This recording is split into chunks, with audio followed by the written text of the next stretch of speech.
Yeah. War campaign.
Oh yeah, no, that's just the war campaign assholes. They do that kind of thing.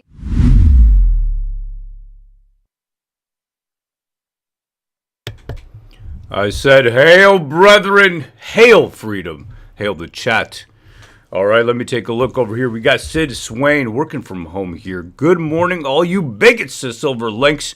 Indeed, LFG, a couple slashes there. I'm pretty sure I know what that means. That's FFXX3RDD. Sterling Lighthouse says, Yahoo! That's right, Yahoo. That was Mayor Jim Watson, a closeted gay man who came out finally after 40 years. As if we couldn't tell. I mean, you couldn't tell? Pretty flamboyant. I couldn't tell, brother. He's a sweet man. I liked how James, I like how James Bowder said it. He goes, what's that line he used? He goes, did you see him in his little boxing shorts? His little boxing shorts and his prancing like a leprechaun? He's a bloody guy. He's a Justine, we call him. Justine Trudeau. Good time. Good time. We got a real good day for you today. Today's going to be exciting. Tamara Lich yesterday, an emotional day for her. Truly an emotional day. Recounting why she came, her feelings. I'm trying to watch things, and that's what we do here with a little bit of an unbiased view. Even though we're big fans. You know, us being one of the biggest donors to her Give, Send, Go to try to get her out of, jail at the time, right? And so many people out there also who were imprisoned. And we do that, even though we don't necessarily agree. with what they're saying. It's the fact that I think what really irritates me, myself, and I'd like to say but I want to put Pan there instead, or Pansy Ping instead, but it's a disloyalty aspect. Pansy Ping. Right? You know what I mean, Pan? Okay, so tell us exactly what do you mean by that? Like how everybody's rolling over on Pat King, like that type of thing. Like he's kind of the scapegoat. He's a grenade in the room. He's a loose cannon. We got a distance. It's not only him. It's not only him. And everybody's everybody who they are. It's just the whole aspect of it. It's, airing out your dirty laundry. I spoke to a gentleman yesterday who had been in many of these rooms, many of these meetings. I don't want to mention his name or too many specifics, but let's just say that there was always interpersonal problems. Anytime you have a chaotic setup, that's unexpected and things are moving so fast and amazing things are happening, you're going to have interpersonal spats. I mean, Pan and I argue all the time, Not all the time, but... and for years, like we've always had arguments, and just about like how we see things, like what's the next move on the chessboard, just approach, and we don't always see eye to eye, but we always come to some conclusion that we both find is a good one. So and we never fucking sell each other out.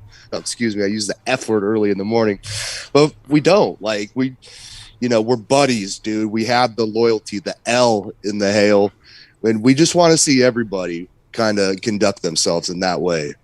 Absolutely, because there's nothing more off-putting to people who put their heart, soul, love into this final blooming, let's say, this first blooming, not final, this first blooming of Canadian freedom. There's a fellow I met on the street. He said to me, Ro, he goes, it's Canadianism, not communism. That's what we're bringing. He goes, look at the love around you. He goes, this is Canadianism, which is the opposite of communism, Canadianism.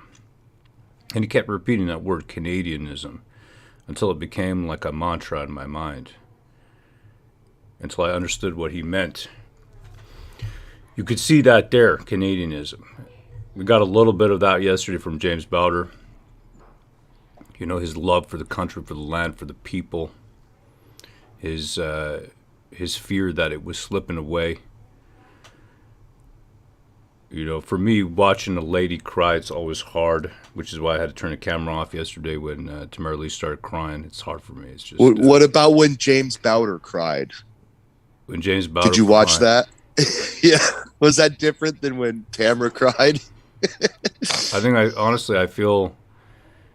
When anybody cries, maybe I'm just a very emotional person. I'm a very caring person. I want to pat them on the back. I want to give them a massage. You're passionate. Yeah. Passionate man. I'm a passionate man. That's what it is. I'm a passionate man.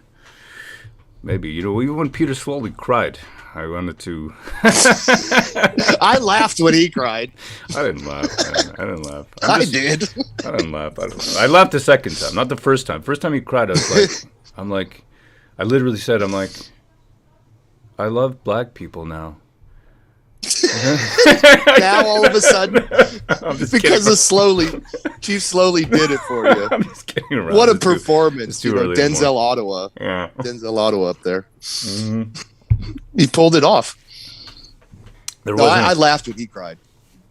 Second time, definitely, because you could tell they're acting. Anyhow, we got SoCal. He says, Roro will pat your back hole dry if you cry. Oh, brother. Miss Kitty, there wasn't a dry eye in the house. So today's shaping up to be a real day. It's going to be an exciting day.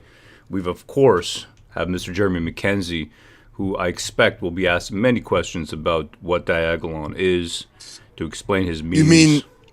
You mean the man that makes Mel Gibson look like a rabbi? Jeremy McKenzie? Yeah, that's right. Yeah, that's a great description, actually. BJ Dichter. Yeah, he had a couple good ones yesterday. My favorite BJ Dichter line where he's like, I got destroyed on a Twitter Spaces one night. That's how he started his story. I thought that was kind of funny. Gonna make me. That was off topic. You're gonna make me spit out my coffee, man. I think I did. I just kind of snorted into my coffee right there in the morning. Let's get back on track here. we got JoJo says I was biting my cell and crying. Oh. Yeah, that's it. Who was driving the bus today? Says Terry. Yeah, who's going underneath the bus is what I want to know. That's going to be exciting to me. And then who I'm looking forward to the most, I think, because I really like this guy, level-headed, and I just hope he doesn't start throwing people under the bus left and right. That would probably reduce him in my estimation. But and I don't expect him to. It's the family man, men with a lot of what I felt was some, I would say, ordinary gravitas, if that's not an oxymoron, and that is Danny Bulford. I'm going to show you who this guy is, if you don't know. Danny Bulford. Who is Write his thoughts in the chat. He wants you to put up footage of you crying, and he'll purchase it and subscribe to your OnlyFans, he says. My only crying fans. It's this guy over here, Danny Bulford. I don't know why there's no good articles about this guy coming up, but this fellow, right? He was part of Justin Trudeau's security detail, and he's the man, actually, I think they used to term, remember this, when the CBC lady, the beautiful, absolutely phenomenal lady, what's her name, Ling Ling? Judy Trinh. Trin. That's it. Yeah, I called her Ling Ling. Excuse me. Why not? Yeah. That was my internalized misogynist. Your internalized humor. My internalized humor. That was my internalized humor. Yeah, exactly. I'm sorry. But she, she said, I remember she goes, some people there had military experience. They were like the most SS security masterminds with rocket launchers. And they were talking. Yeah, there was some mention of it. No, she actually said the words JTF2 or whatever it's called. I hope that's correct. I'm just a computer programmer. I don't know. You know what I mean? And I apologize to all you fine military folk who can correct me. Is it JTF 1, 2, 3? I don't know.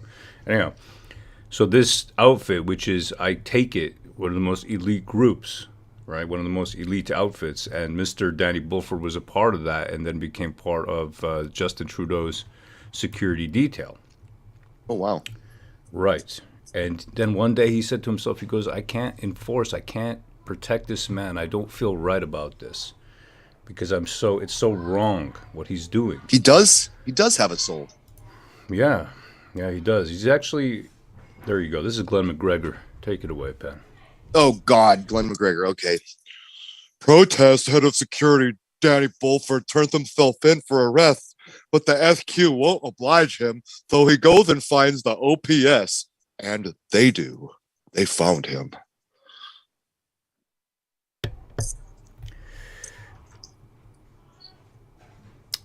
Yeah, well, they were looking for him. He's making it out over here as if he's looking to get arrested. That's not what's happening here. He knew that's what they were looking for him to do.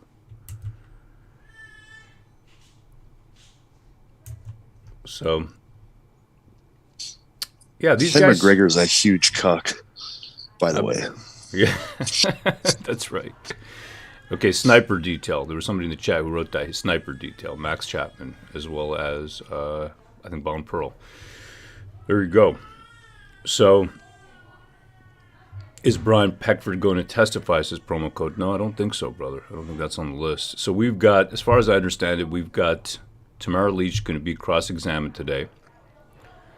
Then we have, most likely, from kind of subtraction, Venn diagramming in my head, we have Danny Bulford.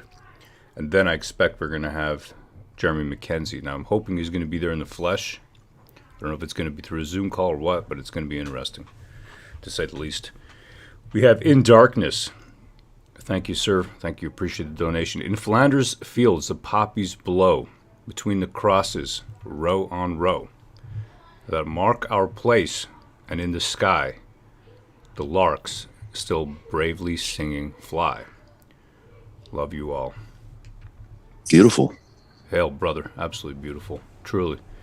And I remember, all these fine folk who really felt strongly about the cenotaph, the war memorial, and the travesty that the Canadian government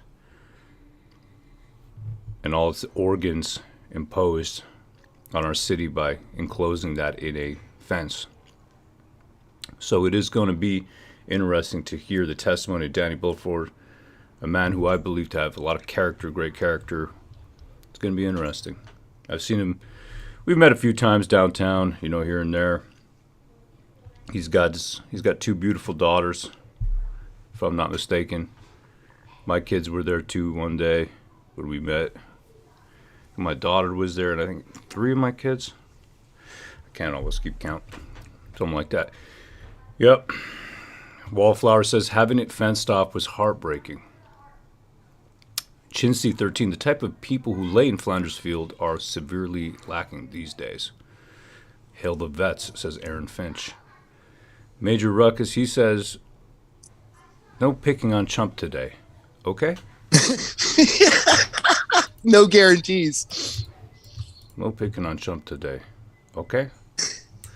That's like the only thing I really want to do. Like the only person I want to pick on is Chump. The most. Mm-hmm. And we've got a new. Now I don't know if we want to do this to you in the morning. It's 9:17 a.m. Eastern time. Oh. But I'll do it to you. I'll do it no. Oh no. Oh no. I'm gonna do it to you. You ready? I know it's early. Twitchy. I know it's early in the morning. I know it is, but oh no. I know it's early in the morning. But it's just one of those days. It's one of those mornings. It's one of those days. It's just one of those days. Isn't there a song that goes something like that? It's one of those days. No, you had a bad day. How does it go, man? It's like had a bad day. Na, na, na, na. Yeah. I don't really know that one, but I've heard it. Can you sing me a sad song? Like something just to take the edge off, man. Sad song? Yeah. Wow. Yeah. I don't really do sad songs. I'm like a really happy guy. Okay, well, what about Limp Bizkit? Break Stuff, says Filet Mignon. What's that? It's like, how's that one go? It's like, had a bad day. I forget. Like, I've heard that one too, but I don't really know it. Yeah, a bad day. Nah. Left his tears, says Handicap. I don't know. Sad Peanuts music, says Nico. Yeah, there you go. All right, so she's a beauty. She's a beauty. Oh my God. Yeah, that's right. This is what I say to my buddy Dominic when I'm talking to him, right? I'm always like, I always say, Justin Trudeau is your prime minister. He's your prime minister, Dominic. He's your prime minister. He's like, no, he's yours. Yeah, that's yours, bro. That's what he says. He goes, no, he's yours, prime minister, bro. He's yours. I go, no, he's. No, you did. Yeah. No, you did. I go, no, Dominic, he's your prime minister, Dominic. That's right. No one wants to claim him. No. All right. We got First Force Perp. He's got our backs. That's right. It's time to step up, everybody. I've got your back.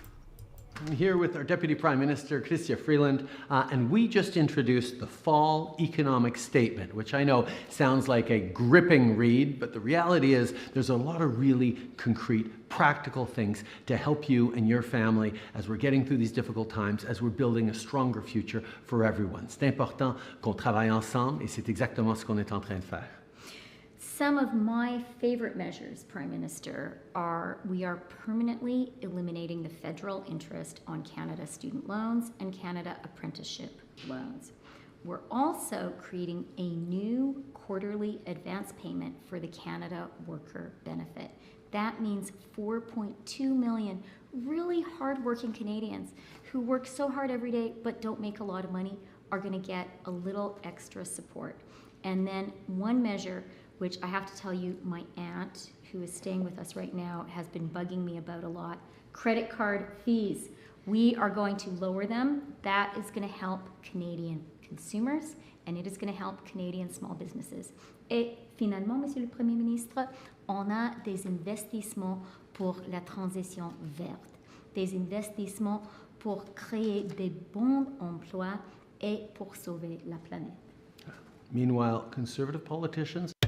Why did she say that last bit in French? That's so weird. They said everything in English, right? They showed their Sears catalog, That's what it looked like to me. It's a Sears catalog, right? Maybe a Zeller's one. You know when you're about 13, 14 years old and the only beautiful ladies you can see are in a Zeller's catalog? That's right there. That's what it looks like to me. And then she jumps up ahead and she says in French she does the hair flip. Look at that. Ooh, that is a great slow-mo shot of her right there. No, she's twitchy. No, that's just, I'm gonna zoom into that. I'm gonna magnify that. I'm gonna slow it down. You can make a GIF. Yeah, make a GIF. Make a GIF. Make a GIF. Oh. And then she says, green, transition, la transition verte. La transition verte. On a beaucoup pour la transition verte. Let's hear it again. Investissement vert. Des investissements pour un ministre. On a des investissements pour la transition verte. On a des investissements pour la transition verte. I don't know where she learned French, but Ukrainian is obviously her mother tongue. That's not Quebecois. Definitely not. Probably learned French in the Ukraine. Right?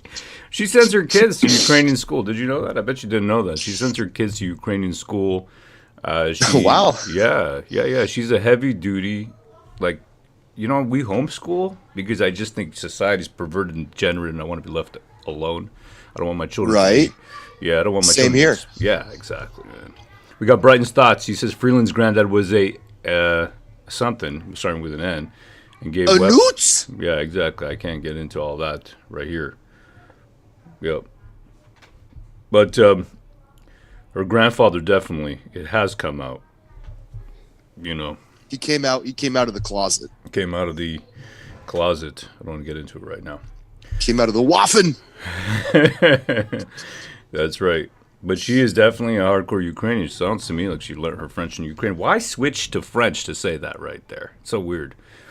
SoCal says, that Lord is now of Thebes, the city, fulfilled of ire and of iniquity. He for despite and for his tyranny to do the dead body's villainy. Chaucer. Wow. Oh. Man, I didn't know SoCal was so poetic. Usually he just kind of shouts out words like, he's like, butthole! Little did we know, SoCal is like this philosophical man. Yeah, wow. Okay, well, thank you, sir. Appreciate that, brother. Yeah. Des investissements pour créer des bons emplois et pour sauver la planète. Pour sauver la planète. On va sauver la planète. We're going to save the planet. What is this, the 90s to get Captain Planet? We're going to save the planet. That's literally what you just said. That's your friggin' plan? Throw money. Give me back money. They always do this rebate thing. Why do you take money from me? And then they make it out as if they're going to send me a rebate of more money back. That doesn't even make logical sense. How does it Make even... you think you're getting something, but you're actually getting nothing. Yeah, that's a classic marketing right there. They're really selling you the dream. Sorry about that, the crying kids in the background. One of these days, I'm just going... I had this friend of mine. His name was Chad. Okay? He came to my wedding, actually, in 2005. Met my wife in 1999. We started dating. We've been together for 23 years. No, something like 23, yeah. A bit more than that. Yeah, man. And then Chad, he said to me, we had a final argument, right? That we no longer were friends. You know what it was about? What? I said to him, Chad, yeah, man, I want to have a lot of kids. That's what I want to have. And he's like, bro, you're destroying the planet. Like, that's so selfish of you. What? Yeah, Whoa. yeah, it's so selfish of you. It's so selfish of you. Because I always wanted a lot of kids, you know what I mean? And then I met my wife. Yeah, why not? Yeah. I remember when I met my wife, she had all these cartoons. It was weird. She had a website in 1998. She had put it together on like some Bell. They give you some free web space, 5 megabytes of web space. She's like, yeah, I have a website. I'm like, really? And she's like, yeah, go to it. And she sends it to me or she shows it to me or whatever. And it was like weird cartoons because she was French, right? Well, that was her mother tongue from Rwanda. And she couldn't barely speak English. Luckily, I could speak some broken French. And she had all these pictures in her room of all these like in her. Well, this is when I went to her, not in her dorm, but in her parents' house when I went there after a few months, and it was all these like baby pictures. Remember this Ann Geddes things? Yes, I've seen that. I think my mom or like my wife or somebody has some of that stuff. Yeah. Yeah, man. And I was like, I hit the jackpot. I'm like, this lady just wants babies. Like, this is. You're like, yes, I found this is the one. Let's procreate. Yeah, I was like, yes, you're mine. She wants as many babies as I do. You will not escape me. Yes. I love you. I love you. Tell me you love me. I love you. It was meant to be. Now, if you do that kind of thing, they're gonna say you're a stalker or whatever. She tried to break up with me once. Okay. Uh-oh. And then she got on a bus. So I got on the bus and I followed her and I said, "Babe, I love you, babe." And I just sat there and I'm like, "Babe," I'm like, "You can't." No, I'm like, "No way." They Now would throw if you you- in jail for that now. You know what I mean? If you do that now, people are like, they always use this line, there's more fish in the sea. There's no more fish in the sea. There are no fish in the sea. There are no fish in the sea. Only one. There's only one fish in the sea. Only one. There's only one. There's only one fish. It's a dry sea. Right? It's lonely out there. It's only, not even in the sea. Not even in the sea. No boats, says filet mignon. Yeah, you say this stuff now, they're like, "Oh my God, you're a stalker." Oh, I'm You just... actually followed her on a bus? Oh my God. My God, Viv. right? Excuse me. The sea's dry, law, says Andy Cap. Yeah. Well, there's only one fish that so count. I would like a pogfish. That's it. Mm-hmm. Absolutely. Brighton's thoughts. Didn't even need to go to Vegas to get the jackpot. Hell, brother. Absolutely, man. And I hear what you're writing there, Brighton, regarding all that other stuff there. I don't want to touch it right here. You know what I mean? But I hear you, brother. I do. Appreciate it. That's why if you want to discuss that kind of stuff, we'll take it to, Telegram or whatever. We got the room. The link is in the description. And, of course, the newsletter right up there, wcfreedom.com. We do what we can where we can do it. For example, on TikTok, don't you criticize China. Don't even try. There's rules for everything these days, and there are different rules everywhere. You just got to work within it. You got to eke out a little corner of freedom. It's weird. It's not good. It's not good at all.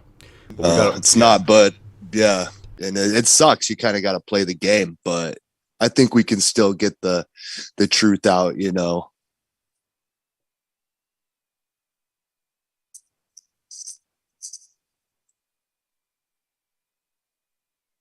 We got Jack B. I'm called selfish for not having kids. Well,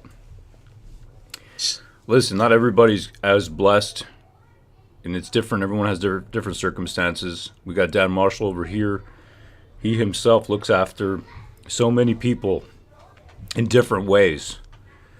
It depends on how your life goes. As long as you have responsibility and you do good things in your life, that's the key thing. People have different lives. You cannot use and judge them based on what you have and what you do. It's what it is. It's different for everybody. Brighton's thoughts, even better. Take it to my channel on a stream. There you go. Why not? Yeah, we could do that if you want. Yep. We got Aaron Finch. I have 3 beautiful sons, raising them to be loyal and respectful. That's what I like to hear. Allen, taxes are theft. Changed my mind. Ha ha ha. Yeah, well, I agree with you. It sure seems that another way. good topic. Yeah, right. Absolutely. Yeah, man.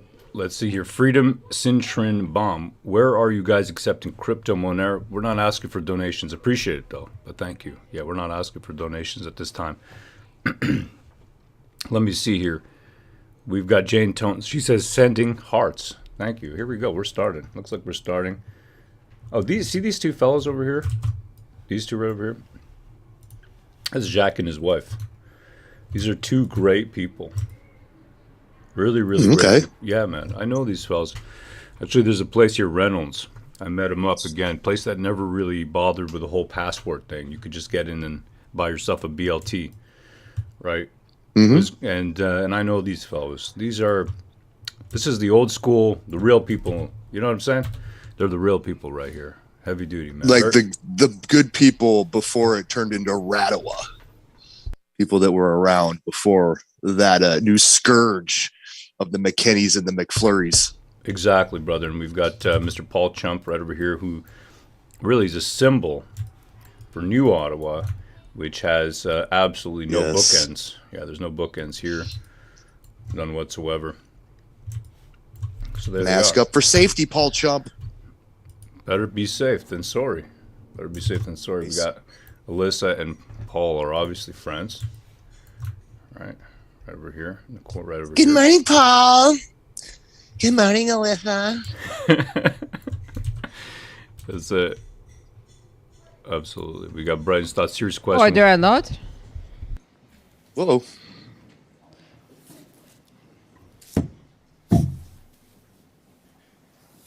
The Public Order Emergency Commission is now in session. La commission sur l'état d'urgence est maintenant ouverte. Good morning. Bonjour. Yes, Mr. Michkowski. Thanks very much. David Michkowski for the Ottawa Police Service. I have a preliminary matter to raise, and I'm seeking your direction. It concerns the testimony of the panel of witnesses who are going to be appearing later today. So I'm happy. I just wanted to alert you of it. I've advised my friends at Commission Council, and I'm in your hands as whether you want me to raise it now or wait till the witness has finished her cross-examination. Okay, well, I'd suggest we deal with it after the witnesses has finished, unless there's an urgency. And I think perhaps just, have you advised the parties of the issue? I advised Commission Council yesterday, and I heard back and we've had some discussions. So certainly Commission Council is aware of our position. I have not had, and I heard back from Commission Council this morning, and so I have not yet advised my colleagues of the issue.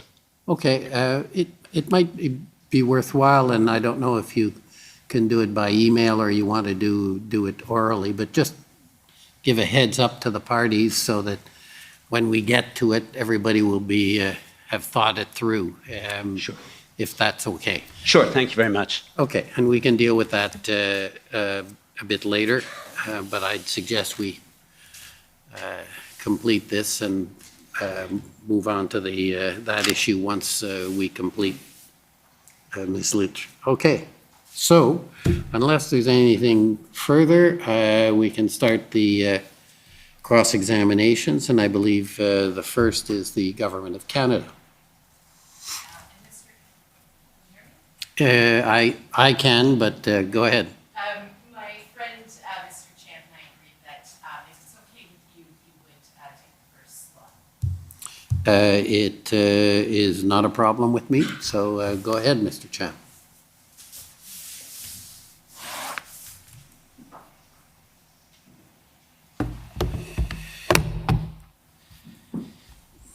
I just have another matter, Mr. Commissioner, later this morning.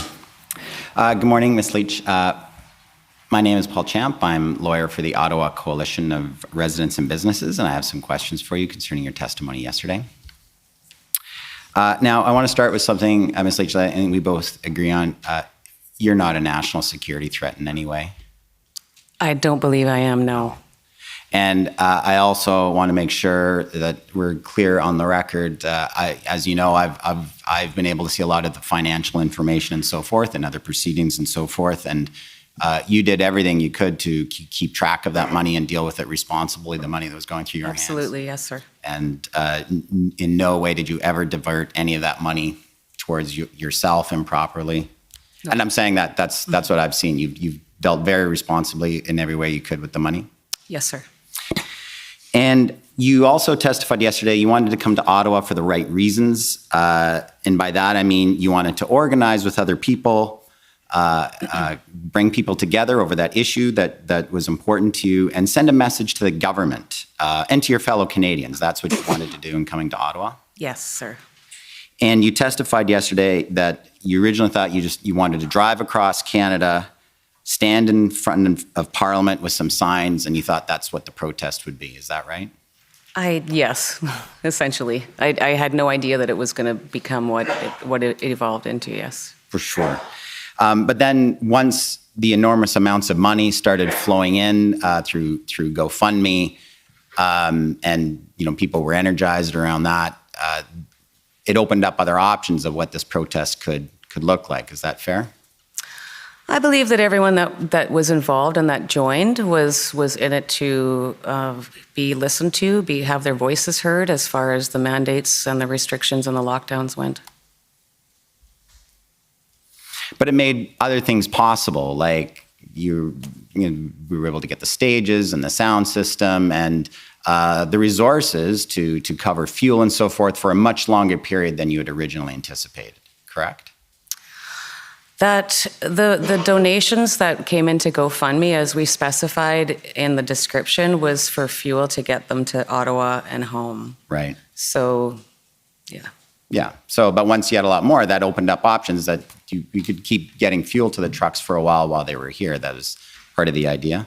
I guess that's fair. And we saw I've read a news story about some texts that you had with Mr. Barber. Yes. I presume you're aware of the news story and those texts? Yes, I am. And in those texts, it's my understanding that you had some exchanges with Mr. Barber on or about January 30th about a strategy meeting at the command center about gridlocking Ottawa. Can you tell us about that? Well, I can tell you what I remember, which obviously isn't much. Gridlock is not a term that I would normally use. So, and as the text message clearly states, that was not up to me. That was never something that we advocated for. Sure. So, and you have to understand that there was lots of times where we would have meetings, but we'd go in there and have a meeting about something totally different. Right. But there was a talk about that, is that should be the strategy going forward, is keeping the trucks in the streets, gridlocking downtown. That was part of the strategy at that point. No, we never wanted to gridlock the city. It was always, as I said, especially as we saw the momentum growing and the support that we were getting, safety became our number one priority. And as you heard Mr. Marazzo testify, that was especially important to him, having a son that made frequent ambulance trips to the hospital. Right. Unfortunately, we heard that he didn't necessarily know about all the streets. He didn't know about Kent Street, for example, which even Mr. Barber acknowledged was shut down the whole time.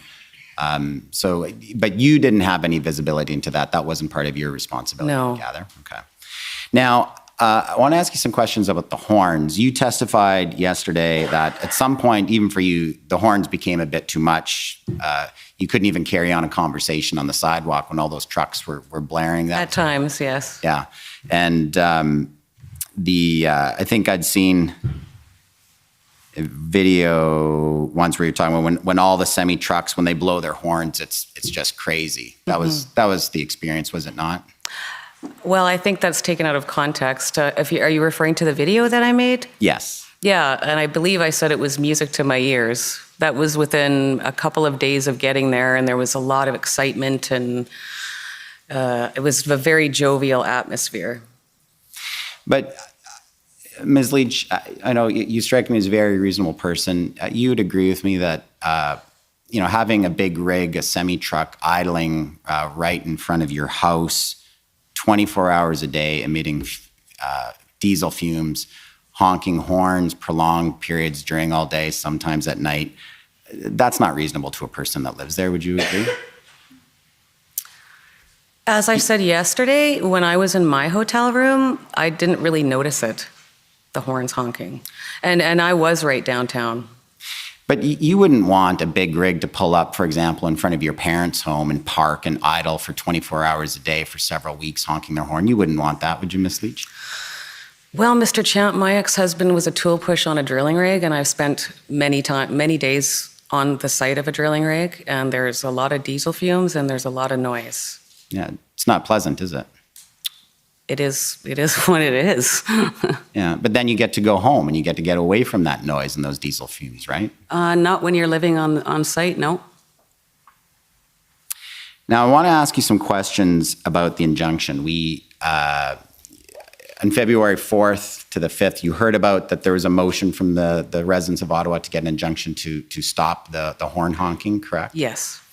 And we heard from Mr. Wilson a bit about that there was a meeting of the board or the leadership group about what to do, and there was a decision to oppose the injunction, correct? I've never opposed the injunction. Well, you swore an affidavit to oppose the injunction, Ms. Leach. Let's be clear on that, right? Well, once it was imposed, of course, we weren't going to go against the injunction. Well, no, there was a court hearing on Monday, February the 7th, where Mr. Wilson represented you and Mr. Barber and Mr. Dichter, who were named individuals on it, to oppose the injunction. You weren't aware that that's what the position you were taking? I don't recall that, but if you say so, then. And you swore an affidavit in support of that position, which I should say, swore an affidavit that the injunction should not be granted. If you say so. I've sworn a lot of affidavits, so if you say so. Is it fair to say there was a lot going on? There was a lot going on. It was hard to follow all the different things that were happening. Yes. And you may not have known exactly what the team was doing on some of those issues. I guess that's fair to say. Okay. Now, Mr. Wilson told us yesterday that on the board, there were some who, there was a bit of division on the board. Some felt that, yeah, the horns are a bit too much. Maybe we shouldn't oppose this injunction. And some were like, no, we should oppose it. Do you recall that meeting? I was probably there, but as I said, I was in and out of a lot of meetings, so I don't recall that specifically. Okay. And you testified yesterday that once the injunction was issued, you worked very hard or worked really hard to see that it was adhered to. You recall your testimony on that? Yeah, the truck captains did for sure, yes. Right. But you yourself, you didn't do anything directly to ensure that the order was adhered to, did you? I don't believe I did, no. No, you didn't post any videos or make any statements on your social media account attempting to discourage the truckers from blowing their horns? My Facebook page was deleted about the first week we were here. But you didn't put up anything on it before it was deleted? No, I did not, no. And you never posted a copy of the court's injunction order or the terms of it in any way on any of your social media, correct? I don't believe so, no. And were you aware that that was a term of the court order, that you were supposed to do that? I don't believe so. Okay, so Mr. Wilson may not have communicated that to you. He may have. Again, it was very chaotic times. Now, February 4th, that's Friday, that was I'll give you the days because I'm sure it was like that. It was a blur, yes. I'm sure your days were crazier than mine, but I have a bit of a sense of what you were going through. Friday, February the 4th, that's the day that GoFundMe issued this statement saying they're shutting down the fundraiser, and they were going to return all the money to the donors. You recall that day? I do. And when GoFundMe shut you down, you lost what was potentially access to $10 million, correct? Correct. And GoFundMe put out a statement that day saying, quote, this previously peaceful demonstration has become an occupation. Do you recall that? I do. And by that point, you had also, I gather, been following some of the news stories, some of the reporting talking about the negative impact that the protest was having on residents, caused by the blocking streets and the honking. Were you following that? I didn't have a lot of time to read the news, to tell you the truth. And on that Friday, February 4th, after GoFundMe took away that $10 million, you learned later that day that you were being sued for $10 million. Is that right? It was probably around that same time, yes. So that was a bit of a rotten day, losing $10 million, being sued for $10 million? You could say that, I guess, yes. Now, did you consider or talk about with anyone else maybe working on an exit strategy at that point? We had been in talks about that shortly after the legal team arrived, actually. And after that one day when GoFundMe shuts you down, did you, would that have been a time for you to start thinking about shutting down the protest or coming up with saying, hey guys, we sent our message and going home? Was that ever part of the discussion? Not to my knowledge. As I said yesterday, we were waiting to be acknowledged by somebody in the federal government who was willing to come and listen to what we had to say. Right. But you told us yesterday also another factor was that the lawyers from the Justice Center for Constitutional Freedoms, they had showed up and they were giving you good advice. They were supporting you by that point. Is that right? Yes, sir. They'd been there a day or two by that time. Yes, sir. And is it fair to say that without them, you might have considered packing it in? I don't know. That's really hard to say. So on the Friday, February the 4th, GoFundMe shuts you down. You're sued for $10 million. Then on the Sunday, February the 6th, the city of Ottawa declared a state of emergency. Do you recall that? Yes. And then the next day, on Monday the 7th, the court issued the Horn injunction. So did you start thinking then, or was there any discussions then about maybe the protests should start packing it in? There might have been. I know, again, to reiterate, we were very focused on being heard and having our concerns listened to. And then on February the 11th, Premier Ford in Ontario, they declared a state of emergency about what was happening in Ottawa. You recall that? Not specifically the date, but I do recall that happening, yes. Weren't you getting the message? You testified yesterday, Ms. Leach, that, well, no one told you to leave. The police weren't telling you to leave. All of these things, the Premier, the Mayor, the courts, GoFundMe, that wasn't a message. The city of Ottawa, residents suing, that wasn't a message that maybe it was time to leave? Well, we had a message too. Yeah. And so, and that was more important than what the people of Ottawa After the stories that I experiencing. heard coming across Canada that were absolutely heartbreaking after 2 years of lockdowns and restrictions, yeah. Now, you reached the deal with the mayor around Sunday the 12th, I believe. Yes. Or the 13th. The 13th. 13th, I think. Something like that, that's right. And the Freedom Convoy put out a statement about the deal. You recall that? Yes, I do. And in the statement, you said things like you never wanted to impact the residents of downtown Ottawa. That's correct. And you wanted to agree to the deal to relieve the pressure on the people in downtown Ottawa. Absolutely, sir. Right. Because there had been pressure on the people of downtown Ottawa by that point. Well, as I said, we didn't want to create a big disruption to them. We wanted to be respectful to the citizens of Ottawa, for sure. Because from January 29th till February the 13th, you recognize it wasn't very respectful to the people of downtown Ottawa. Well, what I will say is that I was approached by hundreds of Ottawa citizens who had come out to support. I was approached by federal government employees who were donating items to the protesters. We had a lot of support in Ottawa from the Ottawa citizens. Except for those that were suing you, I guess. I guess, yeah. And the mayor, who was elected by the citizens of Ottawa, he apparently wasn't supportive of you staying in downtown. He wasn't, and I give him great credit for being willing to sit and talk to us. Yeah, and let's just be clear here, Ms. Leach. No one was asking you to leave completely. It was about moving the trucks and having the truck stop idling out in front of residences and blowing the horns all night and day. That was the big message, wasn't it? Yes.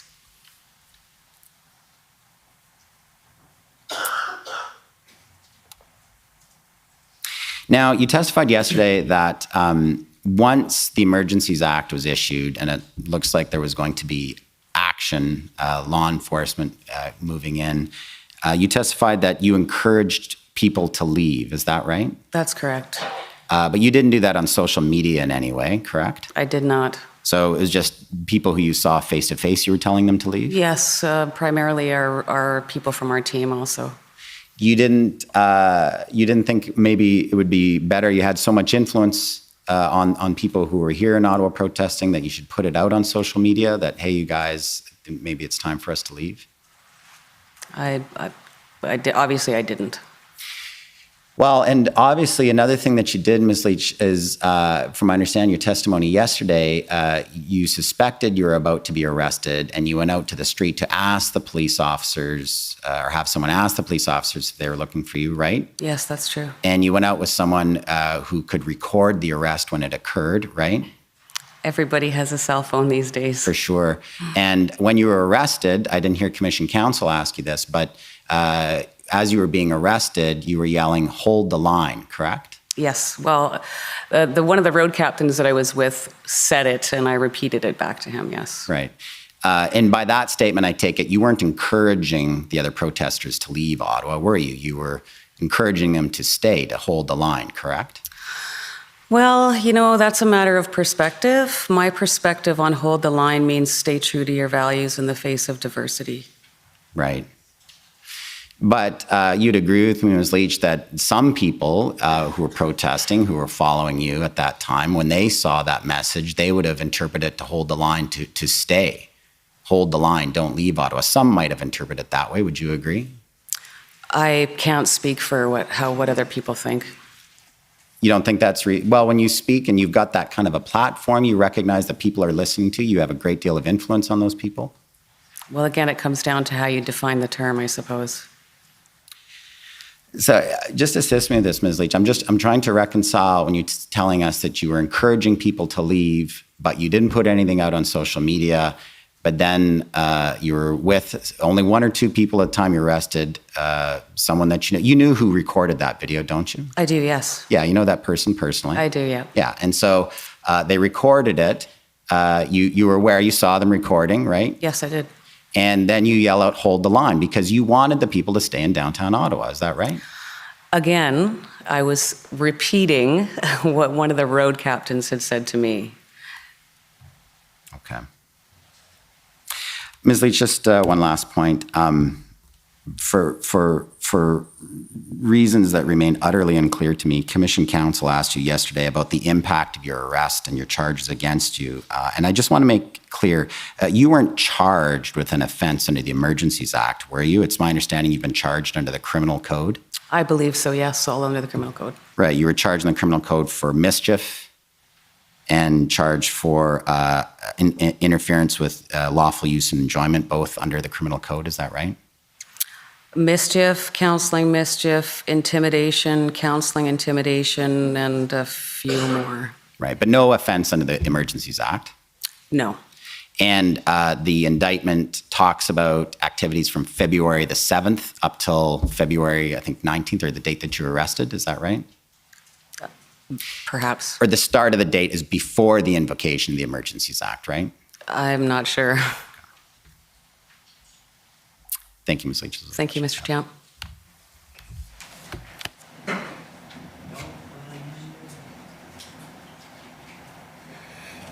Okay, next is the Government of Canada.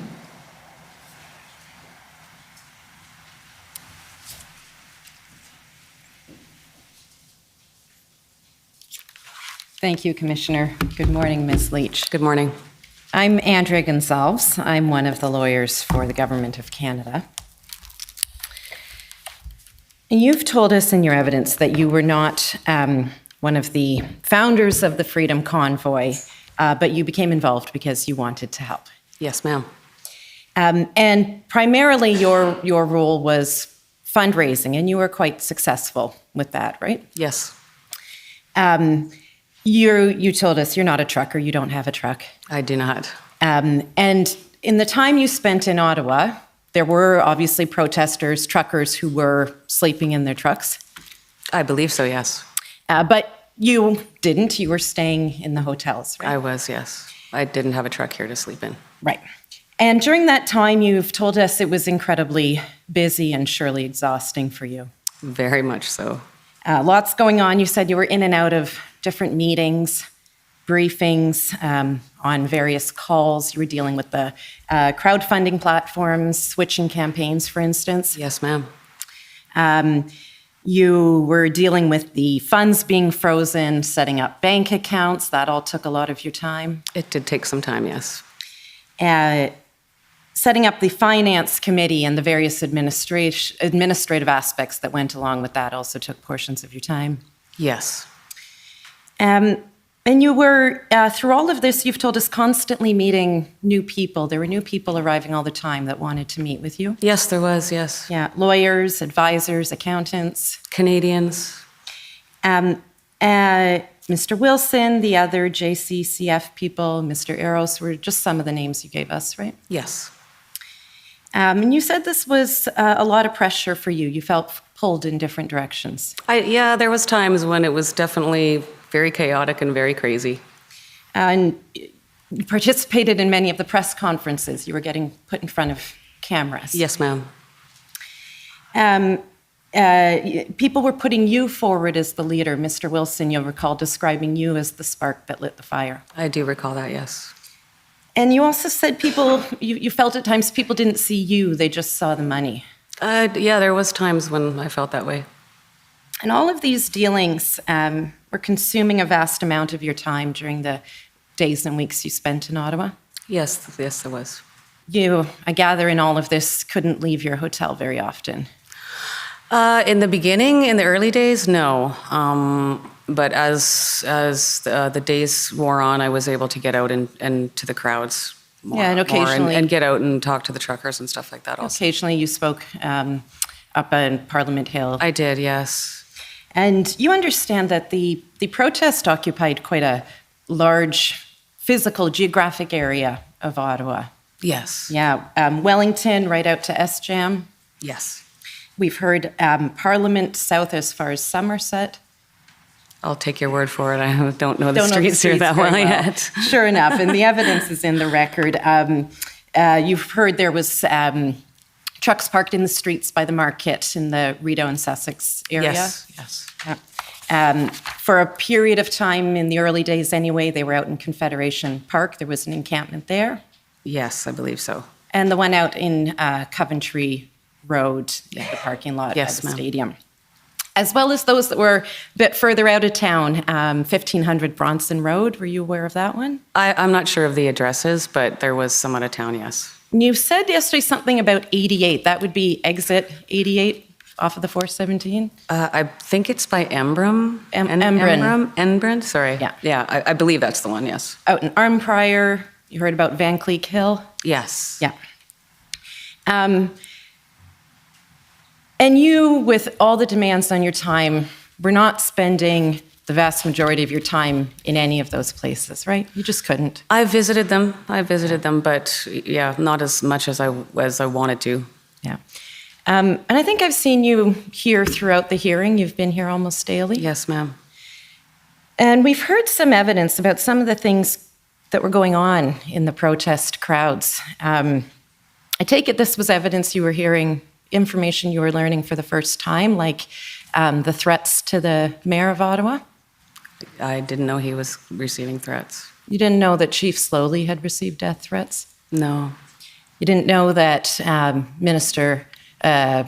Deputy Prime Minister Freeland had received? I learned of that the other day, a couple days ago. And the Prime Minister was receiving threats? I didn't know that. I was also receiving death threats. Were you also learning for the first time, as you sat through this hearing, about numerous weapons-related arrests in connection with these protests? Or did you know that at the time? I did hear something about Coots, but again, I didn't follow those stories that closely. I was too busy here. And weapons-related arrests in Ottawa? As far as I know, there was no weapons related. Okay, well, there's been some evidence about that, and if that's the case, that would be the first time you learned about that too. Yes, I don't recall hearing about weapons. No. We've heard evidence about protesters surrounding police and bylaw officers who were trying to do their jobs. Is that something you knew was going on at the time? No. No. And this document was introduced into evidence yesterday by my friend, Mr. Diana, but no one spoke to it, so perhaps we'll pull it up. It's OPP 401819.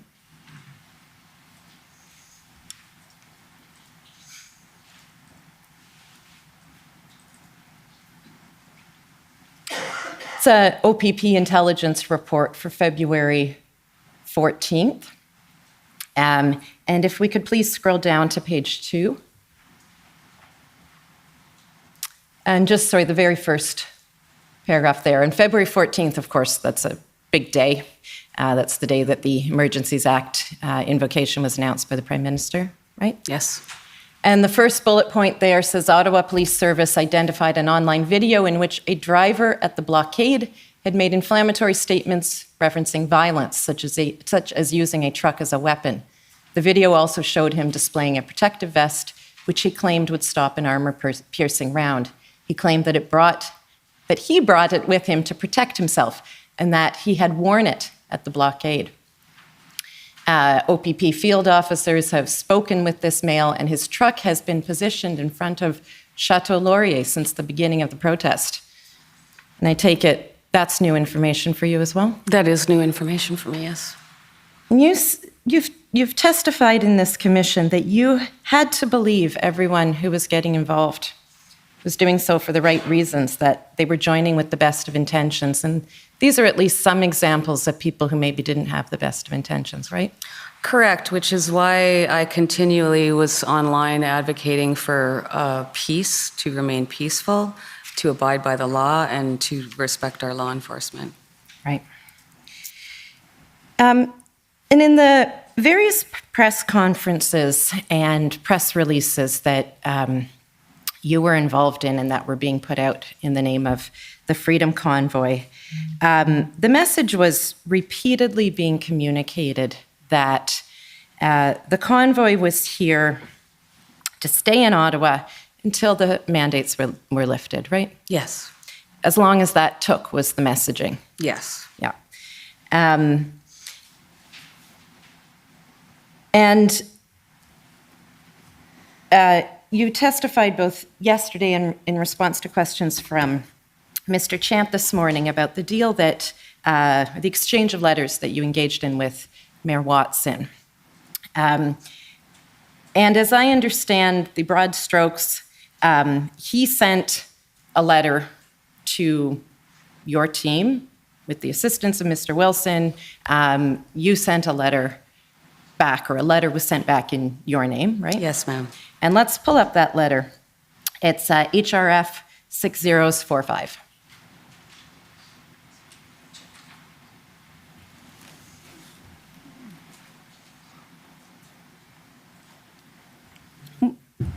While we're waiting, or it's there, but while we're waiting for that, why did the letter go in your name? Do you know? I was president of the board of directors at that time. Okay.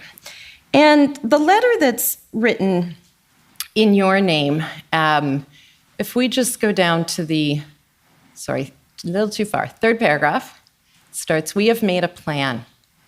And you write, or the letter says, "We have made a plan to consolidate our protest efforts around Parliament Hill. We will be working hard over the next 24 hours to get buy-in from the truckers. We hope to start repositioning our trucks on Monday." And that's worded that way because at that point, the best that you could offer the mayor was efforts to get buy-in from the truckers, right? Well, we needed to go out and speak to them and talk to them about what we thought was going to be a good idea, yes. Right, and after these letters were released publicly, we heard from Mr. Dichter in his testimony, and I believe you testified that you knew at the time from him that he had received many reactions on social media from those who were unhappy with this deal, right? Yes. Yeah. You also were aware that Pat King had immediately put out his own messaging undermining this deal, right? Yeah, yes. And it was important to you, I take it, to make clear that what had been agreed to was nothing more than moving the trucks out of the residential neighborhoods, right? It was a step one. Yeah. That's how I viewed it. It was progress. It was the more progress than we'd seen since we arrived.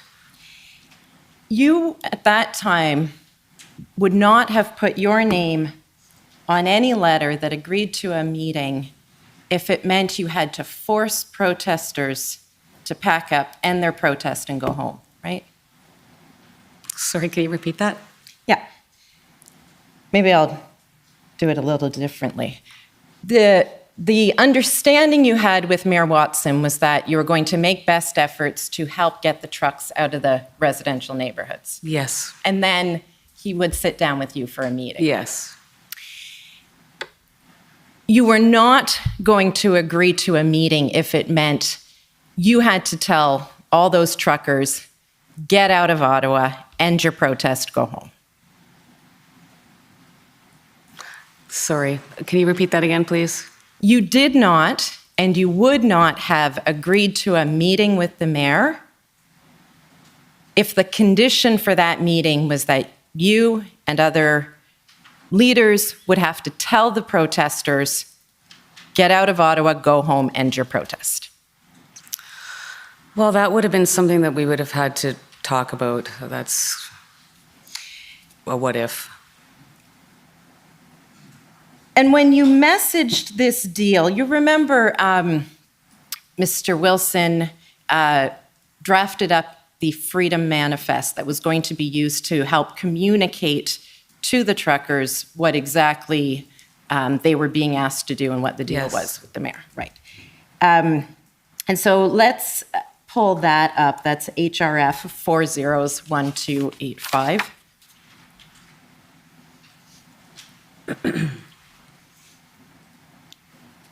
This is a document you had reviewed and you agreed with at the time, right?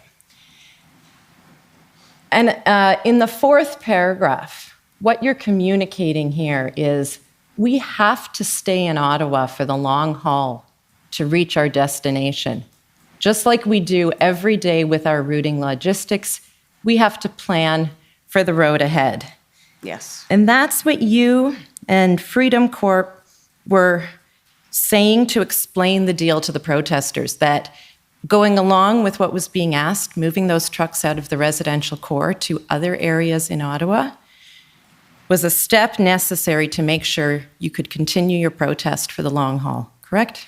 Yes, we definitely would have loved to have stayed and continued to protest peacefully. Thank you. Those are my questions. Thank you. Next is the Ottawa Police Service.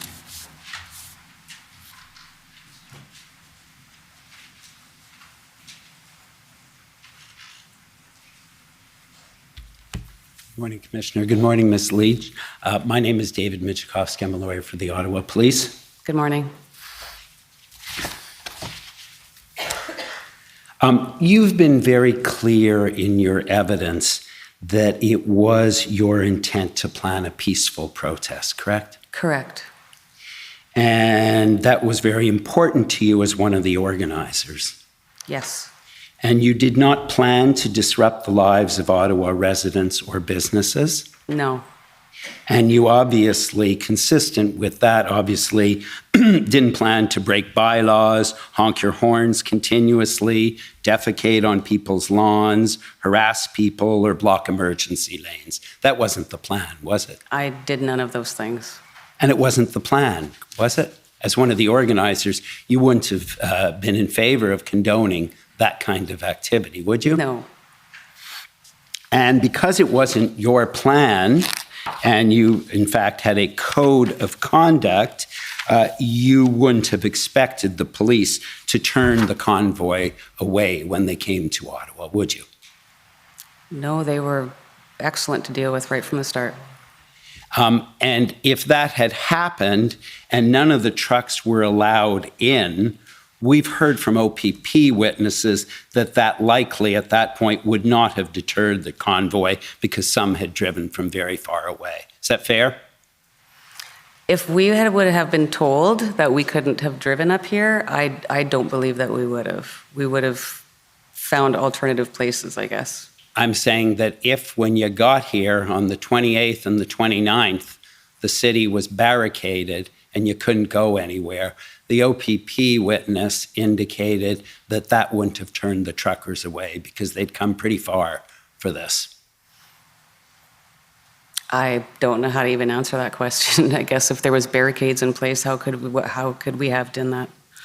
And no one from the convoy organizers, to your knowledge, was on social media before the convoy encouraging antisocial behavior? Not to my knowledge. Right. And you've seen the Lawton book about the Freedom Convoy? I have, yes. And in his book, he says that the convoy organizers did not intend to be on residential streets. Yes. And you would agree with that? I would agree with that. But in fact, that is what happened. There was some residential streets that had lots of trucks on them, yes, sir. There were staging areas, but they were too far away from Parliament, and people wanted to be closer, correct? A lot of them did want to be closer, but there was also trucks that were out there too in those locations, yes. And you've been very clear in the affidavit you filed in court that there were truckers who came from all over. Yes, sir. And you indicated specifically in that affidavit, which is, we don't need to call it up, but for the record, it's JCF 0012 in paragraph 2 and 3, that you did not control the truckers. Those are your words. Yes, no, we didn't. They're all human beings. I don't control anyone, sir. I open up a dialogue with them and listen. You're agreeing with me. I didn't control anyone. I'm sorry? I did not control anyone. You didn't control the truckers? No. And Superintendent Drummond attended a meeting he's heard with some of your representatives on the 13th of February. That was after the date of your letter with the mayor. Those were on the 12th, correct? The meeting, oh yes, sorry, the initial meeting was, I believe, Friday. Yeah, and so yes, correct. Okay, and so the agreement with the mayor was reached on the 12th of February? I believe so, the 12th. And then we saw that there was a meeting on the 13th that I believe Mr. Wilson may have attended with the mayor's yes, I believe so. office.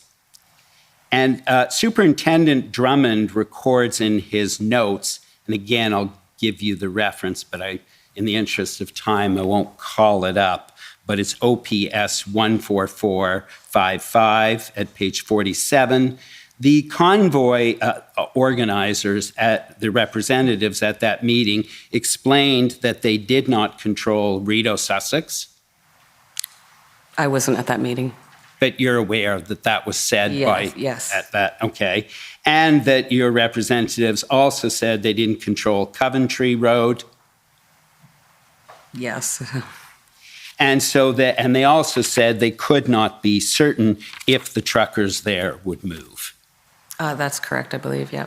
And even for those groups whom you did have some control or influence on, we've heard that truckers are pretty independent-minded people. Yes, they are. They can't be made to do what they don't want to do.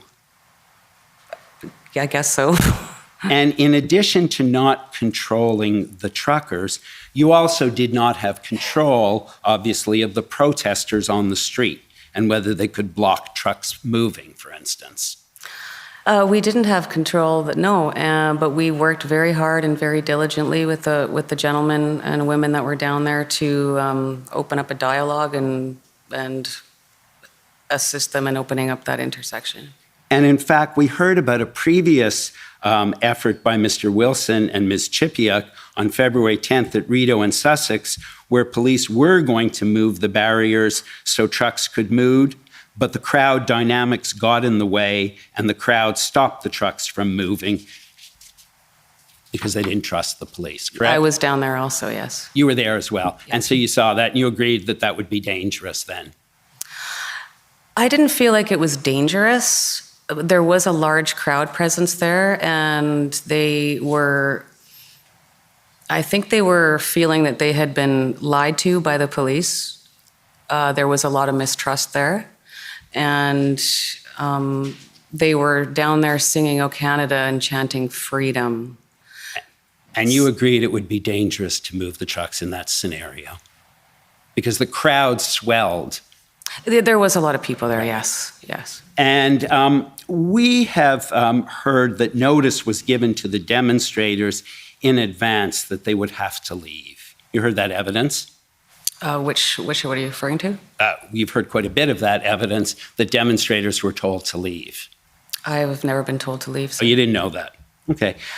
You're familiar with the PLTs, correct? I am now. I'm going to show you some PLT logs. And you understand that the PLTs were a liaison with the protesters? Excuse me, yes, sir. And would communicate with them? Yes, sir. Okay, I'm going to call it up. I'm not going to start by taking you directly to it, but I will take you to a particular passage. The document is OPS 130-14053. And so while that's being called up, Ms. Leach, those are PLT logs as of February 25th. And I can take you through them in detail and show you, but in order to save some time, I'm going to attempt to summarize what they say on the issue of notice that was given to the truckers and protesters before the public order unit moved in to clear the intersection. And so what I see in those is on February, there were various zones in the city, and I see on February 16th, the PLTs attended SJAM and gave those present the letter, and were told by protesters that the letter wasn't legal because it didn't have a signature. Sounds sort of similar to what you said, correct? Sorry, just excuse me a minute. Yes. If my friend could actually take the witness to the part in the document that states that so that we can see it. I don't know if that's what it says or not. I apologize. I will take her to it where it's necessary. If she doesn't agree, she doesn't agree. That's fine. I don't wish to use my 15 minutes by going through the document in detail. If she can't agree, I will take her to portions of it. Sure, let's do that. Take me to portions, please. PLT say they attended SJAM and they were told by the truckers that it wasn't legal, that notice, and it wasn't significant. Do you know about that? I wasn't there, sir. Okay. Do you have any reason to deny that occurred, as noted in the PLT logs? I have no reason to. Okay. And understand from those logs that the next day, on February 17th, they attended again and delivered the message again. And they attended again on the 19th and delivered it again to those who remained. Any reason to deny that that occurred? I was not there. As a matter of fact, by the 19th, I was already in jail. Okay. And so you weren't you weren't on the 17th, were you? I was arrested that day, yes. Right. And I'm pretty confident, because you were one of the organizers, that the truckers were communicating with you and telling you what was happening. From SJAM? All over the city. No, not necessarily. Right. And then in Zone 2, and this is on page 7 of the same document, Mr. Marazzo met the PLT on the 16th, and the message was delivered to him, and then it was delivered on Wellington Street, and the PLTs described hostile and screaming at the police, and the police then had to withdraw due to the hostility. Any reason to disagree with that? I was not present there, sir. Okay. Any reason to disagree with it? Sir, with respect, my friend's asking a witness who has no knowledge of something whether or not she disagrees with a document of which she didn't draft, of which was drafted by the police, and then asking if there's any reason to disagree with something she has no knowledge of. That's not a question, sir, that's permissible. It's not relevant. This witness, while this was all going on, was in jail without any form of ability to access phones and texts, etc. It's not an appropriate line of questioning. The witness can answer if she was aware of it or not. She wasn't. I think it's quite proper cross-examination. I'm not sure it's very helpful in the sense that I'm not sure what you're getting at. She can neither confirm nor deny because she has no knowledge. Right. To say, has she the questions relating to whether she received communications about any of this may have some relevance, and she's answered that. So Well, I mean, you can go ahead, but in my submission, it is highly relevant because the witness said that no notice was given. And I'm going to suggest to you, Ms. Leach, that the PLTs went to every single site and gave notice to everyone. And you're saying you didn't know that. Is that right? If you say so. Okay. I'm going to ask that we turn up OPS 12205, page 60.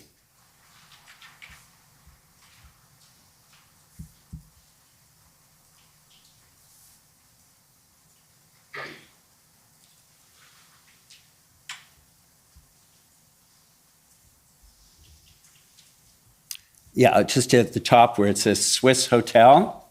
I'm going to tell you something, and maybe you'll remember this, Ms. Leach.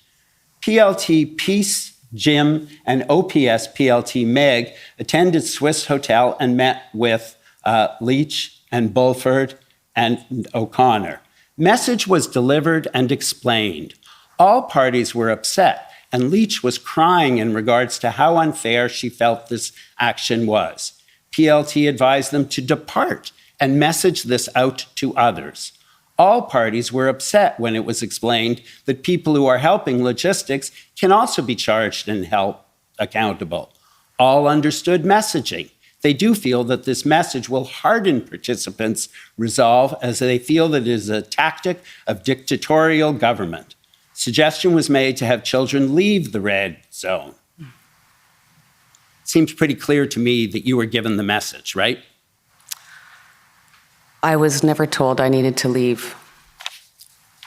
So the PLTs, that's fabricated. Right? I remember when they came in and we had the discussion, and I, as it says, became very upset. I believe I said something to the effect of, I cannot believe that you're about to do this to your own people.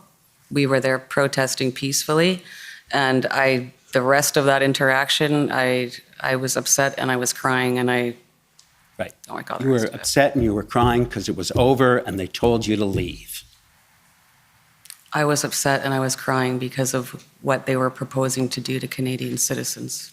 And they told you to depart and they told you to message that to others. I don't Right? recall them telling me to message that to others or that I needed to leave. I'm sorry, you don't It was remember? suggested. It seems to me your memory is selective. When I take you to something that implicates you, you have no memory of it. That's inflammatory, and if my friend wants to take the stand and become a witness and give opinions about credibility, that's fine, but that's not a proper question, sir. I'll move on. You would agree, you've talked about the fact that you didn't know the truckers or control them, and you didn't police them. I did not know. You weren't surveilling them. No. You didn't know their past. You didn't have intelligence information about all of them. I am not an intelligence expert now. Right. And you would agree with me that there may be other individuals or organizations that would have more intelligence information about some of the protesters than you did. Such as? Would you agree with that? Could you ask me your question again, sir? Yeah. I said you would agree with me that there may be other individuals or organizations that would have more intelligence information about some of the protesters than you did. Yes. And you would agree with me as well that you have no background or formal training in crowd dynamics and what can incite a crowd to take action. I don't know. Or how to prevent a crowd from escalating or preventing violence. No, I don't. And so just two more areas, if I may just have 2 more minutes, Commissioner. HRF 401510. If I may have that document, Mr. Clerk, please.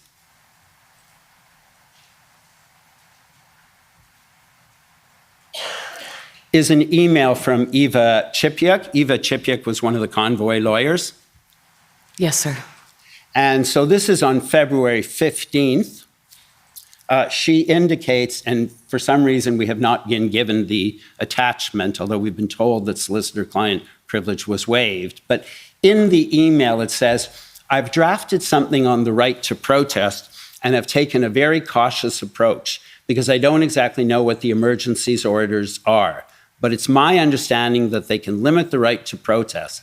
And while that can be challenged in court, at the moment, people who do not comply may be arrested. I think if we're advising people, it's important to let them know all the risks they're facing and let them make their own decision. You've seen that from one of your lawyers? I've seen it since in these hearings. So, two possibilities.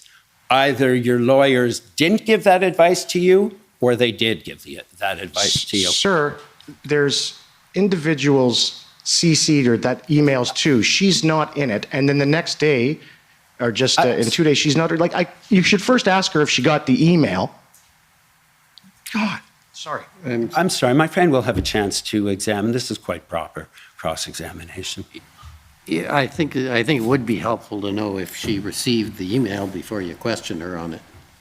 Okay, I will get to that, but there's a reason why I'm asking it in the way I have. Okay. So, two possibilities. Either your lawyer didn't give you that advice, or you did get that advice from someone. I did not receive this email, and I don't recall. As I said, there was a lot of chaos. We had a lot of conversations. I can't recall. Okay, so you don't recall whether your lawyer gave you that email or not? I don't believe I've seen it before. Okay. And I understand that you've been charged with several criminal code offenses, correct? Mischief, obstructing justice, counseling others to commit mischief, intimidation, correct? That's correct. And I understand, you understand that the purpose of this inquiry is not to determine your guilt or innocence, correct? Of course not. And you've received disclosure of documents from the Crown, or partial disclosure, I believe you said? Yes, I have. And you understand, because the criminal process is ongoing, there's a principle, a case called WAG. And so as a result of that, you understand that I am not allowed to rely on documents that are part of the criminal brief, the Crown brief in this proceeding. You understand that, correct? If you say so. Again, this is a new world to me. And so you understand that if that's the case, I may not be able to challenge some of the statements you've said. Sir, correct? my friend's arguing a principle of law. I am not familiar with this system, so. Okay. If I may just ask one final question then. You talked about concerns for safety, correct? Yes. And that would include concerns for officer safety? Absolutely. And so we've heard evidence of police officers being swarmed by protesters, and I assume that you would be concerned about that. I never witnessed that, but I would be concerned. Right. But you don't have sufficient control over the truckers or the protesters to prevent that, if that's occurring, correct? I don't control anyone, sir. Thank you very much for Thank you. answering my questions. Thank you. Next is counsel for former Chief Slowly.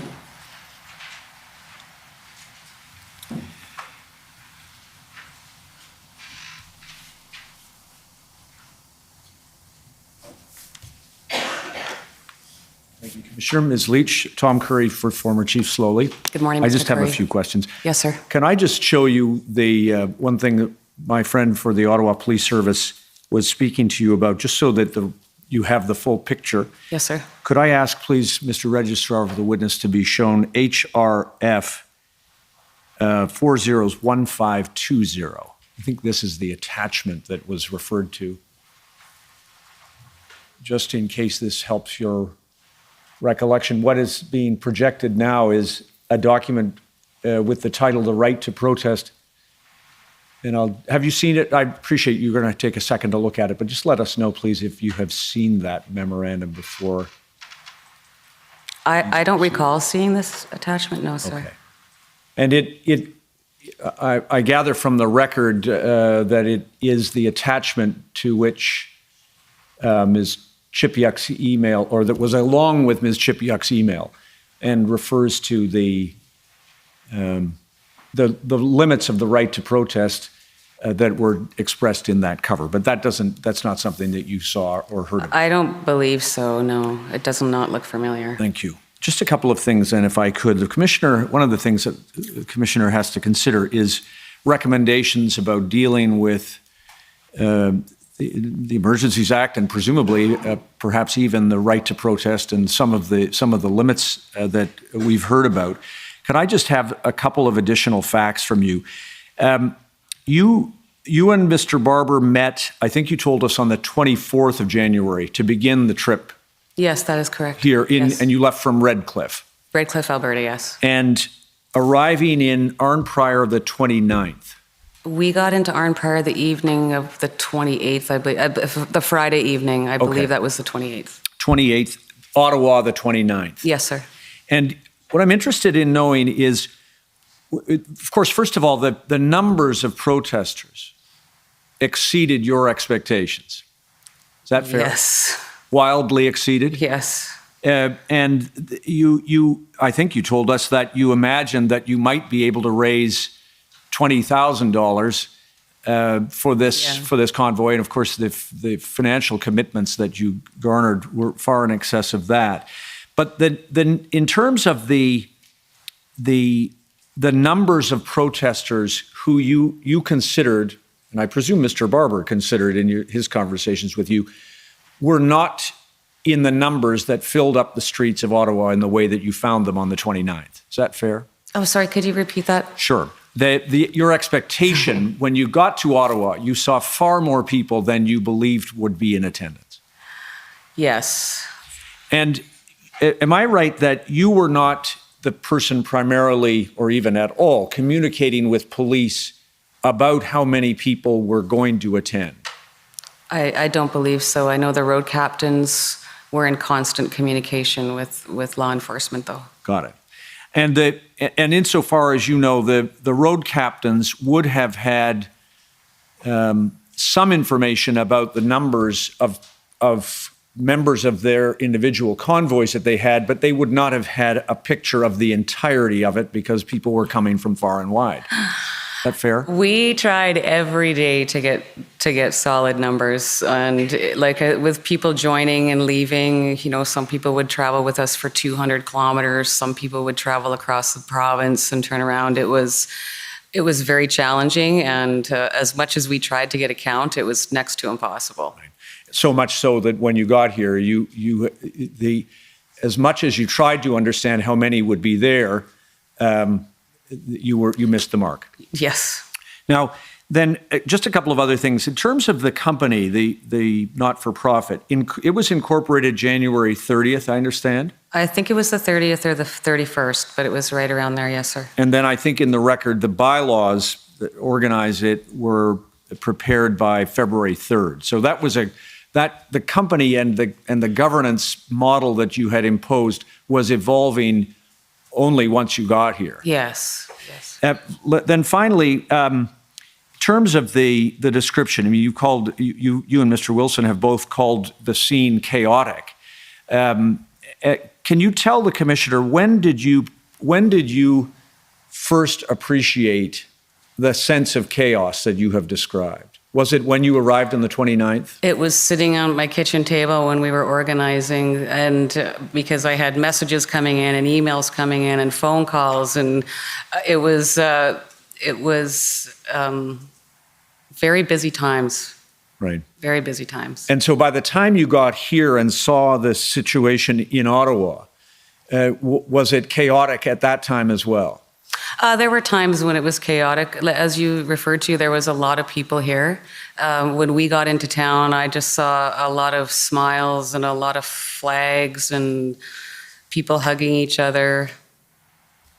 But there was, so I don't necessarily mean chaotic all the time as a negative term, but it was, a mixture of both. Understood. Just one last thing. I think one of the questions that you were asked about what would have happened as you approached Ottawa if the city had been, I think the language was blocked or barricaded. Having regard to the numbers of people coming far and wide and your inability to control them, is the likelihood that those convoy protesters would have just made their protest where the blockades were? Again, that's kind of a what-if question that I can't really speak to. I don't know. Right. Fair enough. Thank you, Commissioner. Thank you, sir. Thank you. Next is the City of Ottawa. Alyssa Tompkins for the city. The city has no questions for this witness. Thank you. Ontario Provincial Police. Good morning, Commissioner. The OPP have no questions. Thank you. Democracy Fund, JCCF, Citizens for Freedom.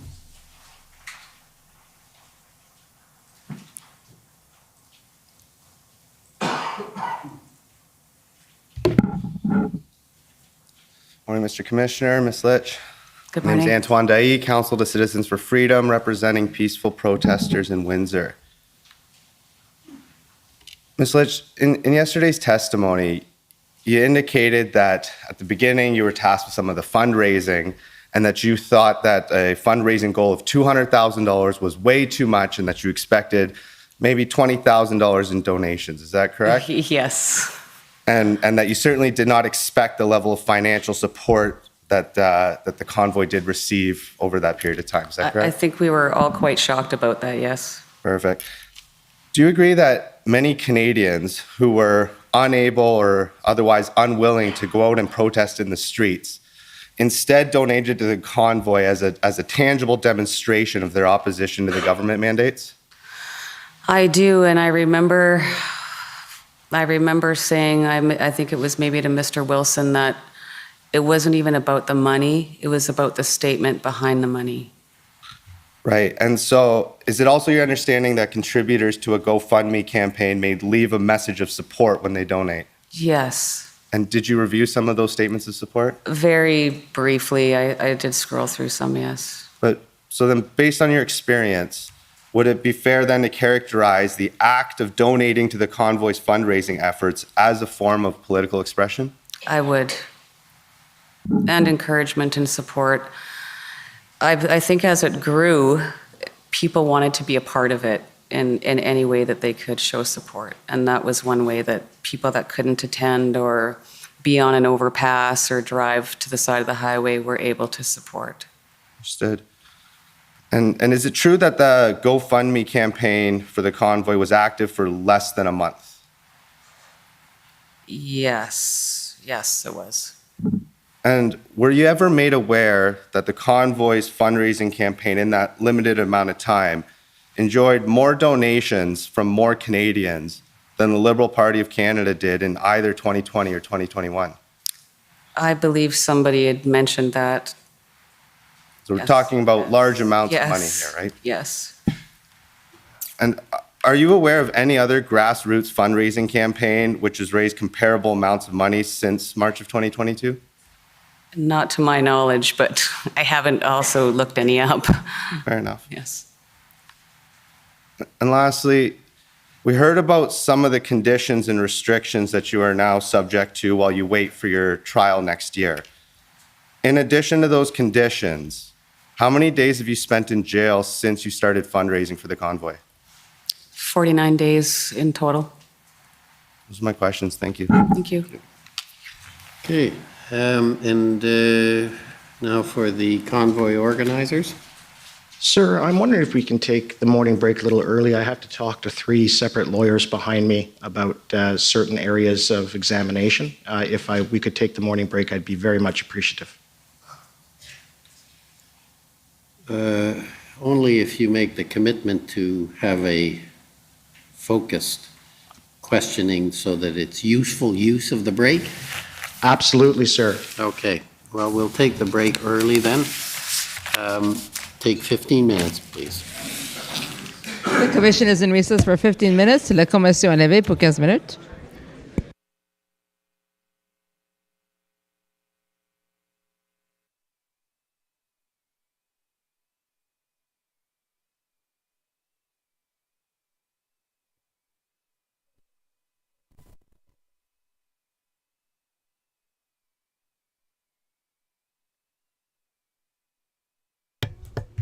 Coming in, strapped. Look at this dude, man. Check it out, man. He's ready to roll. Wow. Yeah.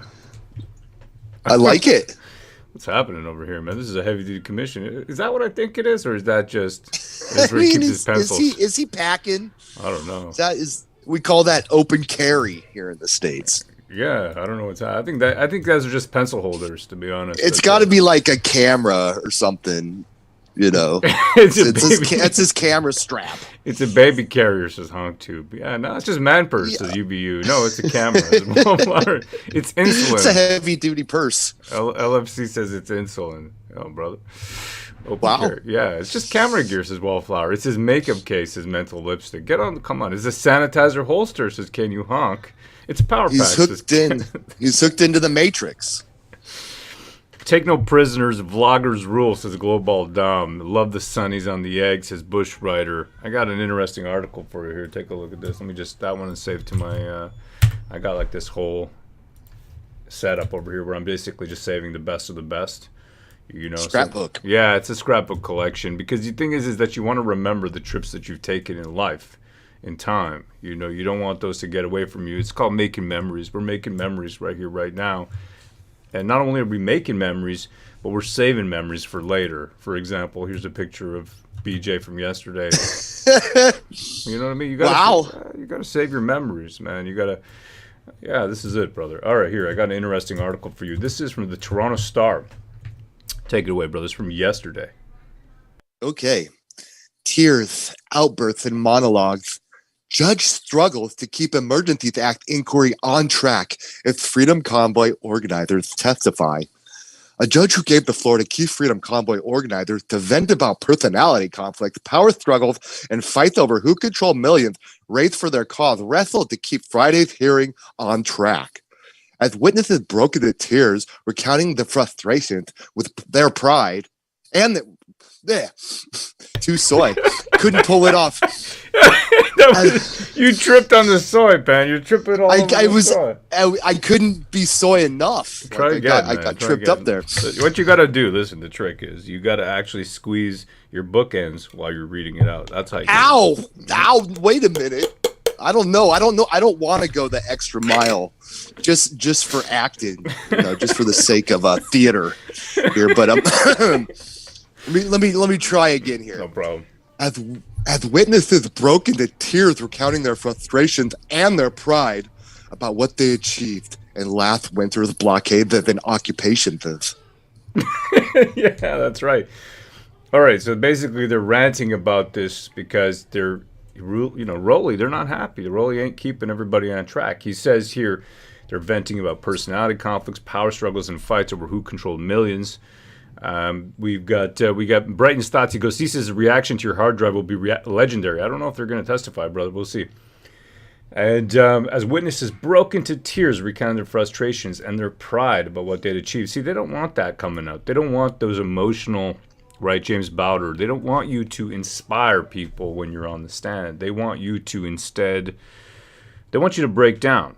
They want you to break down. They have what do you think, Ben? Yeah, I think it's that, and they also want to distract you from, what the actual goal is, trying to find out whether the Emergencies Act was justified. So I'm thinking the leftists are loving this. We got over here James Bowder. See this? They're going to bring him up. Exactly that. Said he was told by God. Anybody who's got any kind of belief is instantly going to be termed a complete whack job. Right, because we live with the godless left who don't believe in any kind of virtue, values, or higher power that they can, let's say, channel and really become better people. No, that's not it, because we live in moral relativity. So you have to acquiesce to your baser instincts and become a complete degenerate dog effer. Let me see over here to start the convo. Wow! Sorry about that. Yeah, that was probably a little far. He cried multiple times. Oh, it's true. Well, very true. Yeah. He got TGIF, says Pashka. That's right. Yeah, thank God I'm not a D effer. He cried multiple times about how he believes a convoy was a worldwide beacon of love and unity. Absolutely. But no, they don't want that. They don't want that on the stand. A convoy lawyer later asked Bowder to elaborate on his feelings about being involved in the convoy, drawing an objection from Paul Champ, a hero of the left, Champ had earlier complained to Rouleau that city residents and business owners had only been given 2 hours to present their evidence of the harms they suffered. 2 hours. They only got 2 hours to cry, though.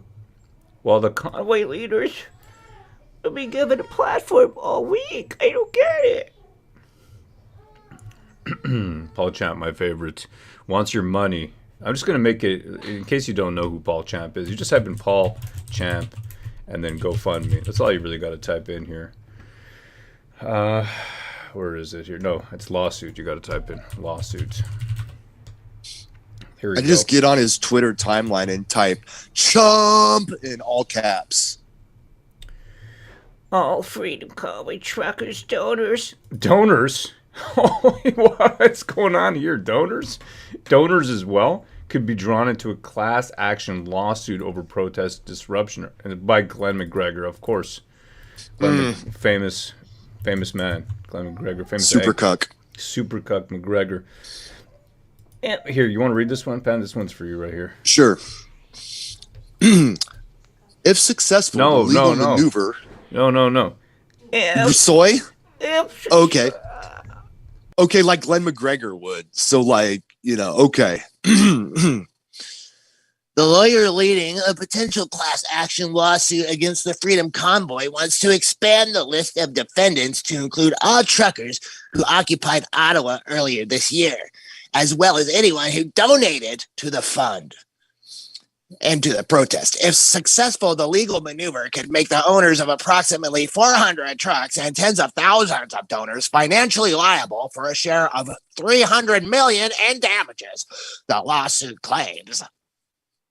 Lawyer Paul Chump first filed the litigation in February, naming public servant Zexy Lee, who lives in downtown Ottawa, as a representative of a class of residents who claimed they suffered from the noise and disruption caused by hundreds of trucks parked on the streets for 3 weeks, honking. And I just want to put out a warning here. So first of all, 2 things, okay? Number 1, lawyer Paul Chump has filed that litigation. First of all, litigation in February. And now, I guess, he's trying to expand it out. And that kind of makes sense because it's all about the truck counting, right? And you saw that Tom Russo being asked about the number of trucks continuously.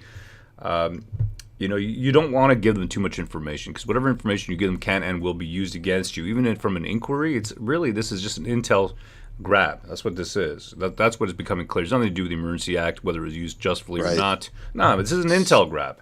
That's what this is. An intel grab, shame, struggle session. There's multiple competing goals at the same time. Get as much information about who spoke to what social media platforms you use so that we can shut down those media platforms or regulate them with C11. There's a whole lot of competing, multi-pronged assault on your freedom. That's what's happening right now through this inquiry. The inquiry itself is an operation, is a tactic. Itself is a tactic. It's not about justice, gaining justice. It is about the government gaining more control. That's what this is, getting more intel, getting more information. Who spoke to what? What social media tools did you use? What funding platforms? Track everything. How does everything flow? Crypto, how do we regulate it?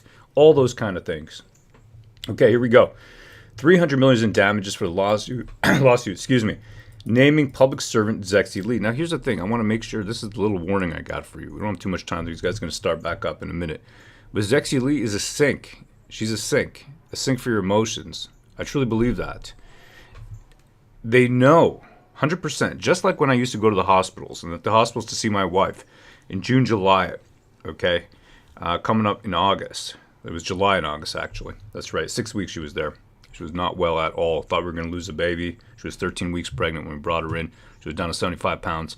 And I had 22-year-old girls asking me all kinds of invasive questions who literally stood there and had the right, and they knew it, they had the right to tell me no, I wouldn't be able to visit my dying wife in the hospital. And they didn't at that point, not yet had they implemented any of these passports, these V-passports. They had not implemented that yet, but I could see the line of questioning every week increase. And these women, these young women, were absolutely the first line of defense for the government. They were the ones who were to give me access or not, and I had to literally put my bookends, place my bookends, as so many of these lawyers say, the eggs, my bookends are in your hands, Rouleau, Justice Rouleau. It's exactly the same thing. It is to reduce you as a man. And they bring in H.A.I.L because it is itself, that is a psychological operation so that you focus your hate and now you fixate, right? And you hate to have that control taken from you from an obvious, vapid, fake, unpretty, but pretty at the same time. You understand it's that conventional beauty. They bring this lady to focus all your hate. It is a sink for your emotions. That's why you have to cut H.A.I.L outside of your emotions. You have to. If you allow they use young women like that because you can't criticize them either, especially if they're of a a certain let's say persuasion or background. You can't criticize these people or you're a racist. Exactly. She's not pretty. She just looks that way. Says, "Can you honk?" That's what I'm telling you. I'm telling you right now. It's a warning because it's very easy, right? Same thing with Rachel Gilmore. All these women. Pretty on the Can't outside. criticize Rachel Gilmore either because you hate women. You hate them. If you criticize a woman, you hate a woman. If you allow yourself, okay, to give expression, okay, and you allow yourself for that hate to now to focus on their features and their feminine features, they're using that feminine creature against you. They're making it. These are the damsels. They're damseling them. You cannot criticize them. Not just you can't criticize them, you're going to start focusing on, the spread of the eyes, the Hmongness of Rachel Gilmore, right? She's got some of that Hmong blood in her. But you focus on that kind of stuff, you're missing the point. I'm telling you right now, these are psychological operations so they can diminish your argument. They can discard your argument. They're back.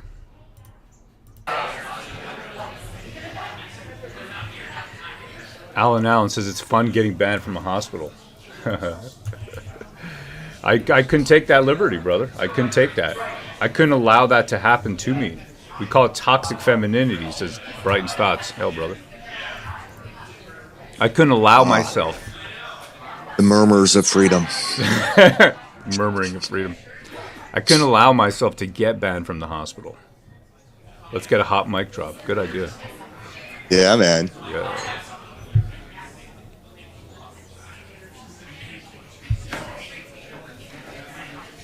Feminofascism, says Piscator 57. I'm telling you right now, I don't even see sexuality in my opponents. I cannot allow myself to. I separate out the demon from the vajay.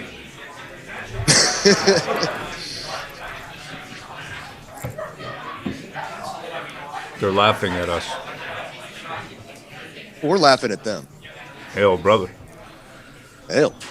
Hail the chat. Hail the chat. Hail freedom.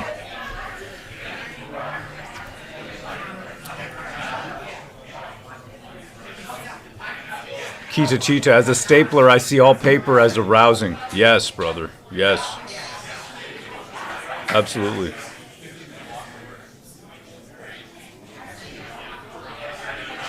Johnny Boy, he who laughs last laughs loudest. He who laughs last laughs loudest. Indeed, brother. Johnny Boy, a very wise man from the East. He's basically like Lawrence of Arabia, Johnny Boy. He's been living with all the Arabians for many, many years now. Lawrence of Arabia, Johnny Boy. Hail, brother. All feds want you to doing kneel. The Lord's work over there. Yes, he is. All feds want you to kneel and beg, says Terry. Hail, brother. Jan Emily, hail to the Lord of the Rings in the audience. I was actually named after Lord of the Rings. My mother was a big Lord of the Rings fan. Riders of Rohan, that's where she named me from. It's also an Indian name. Your middle name is Bilbo. Middle name is Bilbo, isn't it? No, my middle name is Kumar. Kumar. I'm telling you right now, don't allow your sexuality to be turned into a sexual hate. Okay? And like many people here in the chat, I have a great sensuality. Don't allow it to be turned to hate. Don't allow yourself to be aroused and also violent at the same time. Don't allow that feeling inside. Do not. It's degenerate. No. Ice your bookends. Place ice upon your bookends. See not the flesh. They're laughing at you, Rose, says Mike Noyd, but I know. Probably. All chump laughing at us. We got Dominic in the house. Dominic Pantaleo. Hail, brother.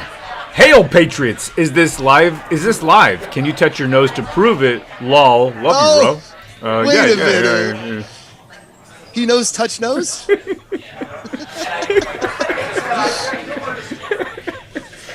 Touch nose if live. Touch nose if live. That's right. It is live. Hail, brother.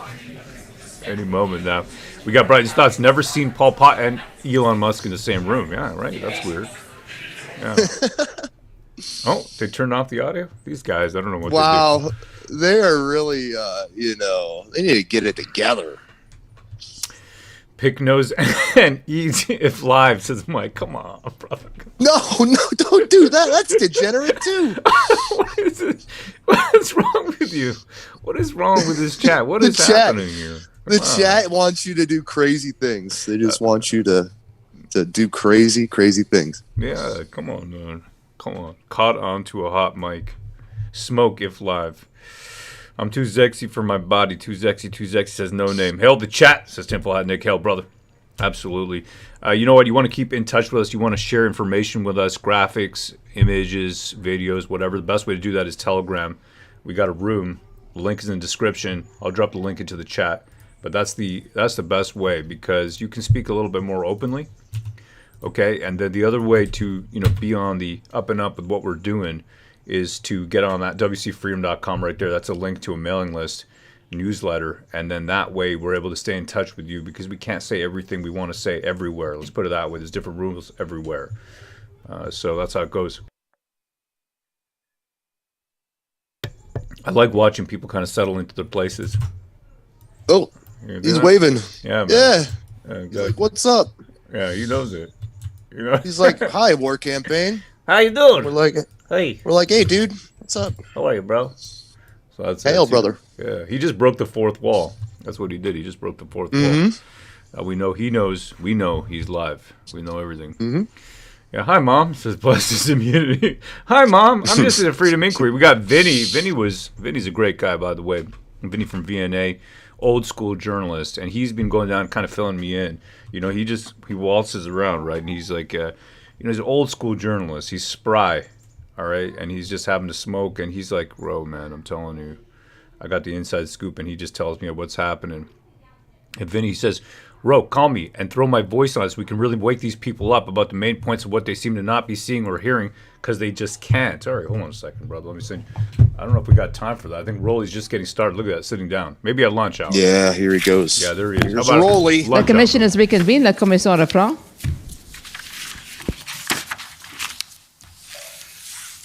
Okay. The convoy organizers.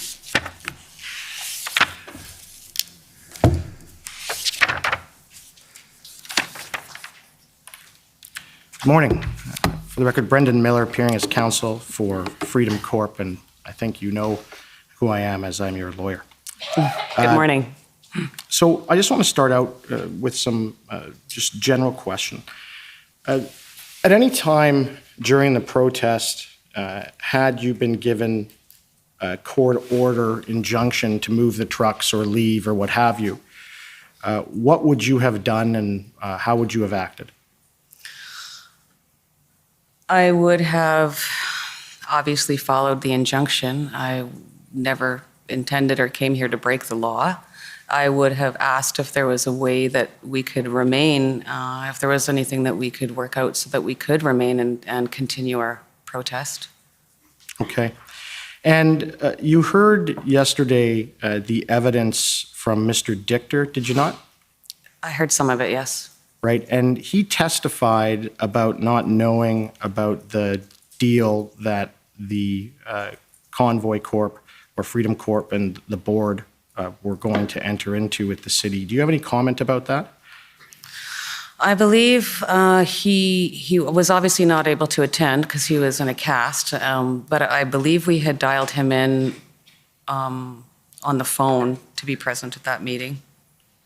Right. And so at that meeting, what was discussed? I believe that was the deal with the mayor. Okay. And what, if any, board members objected to the dealings with the mayor? I don't recall anybody objecting to it. Yeah. And you heard him give evidence that the board members were scared of the lawyers and what they were dealing with. Do you have any comment in that respect? That was news to me. Okay. Have any of the other board members expressed such a fear to you? No. Okay, thank you. My friend, Mr. Champ, discussed with you at length the injunction, when you should have known you should leave. And though I haven't given notice of this, I'd like to bring up document HRF 00000073, which is the injunction order from February 7th.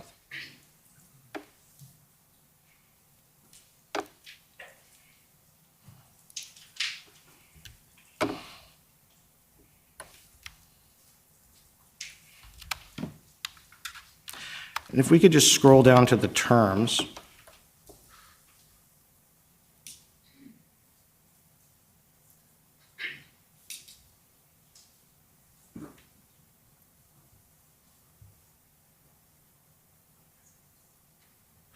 Right. And so if I can just direct you to paragraph 7 of the injunction. Can you read that? Yes, sir. And what's your understanding of the injunction in this order at the time when it was obtained? My understanding was that so long as we remained peaceful and complied with the order, we were permitted to stay. Right. And then there was a subsequent order, and I understand that term, which states that provided the terms are complied with, the defendants or other persons remain at liberty to engage in peaceful, lawful, and safe protest. I take it that that term was in that order too. Is that correct? I'm sorry, I didn't hear all that, sorry. I apologize. I'll speak up. The term at term 7 there, where it says that it's provided the terms of the order are complied with, the defendants and other persons remain at liberty to engage in peaceful, lawful, and safe protest. I take it that was in the following injunction order as well. Is that right? I believe so, and I think that was February 16th, but I'm not sure. Thank you. And so my friend with the Government of Canada discussed with you what your knowledge was of violent offenses, et cetera, that was going on in Ottawa at the time. If Mr. Register could bring up the document we just discussed, POE.HRF,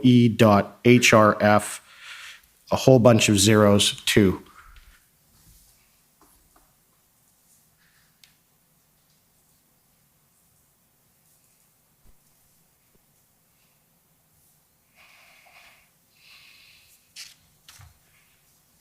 If we could just rotate that.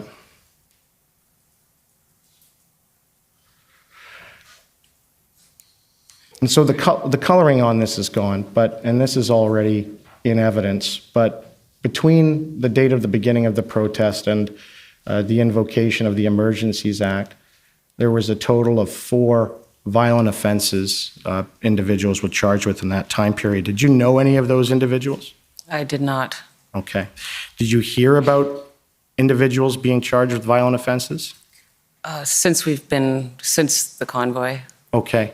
And my friend had asked you questions about some of the statements that have been given in this proceeding as well as in the media about all these awful things that happen to people. And you've been here for this entire time. Have you heard from any witness that they, in fact, were the victim of an assault or witnessed an assault or anything violent? The only thing that I've seen and heard was not violence on the behalf of protesters. It was the video footage that I saw when the crackdown came. Could you agree that if there were victims of actual violence, given that they know who's charged, it would have been relatively easy for those witnesses to be procured to testify before this commission?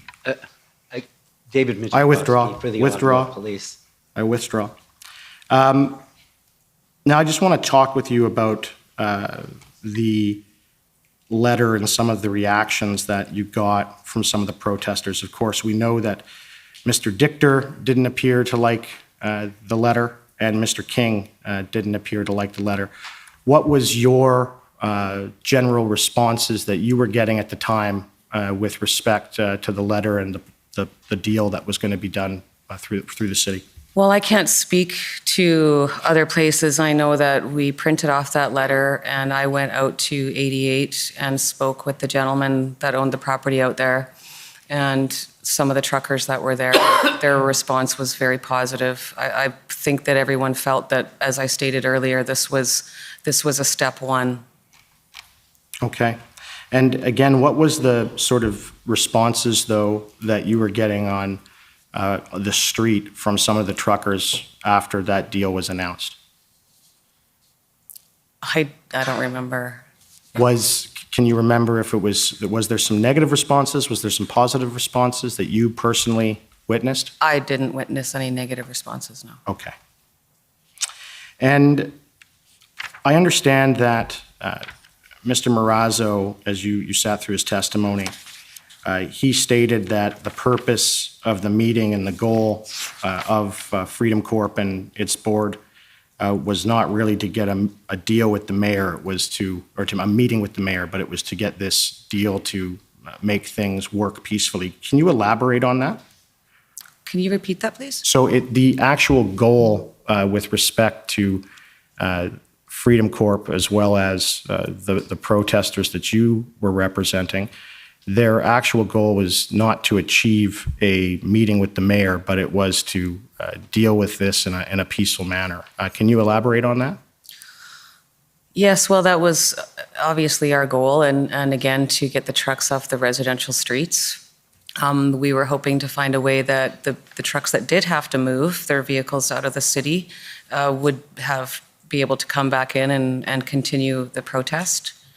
And again, we felt it was a step in the right direction, and meeting with the mayor was not one of my goals, but I thought, again, it was a way to open some dialogue with somebody in a position of authority. Okay. And just on my last point here, part of this commission is about coming up with recommendations and things like that. I take it when you came into Ottawa, and we've heard evidence that a lot of the truckers were directed where to park, and that's where they kind of stayed throughout the proceeding or throughout the protest. Mm-hmm. And so there is this issue in what I refer to and what's referred to in some of the jurisprudence is a speaker's corner. Have you ever heard of that? I don't think so. Okay. It's a place, a location in a government area, particularly out front of Parliament or where have you, where protesters are permitted to go, and it's a designated area for protest. Okay.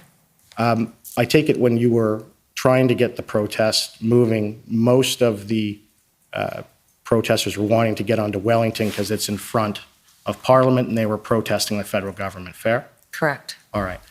And what is your understanding of the current state of Wellington today? I believe it's blocked off. Right.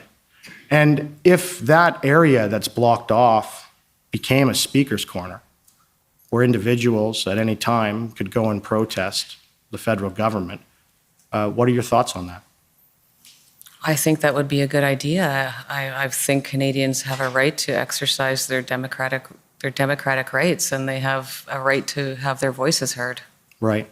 And my friends from the Government of Canada put to you a whole bunch of evidence that you weren't familiar with until you got here with respect to threats. Can you elaborate on any of the threats you've received, ones that you know members of the protesters received, as well as the legal counsel, and even any of the legal counsel in this room since this proceeding started? I know, well, I heard when I was at the ARC that the ARC was receiving death threats against me, which is one of the reasons why I left that location. I have messages on my phone from an Instagram account from a young man that wanted to not just shoot me, but also shoot the rest of the protesters or the convoy organizers. I know that my criminal lawyer has received some very nasty emails. I believe Mr. Wilson has received death threats and threatening emails. Right. And so it's fair to say then that there has been a lot of threats on both sides. That's fair. Okay. But do you know anybody who's made death threats to any of these individuals? Of course not. And when you walk in here every day for the past few days, there's a protester outside, and I'm sure you've heard everything she's been saying, and she's a counter-protester and is against your cause. What are the sort of things that that protester has said to you while you've been coming in and out of this hearing? Well, it's been very hard to hear because there's a lot of construction. I just hear her shouting my name a lot. I heard her say something, I think just now, about she can't wait till I go back to jail. But other than that, I haven't really. Did she mention anything about terrorism? I believe that's right on her sign. And what's it say? It says, "Go home, terrorists." Okay. Thank you. Okay, any re-examination? No, Mr. Commissioner. Okay, I just have one question. You were taken to a chart and told there were charges for violent offenses. Yes. Do you know who was charged? Do you know the With four violent people? offenses? Yeah, the four no, people. I have no, I know I don't. Not that I can recall anyways. So you don't know if it's someone you know or someone you don't know? I do not, sir. Okay. Well, thank you for your testimony. Thank you, sir. And you're now free to go. Thank you. Thank you very much. Okay, so that, we move on to the next, which is the, I believe, the panel of two witnesses, and there's an issue to be discussed about the, as I understand it, the relevance of that. Correct. So maybe we'll deal with that now, if that's agreeable. Sure, thank you very Okay. much. So I'll remain seated here, Commissioner. That's fine, just identify yourself, because it's the same, the reporters have to know who's speaking. Sure, it's David Mijikowski, counsel for the Ottawa Police Service. We have a very real concern with respect to the witness panel of Chris Deering and Maggie Dingmer. I believe there is now a different name, and I apologize. It's Hope Braun, I believe. Those two individuals, and our concern is essentially one of procedural fairness. Those two individuals were not on the list of witnesses provided by the commission. And so last Friday. You mean they weren't on the original list?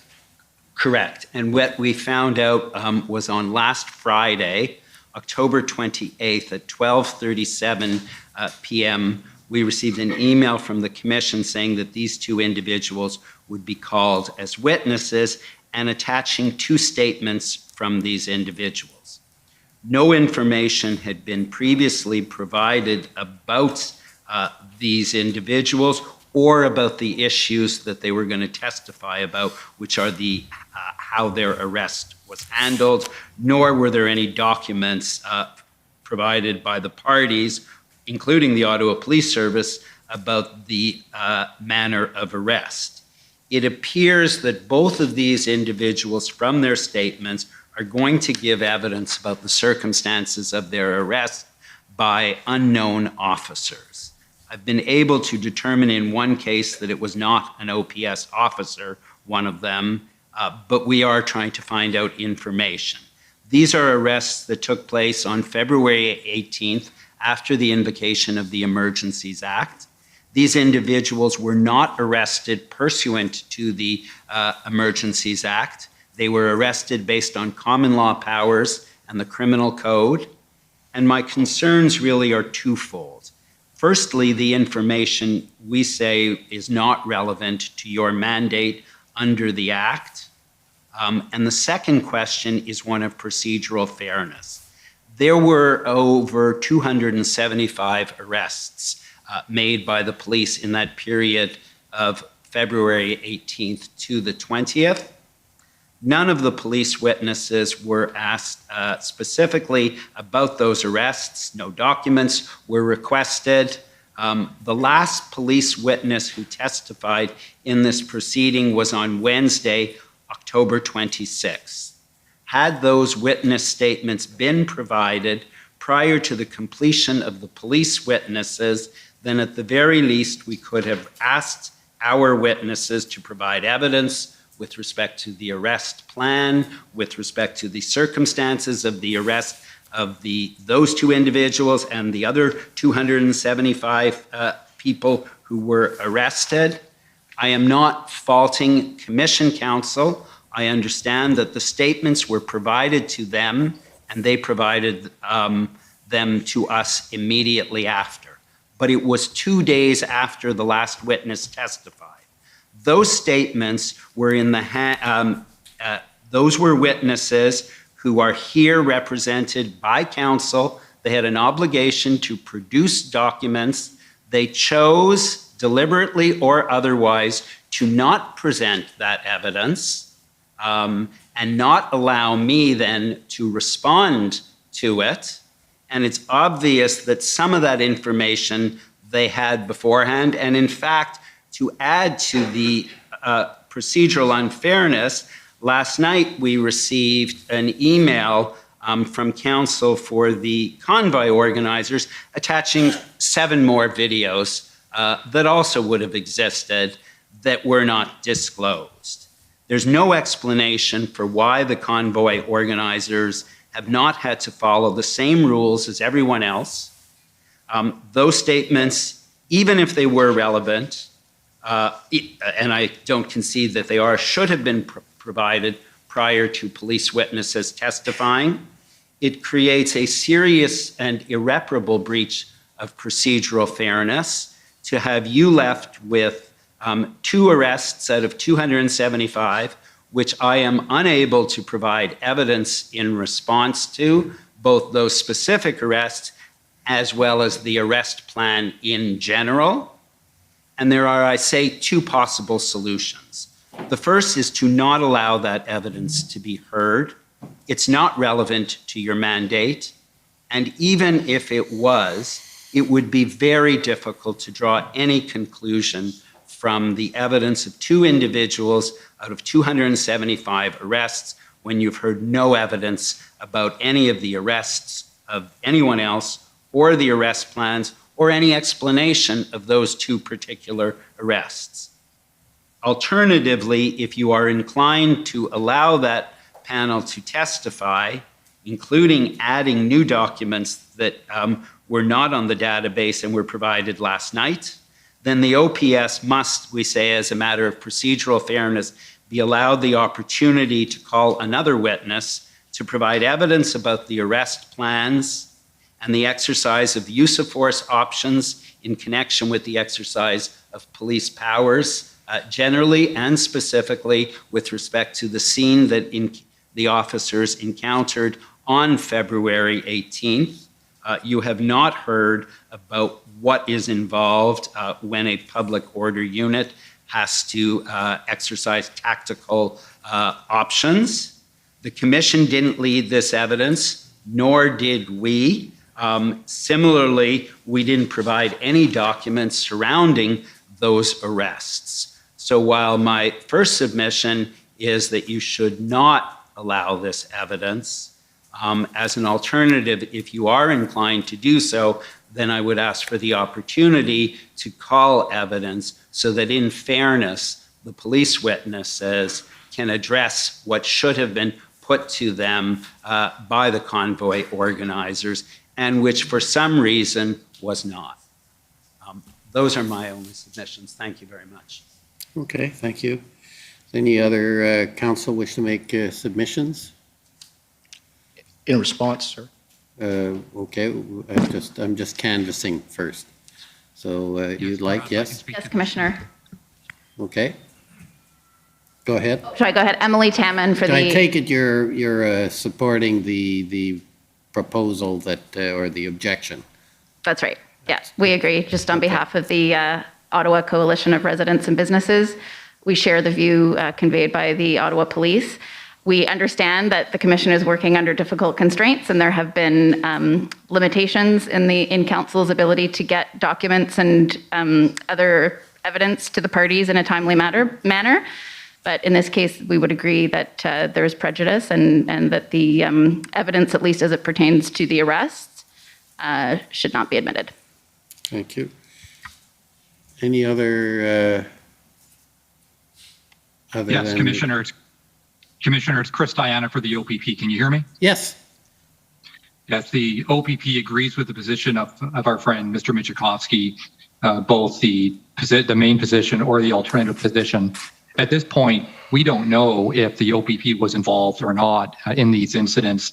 And based on procedural fairness, we should that evidence either should not be permitted or we should have a chance to respond to it. I won't add anything further to the comments by my friend, but the OPP supports that position. Okay. Any other submissions in support? Okay. And then, as I understand it, the convoy organizers are opposing. We're of course in support of the witnesses testifying and all of the evidence being put before the Commission. I'll deal first with the point of law my friend raises about relevance and materiality. With respect to the terms of reference under the Order in Council in this Commission, this Commission is to look at the efforts of police and other responders prior to and after the declaration. So with respect to whether or not there was police brutality or misconduct, etc., it's relevant and material within the terms of reference. Second, with respect to my friend's allegations of prejudice and it not being fair, with respect, they have not called a single victim or a single eyewitness to any of these purported violent crimes that they're trying to lay at the hands of the protesters as a collective.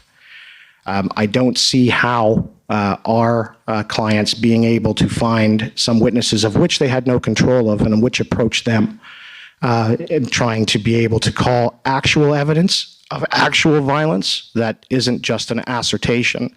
And in my respectful view, it's relevant and material. If you find that there is some form of prejudice suffered, what my friend is essentially alleging is a violation of the rule of Brown and Dunn. If this was a court, that leaves the court with various remedies, and one is to permit the recalling of a witness in rebuttal. With respect to the rule of Brown and Dunn, I did put issues with respect to arrest, etc., directly to Chief Bell, who was in charge of the operation at the time, and acting and asking questions about what was actually done. We've now provided the videos of those actual arrests, and I understand that all the police agencies don't want that to be in the public eye. And with respect, I would submit that the public has a right to see these videos. It is in the public interest, and any prejudice is easily repairable by permitting my friends to call a rebuttal witness if they so choose.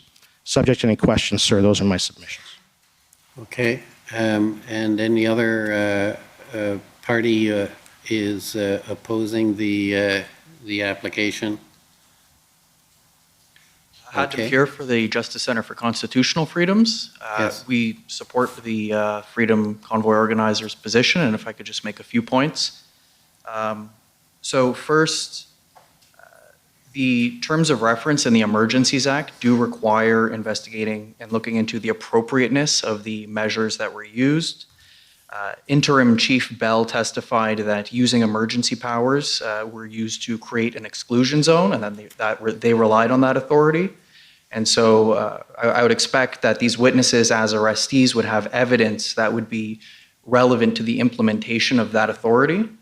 Also, to the extent that my friend made the point that these are but two arrestees of many, We did hear from 2 Ottawa residents who provided their experiences as examples, and that would then represent a broader class of individuals. So this would also be 2 arrestees providing their experiences, which would then be emblematic of others in a similar position.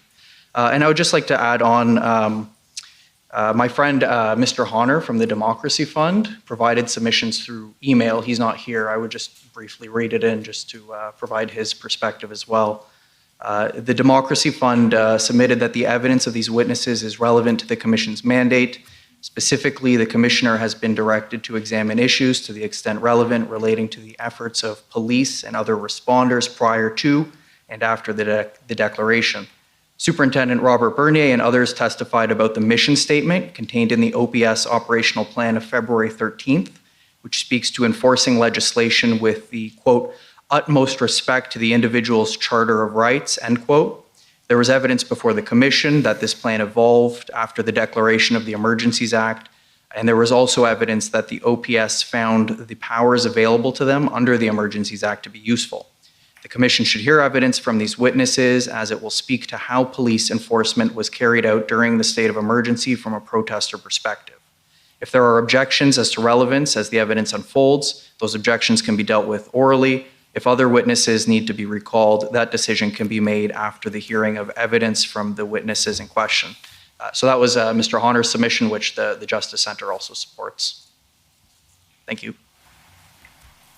Okay. Commissioner, Any other who are opposing or rather supporting the motion?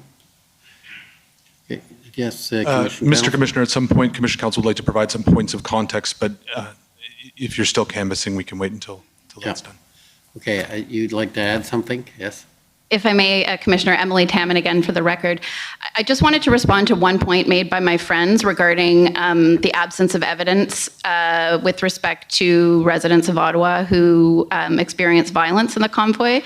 And for the record, would just like to note again that the Ottawa Coalition was very limited in the time that was allocated to tell the story of residents of Ottawa. I would also note that there are many residents who continue to fear for their safety in being identified publicly as opposing the convoy. And with that said, I don't think it's appropriate to infer from the lack of evidence on that point that it didn't happen. And I would also note in response to— I think you're getting into argument now. We're dealing with whether or not there is relevance to the evidence that's being tendered. That's right, but one of the bases upon which it's being asserted that it is relevant is that there's been no evidence in relation to violence experienced by residents. And that's something that my friend put to Ms. Leach this morning, and also Mr. Miller noted it in his submission to you just now. Okay, yes, Mr. Michikowski. David Michikowski for the Ottawa Police. The one point I want to respond to that has not with respect been addressed by my friends, and which is highly problematic, I suggest, is the convoy lawyer has indicated that he put an issue with respect to an arrest to Chief Bell. And that is correct. However, he provided no information, no details, no indication of who it was, when it was. It came out of the air. And what makes that more problematic is that obviously that information was in his possession and there was no documentation provided beforehand. This was sprung after the police witnesses had already testified when we then got these statements. Had the rules been followed, that witness would have seen those statements, would have seen documents. We would have had the opportunity to put in documents and call evidence or ask to call evidence in response. The final point I note is that one of my friends indicated that several of the convoy witness, or several of the coalition's witnesses testified. And that is true. The difference is the rules were followed, and everybody knew before they testified what they were going to say. So everybody else. In this case, there is a serious denial of procedural fairness, and that's what we say must be addressed. Thank you. Okay. And Commission Counsel, you wanted to provide some context, and among other things, I don't know what the witnesses are going to say, so to what degree is it, is this one of the witnesses that we saw the video about, or is this something different? So maybe you go ahead. Sorry, I didn't mean to cut off my friend. This is not the witness. That one was also unfair, but we were at least able to get instructions and able to deal with it in cross-examination. Okay, so that was a red herring then. Okay, yeah, I have no objection. I was worried that this was the same person. No, I have no objection, by the way, for you reviewing those statements so that you can understand the nature of the evidence. Okay. Commission Counsel. Thank you, Mr. Commissioner. John Mather, Commission Counsel. Just 2 points of context. Again, we haven't heard the evidence yet, but Commission Counsel expect that while there may be some evidence given about the arrests, that's not the focus of the evidence. Don't expect it to be the focus of the evidence. The 2 individuals who are being called, Commission Counsel understands, participated in the protests both before and after the invocation of the Emergencies Act. They are not individuals, again, as we anticipate, who identify themselves as organizers. To date, the Commission has called individuals who have identified themselves as organizers, and this is a different perspective and one that we anticipate exploring. And then the second point, Mr. Commissioner, is that there has been evidence given by police witnesses about the measured responses in terms of ending the protests in the red zone in Ottawa. Some of these matters have been before the Commission and prior to today without objection. Okay. Thank you. Any further submissions by anyone? I'm being very generous about submission time. Just one more, sir, and I just want to emphasize. But don't repeat, though. I'm not going to repeat. I always worry when someone says, I'm going to emphasize. I'll take it back. I'm going to point out that, when it's with the Commission under the Inquiry Act and its provincial equivalents, it is an inquiry, and it has different rules, and it's much more liberal when it comes to the permitting of evidence. And though I understand my friend's argument, there is many more remedies available for a breach of the rule of Brown and Dunn if you find that it had occurred than not permitting the evidence. And I would submit simply that the least intrusive remedy in the truth-seeking function of this commission would be to allow the evidence and on whatever terms you see just. Thank you.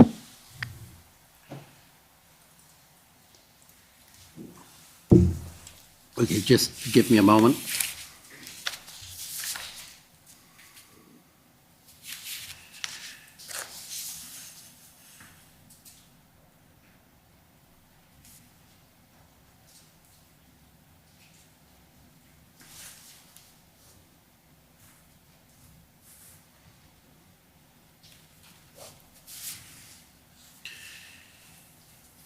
Okay, I'm going to allow the panelists to go ahead. On Mr. Michkowski's first point about whether the information is relevant, I think there is certainly evidence that it may be, I haven't heard it, but it may be relevant as to the use of the Emergency Act, and in particular the notices that have apparently there's lots of evidence were circulated as recently as this morning.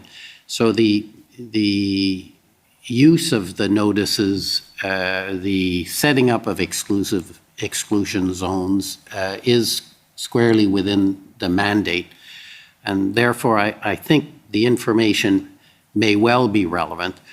I also note that there has been evidence of police as to the fact that the protest was ended in an orderly manner and quite properly. I believe Inspector Bowden talked about that. I believe another witness, maybe Chief Bell, talked about the fact it was ended without burning of police cars, etc. So the manner of ending is relevant, and this may go to some degree.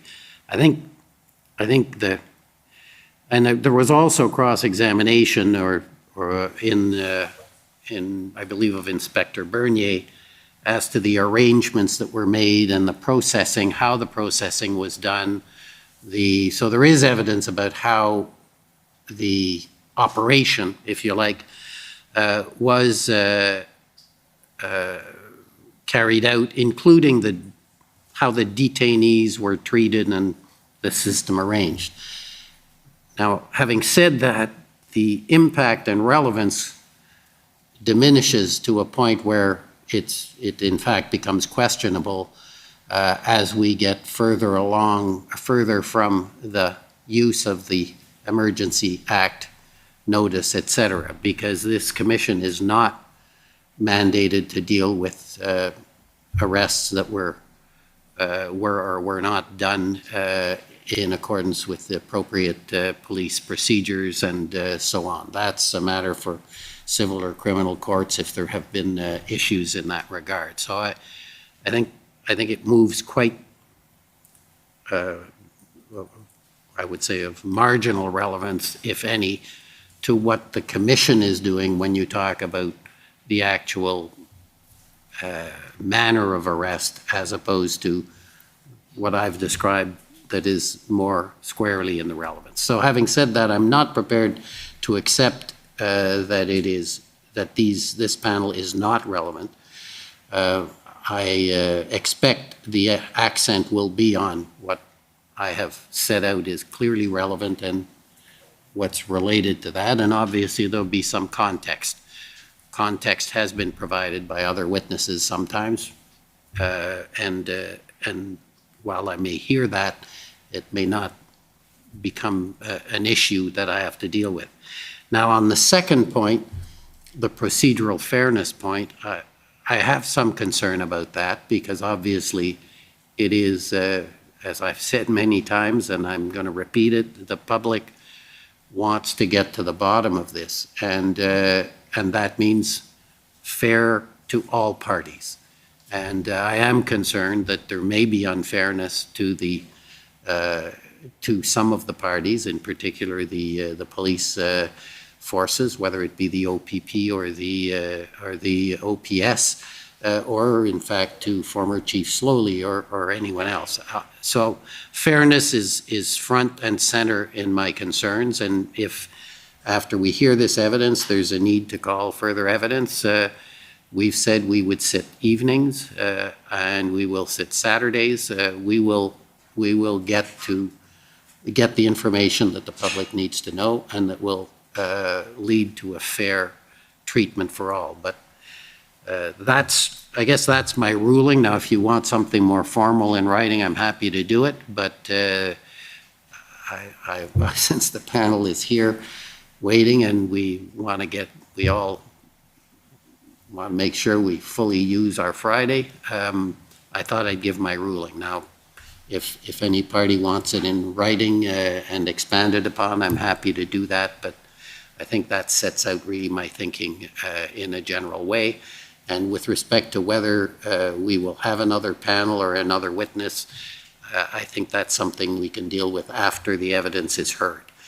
With respect to the videos, I'm a bit concerned about the videos. I haven't seen them, and I would hope we're not going to get too far afield of what's relevant to the issues I need to deal with, and I don't mean to minimize any issues about how an arrest was carried out. Those are obviously significant to individuals involved, including the officers, but that's not central. In fact, is more anecdotal, I think, in terms of what this commission is dealing with. But it is part of the record so far, some of the evidence relating to that. So that's That's my ruling. And we can proceed with the panel, I believe, and I will expect the parties, if there are concerns about the ruling and you wish it in writing, please notify Commission Council.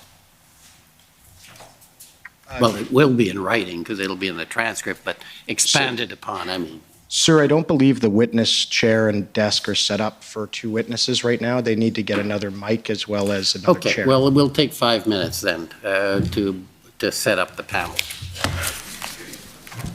The commission is in recess for 5 minutes. La commission est levée pour 5 minutes.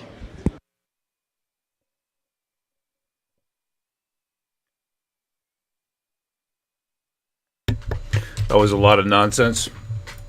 Play the video clips already. Total nonsense, man. Police just following orders, says rah-rah. Where is the videos? Play them. You had a year to prepare.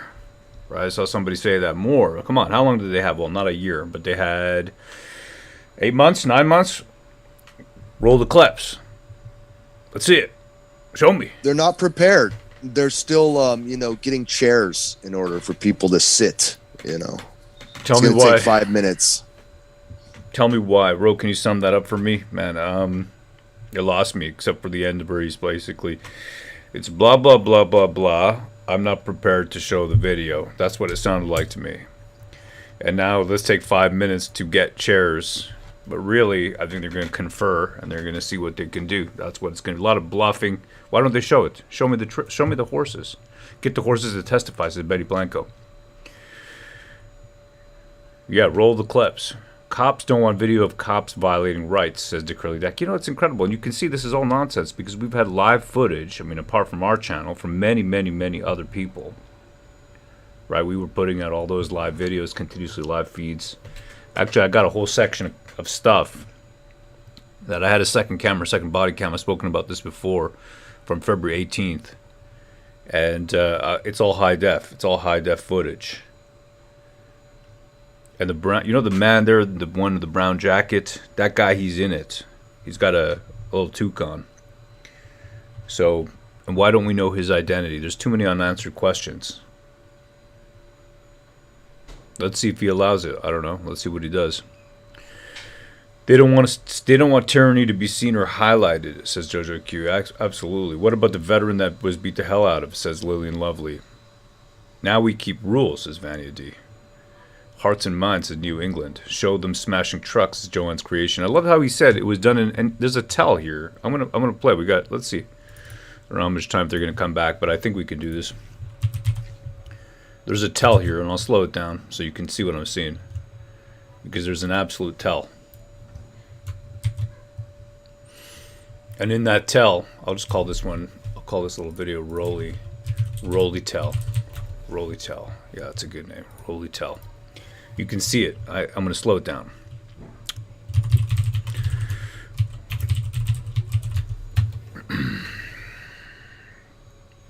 It's just take a second here. It's just converting. There you go. Rolly Tell. Okay. This is the last bit here.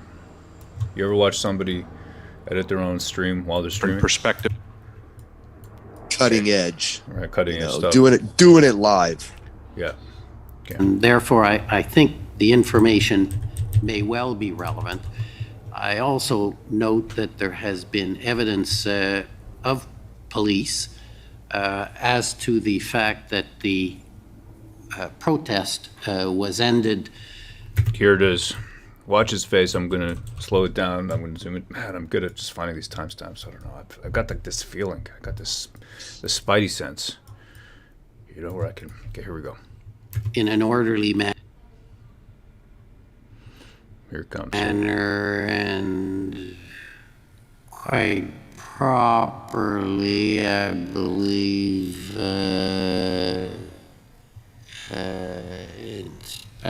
Inspector Bowden talked about that, I believe.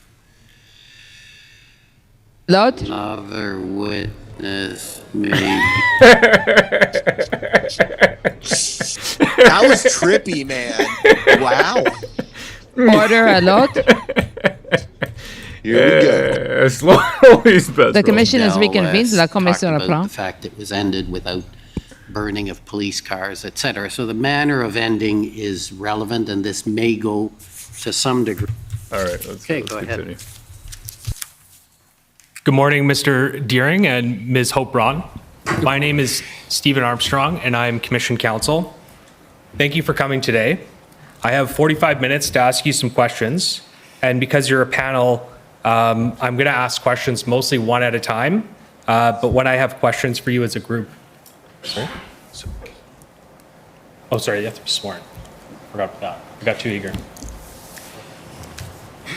Mr. Deering, Yes, will you swear on a religious document or do you wish to affirm? I wish to affirm. For the record, please state your full name and spell it out.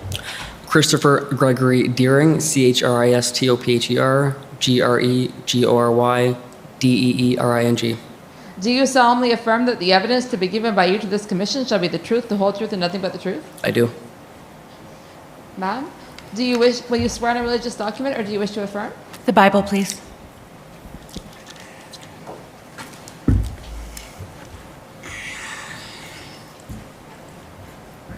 Do I stand? Please take the Bible in your right hand.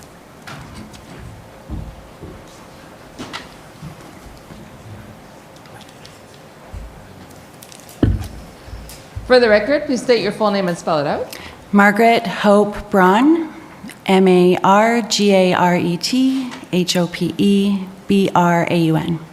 Do you swear that the evidence to be given by you to this commission shall be the truth, the whole truth, and nothing but the truth, so help you God? So help me God. Thank you. So, good morning again. As I was just explaining, because it's a panel, I'm going to ask questions mostly one at a time, but when I have a question for you as a group, I'll try to make that clear, okay?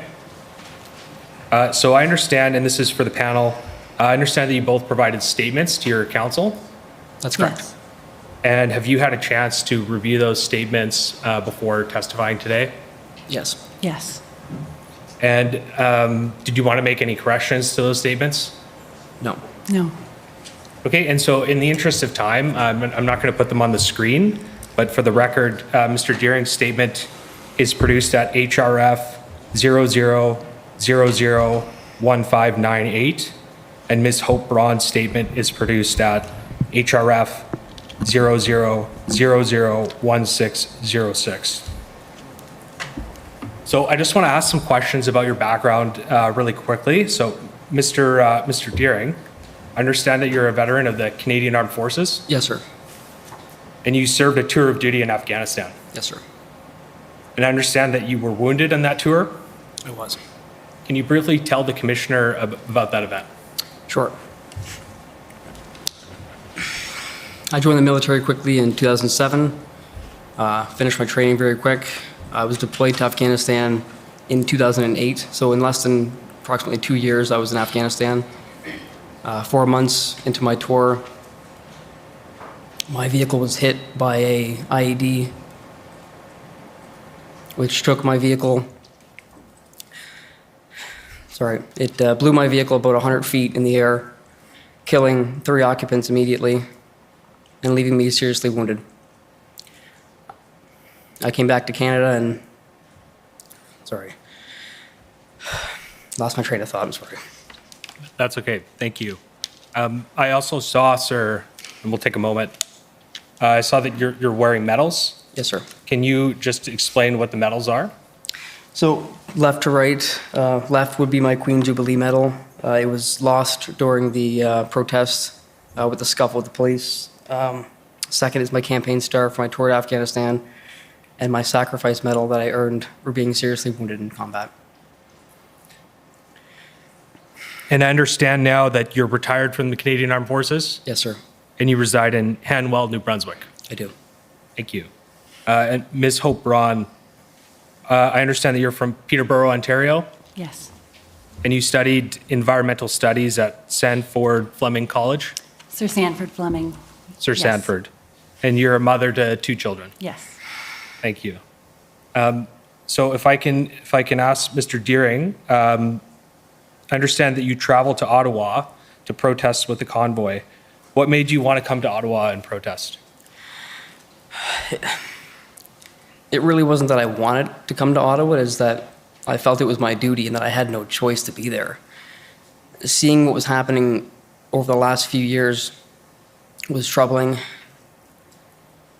And I felt that I was there 2 weekends, first between February 11th and 13th, in which a bunch of veterans took down the fence that was wrongly placed around the memorial. And then I went home, and then within days, the Emergency Act was looked at being enacted, and I rushed back to Ottawa to do what I could to protect the peaceful citizens of the protest. And so when you traveled to Ottawa, what did you understand that you were there to protest? The mandates. I was there to protest the mandates. And why was that important to you? Because for the last 2 years, personally, as a wounded veteran, I couldn't do anything. I couldn't take my family to a restaurant. I couldn't take my kids to gymnastics. I couldn't grieve my comrades in Nova Scotia because I wasn't allowed to cross the border in my own vehicle by myself to a cemetery where no one was living and lay my flowers for my mental health. And I was denied that for 2 years. There's many more reasons. And again, my train of thought is lost. I'm sorry. That's okay. I'll ask some questions now to Ms. Hope Braun. I also understand that you traveled to Ottawa to protest. What made you want to come to Ottawa to protest? Yeah, it had been going on 2 years of mandates, and they just seemed to get more and more restrictive. I had tried every avenue available within our system to communicate the difficulty that I was seeing around me and experiencing to our government at various levels, and nothing was effective, and the tone was not changing coming from the federal government. And I was just losing hope and really looking for options on how I could find more a more peace and safety for my family, and felt really isolated. And then seeing the convoy begin. I also lived out west for 10 years, so I have a lot of my support network is there, and I couldn't travel there. And so there was a lot of people who I know personally that were sharing stories about how it was affecting them where they were. And I just felt, since I'm 3 hours away from Ottawa, I have a duty to go as well, and not just represent myself, but many Canadians who could not come and felt passionately about this. And so when did you come to Ottawa? I came the second Saturday. I came the third weekend for the entire weekend, and I came back that Wednesday and stayed until the end. So. And can you tell the commissioner what your experience was with those protests? Well, when we first arrived, I came with a girlfriend for the Saturday, and there was just a lot of energy. I was seeing people from all different backgrounds and cultures, different outfits and cultural outfits that I had never even seen before in Canada. There was lots of hugs, and there was walking up. There was just grown men crying and giving hugs and everywhere, and it was emotional, and we cried. We had spent a long time feeling like we were really alone, and not being able to go out, and really not being able to even talk or share our experience in our family gatherings, because we were we were not welcome to speak openly about what we were experiencing. And so it felt like this was our family. And I saw so many good things. I could just go on for an hour on that. I saw lots of flags. I saw, yeah, I think that's good for now. And if I could ask Mr. Deering, building on that, what was your experience with the protest, and how did it compare? How was it similar to or different from Ms. Hope Braun's? My experience was that when we got to Ottawa, so on the way to Ottawa, so actually when the convoy was making their way to Ottawa, we attended a few. There were a lot of people would stay on the bridges to show support, and so where we lived close to a military base, and there must have been 4,000 to 5,000 people on this bridge waving flags, and it was amazing. And it was just the amount of support was incredible. We made our way February 11th, the first weekend, just to we wanted to see for ourselves what was going on, because when we watched the news, there was one narrative, and we wanted to see for ourselves, because on Facebook and social media, you'd see a whole completely different other story. So we wanted to go there for ourselves. So our first instance was myself and my wife. We went up just to see what was going on. I participated in the fence removal. Again, I went home. The following, I think it was the February 17th, I left my residence at 5 a.m. To go to the protest. But during the protest, there was hugs, there was homeless people being showered with food. I had read that crime was down. It was the most amazing experience I've had in my life. And I don't regret going or being there one bit. And I'm sorry, if you could refresh my memory on the question again. Sorry. Just asking for your experience. And so, sorry, did you have anything more to add, or were you done? There's a lot more I could pack into that, but it was the true Canadian spirit that was there. Yeah, can I add to that? Please do, yep. Okay. Yeah, the first weekend that I came with my a female friend, and she stayed at my house the night before, and we were reading the news, the global news, and they had something in there about we haven't received a police report yet on how many additional rapes had taken place in the city since the convoy arrived, and that just really shook me that they would go to that extent to make anyway that way. But when I got here, the experience was like the positive masculine experience, the way that the men were behaving. They were complete gentlemen, and I felt not unsafe whatsoever in the city. And when my phone died and I went back, I wasn't familiar with the streets. I was approached and walked to my car and just treated with such respect by the men that were here. And so for the panel, I understand that you were coming to Ottawa and then going home and coming back. Once the Emergencies Act was invoked, why did you want to either come to Ottawa or remain in Ottawa? So I remember when they were voting on that, and my wife and I were lying in bed, and we were terrified how the vote was going, because we knew, or we felt, that the evidence would not be able to substantiate such a call. I felt there was a great need for me to be there, not just as a veteran, but as a seriously wounded veteran, to be there to protect the Canadian people from what could potentially happen. Ms. Hope Braun? Could you repeat the question? So after the Emergencies Act was invoked, why did you want to come back to Ottawa or remain in Ottawa if you were already there? Yeah, I came to Ottawa for Valentine's Day. So that was the day that it was invoked, February 14th, if I'm correct.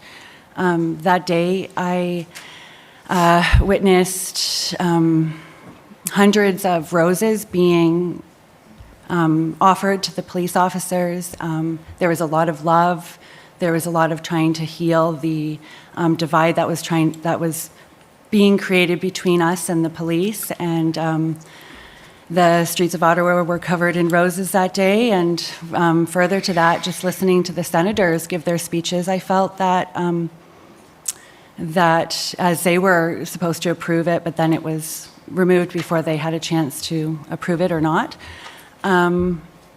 It sounded like there was good reason to stick to what I felt was right and stay. And I don't believe that if a government passes a law, it means that we have to go against what we believe is right. We should still, we still have a right to peacefully protest and assemble.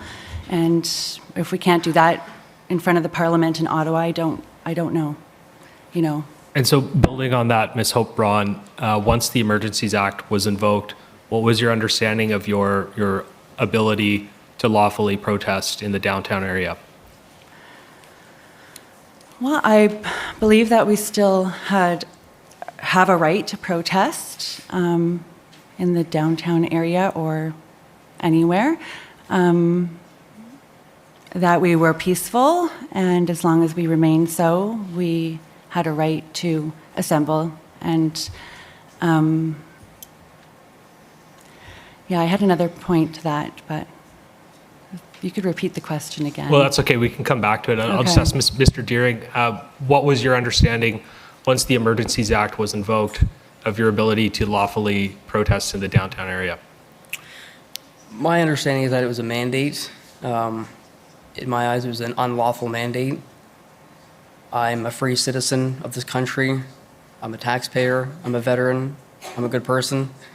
And I felt I had the right to be there with my Canadian citizens to try to protect them.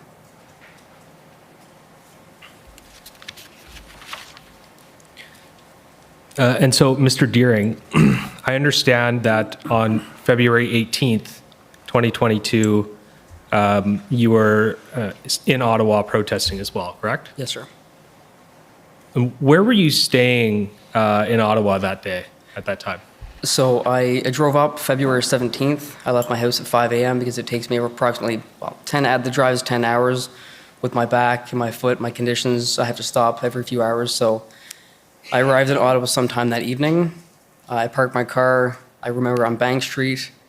I walked up to the memorial to just congregate with the veterans.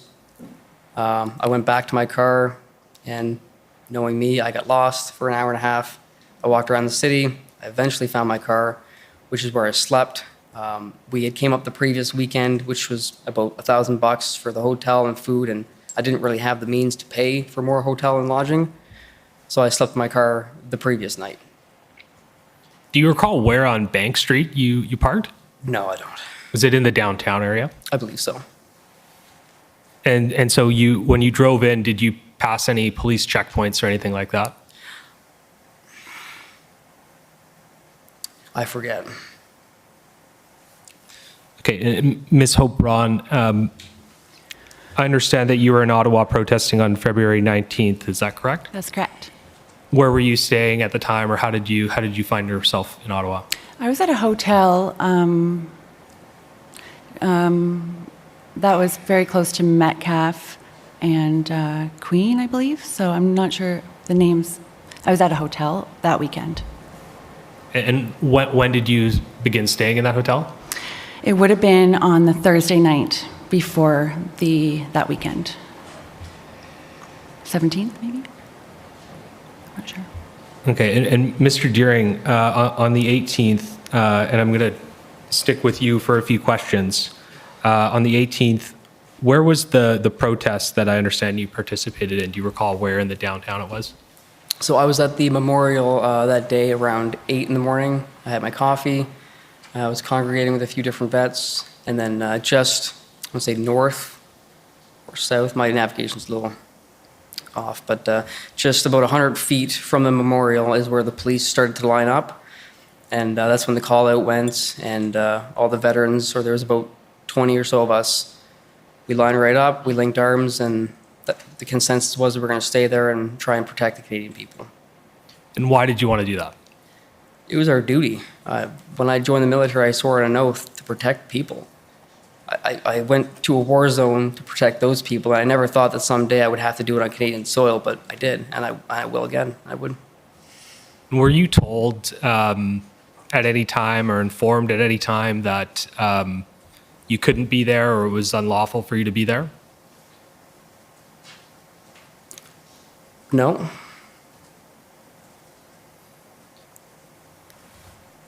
And I understand that you were arrested on the 18th. Is that correct? I was.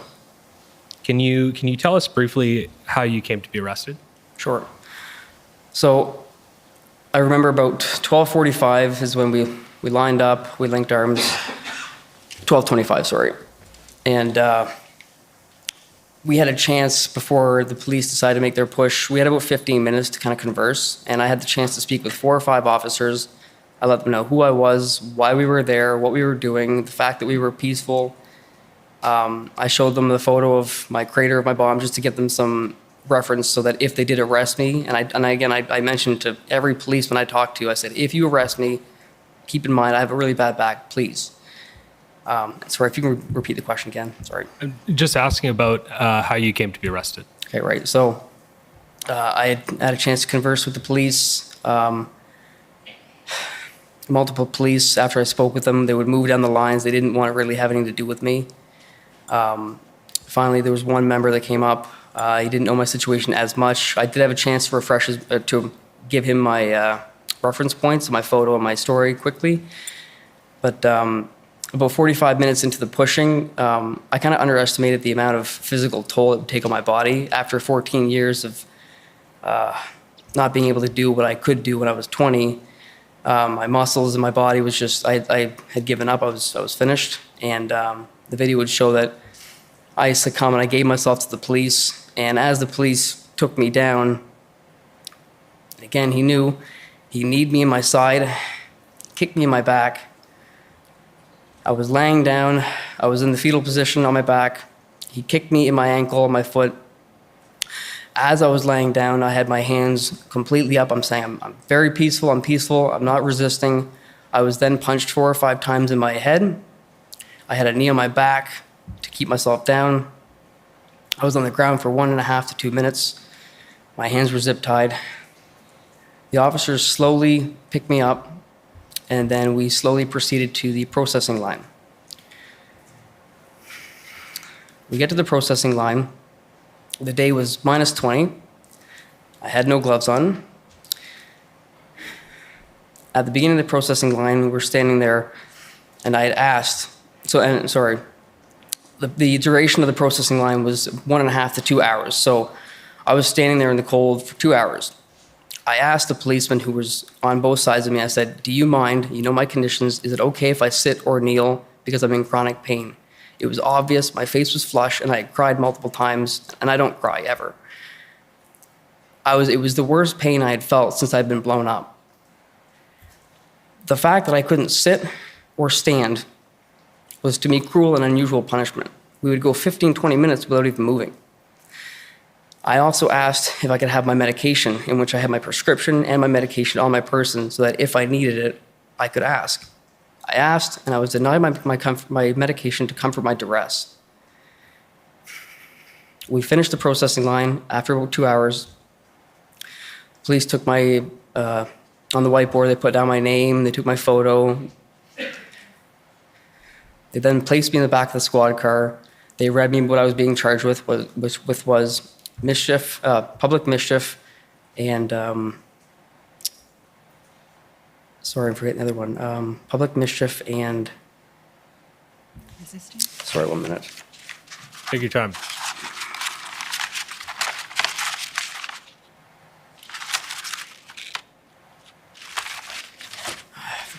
Public mischief and It's okay, Mr. Drink. Your statement is in the record. So if I could actually move you back in time, what were you and your group doing just before you were arrested? What activity were you taking part in?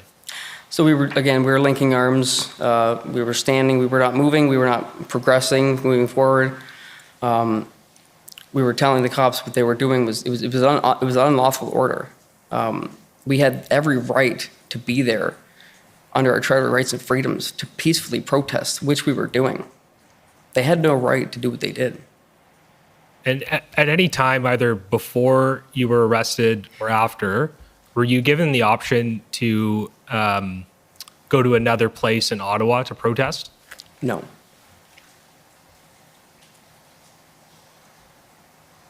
Okay, Ms. Hope Braun, I think as we said earlier, I understand you were protesting on February 19th in Ottawa.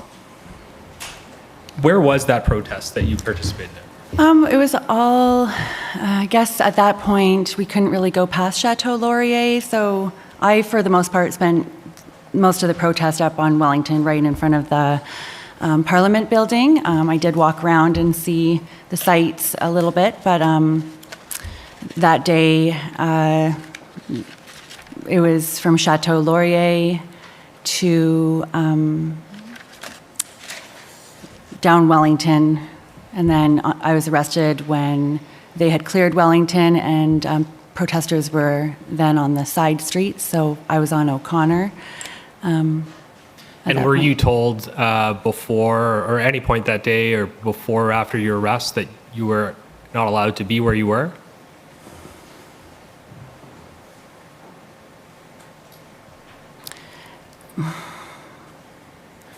Not in that effect, no. There was, no.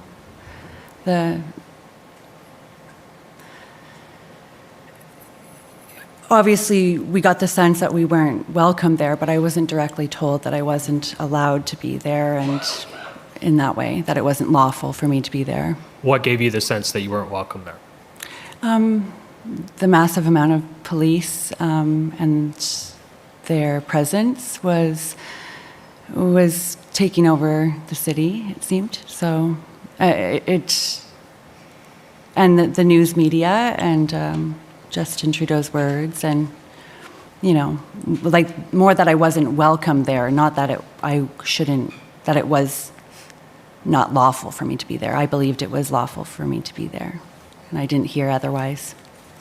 And either before or after your arrest, were you given the opportunity or were you told about any kind of place you could go in Ottawa to peacefully protest? No, there was no place provided or planned for us to go. And not only that, but afterwards, people were still coming from across the country, and places like Arnprior. They were assembling there, and the owner of that property was threatened with fines if he didn't have us disperse. So it wasn't even that we weren't welcome in Ottawa, we weren't even welcome to assemble an hour outside of Ottawa. So it extended beyond that red zone, in my opinion, in my experience. And how did you come to be arrested? Can you tell us about that? So when police had effectively removed everyone from Wellington Street, they had all the streets with the trucks on them at this point, and I was on O'Connor, and I had a bit of hope that they would stop there because we were remaining peaceful as protesters. We were there from all over the country, and there was a man who had the Charter of Rights, or I guess it was the Bill of Rights. It was a document. They look the same, and they both represent human rights. And so I took 3 copies of that, and there was 3 different police units, it seemed. They had different types of uniforms, so they appeared to be. So I spoke to each unit, and I said, you may have been able to justify this up until this point, but if you keep moving forward and you onto the people, because we're just the people now, that you have the trucks, you will be trampling our Charter of Rights with your boots. And I put it down in front of each one of them, and in the middle of the street, I knelt down and in front of the charter, and I told the police officers that if they move forward, I'm willing to not resist arrest, and I won't move at that point. So that was my line in the sand. So, yeah. And just coming back to Mr. Deering, you had mentioned just before your arrest, you had said something about an unlawful order. I just wanted you to clarify what were you referring to? What was the unlawful order?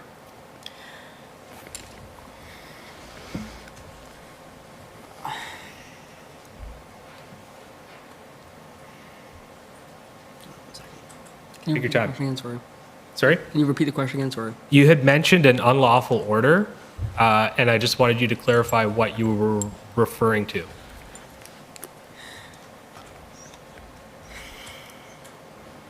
Sorry, I'm just having a bit of a brain fog at the moment. So I think the context was I had asked you why you were there, and you said that you were there. Well, I don't want to put words in your mouth, but I understood it to be in defiance of an unlawful order, or you weren't leaving because of an unlawful order. From what I understand, a mandate is just that it's a mandate. It's not a law. We didn't vote on it. The people didn't want it. It was pushed upon us, and I felt it was unlawful. And what is the mandate? The mandate was the Emergencies Act. Sorry. And for the panel, can you just tell us what was the impact of these events on you? Sorry, sorry, can you say it again? Was that for me? For the panel, what was the impact of these events? Of the impacts of the on you as a person for the past 2 years? Sorry, on the events in Ottawa. The events in Ottawa.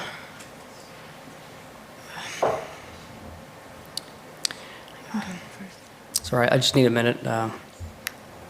So for me, the impacts where I was already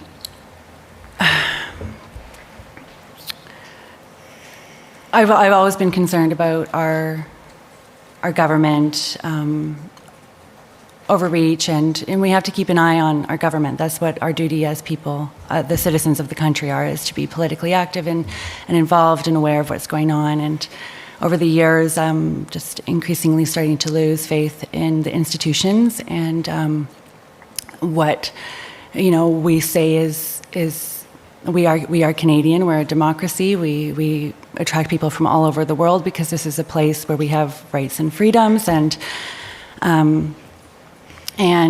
to me, the impact was that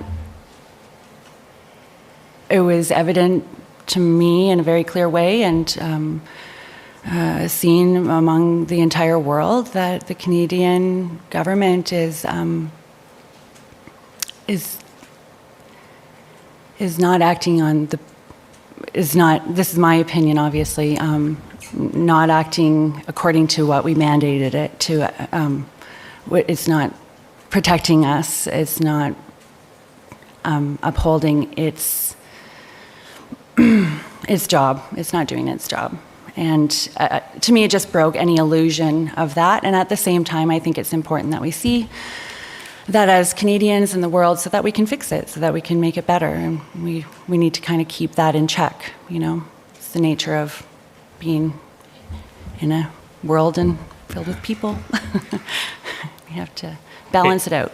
And Mr. Deering, did you want to answer that as well? Can you repeat the question one last time? So I'm wondering what the impact of your experience in Ottawa was and how it ended on you as a person. It's such a loaded question. I'm sorry. There's so many emotions going on in my head. In the last 2 years, it's just been constant persecution after persecution. And I find that when the government has a role, but when they want to get into your lives and tell you who you can see, when you can see them, and dictate everything about your life, and when they get too intrusive, the overreach for me was just too much. And again, I had to be in Ottawa. It was my duty. I had no choice. Yes, Ms. Hope-Brown. More personally, the impact for me is after speaking to a therapist, just clear signs of PTSD-like symptoms around what happened, and my whole life was really turned upside down from that time forward, and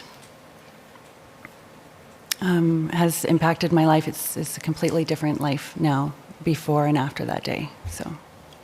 Okay, and I'd just like to close out with the panel. I'm going to ask both of you. Let's start with Ms. Hope Braun. Is there anything that I didn't ask you about that you wanted to say that we didn't get to talk about? I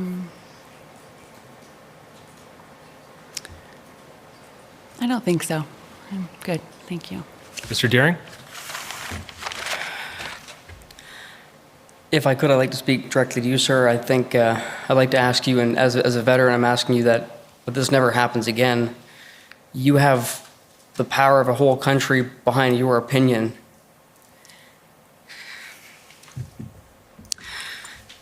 Please use it to protect the Canadian people from this kind of misbehavior from this government towards its people ever again. Please. Thank you. Thank you. Those are all my questions. Okay. I think it's the Ottawa Police Service is going to go first.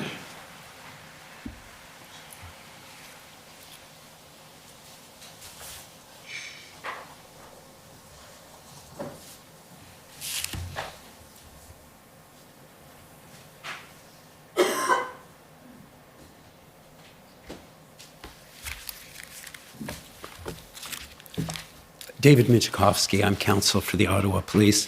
Good afternoon, Mr. Deering. Good afternoon, Ms. Hope Braun. Good afternoon. Good afternoon. Mr. Deering, you were looking at a statement that you had in front of you, and that's the document that's called Canada Freedom Rights Movement Statement of Chris Deering. Okay, I don't remember that, sorry.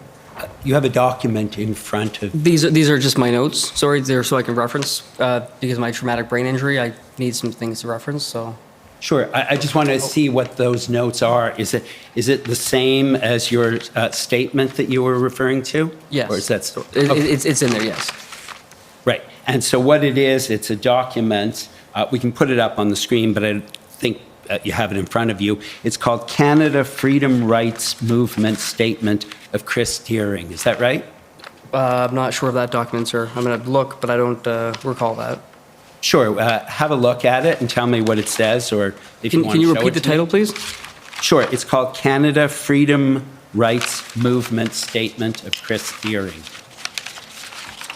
Perhaps we can put it up on the screen so you can If you could put it on the screen, sir, I don't have we'll that. do that. Okay. I can't recall the number, but I believe... Council, if it may be assistance, I believe that's HRF 401598. Thank you. If you could just put that up so that Mr. Deering could see it.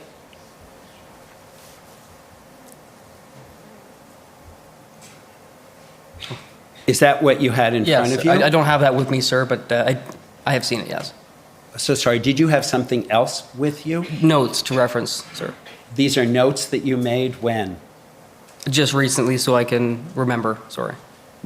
Okay, perhaps those notes can be filed at some point as well. Those are not notes you made at the time of these incidents, right? No, sir. Okay, I didn't realize. I thought you had your statement in front of you when you were testifying, but you had some other notes. Yes, sir. Okay. Ms. Hope Brown, I believe your statement also says at the top of it, Canada Freedom Rights Movement Statement, correct? I don't recall the very top line, sorry. Okay, perhaps we could call up Ms. Brown's statement. I'm sure it is, if that's what you're looking at. This is the hearing clerk, just for the benefit of the record. That's HRF 401606. That's correct. That's your statement as well, correct? Yes. And so those statements say at the top, Canada Freedom Rights Movement Statements. Who put that on them? I'm not sure. I'm not sure. If I can answer No, that for my Don't worry, that's questioning cross-examination. Go ahead. You don't know. I would imagine it would be the lawyers that were taking our statements. Those would be the convoy organizer lawyer? I don't believe so, no. Okay. It wasn't any of the people at this table, was it? I was speaking to them on the phone, so I'm not sure. Right. I couldn't see them. Who gave you the statement? Pardon?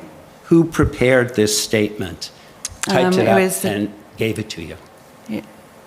It was, I was contacted through the Justice Center. Right. And so one of the Justice Center's lawyers prepared this statement and sent it to you, correct?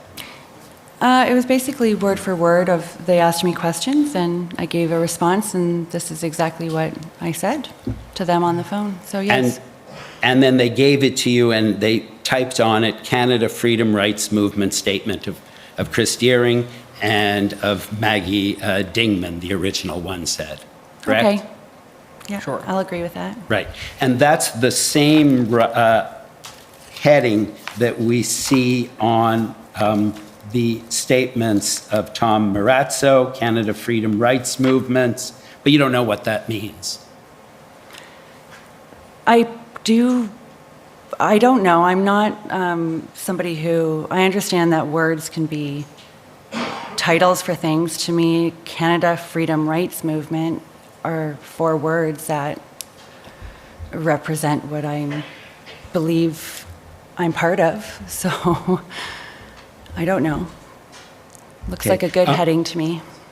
See, what I'm trying to figure out is most of the other witnesses here were interviewed by the commission, and then we have statements that are on the Public Order Emergency Commission letterhead. Okay. You were not interviewed by the commission's lawyers to prepare those statements, correct? I was interviewed by a lawyer who was here working with the commission, so I don't know. These you don't remember. And how about you, Mr. Deering? Everything in this is correct. I wrote everything myself. Again, I do forget also who assisted with me. That's back to my traumatic brain injury, I'm sorry. And neither one of you have criminal charges against you, correct? No. No. And so you told your story to one of the convoy organizer lawyers, is that right? The Justice Center. The is Justice who Center, I took mine. apologize. And neither one of you, as I understand it, has filed a complaint with the Ottawa Police Service about your arrest. Not yet, no. Not yet. And neither one of you has contacted the Crown to say, hey, excessive force was used with me. I have not contacted them, no. Yeah, at this point, I've tried to contact the government so many times, I'm kind of gonna, it's very frustrating. I've spent a lot of time trying to contact government agencies and have assistance and have not gotten anywhere for many years at this point, so. And complaints against the police can be filed with an office, a government office called the Office of the Independent Police Review Directorate, OIPRD. Neither one of you filed a complaint with them, correct? No. No. Not yet. And the SIU, that's the Special Investigations Unit, you can investigate situations in which someone says they've been seriously injured by the actions of the police. And so I just want to be clear, there haven't been any complaints or investigations by the SIU, have there? Nope. Not to my knowledge. Not to my knowledge.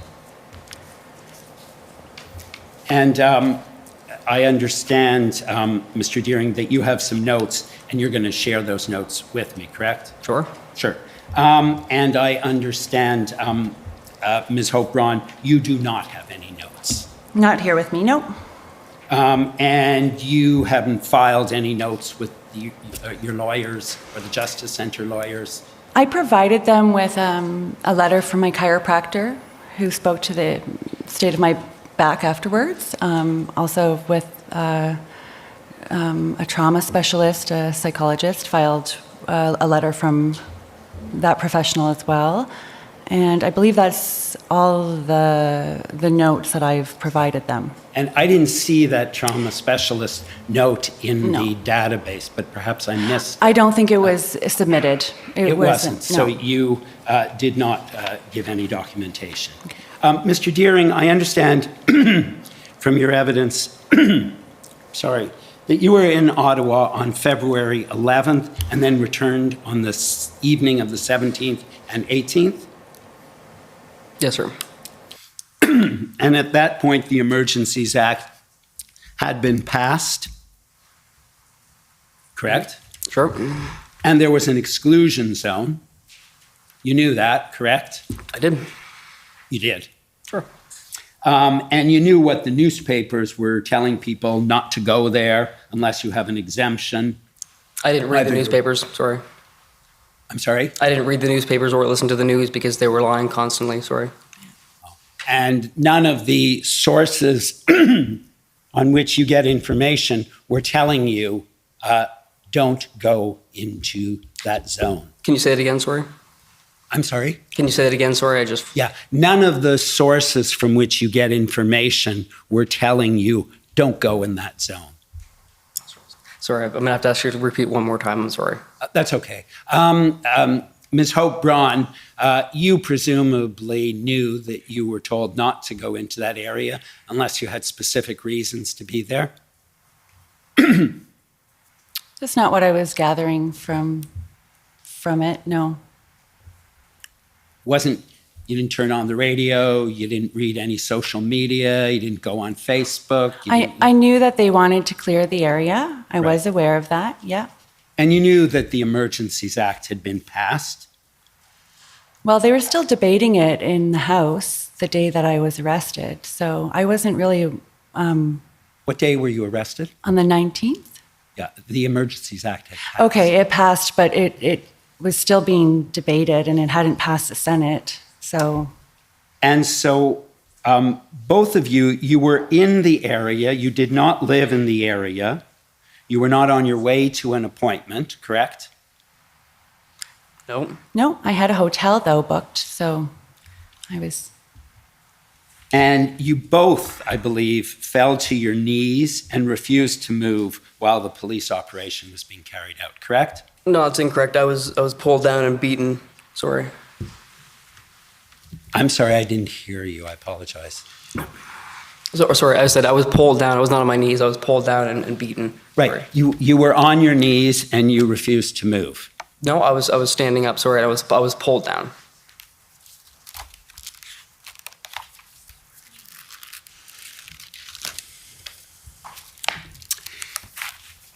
And Mr. Deering, you indicated that one of the police officers even told you to hide. That's correct. So he gave you some advice, and in spite of that, you stayed there. That's correct. And in fact, you believed as a veteran, you should put yourself in the way of other protesters because veterans are better able to withstand what was about to come, you said. I wouldn't say better able. I just said we're more accustomed to it. Most civilians are not ready to be beaten. I was ready for it. It was me who was on the knees. I'm sorry? Sorry. Go ahead, nothing. And you were on the road, Mr. Deering, correct? At what time? Yes. I was on the road. What's the question? You were on the road when you were arrested. I was on the road? Yes. That was hard to say. It was a lot of snow, so I don't know where I was on the grass, on the road. I'm not sure. Right. And so were you, Ms. Hope Brown, weren't you? Everyone was on the road. Right. Yeah. And so you understand you're obstructing a roadway, correct? And the big... Please, if I could ask everyone to not act out that would be appreciated. We're trying to keep this civilized.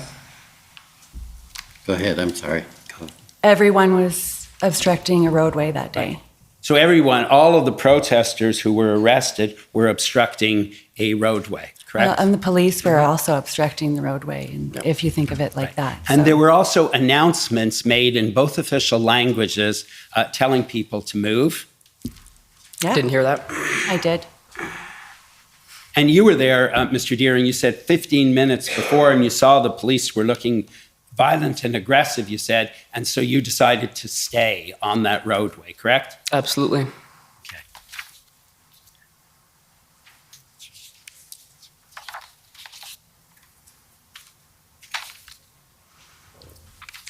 And you're both aware, I take it, I'm just going to finish off, that there is an online fundraising campaign for both of you run by a group called CAFE.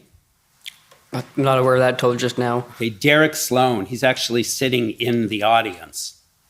Okay. That's wonderful. That's You're Okay. aware of that? I am now. I am now, and I will be happy to.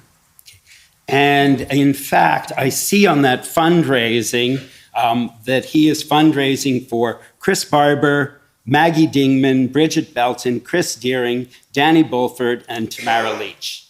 You know all of those people, correct? I've only just met them here. Do you see Mr. Sloan today? I do, yeah. Right. And in order to benefit from that fundraising, I take it it's important that you tell the story that you just told, correct? I'm not sure. Sorry, can you benefit from, can you say that again? In order to benefit from that fundraising, it's important that you tell the story that you've just told, correct? I'm sorry, I'm not really very familiar with what you're speaking to right now. Everything's happening very fast, so I'm... Mr. Sloan is associated with the Ontario Party.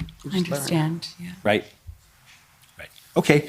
Thank you very much. I have no further questions. Thank you both. Thank you. Thank you. Okay, next are the convoy organizers.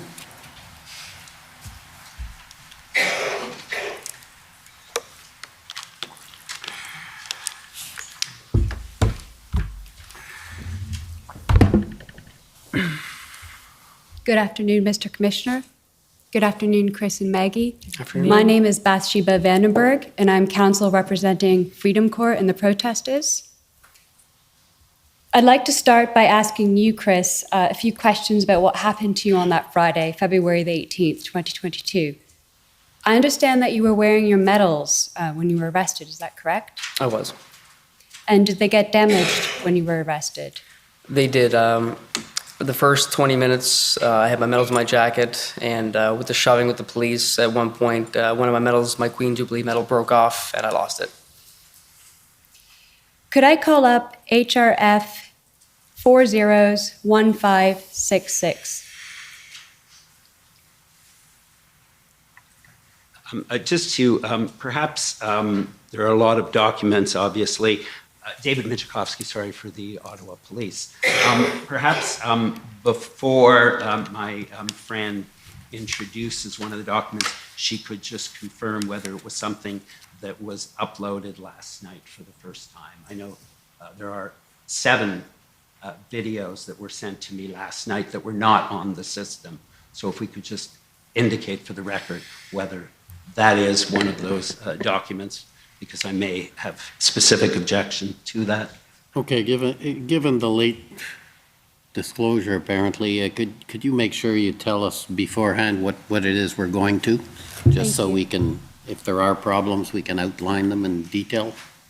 Yes, Mr. Commissioner, I can confirm to my friend that I'm going to refer to a video that was presented in the document list by the Commission. And it is a video of the arrest of Chris Deering. Just so that we're clear, that would be what was produced in the last couple days, correct? No, it was produced a while ago, my friend, and it was produced as part of the list by the Commission. Okay, we'll address that later. Thank you. Thank you. Mr. Clerk, the numbers again for this video are HRF. Okay, you got it. Thank you.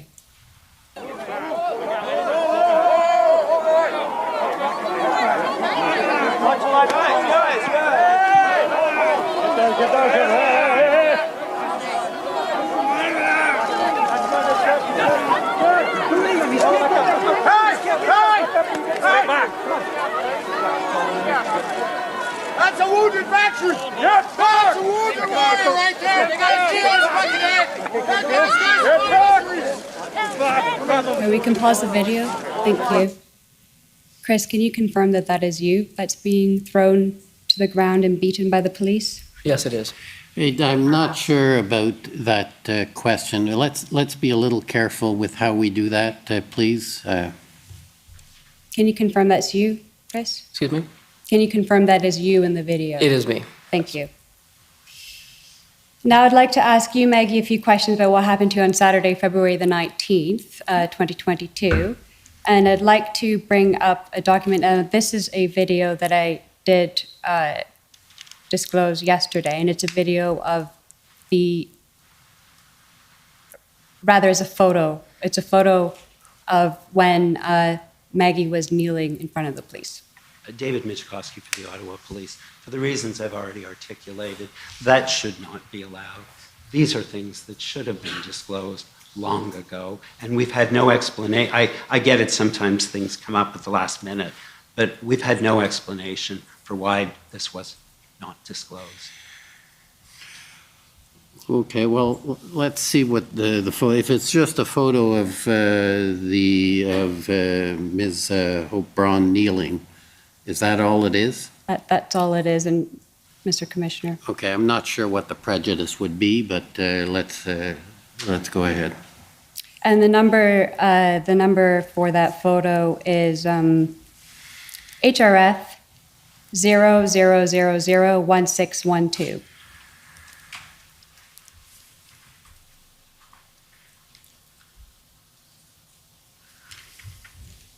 Just confirming to the right in the green jacket, that's you kneeling? Yes, and the charter is in front of me, and there are several people also kneeling and praying. Thank you. Or however they're. Okay. Now I'd like to call up a video, and this is a video of the arrest of Maggie, and she spoke about it, and I think it is important, Mr. Commissioner, that everyone here sees it. It's simply a video of what she already described and put into evidence. David Michikowski for the Ottawa Police. I understand that is one of the videos that was disclosed last night as well. That's correct, and it's also a video that was available to the public at large via the newspapers. And can you, for the record, explain why it is these things weren't disclosed till last night? Sir, if I may pop in, unlike some of the institutional individuals and representations here, we, of course, have no control over witnesses. They approach us. We get put in contact with them. We get the evidence when we get the evidence, and we put it before you as quickly as possible. These witnesses have no connection to us as a party. They were folks that were heard about and were asked to put in contact with. This is how that works, sir. It just unfortunately didn't happen until I believe we even got here in Ottawa, sir. I'm sorry, maybe I missed it. Are you saying you didn't get this video till yesterday? I understand that there was essentially, maybe Beth Vandenberg can explain the background, but at the end of the day, I think we provided it as soon as we could. We didn't have reference to it per se. I'll let Ms. Vandenberg speak to it. Yes, Ms. Commissioner, that's correct, as I did only have notice of it yesterday, and I tried my very best to share it with everyone as soon as possible. Okay, well, let's have a look at it and see where we go. Thank you, Mr. Commissioner. The numbers for this video are HRF 401614. And Mr. Clerk, I'm going to ask you to pause at 2 seconds So to play the video and then pause at 2 seconds.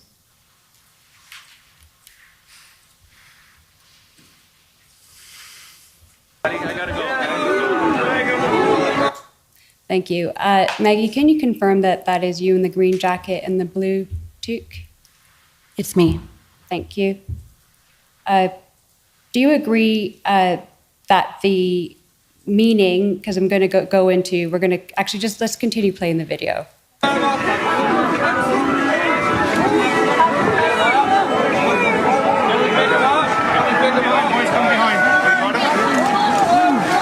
All right, can you pause, please? All right.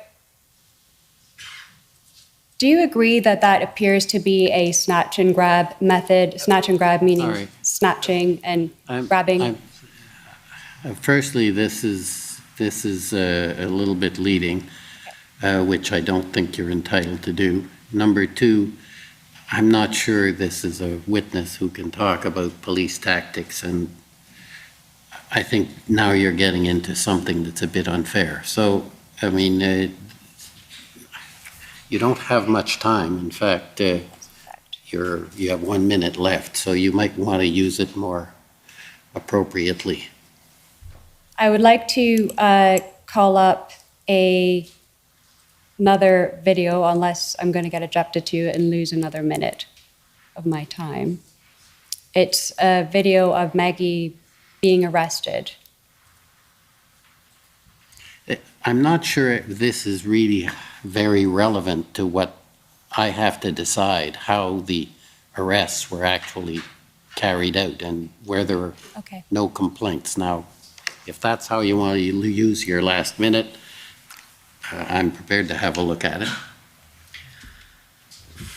I did want to ask a question for the both of you, just to confirm that after you were arrested, that you were driven outside the Ottawa City Core and told by the police that you... That's pretty leading for a phase you're not supposed to be leading your witness. Were you driven outside of the... That's... Sorry. If you want to ask, the way to ask, I'm happy to assist. It's you ask, how was it what proceeded after you were arrested? Where were you taken? Chris, can So- you tell us what proceeded after you were arrested? I believe last time we spoke, so when the processing line was finished, after the 2 hours of staying in the freezing cold, not able to sit or kneel, ended on my medication again, I had my information taken. I was then placed in the back of a squad car. They read me what I was being charged with, which was public obstruction and mischief. So I said I understood. The police officer then left his vehicle for 5 minutes. He came back and he said, "Well, today's your lucky day. You're not being charged." I said, "That's great." I said, "Can I know why that changed?" He said, "No, you don't need to know that." So at that time, I felt it was my understanding that I'm free to go because I'm not being charged with anything. Then the next 5-10 minutes, they put me in a paddy wagon with no direction. They didn't say anything. They said, "Go in here." So again, I mean, I have no choice. I go to the paddy wagon. I'm there for 25 minutes. I don't know where I'm going, don't know how long I'm there. Eventually, the paddy wagon does fill up over the next couple of hours. Then they drive us around for approximately half an hour to 45 minutes. It's very hard to tell because there's no windows, of course, in the paddy wagon. There's no concept of time. They then drove us to a public works building that was 10.2 kilometers away from Parliament Hill. When they let us out of the paddy wagons, they gave us our possessions back. They gave us no paperwork. The police officer came out and gave us a stern warning and said, "You don't come back to Ottawa or you'll be charged." They gave us all our possessions back. Again, sorry. Most of us, due to the cold, our cell phones had died. No one had any money. No one had any masks. We couldn't go into the building to make a phone call. So we were stranded.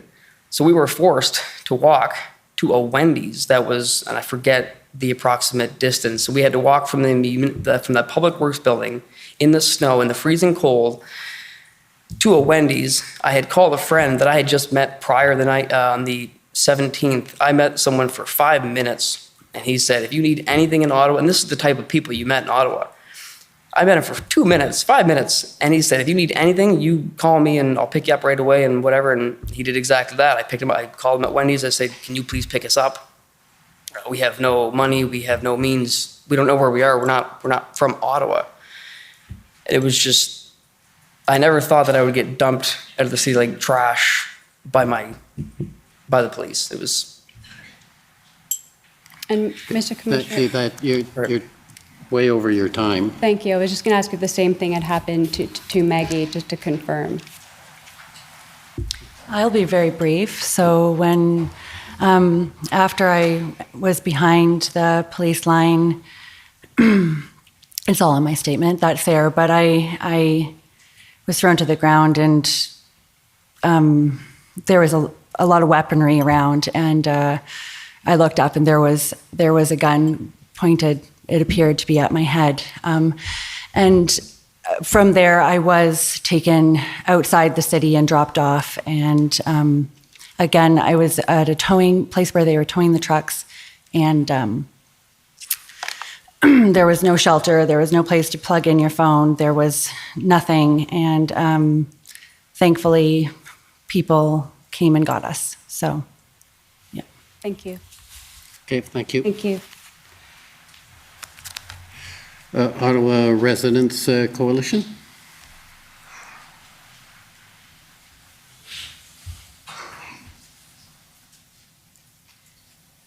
Good afternoon, Commissioner. Good afternoon.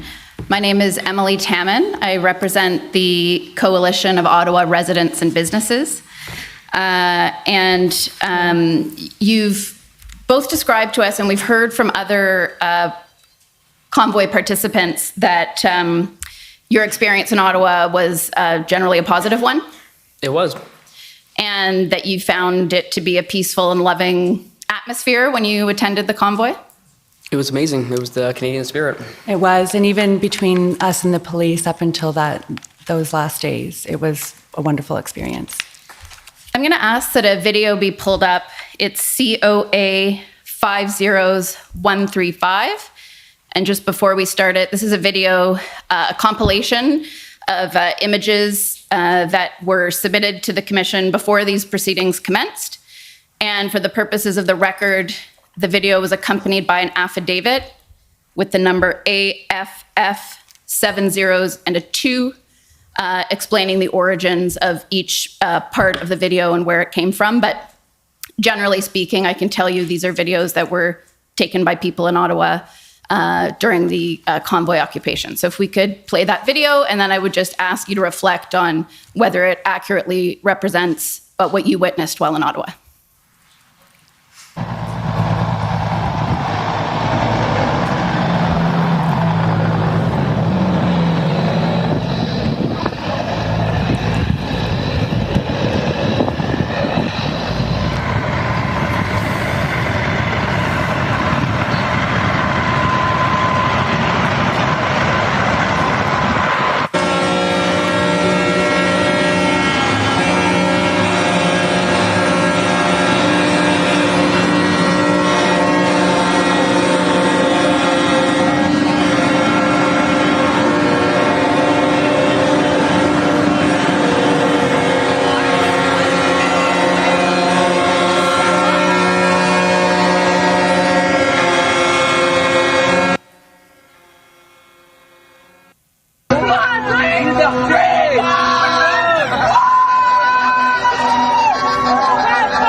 Going along with, we've come here to help get rid of people like you from your tyrannical shit. You're a bully, and you're so pathetic in life. What are you gonna do? What are you gonna do? What can I do? Okay? Okay, you are so pathetic in life that you have nothing better to do than to enforce mass shit. You know that? Yeah, so that makes you feel good about yourself. And that's it's sickening. It's disgusting. So now you're going to kick us outside at -30. You will answer to God. Yes, you will. And He will send you straight to fucking hell.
Good morning, 19. This is David Alderton.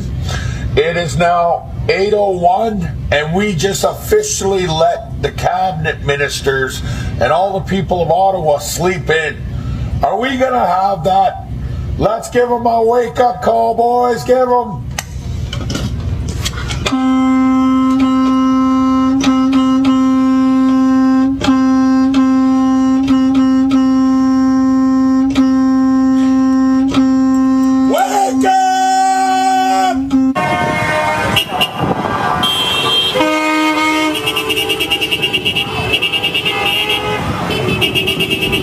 Crossing this way? Yeah,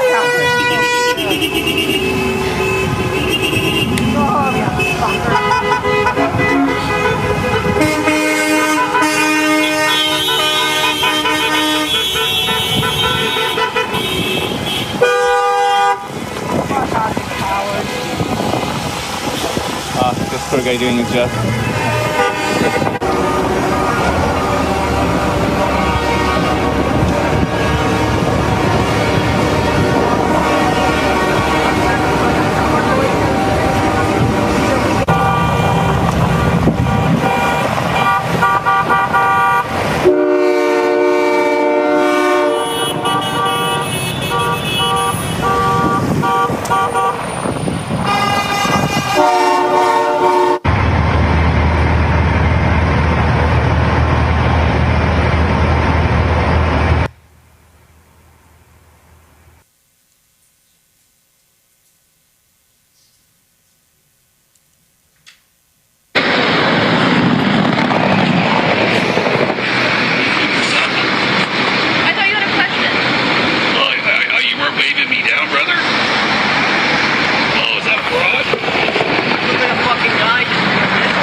Remember, these people haven't been able to sleep for 10 days. Okay?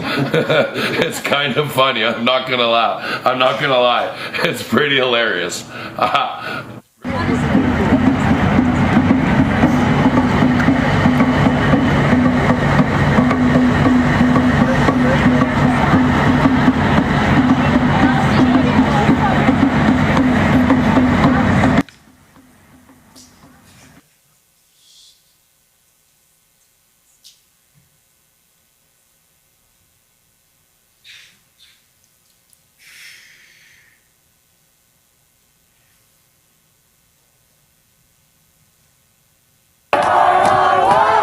Sleepy Ottawa! Mighty, mighty Ottawa! Mighty, mighty Ottawa!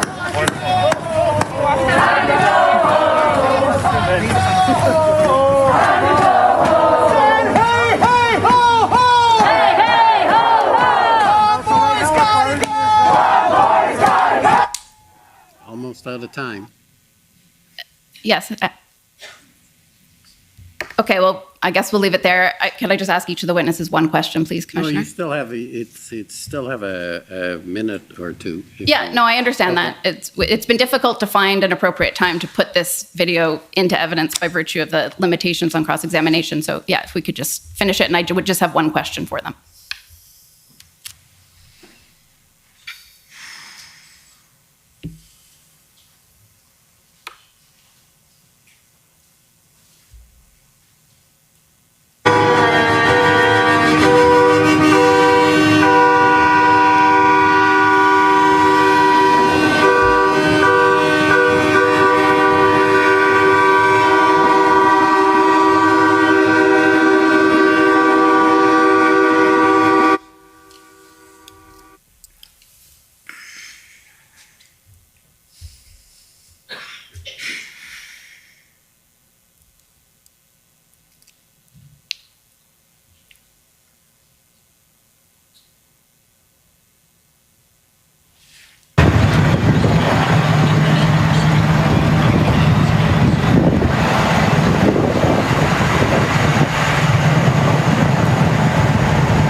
I would just ask you, Ms. Hope Braun, as a mother of 2 young children, if a spectacle like this was unfolding in your community, in your neighborhood, in your front lawn, would you feel safe and peaceful? Given the events of the last couple of years and the actions of our government, I felt very safe there. And I didn't ask you, though, if you felt safe Sorry? there. If this was happening in your neighborhood in front of your house and you were not a part of this action, would you feel that it was safe and peaceful?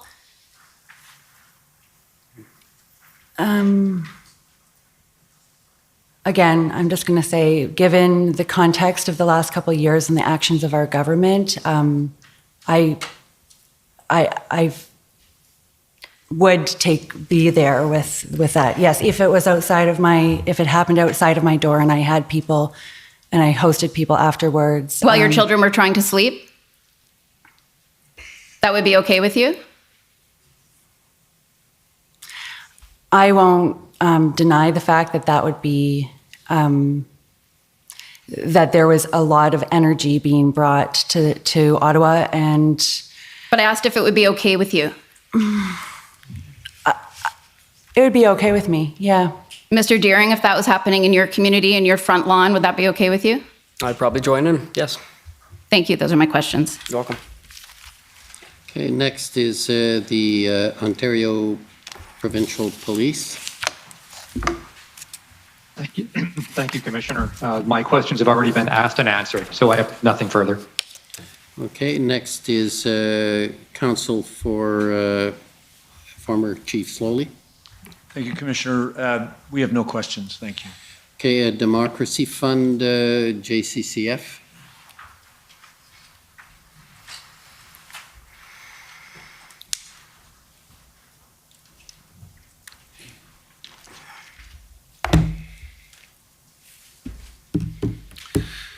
Hi, Mr. Deering and Ms. Braun. I'm Rob Kittredge, counsel for the Justice Centre for Constitutional Freedoms.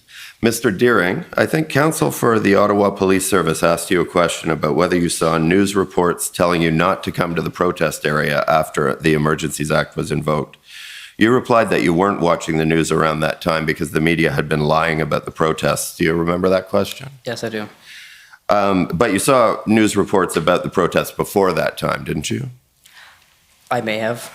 It may preclude some of my questions, but did you see news reports that lied about or misrepresented the protests? All the time. Did media reports suggest that the protesters were aggressive? They did. Racist? They did. Violent? They did. While you were at the protests, did you see any aggression or violent behavior from protesters? From protesters or the police, sorry? From the protesters? Oh, no, not from the protesters, no. From the police? Lots. Did you see any racist behavior while you were at the protests? No, it was a diverse culture. Thank you. Ms. Braun, some media reports and our Prime Minister have suggested that unvaccinated people are often racist and or misogynist. Could you tell me whether you saw any racism or misogyny from unvaccinated people or anybody else while at the protests in Ottawa? Absolutely not. If anything, if anyone had any of that, there was a lot of healing with that, coming together for freedom from all over the world. And things were a little bit rushed at the end of your conversation with counsel for the convoy organizers, but you mentioned in passing that during your arrest, a gun was pointed at your head. Can you tell me a little more about that? That's right. So from the video, you saw that I was kneeling down. I had told the officers that I was willing to be arrested and that I would not resist. And at that point, I ended up on the ground with my hands in front of me, and a very heavy knee went into my back, and there were several officers on me. And because I caught my fall with my hands and they wanted my hands behind my back, they kept saying, put your hands behind your back, but I couldn't because of the weight. And it took some time, at least a minute, at which point I thought, okay, I'm going to dare look up. And I looked up, and there was a gun right up my head, a long rifle gun. Which end of the gun was pointed at your head? It looked like it was the barrel of the gun. And who was pointing it at your head? It was one of the officers. And I remember it was a more beige kind of camo. All right, well, thank you very much. Those are my questions. Thank you. Okay, before I go to Commission Counsel, Ms. Bathsheba Vandenberg, normally the convoy would be last because you're the ones who, they're your witnesses, so, which is why you can't cross-examine, but normally you come last, so since I took you or you were taken out of order, I'll give you a little more time if you would like to wrap up.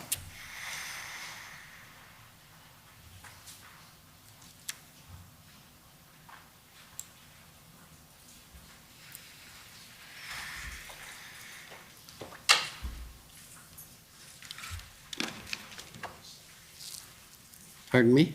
If it's okay, I'll just wrap up for Ms. Vandenberg. That's fine. Okay, hello? Hello? Okay, and so I just want to ask you a couple of questions about some of your other observations. You saw... Short wrap-up. Yeah, so you saw the videos that my friend put up on there. Yes. Yes. All right, and she asked you some questions about your opinions on them.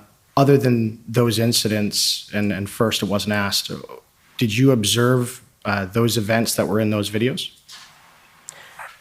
Some of them, but not the majority of them. There's a lot of streets that I didn't see, so. Right, and two of the photos in there, one had a Confederate battle flag, the other had a Nazi flag. Did you see any such flags while you were in Ottawa? No, never. No. All right, and what, if any, conversations did you have with other protesters that you might classify as racist or misogynist or any form of things that you thought were inappropriate? Did you have any such conversations, either of you? Never. It was full of love, unity, joy. It was the best time after the last 2 years that we had had. It was incredible. Did any of them I call didn't have for either. the overthrowing of the government of Canada by violence? No. No. Did any of them ever call for violence at all? No. No. Did you see anything with respect to destruction of property? No. Thank you. Okay, and Commission Counsel, any re-examination? No re-examination, Commissioner. Okay, well, thank you for your testimony. Thank you. Thank you, And, Chair. we're going to be able to take the lunch break for an hour, and we'll come back with our next witness. Is it come back at 2:10? The commission is in recess for 1 hour. La commission est levée pour 1 heure.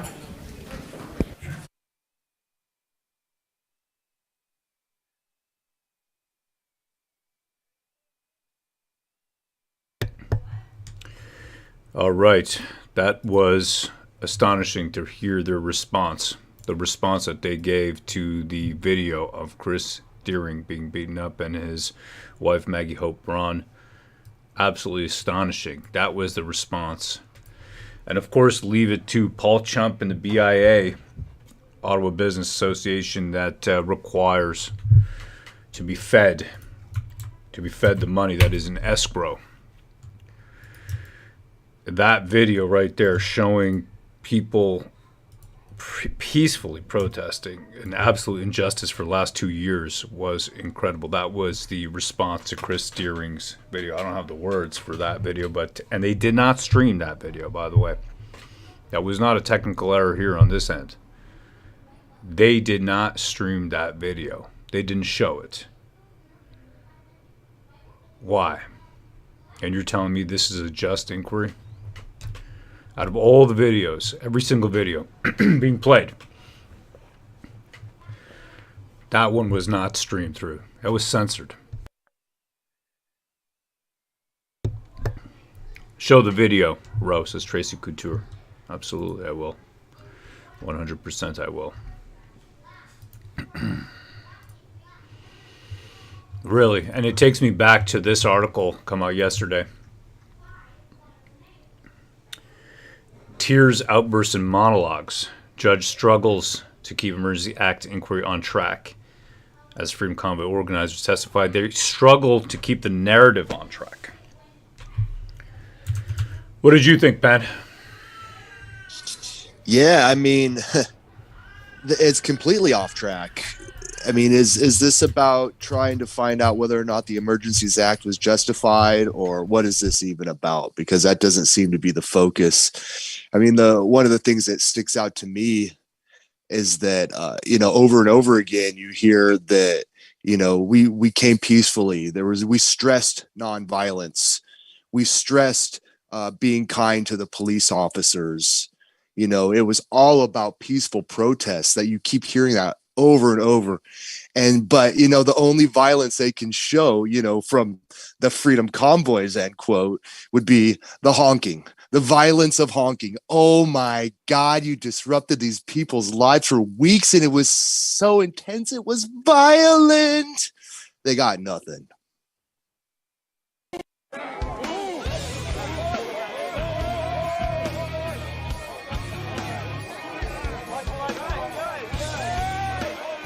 What the? Holy. Jeez.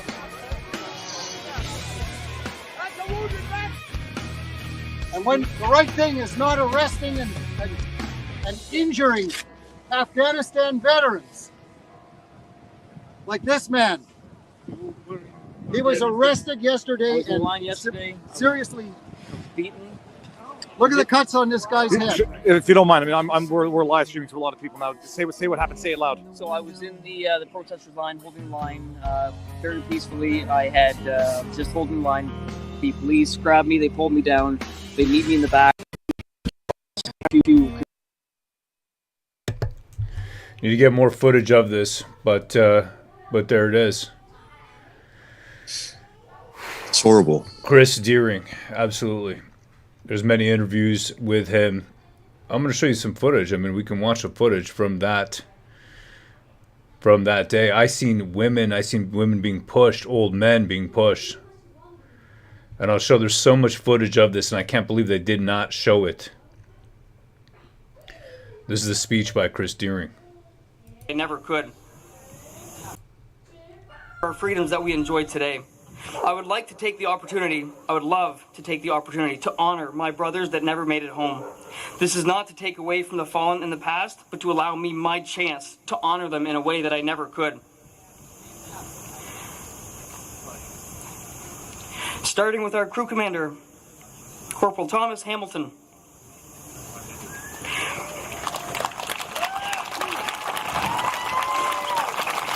Rear Sentry Hatch, Private John Kerwin.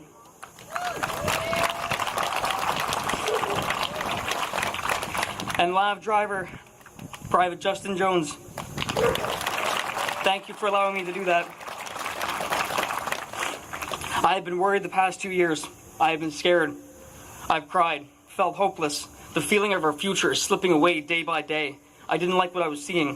Families pitted against each other, neighbors against neighbors, husbands against wives, friends no longer speaking, suicides, overdoses, spousal abuse, child abuse. It doesn't end.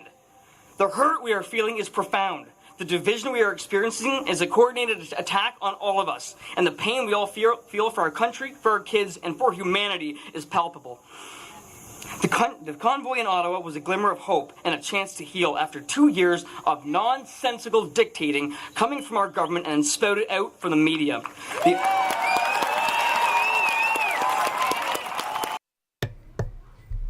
Really emotional and incredible, truly incredible, man, to see and how they treated him. David, his name is Michikowski. How he treated him in there, that was absolutely atrocious. David Michikowski, the Ottawa Police Service lawyer, trying to get him on anything. It just makes no sense. And that footage not streamed to the world. I mean, it's unbelievable, Pan, isn't it? It's absolutely unbelievable.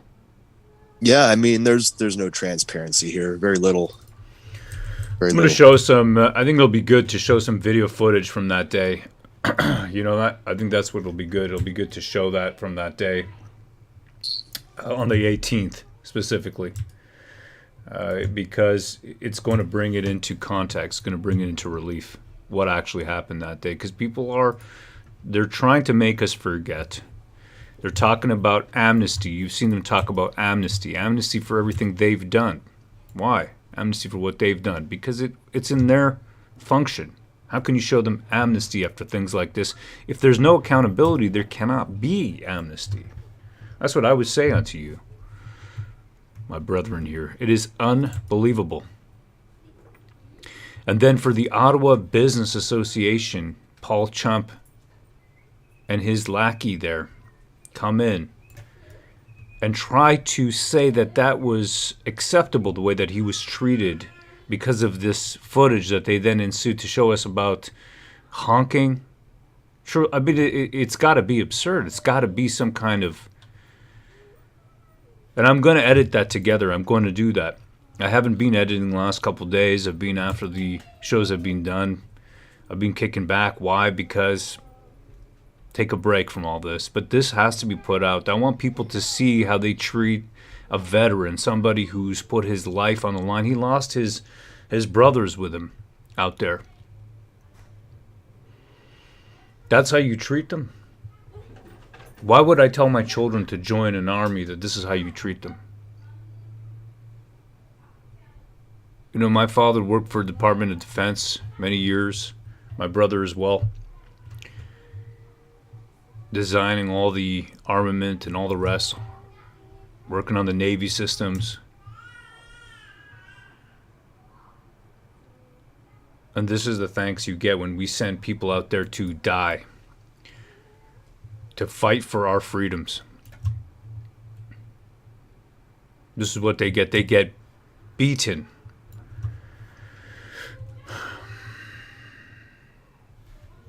I'm going to, I want to see if I can get some more footage here, Pen. I want to. Yeah, man. Yeah, I want to do that. I'm going to show you something here.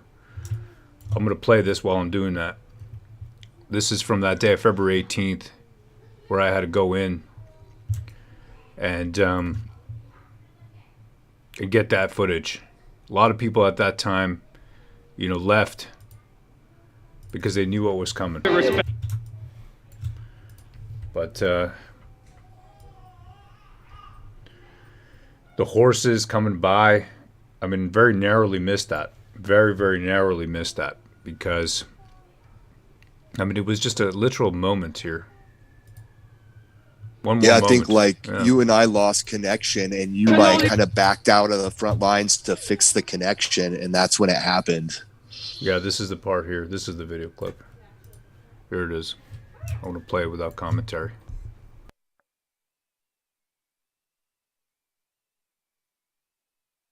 It's not a bad deal at all. Because for sure nobody's gonna remember you. But if you quit, everybody gonna remember you, man. You gotta make a good choice. Because everyone Put this here, on the TV. Put this on the TV, I'm right? sure everyone got a good heart. Everyone knows. This is amazing. It's not a good choice. Est-ce que tu as vu to be on quelque that chose comme ça? side. And J'ai I jamais know vu you quelque know, chose man. comme ça au Canada. C'est comme, tu sais, c'est comme la corruption à l'Inde. C'est la même chose maintenant. On voit ici. Ouais. Au Canada, j'ai jamais vu ça.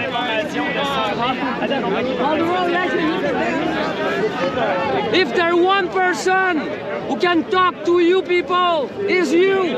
Talk to your people, please, man. One person at the time. Talk to your people. Because we cannot talk to you very much. It's hard. Sûreté du Québec, je me demande comment on va se garder devant la place ce soir après le shift. Hein. I got 5 children, man. I'm not here for... I got to work for my family. I'm not here to... Yo, Pan, can you hear me, bro? All right, let me see if I can jump back in there. Excuse me, sir. 8 hours to get back there and get you flushed the whole time.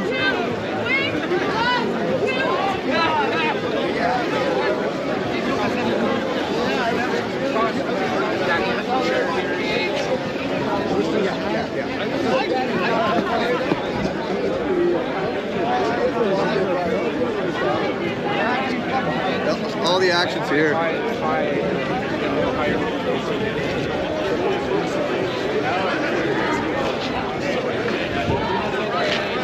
Freedom!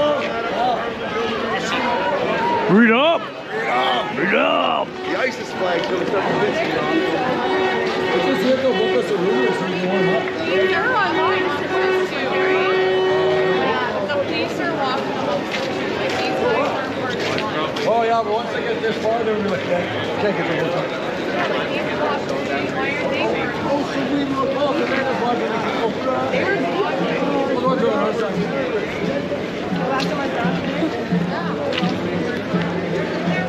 No, we're just slowly just holding on, guys. They keep pushing.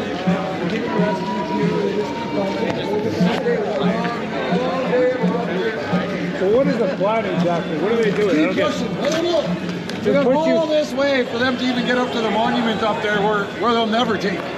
You know, come on. What, just keep pushing everybody? Yep. Push them and then what? Push us off the map? Hey, is that you, Pen? Yeah, 1 second, dude. 1 second, bro.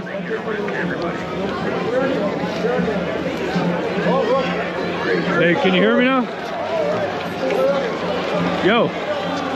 You know, man. Dude, are you okay? Yeah, I'm good. I was just getting like beats. What's up? Are you alright, bro? Yeah, I'm good. Why? What's happening? Dude, that was fucking intense, dude. We had like 20,000 fucking viewers. Holy shit. Let me just end the stream. Hold on a second. Yeah. Oh my god, dude. Oh shit. Hold on. Everyone's running. Some shit's happening. Hold on.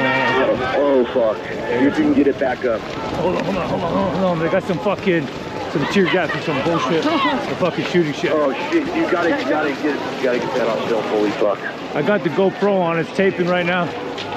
Okay, cool. Make sure you get some of that on the GoPro. Hold on. I'll put the camera back on and continue the stream. 1 second. They're saying in our chat the police got war campaigns. Not yet. It's coming. Yeah. It's coming. We're not there yet, though. No reason to run. Oh, yeah, no. Ça va bien? Comment ça va? Très bien, merci. Yes, j'ai watché une couple de fois. Oh yeah? You watched it? J'ai manqué l'action, là, faut que je vienne. Right on, man. It's good now, hein? Ça va, c'est l'action aujourd'hui. Avant, c'était bon pour les familles. Mais avant, c'était bon pour les familles. Ouais. Oh, c'était le fun, man, avec mes enfants. OK. Mais maintenant... ça, avec les chars à la course à la foule. Ouais, c'est fou maintenant, hein? Ouais. Now it's crazy. These guys are nuts now, man. They lost their minds. I got hit a couple times with his head. Did you? You got hit? Oh, shit. One of these dudes here got hit a couple times, man. That's why I'm taking a break. Yeah, man. After I'm going back. I'm just going to reconnect the camera parce que je dois filmer. It's cold, eh? Pardon? It's cold. Yeah, man. Ça fait froid aujourd'hui, mais je dois faire le film, hein. On faisait bien plus froid les autres journées. C'était comme moins 40, t'étais ici. Ouais, c'est vrai, man. C'est vrai, man. Quand j'ai vu, c'est... Yeah, I saw you a couple of times. Yeah, man. It was cold those days. Well, I'm glad you came, brother. Oh, quelle note d'action, eh? Tu viens d'où? À quelle partie? Moi, je viens de Gatineau. Gatineau, cool. Perfect, man. All right, man. There you go. Cool. I'm going to pull out my phone. See if we can get it back up. Yeah. So people were loving that shit, huh? Dude, that was the most intense shit I've ever seen on YouTube, dude. I was having a good time, bro. It's the mosh pit. Dude, I know, dude. They're like, only Ro would be joking right now. You know, it's fucking great, dude. It's amazing. It's the mosh pit, dude. Just a mosh pit, bro. Right? Mosh pit from hell. Holy shit. You're just gonna get beaten up. Don't worry about it, dude. Merci, hein? À la prochaine, man.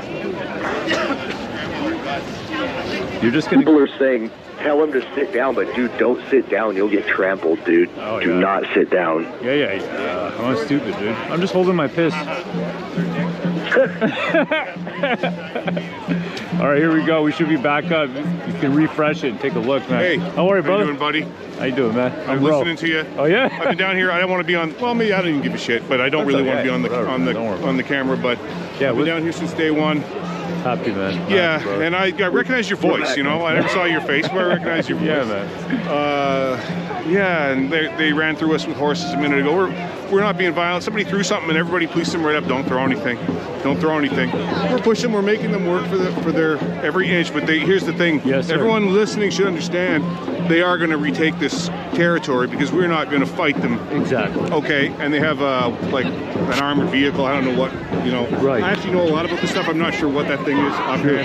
Sure. I bet you it's got a water cannon in it. They just ran horses through us. Right. And they're going to keep doing that, yeah, right? And I they're just- going to take all this territory back violently from us. We're going to make them violently take it from us each and every inch. And we're going to make them sweat for every inch of it. And everybody listening, get your ass down here. You got no excuse. This is Canada. Get your ass to Mars. You know what I'm saying? Yeah, man. It's time to get your ass to Mars. Get your ass to Mars. That's right. That's right. right. Get your ass to Mars. Hey, listen, it takes courage to do what you're doing. Thank you, bro. Especially not being a white person and trying to mix into this crowd. Thanks, and but especially listen, no, I know your background, I get it, right? But I mean, after everything you might hear, yes, sir. there must be something in the back of your mind that says maybe these people don't want me here, right? But your courage is what we want, right? And appreciate it. Anyway, I'll see you another time. Appreciate it, man. I like that. Thank you, sir.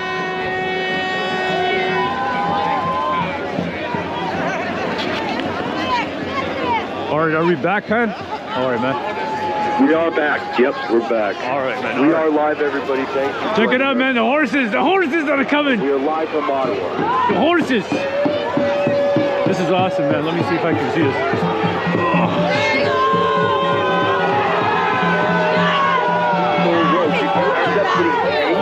What happened? Sorry. It's okay. It's okay. You're my girlfriend. No problem. I can be your girlfriend. Hey, did they pull them down? Is that what Let's see if I can climb up. Shit. Getting too fucking old for this shit. All right. There we go. They're doing these runs through. They're doing runs with the horses now. It's a new thing. It's where you basically trample people. It's fucking cool. Check it out. I love this shit. Freedom! I said freedom!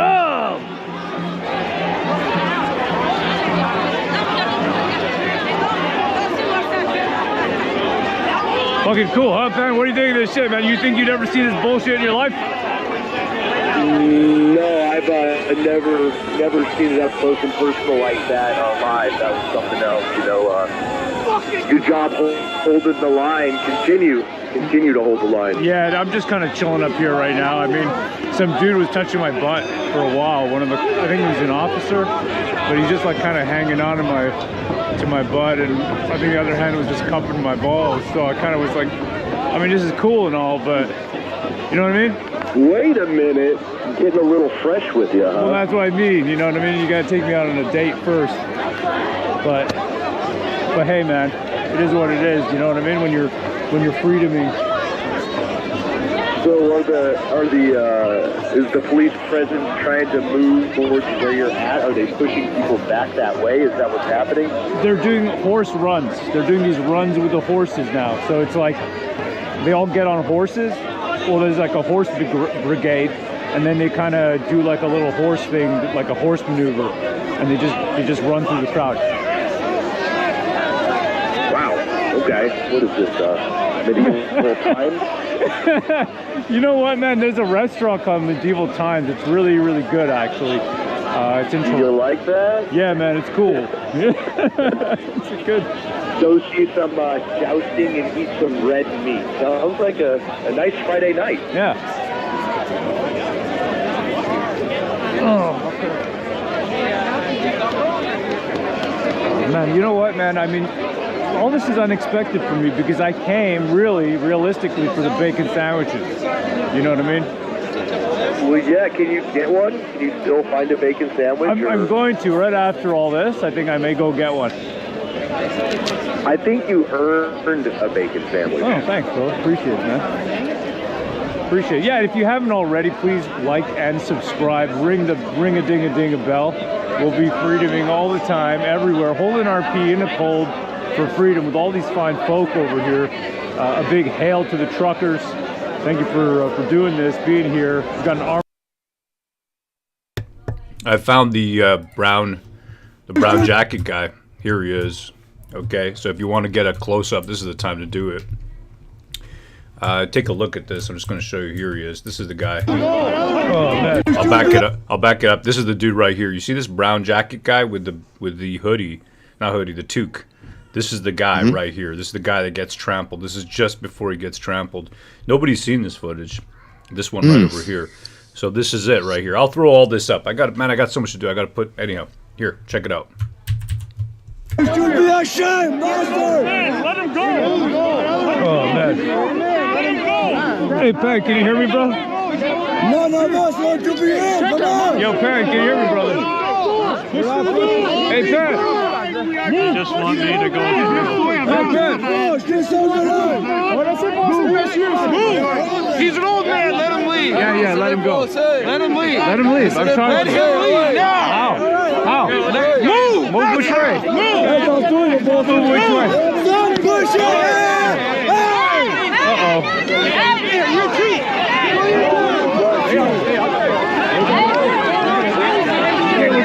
We're going. On y va, y a pas de problème.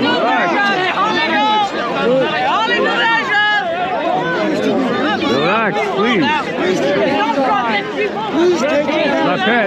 La paix, s'il vous plaît, la paix. On peut le faire, ça va. Get your hands off me, I move. Y a pas de problème. Get your hands off me, I move. Move your hands, I move.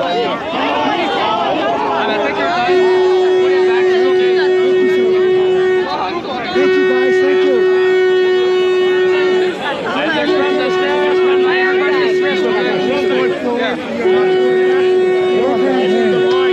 Can I get on there? Say hello to my wife. Man, yeah. Come on, what do you want to say, brother? Yeah, freedom! Beautiful, man. Where are we going, anyhow? Okay.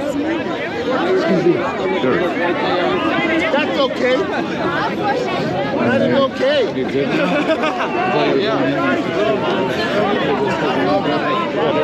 Just roll.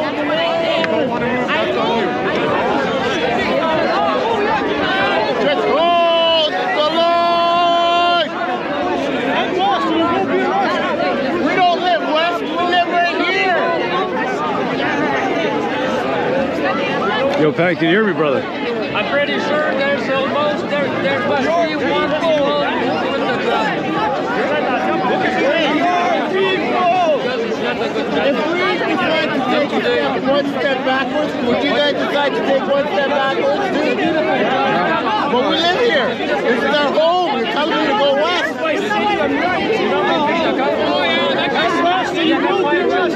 I don't live west. My family's here. What crime did he commit? Nobody's gonna come back here. And you got children? You must be, you're older than me. Maybe you got children? But me, I don't have to be here, but we don't,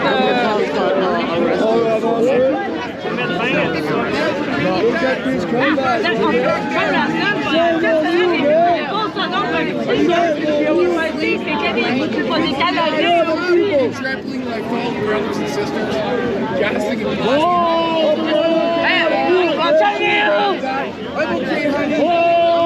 Oh, Mom, I thought you were a hero. You like hurting people. Oh, Dad, why are you hurting those innocent people? Papa, why are you hurting those innocent people that just want me to have an education, Papa? I don't know, because I get paid to do it. Oh, my God, so is a hockey star. He gets paid to do it.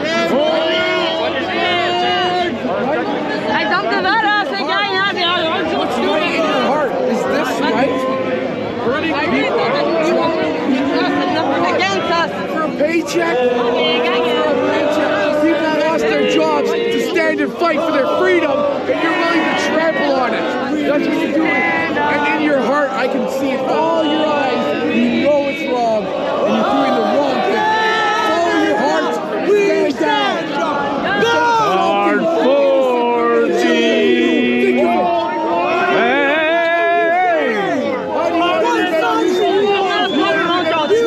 You guys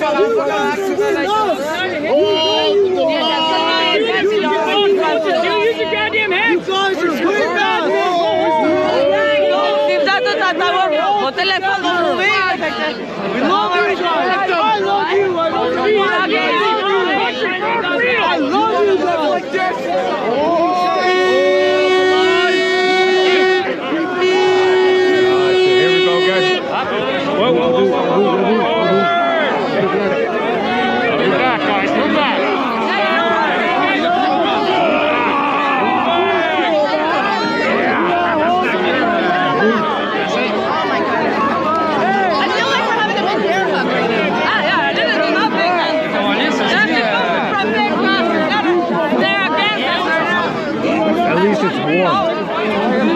chaud, c'est chaud, c'est bien.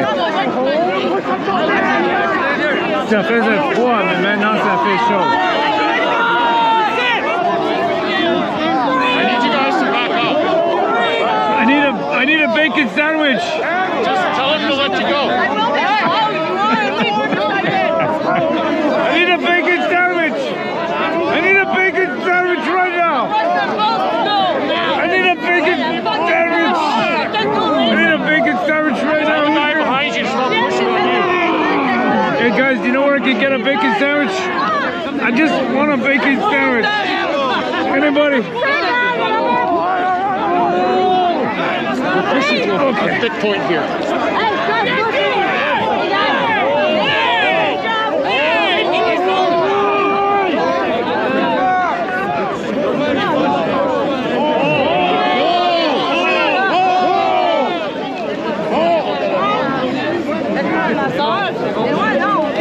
I'm trying to go. I'm trying to go, man. I'm trying to go. I'm trying to go. I'm trying to go. There ain't nowhere to go, bro. Tell the people behind you to move back. I'm not a facilitator. Move back. Where's there to go, bro? Look behind me. Tell the people behind you to move back. You're the officer. You tell them, bro. Stop. Why are you pushing? Why are you pushing? Look, I just came here for free bacon sandwiches, dude. You know what I mean? I didn't expect to be in a mosh pit. I came here for bacon sandwiches, brother. Move back. That's it. There's...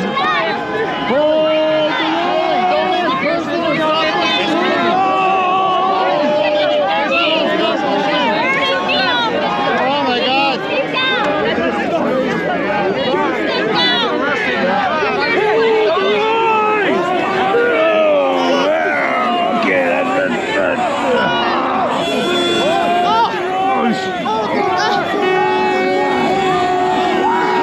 This guy needs to brush his teeth, man. Bro, you need to brush your teeth, brother.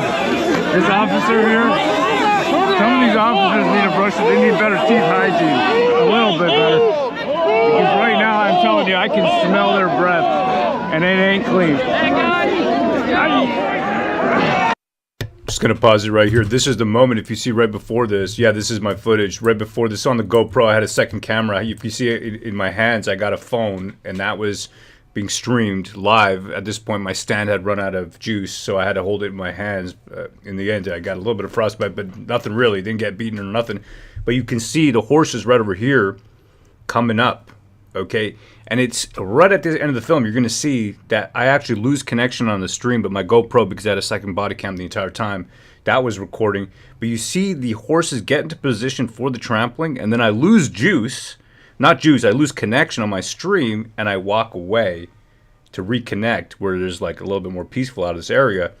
And that's the only thing that saved me, because this entire time you can see the man in the toque right here next to me. See on the right hand side all the way there?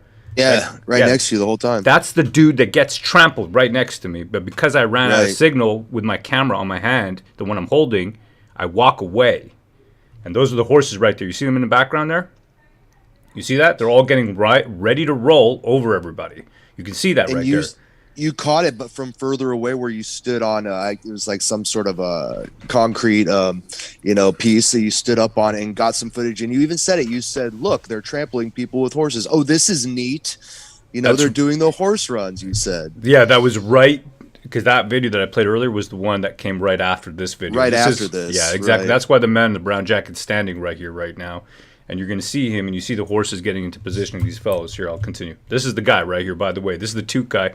This footage is super high def because it was recording. It wasn't being streamed just directly to the SD card. It's 1080p. It's super high def. Even on the stream that you're getting it right now, it's not as good as the one I have here on my computer. Anyhow, here it is.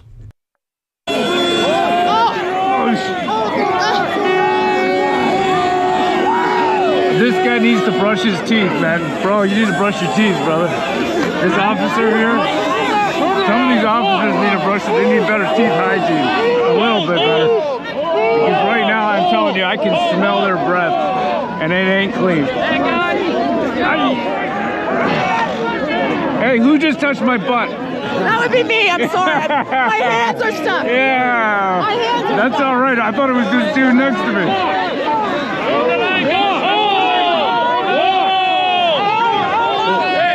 Where are we going? Shame! Shame! Shame! Shame! Come on, guys. Come on, man. Come on, guys. Come on, man. Come on. All right. Take it easy. Take it easy.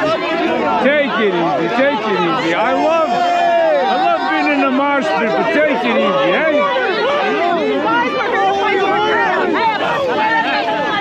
Take it easy. Take it easy. I understand your point of view, but we're very emotional. This is our country. Yeah, right? I'm so upset. I know. Hey, guys, don't push the ladies. Don't push the ladies. Come on, guys. Come on. Don't push the ladies. Don't push the ladies, man.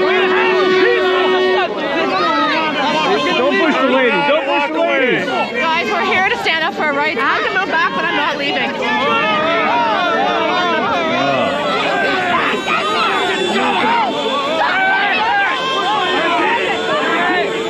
Turn around and back away, man. Turn around and back away. Hey, go with us, stay with us, man. No Canadian. Back away, please, man. Please. Turn around, back away.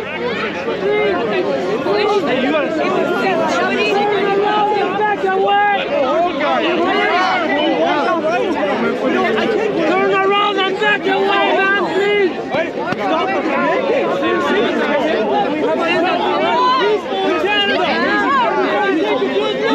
Turn around and back away. Take a good look. It's obvious. You're working for who exactly? For this group. I want to know because I'm working for my family, for everyone I love. Me, I know for who I'm here. You're working for who? You're working for who?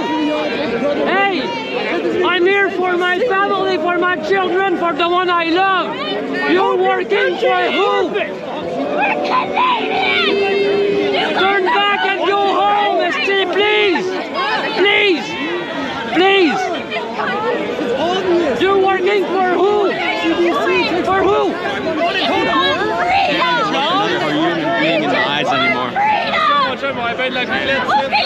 Turn around and back away, man, please. We want freedom! I'm pretty tough. No one's beating me. How many guys are the board? Put your hands up. Probably a lot of views at home. We should not push women. We shouldn't push women, right? We know that. Everybody knows. Don't push women. Right? Come on. What's wrong with you guys? High-level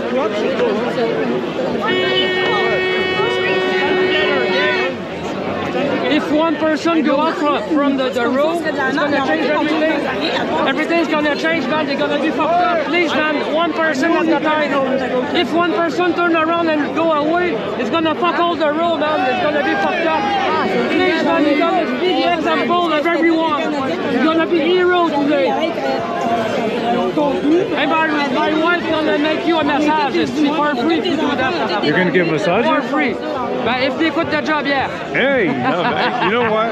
If they quit the job, If they quit the job, you gotta give a massage? a free massage, man. That's not a bad deal. And you're gonna be a hero. Wow. Crazy stuff, man. Crazy stuff. Bringing it all back home, man. Pam, what do you think, brother? Yeah, it definitely brings back memories. I mean, that was intense, man. It was I mean, just to be a part of that, you know, broadcasting with you. I wasn't there, you know. I would have been sore in the morning. That's for sure. Nah, you were with me the whole time, brother. You know what? It was an honor to be a part of it. You know, I learned a lot about Canada and Canadians and a lot of respect. A lot of respect. Appreciate that, brother, but I don't know if that's what we want other people learning about Canada. You know what I mean? It's not necessarily what we want. Well, people no, learning. man, you guys were an example for the world that day. No, you guys did it. It was amazing. You know, brother. We got Flush the Toilet Row. You and those, no, they're heroes, brother. We all stand together. And Convoy 2.0 will be glorious. Hail, Flush the Toilet. Appreciate it, man. Yeah. We got Milika. She says, Pan, tell Row would never happen in America. Police are nobody here. Yeah, I mean, there's wild stuff that goes on in the United States, you know, at protests too, and I'm you know, far more familiar with what goes on in Canada right now, to be honest. Yeah, at this point, Pan lives close to Portland, so he's trying not to meet Antifa face to face because it's not going to end well for them. Well, I live out in the country, you know, basically got like a fortified fortress out here, you know, and yeah, there's no reason for me to go into Portland. It's nasty. It's no good. Yeah, appreciate it. We got Bomber Lemmy. He says, Ro, please take your shirt off. You got a sexy hairy chest. Appreciate that very much. Thank you. I got to work out though, you know, put on some extra pounds. I'm not feeling comfortable enough to really parade around my body at this point, but I will take that under in the spirit of which it is mentioned. And I appreciate all the, you know, no matter what, if you're a homo, that's great. Feel free to admire me. I appreciate that.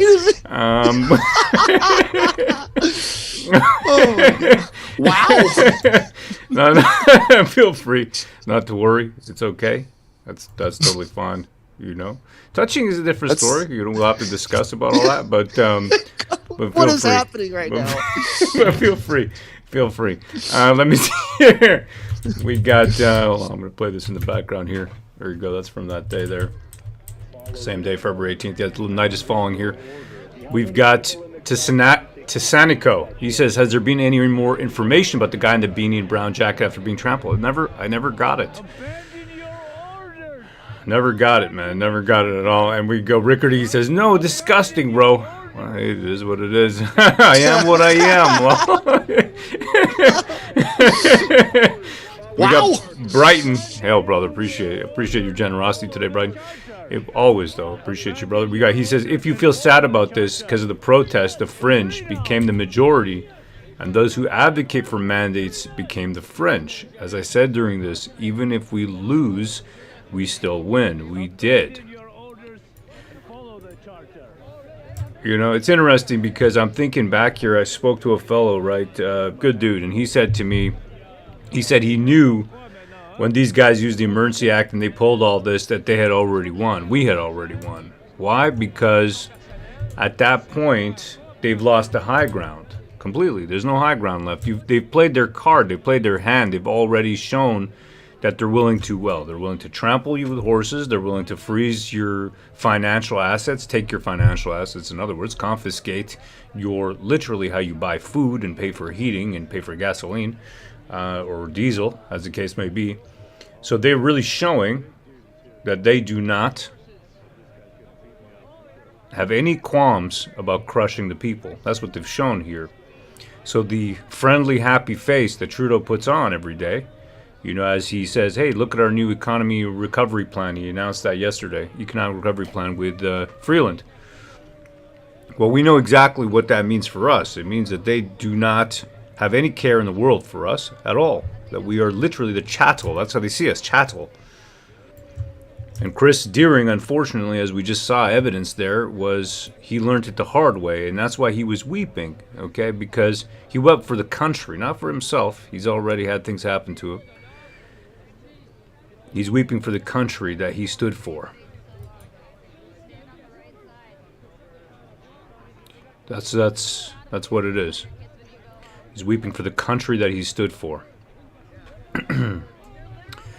Paulie says, yes, this happening was the crack in the global plan.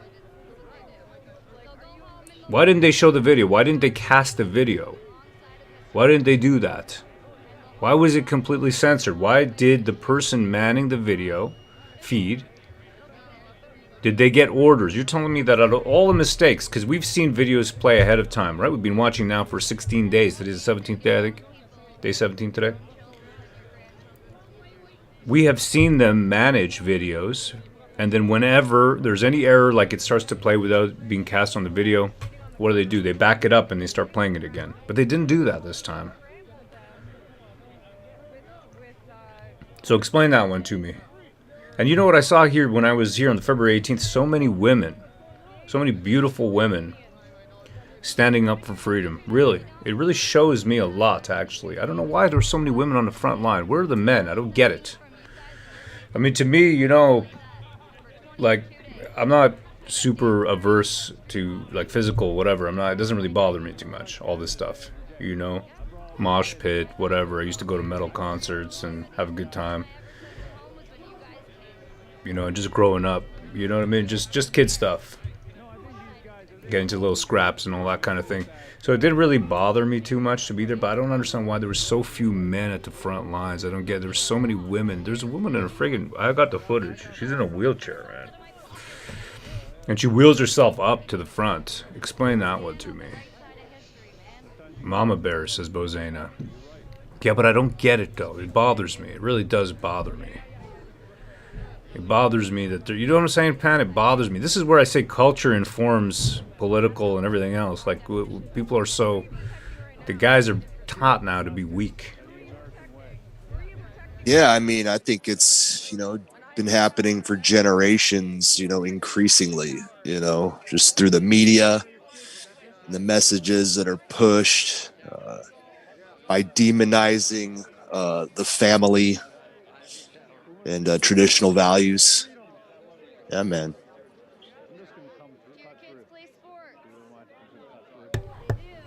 Absolutely. Demonizing the family, demonizing any male strength, any testosterone that you have. Old stock Canuck.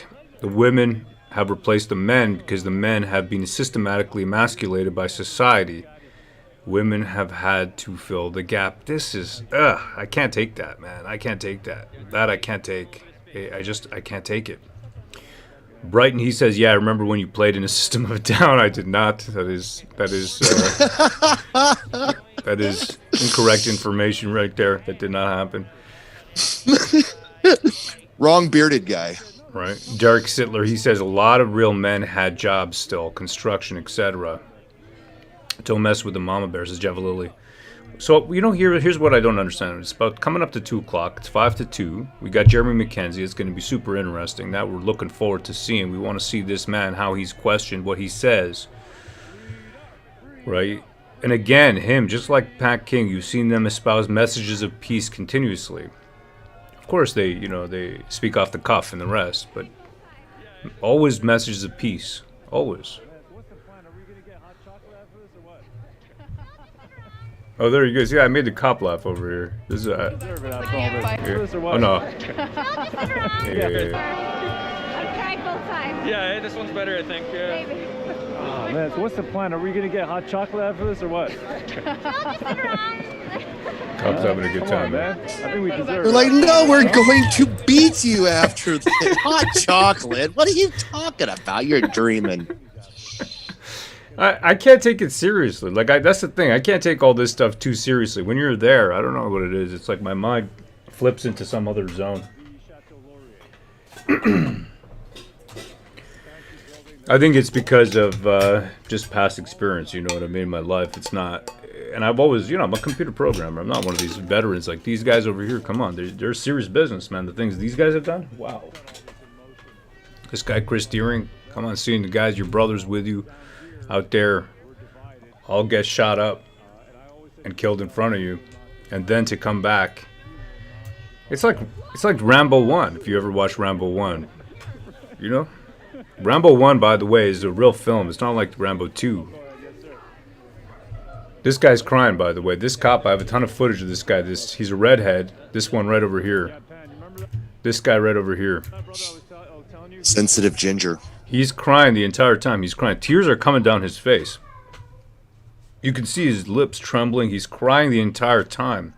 So he lost his soul. He lost his soul that day. I know he did. It was incredible to see the entire time. I had to comfort him as he was trying to beat us. It was amazing. It was truly... Yeah, it was... it was something else, man. Yeah. Yeah. Canadian says, I'm a programmer too, but I gotta say, Ro, you don't look like a stereotypical programmer. I rather appreciate that. What do you mean? He's Indian. What do you mean he doesn't look like a stereotypical programmer?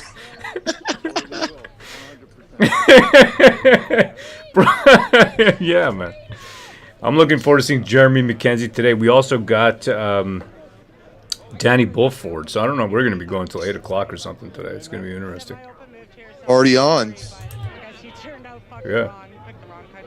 It's funny you say that because a couple months ago, before all this trucker conflict, I said the same thing to my mother. I said, you and Dad, we should have moved to the States. We literally have an anapastil from like World War II. Like I have it on my stories, and I try to explain to people, what the fuck? This is literally like everyone's like, oh. They're in disbelief. Everybody's in disbelief. Nobody can believe this is happening. This lady right here in this blue hoodie, this one with the toque on, and the blue hoodie that's not on top of the toque, she was really tough, man. There's a lot of really tough women over there. It was amazing. It was amazing to see, really holding the line. It really was. And then I saw some people say, hey, you should sit down and whatever. Here's the thing, man. You got to live to fight another day. You want to sit on the ground and get trampled. I don't know about you, but I'm not a martyr. I got 5 kids over here, you know. I was just having a good time over there filming. I wanted to show the world. And I think we did that, Pan. You were with me every step of the way, brother, and I really appreciate it, man. H.A.I.L, brother, is an honor, you know. Like I said, you know, learned a lot of good things about Canadians, you know. Yeah. We got Lionel DeGrant. He says, DeGrant Prey. Ro, do you have footage of the Sikh man who had the wrap torn off his head? Yeah, I do. I got footage of that. Yeah, it's not my own footage, but I do have footage of it. Yeah, I could show you that if you want. And I got the guys after I spoke to those Sikh brothers and asking them what happened. They had a lot there. Canada RV Van Life, he says, I was with you every time too, Ro. H.A.I.L, brother. Appreciate it, man. Appreciate you being there in the chat. Appreciate it. H.A.I.L, my northern brethren, says Terry. I was talking to some of the guys, and they were saying to me, they're like, this mistake that they made when we were playing last video there. They said they overstepped a little bit here because they have now taken a guy who's given so much to the country for us, for our freedom, and then they just ran him through, that Michikowski, the Ottawa police lawyer. Let me double check that. Yes, Ottawa Police Service lawyer, David Michikowski. And they ran him through the BIA. I mean, I don't understand. Are you hell-bent on getting a reaction? Is that what you're trying to achieve? Michikowski, I mean, that was insane, wasn't it, Pan, watching that? Yeah, that was pretty brutal. He went straight at him, and yeah, it was rough. It was rough. Yeah. Freaking egghead. Can you log the videos into one playlist? You know what? I got to do that. These are not uploaded yet. They're humongous videos. I'll put all these from the 18th. They're all from the 18th because that was the one day I said, you know what? I said to Pan, I said, I got a feeling, man. And then I started wearing the body cam as well. I was alternating at that point, alternating between the GoPro and the handheld, but I wasn't using both. And then that day I decided to use both, and it's a good thing I did because I got a lot of footage that has never been seen before from these angles and the rest, and that really is from that fateful day. That's when everything really went down. Really went down. So, and there's a lot of it's pushing and, you know, violence. You can see some snatch and grabs. I think this is the one that there's not a whole lot going on in this one, but I think you got the Sikhs in this one over here. Yeah, here. This is them standing there.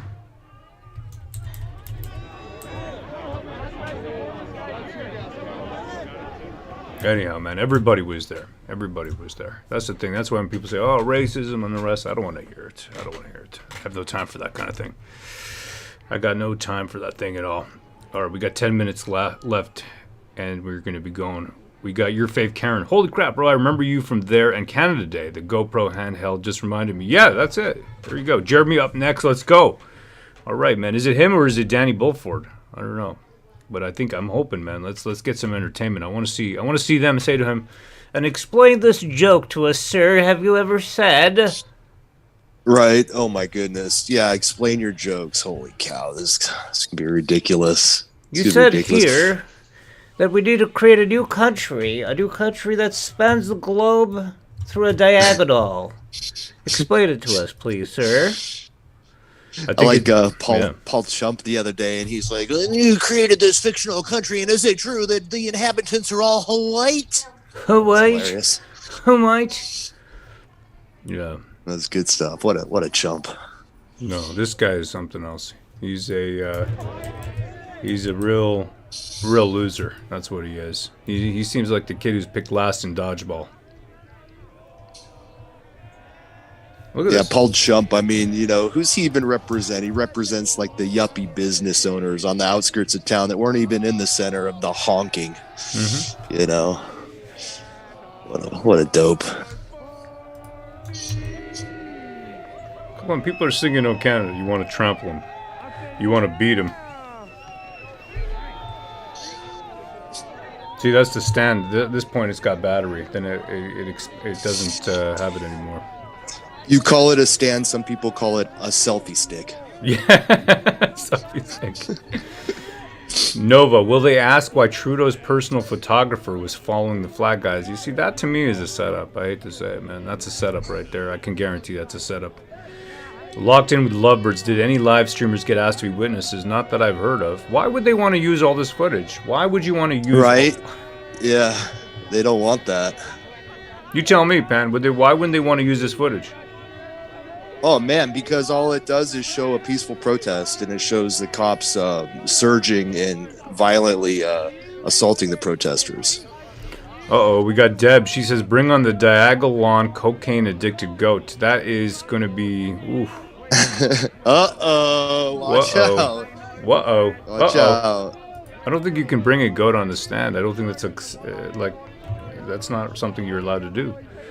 Testify, goat. These guys were really something. Very inhuman, I found them. Very, very inhuman, the cops. Except for the one ginger who might have had a soul just for a minute. Yeah, he did, and then it was yanked out of his chest. And that's it. It was, let Philip testify, says Philip Cockram. Yeah, let him. Philip for Prime Minister, says Vive Scale. Yeah, exactly. I can't wait to hear Philip enter into evidence again, says CH. Yeah, do it, please. If you're wearing a mask, a goat is allowed, says Kenneth. Yeah, no problem. Just put a mask on him. We got Brighton's thoughts. He says, $75 for you today. Remember meeting Pan way back during the Mary Vidalis days. Hope to have you on my show soon. You two hail the chat. Absolutely, Brighton. We'll be pleased to come on. Wouldn't we, Pan? I think it would be a great time with him. Yeah, man, Brian's a cool dude. I remember rolling with him in chats like years ago, even before we started war campaigns. So, yeah, man, cool dude. Yeah, man, that'd be cool. We got, what are the odds that they bring up the PP wife joke, says Groovy Grover. I think the odds are very high. 100% they're going to bring it up. Why wouldn't they? Why wouldn't you use anything? Oh, yeah.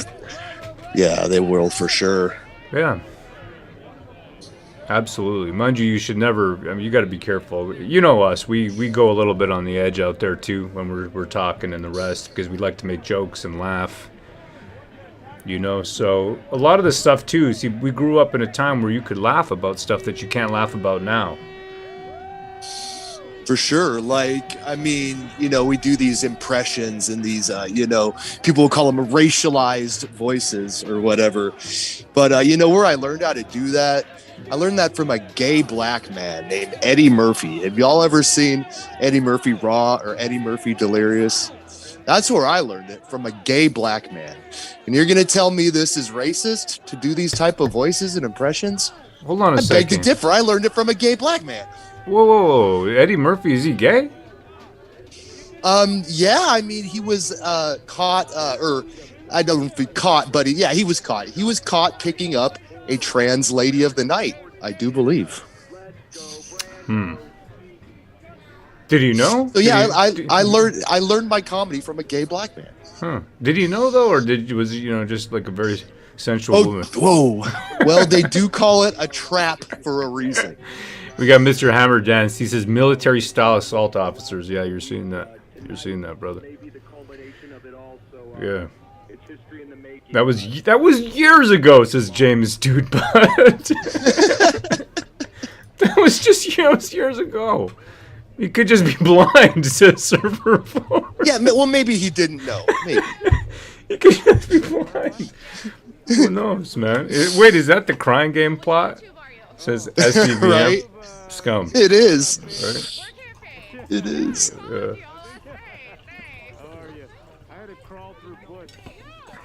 Trans time traveling cocaine addicted goat, says Lisa Lee. Yeah, exactly.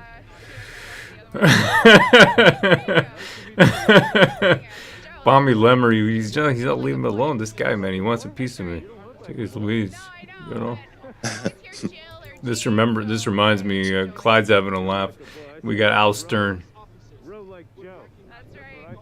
Delirious was awesome, says Fireball DC. What a sexy hairy chest, says Bomber Lemmy. Thank you. Milica, Ro, are there any of the protesters in jail now? Right now, I don't think there's. Not that I think some of the guys at Coots may still be there. May still be in jail. But I don't know. I don't know. There's just so many people who were pulled. Yeah, mental lipstick. Eddie Murphy has a bad rap for his perviness. Well, is he perverted or is he just excited to see you? He picked up a trans. I don't know. Did he know? Is he blind? Is he blind? Is a question. It's a question. I don't know the details. I don't know. All right, let's see, man. Let's see who it is up on the stage today. Is it going to be Jeremy McKenzie or is it going to be Danny Bulford first? We're going to find out. Let me get this thing going. So many beautiful women there. It still bugs me, though, that there's so many. The women were all there at the front of the line. You know? And the men were not. Like, that still bugs me. It does. I hate to say it. Still bugs me. Birdie says, did you get your bacon Sammy that day? No, they didn't, because my beautiful soup lady and all my bacon sandwiches, angels, they were, what's the word? They're just pushed right out of Ottawa. Yeah, they were pushed right out of it. Yeah. It still bugs me. It really does, though, that all the women, you see, look, even here, right? There's so many women up at the front. Where are the guys? Where are they? What are they doing? I don't get it. If my sons act like this, I'm telling you, I'm going to be very, very disappointed in them. If they allow the women to take the lead like this, I'm teaching them a different way. I can't have them like that. It's an embarrassment, frankly. It's an embarrassment. It truly is an embarrassment for the country, for the people, because these are the people, right, that are going to inform the rest of the nation. I can't have this. It's something that it bugs me still today.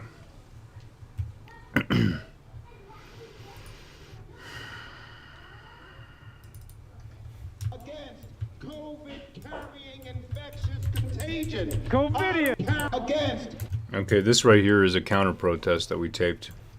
Let me just make sure these guys haven't started. No. Okay, here, check it out. COVID carrying infectious contagion. Ottawa Center residents imprisoned in their homes out of fear. And yet, such a small taste of what fascism can actually do. Don't be fooled, folks. These fuckers were supported by Trump, with Trump flags flying on the hill. Wow. And the oligarchs of Russia who hate freedom, who hate democracy. The commission is reconvened. La commission reprend.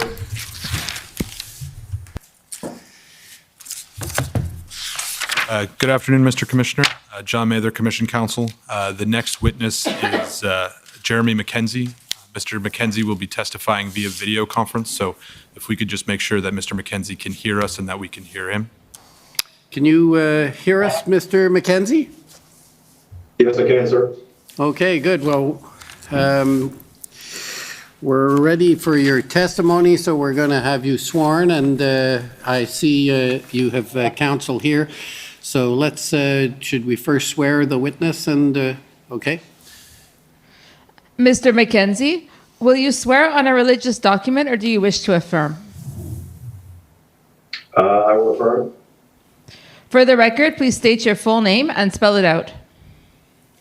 Jeremy Mitchell McKenzie, JeremyMitchell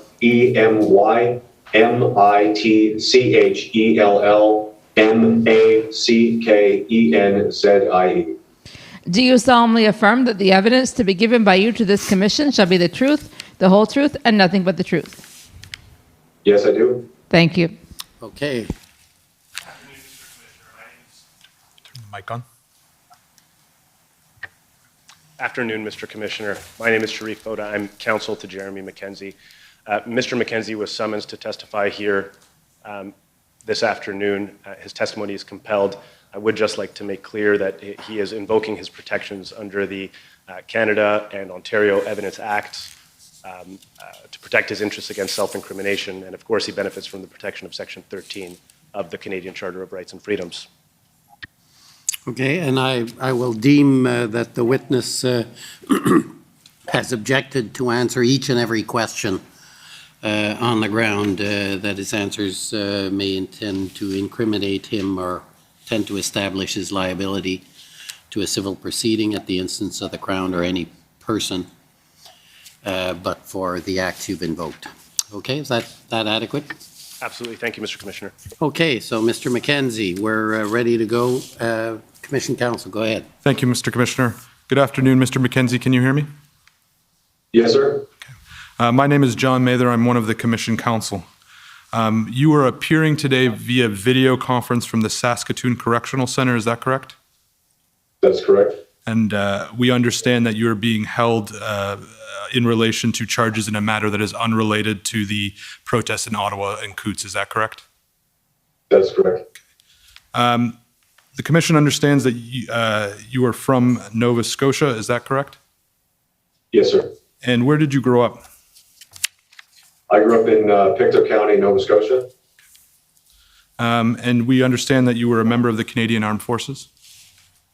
That's correct. From 2003 until 2017. And what rank did you achieve in the Armed Forces?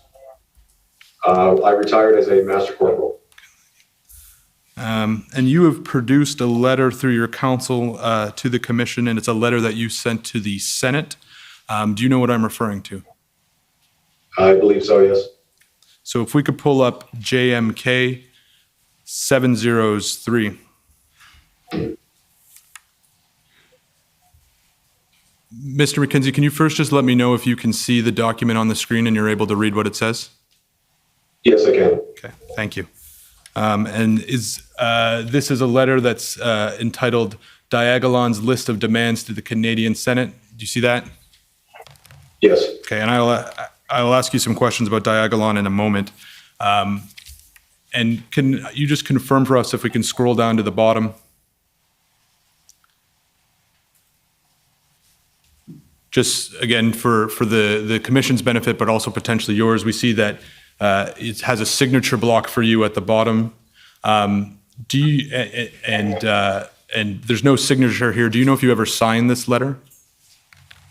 No, I sent it digitally to the Senate members. Okay. And do you recall when you sent it to the Senate? It was several days before the Emergency Act was revoked by the government. Sorry, and perhaps 3. And sorry, and with the audio, I just didn't catch that. Did you say before it was invoked or revoked? Before it was revoked by the government, perhaps 3 days, 3 or 4 days. Thank you. We can take the letter down, but Mr. McKenzie, I'm going to ask you some questions, and if you need to look at the letter, just let me know, okay? Yes, sure. In the letter to the Senate, you describe yourself as a podcaster and a comedian. I take it that's accurate? Yes, it is. And it's the Commission's understanding that you podcast under the name Raging Dissident. Is that correct? Yes. And at one time you had a YouTube channel. Is that correct? Yes. And do you know at any point? Do you know how many followers that YouTube channel had? I have had several that have been removed by YouTube for various reasons. Several times it's been 10,000, 12,000. I think the highest may have been 12 or 13,000. Okay.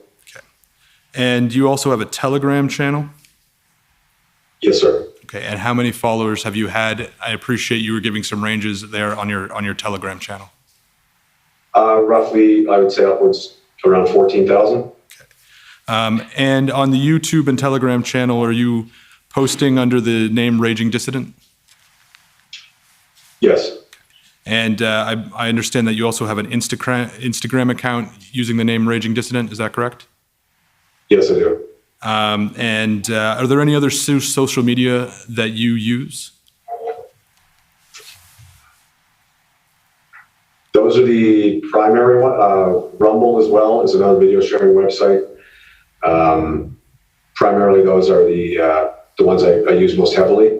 I also have a personal page that I typically just use for advertising links and so on Facebook, Gab, and I believe that's it.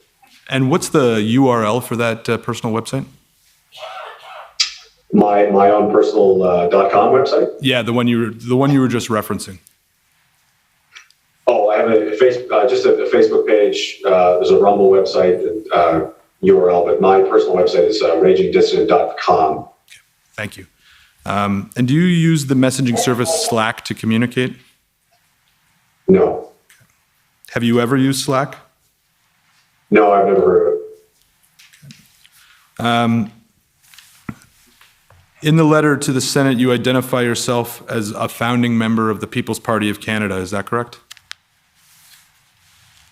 Yes. When the party was stood up, it required a certain amount of signatures to register federally. I believe maybe 250, 500, something in that range. Mr. Bernier put out a request for people that wanted to support his platform and see the party created to fill out a form and sign it and mail it into the appropriate address, which I did. Right, and you describe yourself as an enthusiastic supporter of the party then? I wouldn't go as far as enthusiastic, but I am a supporter, yes. Okay, so if we could pull up the letter to the Senate again. JMK3.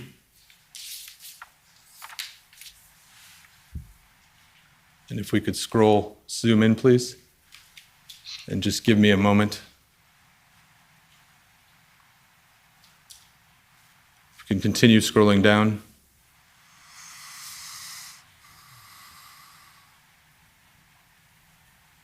Continue scrolling down, please. Stop there. It says here in your letter, Mr. McKenzie, I am also a founding member of the People Party of Canada and enthusiastically supported the party through my social media. So would you at least agree with me that you enthusiastically support the People's Party of Canada through your social media?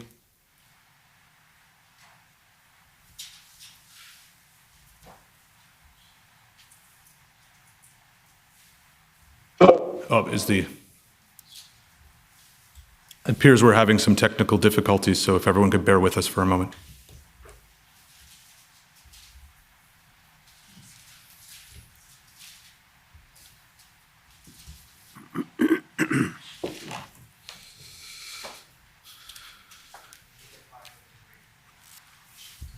So the technical team has said that it'll be 5 minutes to resolve the issue, Mr. Commissioner.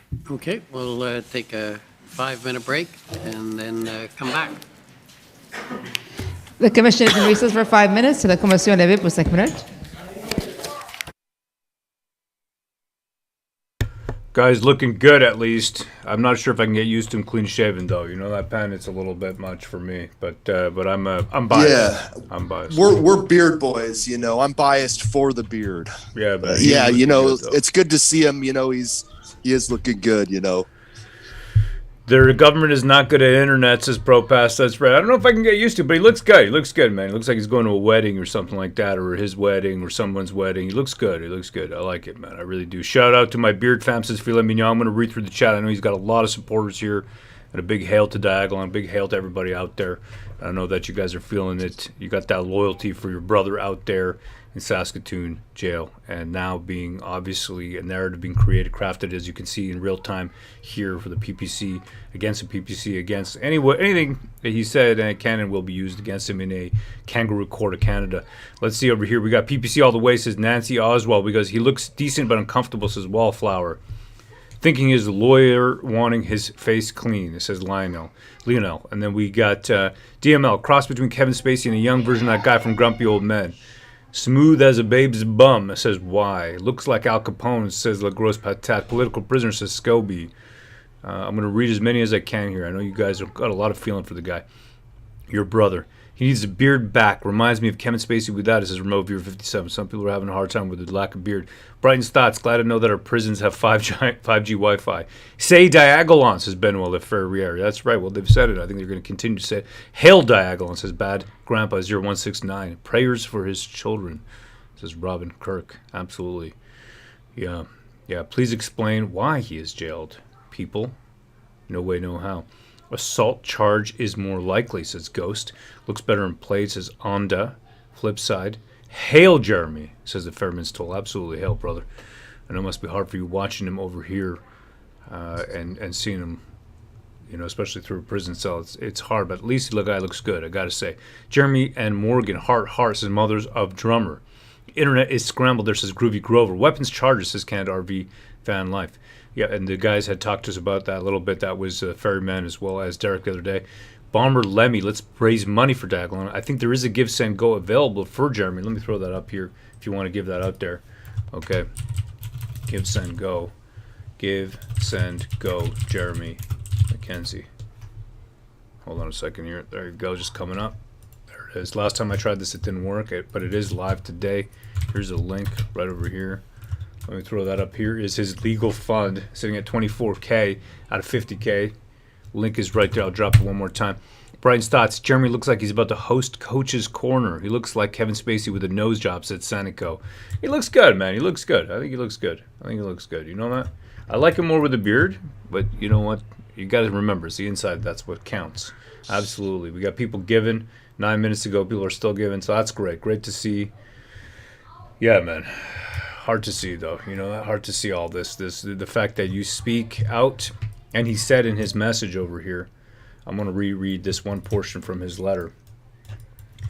Okay, so basically, another point of note is that I've been a very vocal critic of the RCMP's conduct during the 2020 Port-au-Pink massacre. One viral video I released amassed nearly 750K views alone. Since then, I have been under, and then it cuts off. But you can imagine he's been under watch since that day. And that's really, you know, what started it, because he's criticizing their handling of these kind of things, massive massacres. I know he's being active in all that, and you know, he's got so many people there with him who care about this. So really beautiful stuff out here. I'm going to keep his photo up here so we don't. And I really got to say, loyalty, really a key cornerstone for us here at the War Campaign, and really beautiful. Happy to see our brothers in Diagolon, brothers and sisters, I should say, in Diagolon doing the exact same thing. I know there's been a lot of heartfelt outpouring for this man who has, for his speech, being targeted, let's say. I'm not speaking as to the charges that are being laid upon him right now. From what I understand, there is reason to believe that they will eventually be dropped. But what we're seeing here, ever since a certain person, ever since he got on the wrong side of Mr. Pierre Poilievre, it looks to be that was when his Canada-wide warrant happened. And since then, you know, he was then put in prison. And that goes to show that, in my opinion, that no matter what side of the fence you fall upon politically, is that we should not allow and have our politicians have this power. It's incorrect.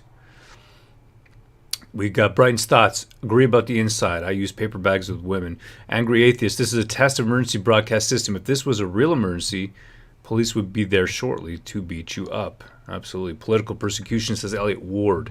CJ Anon says Radawa. Timing is everything, says the high debate. Hail, and then he's got the diagonal slashes chat, says Patan. Suffering abuse, says Anonymous. He looks healthy, says Bon Pearl. He looks good. He looks good. Absolutely. Lucky Looney for Pastor Artur. They protested outside the jail while he was being mistreated. That's right. Tell me why, says Hail Bigots.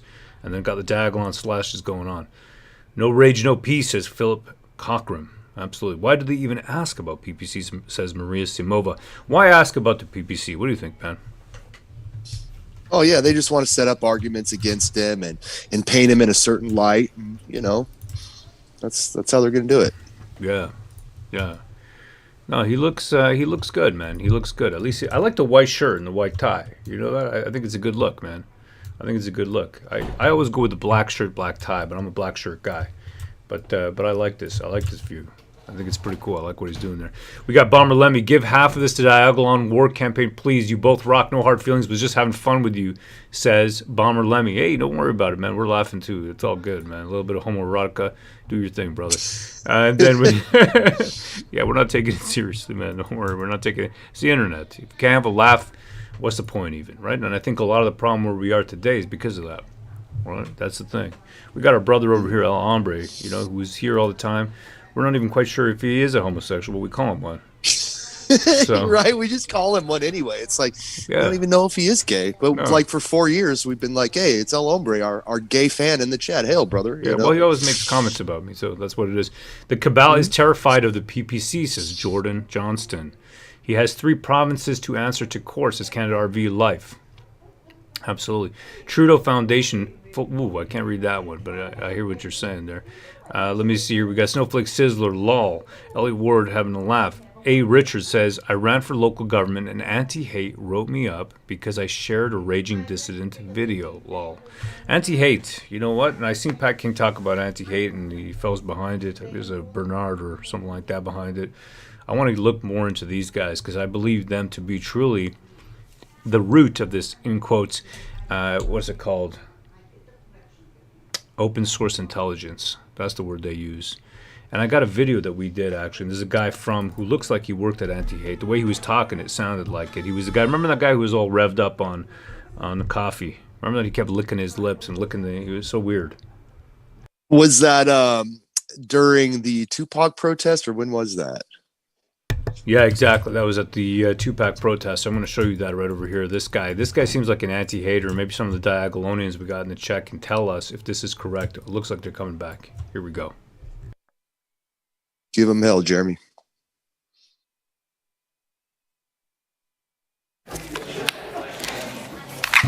The commission is reconvened. La commission reprend. Mr. McKenzie, can you hear me right now? Yes, sir. Okay, thank you. And I can hear you, and apologies for the technical difficulty, and I appreciate your patience while we sort it out. Before we got cut off, and I'm not sure when you last heard me, I had asked you whether or not you were an enthusiastic supporter of the People's Party of Canada, and you suggested it wasn't necessarily enthusiastic. I had then pulled up the letter that you'd sent to the Senate, in which you say, and hopefully you can see it, that you're a founding member and you enthusiastically supported the party through my social media, public speaking, and attending events held by Maxime Bernier, as well as personal friends Mark Friesen and Randy Hilliard. Do you see that? Yes, sir. And so I take it you agree with me that you were an enthusiastic supporter, at least to the extent you wrote that in the letter to the Senate. Correct.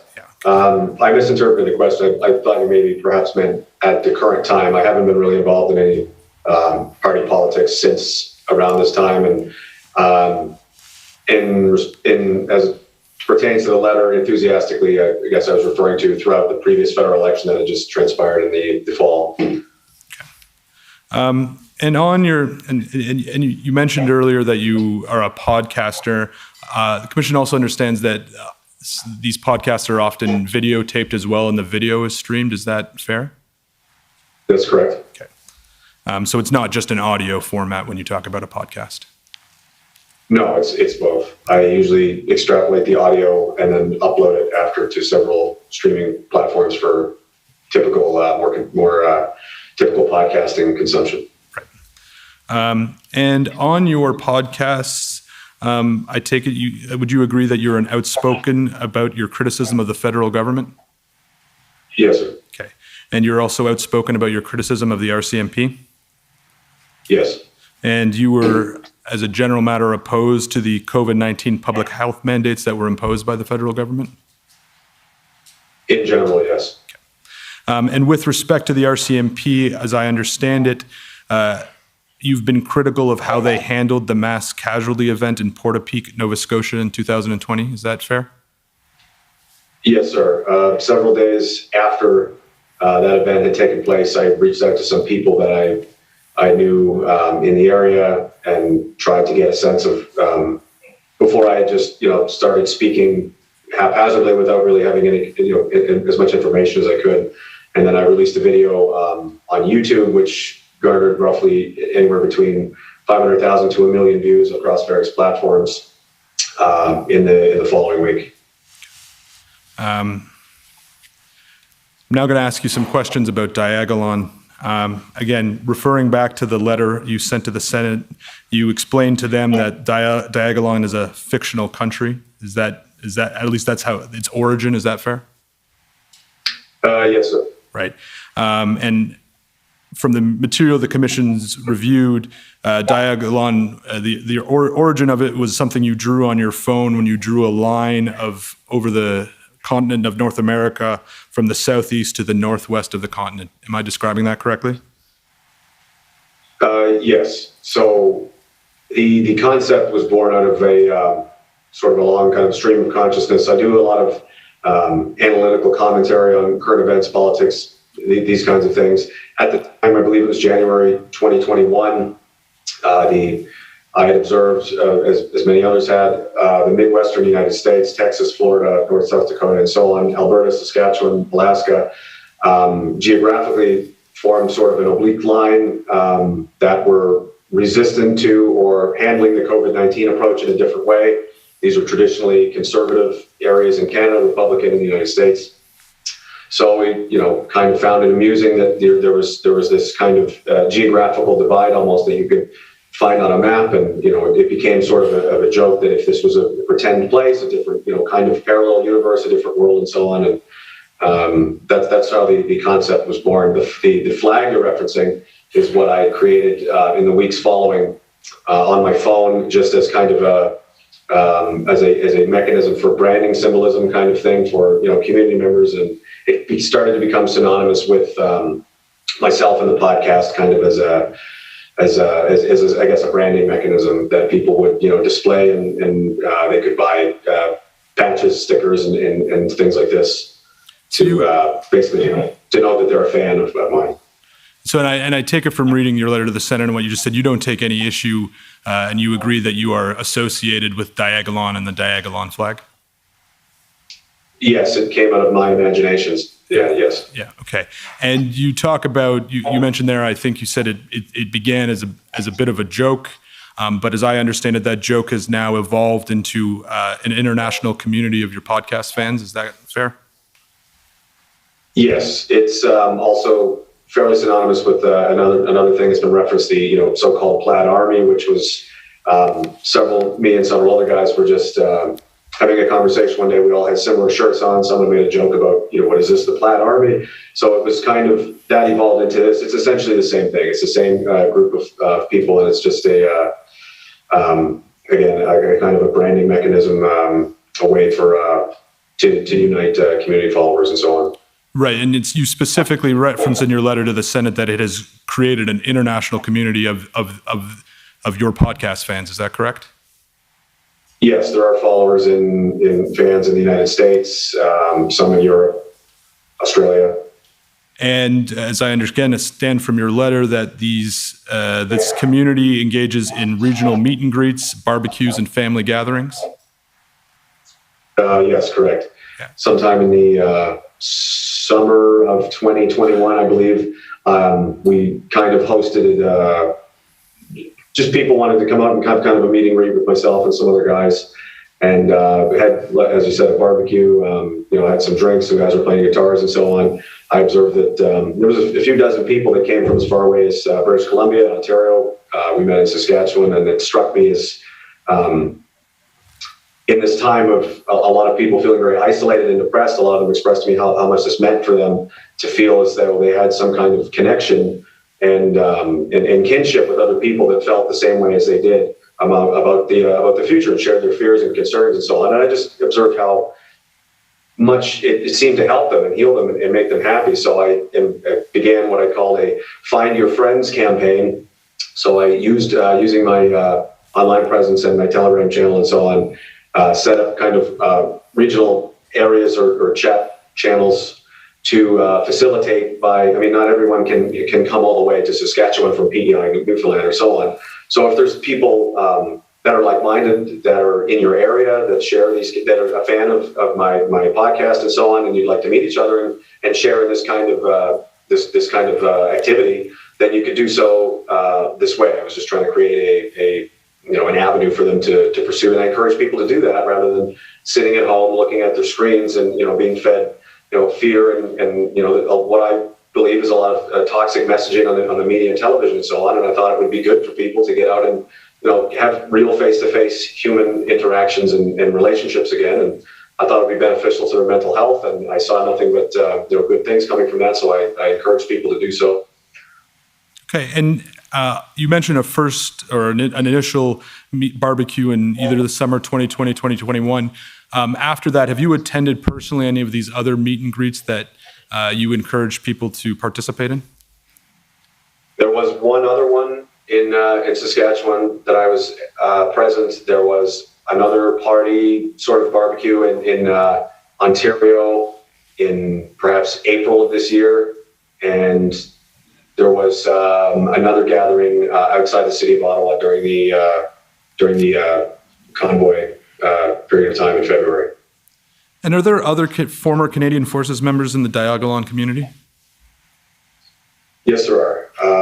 I've often incorporated a lot of my commentary, my unique, I suppose you could say, kind of lived experiences through the military, how I deal with my the inherent trauma and so on that comes with that. It has attracted a fair amount of other veterans and military personnel because they resonate with the things that I'm saying, or I'm speaking to something that they can understand or identify with. So there is a fair number. I couldn't hazard a number specifically, but a sizable portion of the community, especially early on, were other guys that knew me from work or so on, but kind of spread through the areas because I'm an outspoken veteran and so on. Do members of the Diagolon community ever refer to themselves as bigots? Yes, they do. This was my doing to try and kind of take power out of the word, as it was being used as a slur, as a slanderous kind of defamatory method towards people like me and my followers and fans and so on. So we just kind of adopted as a tongue-in-cheek kind of defiant way of shrugging it off, is because it doesn't bother us that these people are. I show that it doesn't bother me. It shouldn't bother them, and they shouldn't care what these people think. They shouldn't allow them to attack them in this way and get under their skin and make them feel bad just because they are who they are and they like what they like. So you and your followers were being called bigots. It didn't bother you, and so as a way to show it didn't bother you, you embraced it and identify yourself now as bigots. In a tongue-in-cheek kind of sarcastic tone, yes. And is that sort of tongue-in-cheek sarcastic tone consistent with the sort of comedy that you perform on your podcasts? I would say that yes, I'm a fairly sarcastic person, yes. And you already mentioned the Diagolon symbol or flag, and I'm going to pull it up just to confirm everyone can see what we're talking about. If we can pull up COM 906.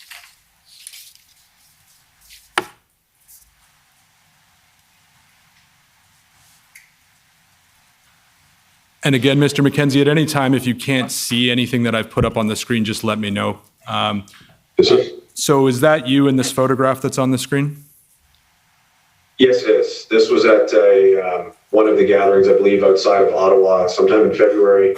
I believe this is a still image from a video that was taken. I was standing on top of a table addressing the people that had arrived and attended, and was just simply thanking them for showing up and encouraging them to keep, taking care of each other and, hope they have a good time and so on. And fair to say that the flag in the background, that's a Diagolon flag? Yes.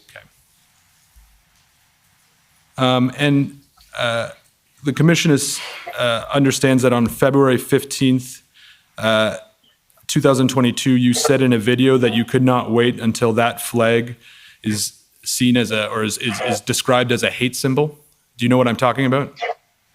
Yes, sir. Again, I was being kind of tongue-in-cheek in a way, because the people that I believe are deciding what is and what is not as a hate symbol are incredibly disingenuous and kind of smear merchants. It would have been kind of kind of a gotcha trophy over them, not as actually in a serious manner displayed as a hate symbol, but more of a achievement that I kind of lured them in more to focus on myself.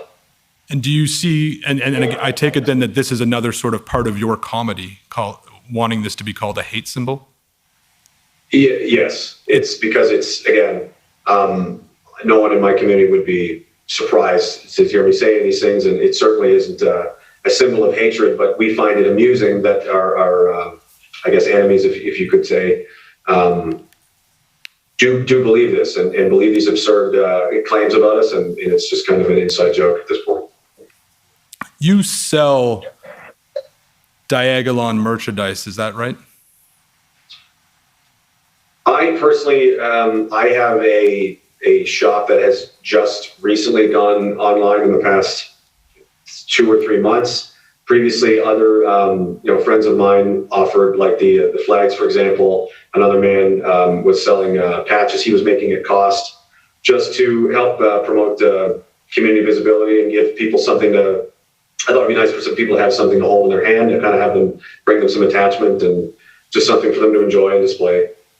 So the people who were selling the merchandise, they were friends of yours? Yes. They sold it with your approval? Yes, they did. And they are also part of the Diagolon community? They would likely identify as fans of mine, and yes. Okay. However, as you can probably observe, it's not a particularly complicated thing to produce. So it's not a copyrighted symbol by any means. There's no real official ownership to it as of yet. So people would just approach me of their own voluntary intention and ask, like, hey, do you mind if I make this or make that and sell this, for whatever? And I would say, go ahead. If it gives you something to do, if you can make a few dollars from it and it helps you, then by all means. Right. It's not a nuanced symbol, is it, in terms of its design? No, it's essentially just a black square, and I used my finger on my phone to do this about 3 times with a white paint marker selection. And as you can see, it's kind of an irregular. It's not perfectly straight lines. They're kind of irregular, and it is literally just my finger doing this a couple of times, and I sent that image file off to be produced from there. So if someone wanted to show themselves as someone who supported your podcast or supported the Diagolon community, it'd be fairly easy for them to replicate the Diagolon flag. Is that fair? I would assume so, yes. It's not difficult to, it looks fairly simple. So, Mr. McKenzie, I think what I'm about to say will not come as a surprise to you, but in fairness, I want to ask you some questions about it. Of course. The RCMP has described you in documents the commission has received. Sorry, let me back. The RCMP has described Diagolon, let me be specific, has described Diagolon as a militia-like network with members that are armed and preparing for violence. The RCMP has also described Diagolon as having supporters that express sentiments akin to accelerationism, viewing a coming collapse or civil war as necessary to right the course of the country. In your letter to the Senate, you denied those sorts of allegations. Is that fair? Yes, sir. Yeah. And in the letter to the Senate, you said that you are under RCMP scrutiny because of the criticisms that you've made about the RCMP. And as I understand reading your letter, but please correct me if I'm wrong, I understand you to be saying that the RCMP sort of is looking at you closely because of the way you criticize them, and that's why they're saying these sorts of things about you. That is my personal belief, yes. There is many of the followers and fans and so on are, you could say, conservative Canadians. There is an aspect of firearms, sporting, recreational culture stuff, especially in Western Canada, but there's certainly not anything resembling a militia or anything to this extent. Moving away from what the RCMP says about Diagolon, I appreciate you wouldn't have been able to watch the testimony, but we had Superintendent Patrick Morris, who is the head of the OPP's Intelligence Bureau, testify. He's not a member of the RCMP, and he testified at the inquiry that Diagolon is an extremist entity that holds extremist views. I assume you also disagree with that statement. Yes, sir. It's my, again, belief and assertion that much of this this narrative is coming from certain actors and members of the media. The Canadian Anti-Hate Network and so on has astroturfed and kind of laid the foundation of this idea. They've been certainly paid me a lot of attention over the past few years, and through personal disclosure documents of mine, through various legal proceedings, it's been revealed that the police are actually relying upon articles, if you can call them that, by the Canadian Anti-Hate Network as open source intelligence. So they're relying upon what these people are saying about me as taking it at face value. But to be fair, Mr. McKenzie, you don't know what the RCMP or the OPP are relying on in their entirety when they make these assessments, do you? Correct. I was going to ask you about two terms, one of which was the Plaid Army, but thank you, you've already explained that, so we can save that question. The next term that we've seen a reference to is a term that you've used sometimes called the beach. And it is our understanding, but again, you can correct me if I'm wrong, that sometimes when you reference the beach, you're referencing D-Day in World War II. Is that accurate? Yes, it comes from a line in a movie I enjoy, Saving Private Ryan. There's a line in that film right before the landing craft descend upon Omaha Beach, I believe, where Tom Hanks's character says, "I'll see you on the beach." It's kind of a reassuring, I will be there with you kind of sentiment. So I say this is, again, kind of, and my followers are familiar with this. I've explained it several times, but that's just kind of a callback to that film and expressing a sentiment that whatever is transpiring in the future, I will be there with you to support you, and you guys can support each other and so on. It's just a message of encouragement, I suppose. You attended the protests in Ottawa in January and February 2022? Yes, sir. And you attended them with other members of the Diagolon community? Yes, I did. When did you arrive in Ottawa? I can't be certain of the exact date, but it was 1 or perhaps 2 days before the main body of the trucks arrived. I believe it was a Friday evening they showed up. So maybe perhaps that Thursday or Wednesday. Okay. So you knew the convoy was coming to Ottawa, and that's why you showed up? Yes, I did. I observed it was very clear to me by monitoring social media and so on as part of what I do to comment on social, current events and, analyze political commentary, that kind of thing, that this was going to be a very significant event. It was very clear to me this was not going to be a in and out, weekend protest type of thing. There was videos of very long convoys of trucks and vehicles. They were coming in from multiple directions. There were open group chats or voice chats and stuff where these people were communicating back and forth. You could listen in on it. It was clear it was going to be a pretty big deal. So again, this was going to be something I would be talking about and would have a lot of my attention anyway. So I decided why not go and get a close look at it as it transpired rather than watch it from, relying on other sources from home to understand what was happening. Right, and it attracted your attention because the stated purpose of the truckers coming to Ottawa was to end the federal COVID-19 mandates, and that's a political view you also held, right? That seemed to be one of their primary motivations, yes. There was a lot of that was one of the main factors. There was a lot of other discontent in various groups. It wasn't a monolithic, that was the only objective for people. Again, there was not really any hierarchy or any real organization that I could observe. It very much seemed like just a grassroots kind of movement of discontent with the federal government, with things that have been transpiring. The cost of living is rising, social division, just a lot of the rhetoric officials and stuff are using on television. A lot of people are very unhappy and having a difficult time over the past couple of years. And it basically, I would describe it as, if I could use a metaphor, the pot had just simply boiled over. And many people had decided that this was going to be the time that they were going to show up and exercise their right to peacefully demonstrate their discontent and their displeasure with the performance of the federal government.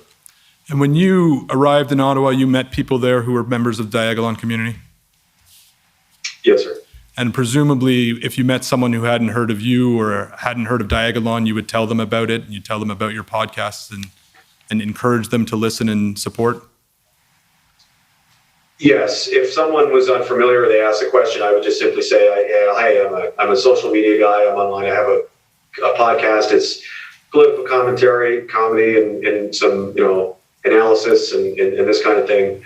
If you're interested, I have business cards that someone had made up for me. I would hand them out to people and say, "Hey, this is the website if you'd like to check it out," and so on, and have a nice day, kind of thing. And those business cards, they would have had the Diagolon logo on them? Yes, on one side.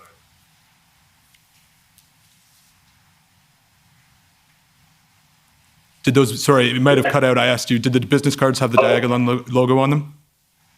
Yeah, yes, they did. They have it on one side, and then one of my other artistic logos on the other side, with just simply the website on one side, and then I think it says "Find the Others" or "Find Your Friends" on the other. And you suggested this is something you'd do if someone came up to you, but is it fair to say, Mr. McKenzie, you're in the media business and you want to promote your media, so you would also actively hand out those cards? Yes, sir. If someone asks, or they're interested, or they express a desire to learn, like what it is I'm doing, it's just easier to just give them this. It directs them to the website. All of my social media links and so on are there. There's a short video. They can go from there. If they like what they see, I presume they'll continue. If not, then so be it.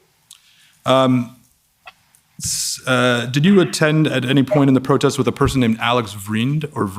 Apologies if I'm mispronouncing the name. Yes, sir. And who is Alex Vrend? He is someone I met online through the evolution of my podcast, I suppose. I met Alex in person in the summer of 2021, I believe. We spent some time together in Saskatchewan as he was traveling around the country, meeting people. And as I understood it, he was just kind of in between, jobs in life and wasn't really sure what he was just taking an opportunity to. He bought a van and a dog and just kind of went on the classic Canadian road trip around the country, and was meeting up with other people in the community that expressed a desire to meet them and hang out. And he'd become kind of more of a prominent person because of his. He also is a content creator. He makes a lot of memes and jokes and comedic things like this, and so people were interested to meet him. And his content he posts under the name Ferryman's Toll. Is that correct? Yes, sir. Yeah. And we understand both from your letter to the Senate and some videos that your council has submitted that when you were in Ottawa, you encouraged peaceful protesting. Is that fair? Yes, sir. I was concerned, especially because of the rhetoric and verbiage coming out of, again, the Canadian Anti-Hate Network, which was being parroted. It started to be picked up by other more credible news outlets and so on, that I was concerned that if something should happen outside my control, or I can't really see the future, but I wanted to state very clearly what my intentions were and what I expected of people if they were going to be representing myself or brandishing any of my. I encouraged them not to, because I wanted this to be about Canada. That this is about the country. Bring a Canadian flag. This isn't about me. This isn't about. I'm not trying to sell anything. This is more important. The bigger idea is more important. But if you do, happen to have, something, please conduct yourself, appropriately, because your actions and decisions and things you say and you do will reflect upon me and the greater community and so on. So, I wanted to have that on the record before, just in case. So just to stop there. So you wanted someone who was wearing a Diagolon symbol to act accordingly. It's not accordingly, but act as appropriately and peacefully. At this point in time, were you aware that either the RCMP or other police agencies would maybe monitoring what you do or what your supporters do? Yes, sir. So when you're giving that direction, you're aware that the authorities are watching. I was never explicitly given any notice, or no one had talked to me or spoken to anything, but it was pretty clear just upon general observations, my own instincts, that we were probably on the radar somewhere.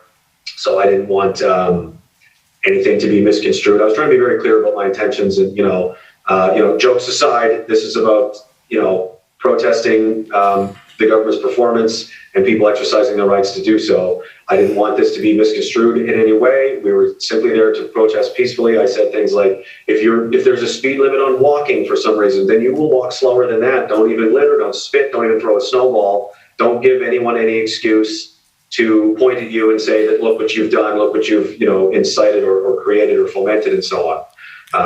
Because that would have undermined the entire purpose of everything everyone was trying to achieve. So, Mr. McKenzie, I'm now going to read you one by one a list of names, and I may have some follow-up questions, but all I want to know right now is for each name whether or not you communicated with this individual while you were in, either before you arrived in Ottawa or while you were in Ottawa. Okay? You understand? Tamara Leach. No, I first spoke to Tamara Leach potentially in July of this year, August. Okay. Chris Barber. Not before. No. James Bowder. No. Bridget Belton. No. Benjamin Dichter. I'm aware of who Mr. Dichter is. I personally have not had any interaction with him. I was aware that he was some kind of alleged manager of YouTube channels for where he would set up GoFundMe's and name himself as a beneficiary. And Mr. McKenzie, I don't mean to interrupt, and it's just I want to make sure we get through it, and you have time, and I just want to know right now whether you communicated with these people. Your counsel will have an opportunity if there's other things that you want to bring up. Did you ever communicate either before or while you were in Ottawa with a Tom Marazzo? Yes, I spoke to Mr. Marazzo once, possibly twice over the phone. Once as I was driving back from Ottawa to the Maritimes to drop off some people that had accompanied me. They could only stay for a couple of days and have families and kids and so on. So I spoke to him for a couple of hours. We talked about our shared experiences in the military and so on. He indicated to me that he was in some capacity nearby, something resembling people that were making decisions, I guess. And basically just kind of connected in that, like, someone suggested we should meet each other, and I expressed to him that if there was anything that I could do to help assist, get a message out or something, that I was willing to do that. No one ever asked me to. And likewise, I told him if I saw or was made aware of anything that I felt that would be relevant that they should know about, that I would inform him and so on. But I think that was the extent of our interaction. I didn't have any real meaningful interaction with Mr. Marazzo, I think, until around April, when there was a benefit, a fundraising dinner for the Veterans for Freedom organization in Burlington. In Ottawa, how many times did you speak with Mr. Marazzo? At least once, possibly twice. And when was the first time you spoke with Mr. Marazzo? It would have been sometime during the first week, I believe, of when the trucks arrived. I was in the process. I remember I was driving my truck and it was over the headset. The other guys were sleeping in the truck while we were talking. So somewhere in between Quebec and New Brunswick, I couldn't say. So sometime before January 28th? I'm not sure. I'm not sure of the dates of when the trucks arrived and when they left. But sorry, and there's evidence of when the trucks arrived, but it was some point before the trucks arrived. Is that correct? No, it was after. It was after. How long after? I would say roughly a week. Roughly a week. 7 to 5 to 8 days, perhaps. Fair enough. When you were in Ottawa, did you communicate directly with any Ottawa police or OPP? Not to my knowledge. I did have some friendly conversations on the street, just, hi, how are you? How's it going? You cold out, that kind of thing, but nothing significant. Did you receive from any, did you receive from any sources information about police operations or police enforcement plans while you were in Ottawa? Yes. There was a user that contacted me, I believe on Telegram, I would say, again, summer of 2021, who self-identified himself as a RCMP member. Just kind of friendly, expressed he enjoyed the podcast and liked what I was saying and so on. So there was a loose relationship with whoever this person was. And during that time in Ottawa, they had reached out to me to inform me of, to say that the POU, which I had to find, if that was, I didn't understand the nomenclature. I've never been a police officer. I understood it to be the public order unit, essentially the riot police, were being activated to be sent to Ottawa. And further to that, after the Emergency Act had been invoked, this person had sent me, there were screenshots, I guess, of either a WhatsApp group chat or a Telegram, I'm not sure, of various RCMP officers engaging in taking selfies of drinking and eating and so on, and celebrating the violence that they were bringing upon the people downtown, and saying, wait until they hear our jackboots and this kinds of thing. He sent that to me, and I said, well, is this real? And they assured me, yes, it looked very real. And I said, I will publish this. And they said, that's why we sent it to you. So I did. I released that on Telegram, and that went out. Since then, that person has deleted their account sometime in March, and I haven't been in contact with them since. Okay. Do you remember their name on Telegram? The user handle was like GK or PK or something. It was 2 initials and a phone number. I think it was an Ontario area code, but beyond that, I didn't. Other than that user, did anyone else provide you with information about police operations or enforcement plans? No. If we could pull up OPP 1668.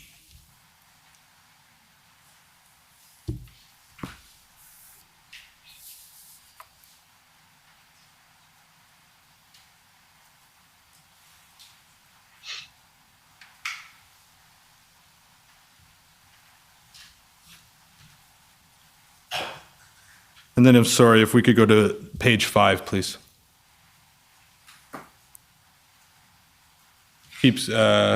Scroll down more. So this is an OPP intelligence brief, Mr. McKenzie.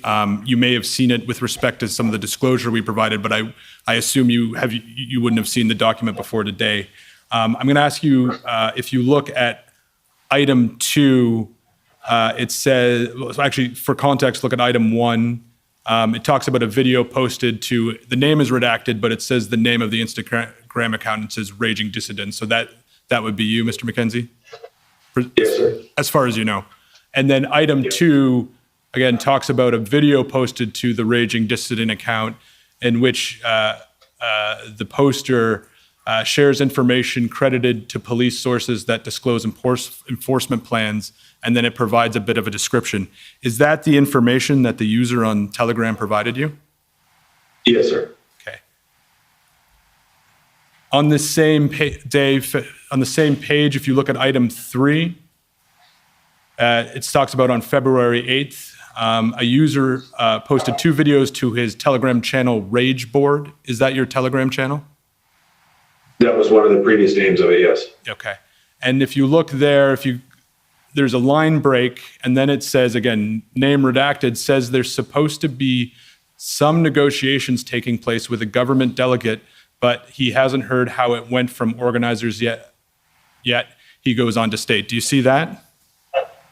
No, sir. Sorry, I'm talking a little quickly. Yes. Yeah. Sorry. And take your time. I want to make sure that you're reading this before I ask you questions. So this suggests that you were aware that there might be negotiations with a government delegate, but you hadn't heard from the organizers yet. Do you know what that's a reference to? I can't recall. I remember being under the impression that there was some form of negotiations taking place between some sort of leadership apparatus for the convoy and the perhaps city of Ottawa, RCMP, OPP, not sure, the police and the convoy people. Fair enough. How did you learn that information? That is a good question. I think it may have just been kind of common knowledge that there was something like that was taking place. More of a rumor, perhaps. As it goes on, the public order unit. That was given to me specifically by this user on Telegram from the RCMP. Allegedly they were. Right, and you're talking then about the part that's in bold after that. Is that correct? Yes. Okay. Yes. Are you aware that Tom Marazzo met with City Manager Steve Kanellakis on February 8th, 2022? No, sir. Did Mr. Marazzo ever talk to you about meeting with Mr. Kanellakis or meeting with any government officials in any of the conversations you had? No, he did not. Have you ever spoken with Keith Wilson or Eva Chipiak? No, sir. We can take that down. Thank you, Mr. Clerk. Mr. McKenzie, I think you agree with me. It's fair to say that you were critical of the federal government's response to the protests in Ottawa and Coutts. Is that correct? Yes, sir. Initially, it was, I had no issue. Actually, I thought it was handled very appropriately.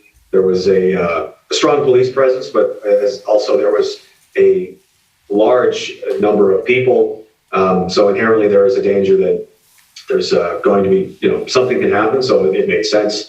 I didn't take any issue with anything that they had seen until they started becoming a little more aggressive here and there. There was an incident where some fuel cans were stolen or seized or what have you. But it wasn't really until the EMA was invoked that they became extremely aggressive and violent. And that was what I took the most issue with. Did you ever say that the RCMP was intentionally cutting truckers off from essential supplies in Ottawa and Coutts? That is what I had been hearing from people, yes. And did you then repeat that on your podcast? I may have, yes. Did you ever say that the RCMP made attempt to disrupt cell phone towers to ensure truckers cannot communicate? That again was another scenario. There were people having a lot of issues with their cell phones. That may or may not have been the conduct of some kind of interference. It could have just been too many cell phones, not enough towers. I'm not sure, but that again was another kind of running suspicion in theory at the time. Fair enough. And my question right now is if you recall, if that's something you said on your podcast, that was something that was being said. I may have, yeah. And did you ever say on your podcast let me back up. Did you ever distribute or know of anyone distributing contact information about the members of the Ottawa Police Service? Not to my knowledge, no. If we can pull up ssm.nsc.00001575_REL.0001. Apologies for all those digits, Mr. McKenzie. So scroll up to the top, please, just so I can give the witness some context. So, Mr. McKenzie, this is a CSIS analytical brief dated February 21st, 2022. And if we could go to page 3 of the brief, please.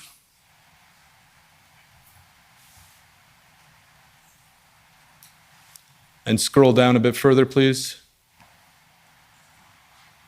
Scroll down a little bit further, please. So this part of the brief says that since the initial weekend, key figures within Diagolon have made appeals for participation in and documentation of the demonstrations. Further, Vriend has been collecting donations to allow others to travel to participate in demonstration in Coutts, Alberta, or Ottawa, Ontario. Do you see that? Yes, sir. Do you have any knowledge about whether or not Mr. Vriend was collecting donations to allow people to participate in both Coutts and Ottawa? I recall he was collecting some funds for someone. I don't think it was just in general open to whoever wanted them. I think there was 1 or 2 people potentially from Western Canada that expressed a desire to come down to Ottawa, but they couldn't afford it. So I think that was roughly what was going on there. I wasn't directly involved. I can't recall entirely, but I think that's what was going on. And then if we could scroll up in this document to the next page up. Sorry, keep scrolling up. Stop there. So this, again, this is a CSIS a document, but it has a box here that says, in Jeremy McKenzie's own words, the first one says, this is the good guys versus the bad guys. The showdown has finally fucking begun, and it has begun in Canada. You could you could go be a part of the story now. Is that something you've said? It sounds like something I said, yes. And is that something you've said with respect to the protests in either Ottawa or Coutts? Probably, I believe so, yes. And then the next quote is, "This is the beach, get yourself out there." Is that something you said with respect to the protests in either Ottawa or Coutts? Probably, yes. Okay. And in this case, when you're using the beach, are you referring to the analogy we spoke about with D-Day? I was referring to the idea that this, again, a lot of people had felt very powerless and disenfranchised, upset, depressed, and this was an opportunity for them to actually go and participate and have their voices be heard and join these demonstrations. And rather than sitting at home complaining and whining about it on the couch, they could, if you can, why not? Why not go and be involved? And I've heard you say that, Mr. McKenzie. I'm asking you if in this case, when you're using the word beach, it's using in the same context when you're alluding to D-Day. And the reason I'm asking you this is that the police and the government view your group as potentially as extremist. And so this is the sort of thing that would grab their interest. So when you're talking about beach, you're talking about D-Day. Is that right?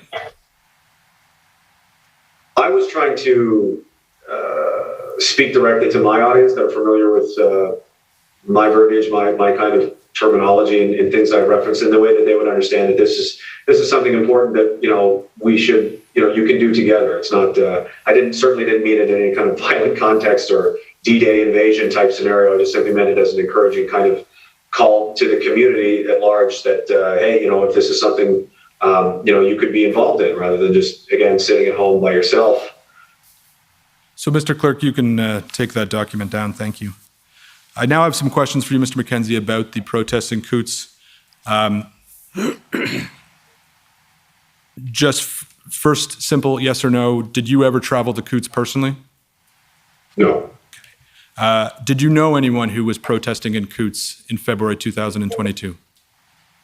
I was aware that Mr. Chris Lysak was there, and I am loosely acquainted with Mr. Adam Skelly, who had made a couple of trips there to deliver steaks and brisket and so on. There's a couple of comedians in the Edmonton and Calgary area that I know that traveled down to put on some a performance, I think, and just kind of meet and greet and leave, and that was about it. What were the names of the two comedians? It was Brendan Blackyer and Sam Walker, or maybe, I'm not sure if Sam attended, but Brendan for sure. And there was also Brett Forte, who I don't know personally. I've never spoken to him. I was just made aware that they were there because they posted a video of them traveling there to say hi to everybody. And so Chris Lysak, Mr. Adam Skelly, Brendan and Sam, are they members of the Diagolon community? No. They may identify as fans. Mr. Lysak would. Brendan probably would. Sam potentially. Mr. Forte I've never met or spoken to. If you're a fan of Diagolon, you're part of the community, right? Again, it's just kind of a self-identifying. You could say it's as simple as as identifying as a Toronto Maple Leafs fan by putting a sticker on your truck. It's really that simple. So the answer to my question is yes. I suppose so, yes. Were you communicating with the individuals you just identified while they were in Coutts? No. How do you know Chris Lysak? Mr. Lysak has been a longtime fan of the podcast. I met him personally in Saskatchewan in the summer of 2021, I believe, that first meet and greet get-together I mentioned, and a subsequent one later in the year, perhaps September. There was a few dozen people. We, had a beer, ate a steak, with all these people, took a photograph together at one of them, and that's pretty much it. Did you talk to him when you were at either of those two meet and greets? Yes, I talked to dozens of people, yeah. Yeah. Chris was one of them. And I take it the topic of conversation at these meet and greets include the similar topics that you discuss on your podcast. Is that fair? I generally don't like to engage in that. I find it kind of exhausting, and I try to just keep it kind of a social, meet and greet, casual kind of social event. I don't really try to talk politics or anything like that. But presumably your fans, when they meet you in person, they want to talk to you about what they hear you talking about in your podcast. That's fair, isn't it? Sometimes, yes. Yeah. Can we pull up COM 50907?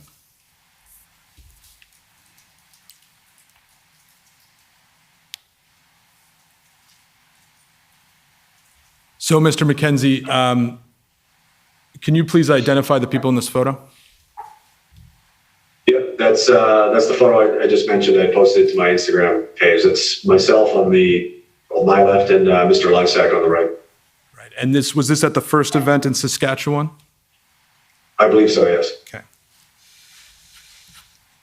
And just to be clear, Mr. McKenzie, other than that event in Saskatchewan and then the other event in September 2021, is there any other times you met with Mr. Lysack? No. Did you communicate with him at any time other than at those events? Mr. Lysack may have been in some larger online group chats where there's 30, 40 other people involved. Never, to my knowledge, never directly one-on-one. He has called me twice, I think, since he's been incarcerated, just simply to say hi, and I just try to offer some encouragement to him and hope that he's doing well, etc. So you spoke to him after his arrest in Coutts? Yes, sometime this summer. Okay. And I asked you generally about the people you identified who you knew in Coutts, but with respect to Mr. Lysack specifically, did you understand him to be a fan of your podcasts? Yes, sir. And you understood him to be a member of the Diagolon community? Yes. Okay. Are you aware that Mr. Lysack, or at least there's been reports that Mr. Lysack had a Diagolon flag flying outside the house in which he lived with his father? I have heard that, yes. Yeah. So if we could pull up COM 917.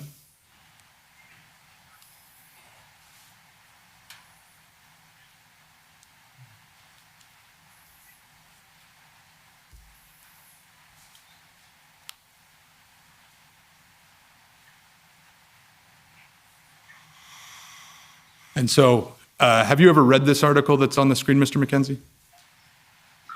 I may have. It's tough to recall. It's an article in the Toronto Star, and you're quoted in it. Do you remember giving a quote to the Toronto Star with respect to an article they were writing about Mr. Lysack? I think so. I've spoken to the Toronto Star several times, yes. Okay. And if you could go down to page 3, just so I can show you,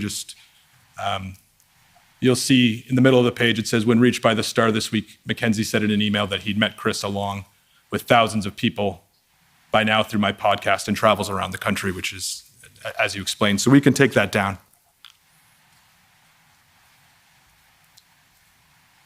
Mr. McKenzie, are you aware that on February 14th, the RCMP executed a search warrant in Coutts, Alberta, and arrested 13 people?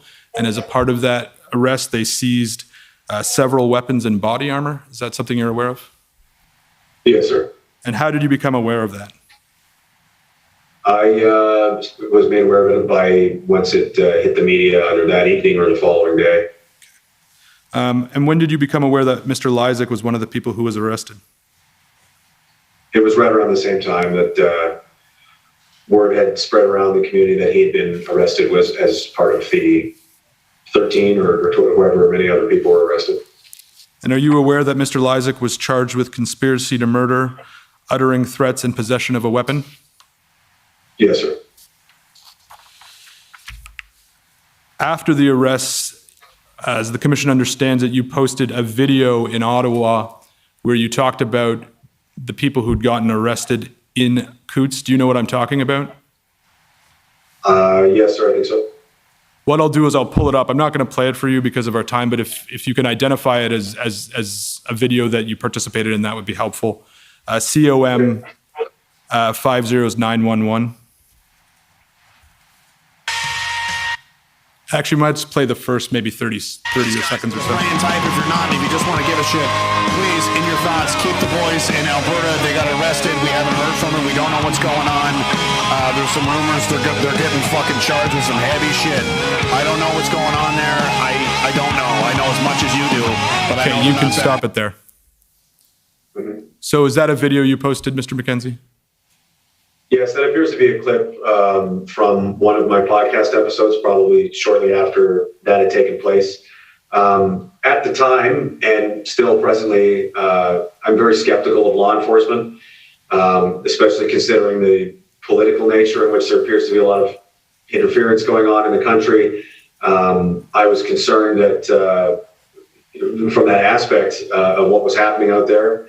Again, I don't know anything other than what's been posted in the media and what's been said, other than that they've been charged with what they've been charged with. Of course, if evidence does appear or is presented that proves that these allegations are in fact correct, obviously that is something I would denounce. I don't stand by that. As I've said, this is not something that is supported by myself. It would undermine the entire purpose of these protests. And until then, I hope they get a fair trial, and we'll see what happens. And you're correct, Mr. McKenzie. The matter is before the courts, and so it is yet to be adjudicated in the appropriate setting. The media reports are that the people were arrested. There was concern by the police that some of them were intending to use the weapons to harm police officers or murder police officers. Again, that is going to be dealt with in another matter, but I assume if that was someone's intent, you would denounce it. Is that what, did I hear that correctly? Absolutely, yes. In the video, you can take it down. Thank you, Mr. Clerk. You mentioned the boys in Alberta when you're talking about the rest. Other than Mr. Lysak, do you know anyone else who got arrested in Alberta? No, sir. I'm just to be clear, I'm going to read you the names, and I just want you to say yes or no. Yes, I know them. No, I don't know them. Ursula Gwen Allred? No. Luke Burke? No. Christopher Dean Carbert or Carber? No. Evan Banning Colnut? No. Johnson Chi Chow Law? No. Jacqueline Francis Martin? Miss Martin, I did have a conversation with maybe in June or July. I think she was in one of these video chats and introduced herself and mentioned that she was, or maybe that wasn't her. Martin? And Mr. McKenzie, just to stop you there, I'm interested in people you knew as of February 14th, yes. 2022. Okay. Yeah, no. Justin Lyle Martin? No. Jerry Mitchell Troy Morin? No. Easton Stewart Oler? No. Anthony George Olyanek? No. Joanne Lynn Person? No. Jenks Anthon Zaremba? No. Okay. Mr. Commissioner, I'm almost done. If I could have a few more minutes, please. Okay. Mr. McKenzie, I'm sure you are no doubt aware that the RCMP released photos of the weapons and body armor they seized. And why don't we pull up two photos first with COM 915.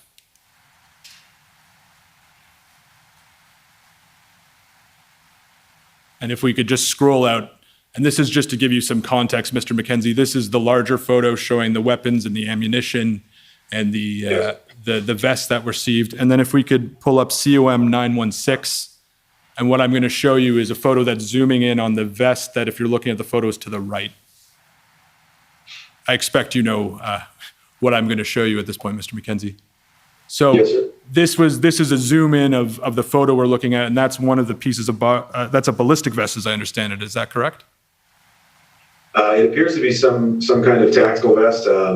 If it was ballistic, it would have to have some kind of ballistic plates or Kevlar or something inserted into it. It's not clear. Right, fair enough. You see on there's two patches with the diagonal symbol, correct? Yes, it does appear that is the case. However, I was made aware of this shortly after this took place. And after some scrutiny and taking a closer look at the photos, they don't appear to be, as I said, there was a man in Prince Edward Island who was making these and selling them at cost to whoever. Thousands of these went out across Canada, some to the United States, some to Australia. These ones, however, appear to be homemade or made by someone else. As of now, I don't recall anyone coming forward to say that they had produced these or where these came from. So I can't really speak to as their origins. Right, but you agreed with me earlier, Mr. McKenzie, that any one of your fans or anyone who was in the Diagolon community who supported you could very easily made a patch that looks just like that. Isn't that right? Yes. If we could pull up, and this will be the last document, Mr. Commissioner, pb.nsc.can.0008508 underscore rel.0001.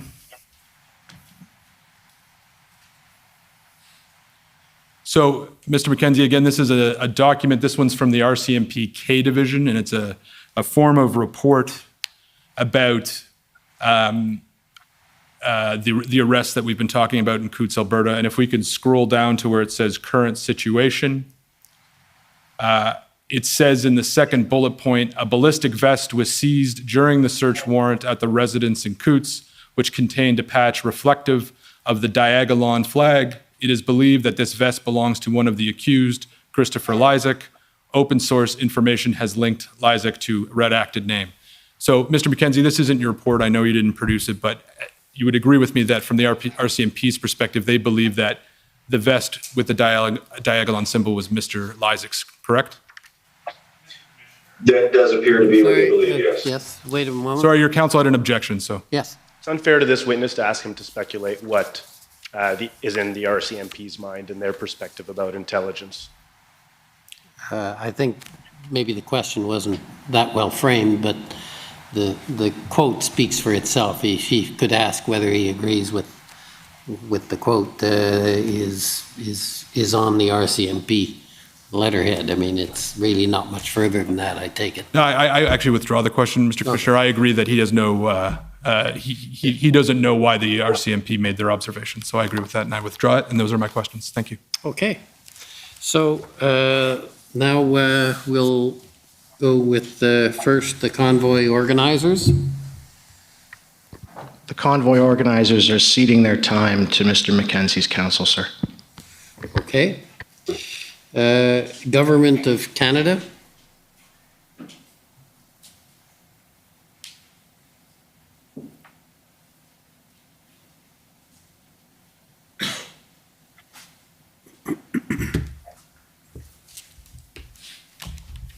Good afternoon, Mr. McKenzie. My name is Stephen Aylward. I'm one of the lawyers for the Government of Canada.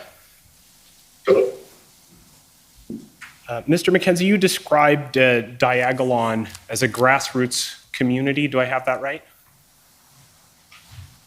No, I wouldn't say it's grassroots. It's sprang from my imagination, and I create the content from which the lore, amusement, entertainment, and so on attracts people to it, in which they will then either self-identify as a fan or not. Okay, and you've described yourself as the de facto leader of Diagolon?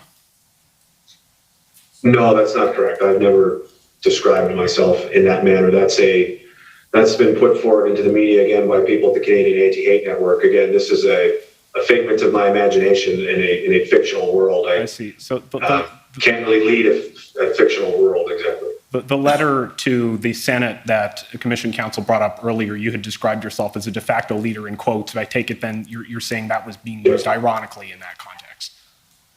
Yes, I was trying to identify myself as the person in question that the Senate was debating about, and the House of Commons were talking about, which alarmed me. And I was acting in the interest of protecting not only myself, but other people that identified as fans and followers of mine.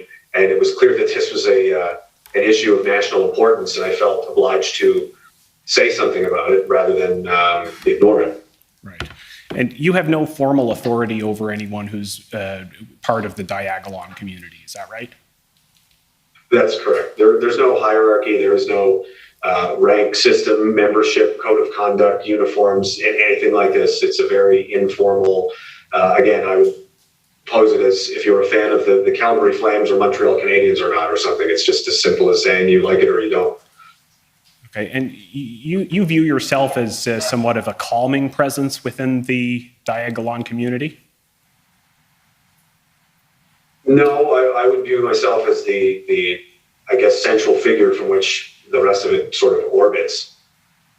Okay, earlier you agreed with Commission Council that you had put out messages urging people in Ottawa not to use violence or to act unlawfully. You agree with that?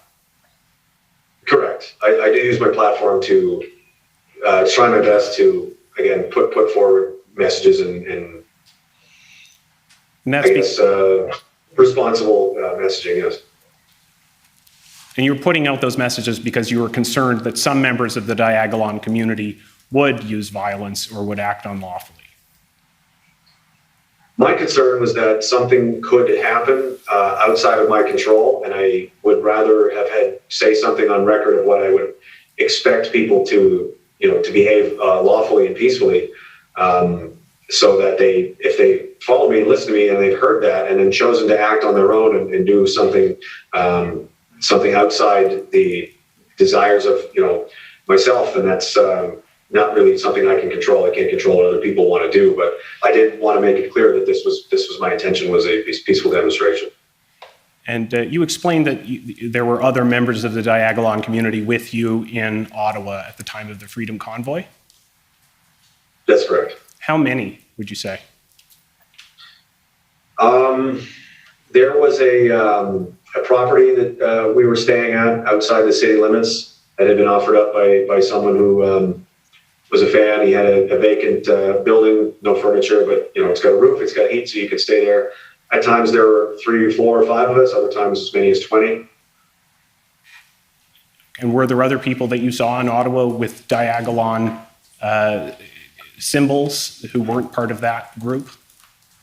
I didn't personally observe any. One individual I did see that had a flag, but outside of that, I didn't see any symbolism or flags or patches or so on. I did encounter a number of people that recognized me and wanted to have a picture and talk and shake hands and so on. Could we please call up ssm.nsc.can.6079 _REL.0001?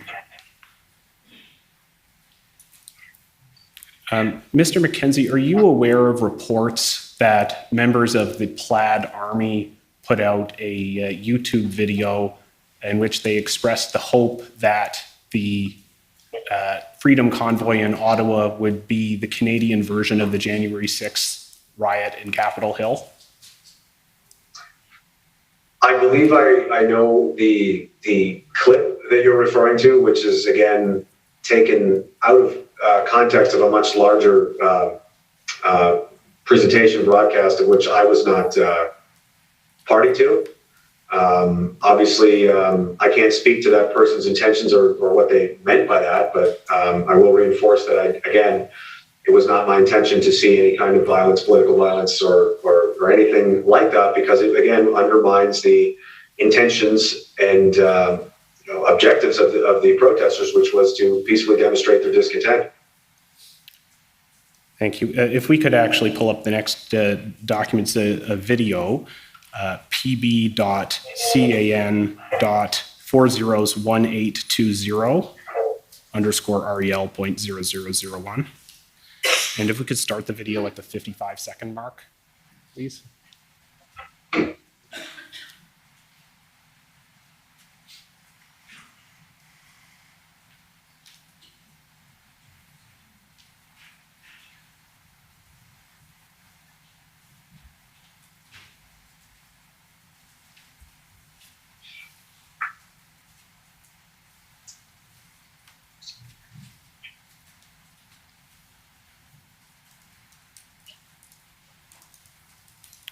Just while we're calling that up, you're aware that there was a deal that was struck between some of the protest organizers in Ottawa and the city of Ottawa? I don't believe so, no. Okay. He'd be.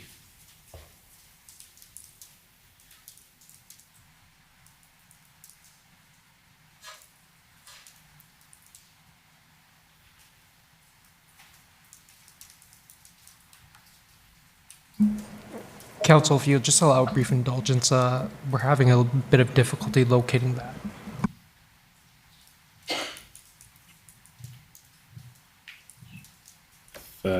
Maybe I'll move on to the next topic and then I'll come back to that.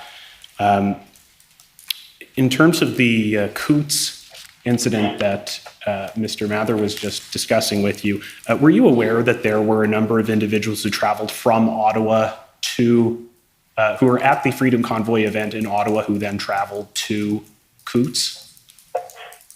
No, sir. And in particular, to clarify, I'm referring to individuals who were charged as part of that RCMP operation. No, sir. When just a moment ago, when you were describing the, we were looking at a photo of a some sort of body armor that had the diagolon symbol on it, and you were expressing some concerns about the authenticity of the diagolon symbol there. Just to be clear, were you suggesting that the diagolon symbol had been planted there by law enforcement?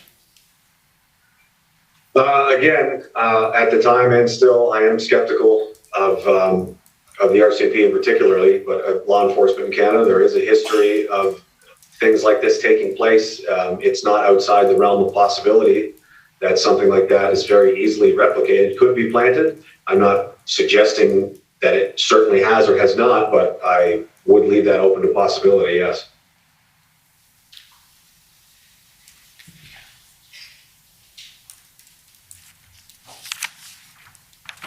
I take it there's still some issue in pulling up that video? Correct, Council. Is it going to be a while, or should this be put off to a little later? This may take a little while, Commissioner. Okay. So maybe if you're agreeable, you can complete your examination subject to this video, and we can slot you in a little bit in maybe 10 minutes whenever this is sorted out. Yes, that's fine. I did have one other video clip that I wanted to play. Is it possible to pull up a different video clip? Sure, Council. I can assist if you have the doc ID. Yes, okay, it's COM 50911, the video that was played earlier. And if we could just start that around the 30-second mark.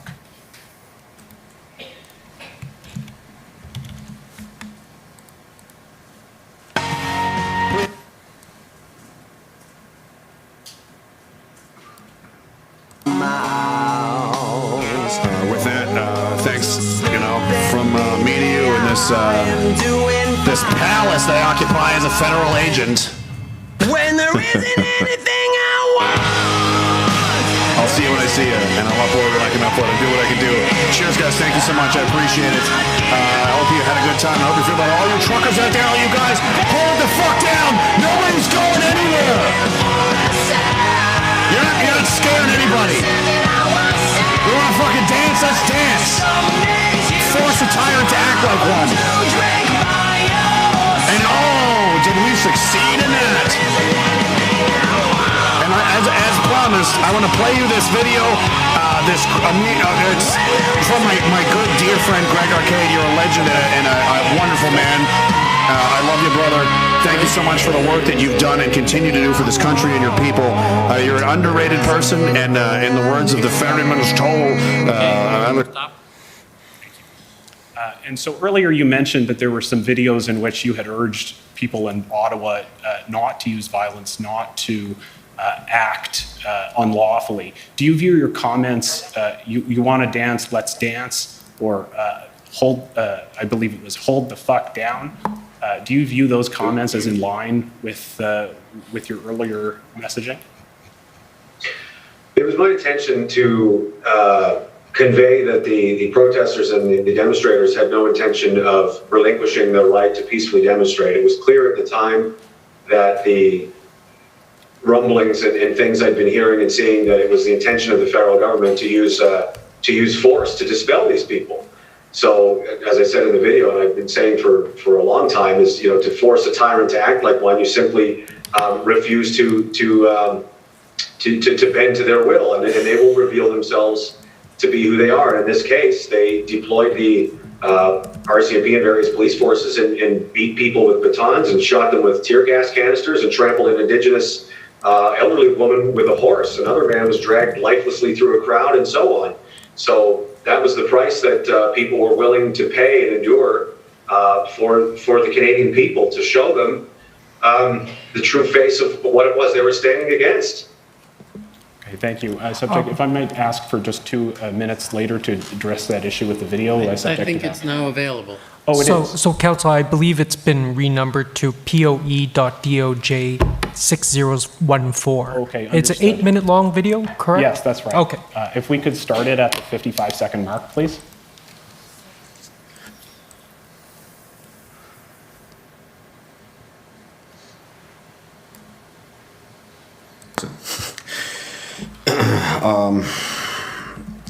I'm sure a lot of people have been seeing this. Randy Hillier has spoken about this already. Tomorrow, allegedly, there's some kind of deal being signed or agreed upon by, the quote-unquote truckers with the city, with the government, however, and where they're going to move some vehicles and relocate and this kind of stuff. It's been expressed to me by people, connected inside the movement there to the actual truckers, that this leadership cell of political operatives like Dichter and Dagny are not playing. They're not on side, guys. I was told they haven't released a dime of the money at all. These guys are sitting out there. They're paying. They got $9,000 a month to making these payments on these trucks, and they're not getting paid. They're missing mortgage payments now. And this deal tomorrow is fraudulent. A lot of the names that are attached to it, That's good, people have. So I mentioned a deal earlier between protest organizers and the city. Does that refresh your memory about that issue? Yeah, apologies a bit. I was unclear as to what you were referring to. It's something. I think there was some kind of negotiation was taking place to move some trucks from one place to another. I wasn't intimately involved. I don't know exactly the details of that, but to some extent, I'm not sure exactly. Safe to say you were urging your followers not to go along with that deal. I was expressing concern because at that time there was a number of names that had appeared that somehow had gotten into the leadership cadre or something, as you could describe, that I was very skeptical of their intentions, and I had some skepticism and fear that this was things were moving in a malicious direction. All right, thank you. Okay, thank you. Next, I think it's the Ottawa Coalition of Residents and Businesses.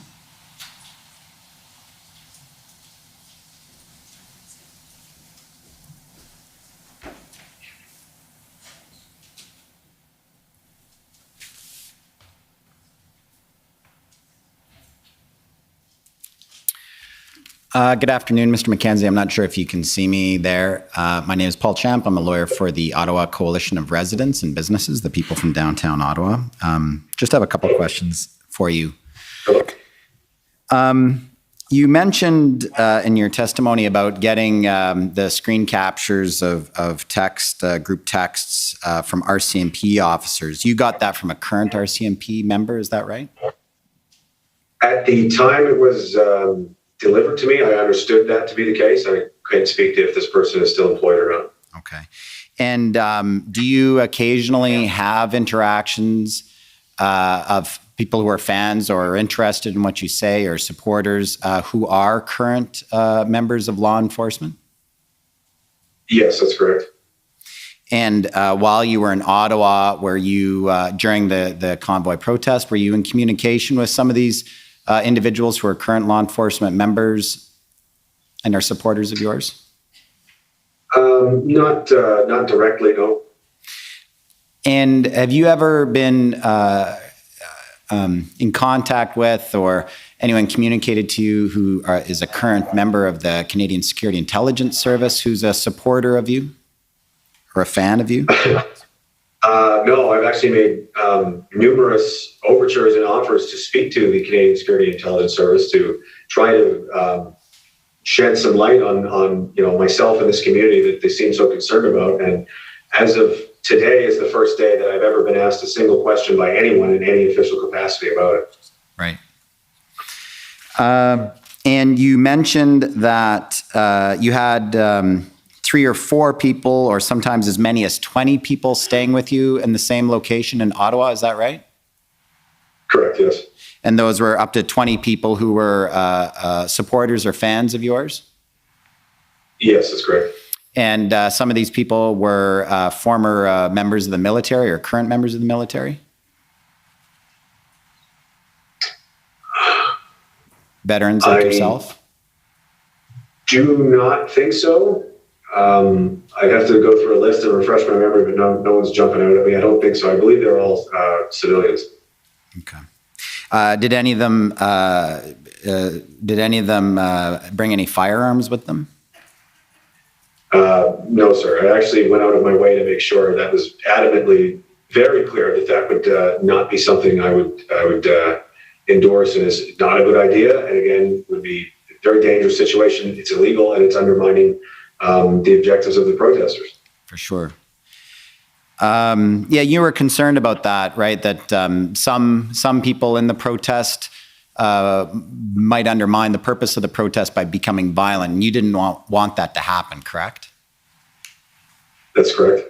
And that's why you made that message out to people to not be violent. Is that right? Yes, sir. Because you knew some of the people who were there could be volatile and could be violent. Is that right? I understand that in great numbers of people and tens of thousands of people, there is always going to be outliers of folks who, may be unhinged, they may be mentally ill. There could be any number of factors that may contribute to something. And I was just doing my best to mitigate any potential, any influence that I have to try to, push things in a positive direction rather than, say nothing or worse, contribute to, something negative happening. And when you were in Ottawa, did you have contact with Mr. Randy Hillier? I met with Mr. Hillier once, maybe twice. He didn't have much of a voice. He was feeling under the weather, but yeah, I met him once or twice. While you were in Ottawa? Correct. And when you got the information about the RCMP text, did you pass that on to anyone in the convoy leadership? No, sir. I looked at it. I sat with it for about 10 minutes, and I just decided to publish it on my Telegram page for everyone to look at. And from there, it went to Countersignal, Key and Bexty, Rebel News took it, various other independent journalists and so on took note of it. Notably, the legacy media, CBC, and so on, did not comment or provide any coverage or insight of that. But I simply just put it out there, and it went off on its own into the wild.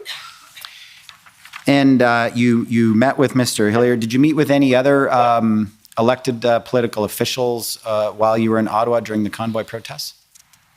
No, sir. Either federally or provincially? Not to my knowledge, no. And you'd indicated in your testimony that you met Miss Tamara Leach this summer? I spoke to her on the phone. I did see Tamara Leach briefly. She walked by me somewhere in a hotel lobby, but I hadn't any formal interaction, conversation, or anything with her until I spoke to her on the phone sometime in, I want to say, August.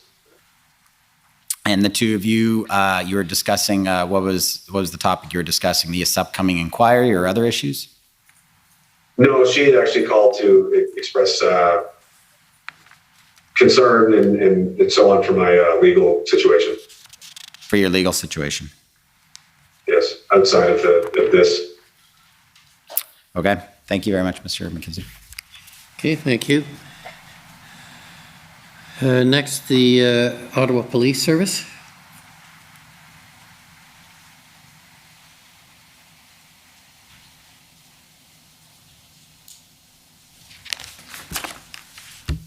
Good afternoon, Mr. McKenzie. My name is Jessica Barrow, and I'm counsel for the Ottawa Police Service. Can you see and hear me all right?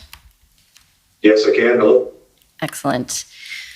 I'm going to start with something that you testified to earlier, and you indicated that in the lead up to the events in Ottawa, you were of the view that this was not going to be what you referred to as an in and out event.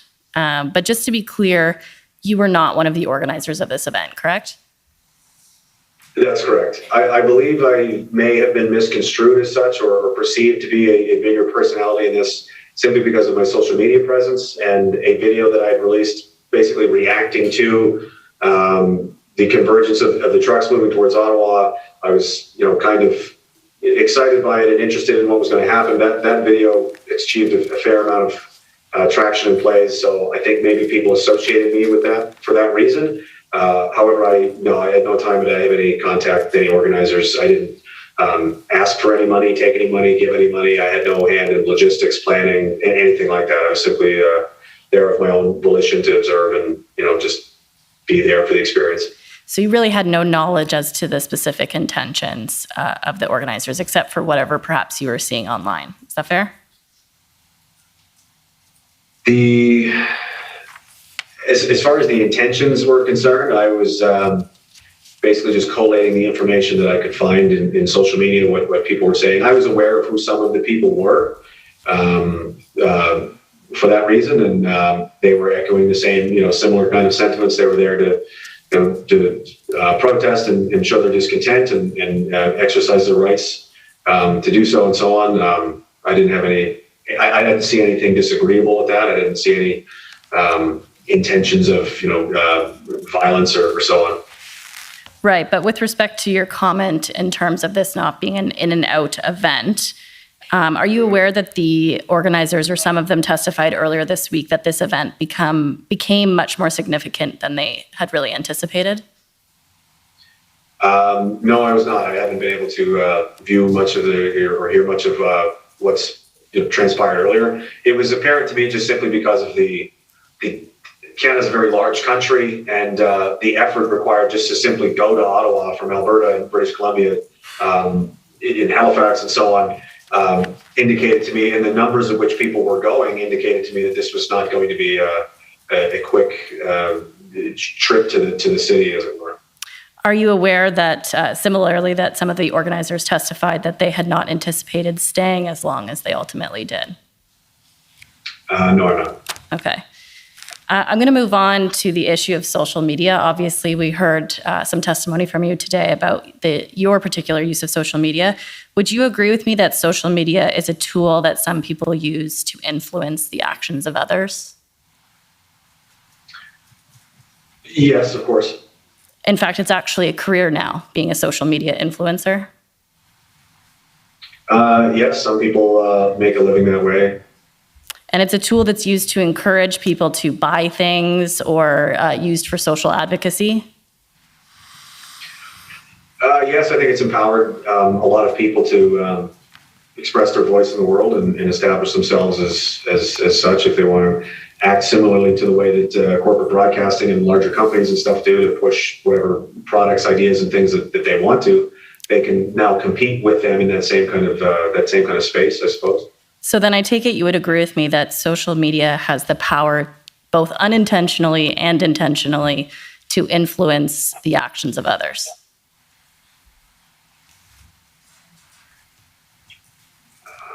I would say that anything that anyone is paying a large amount of attention to. If you just hold on a moment, your counsel is standing up here.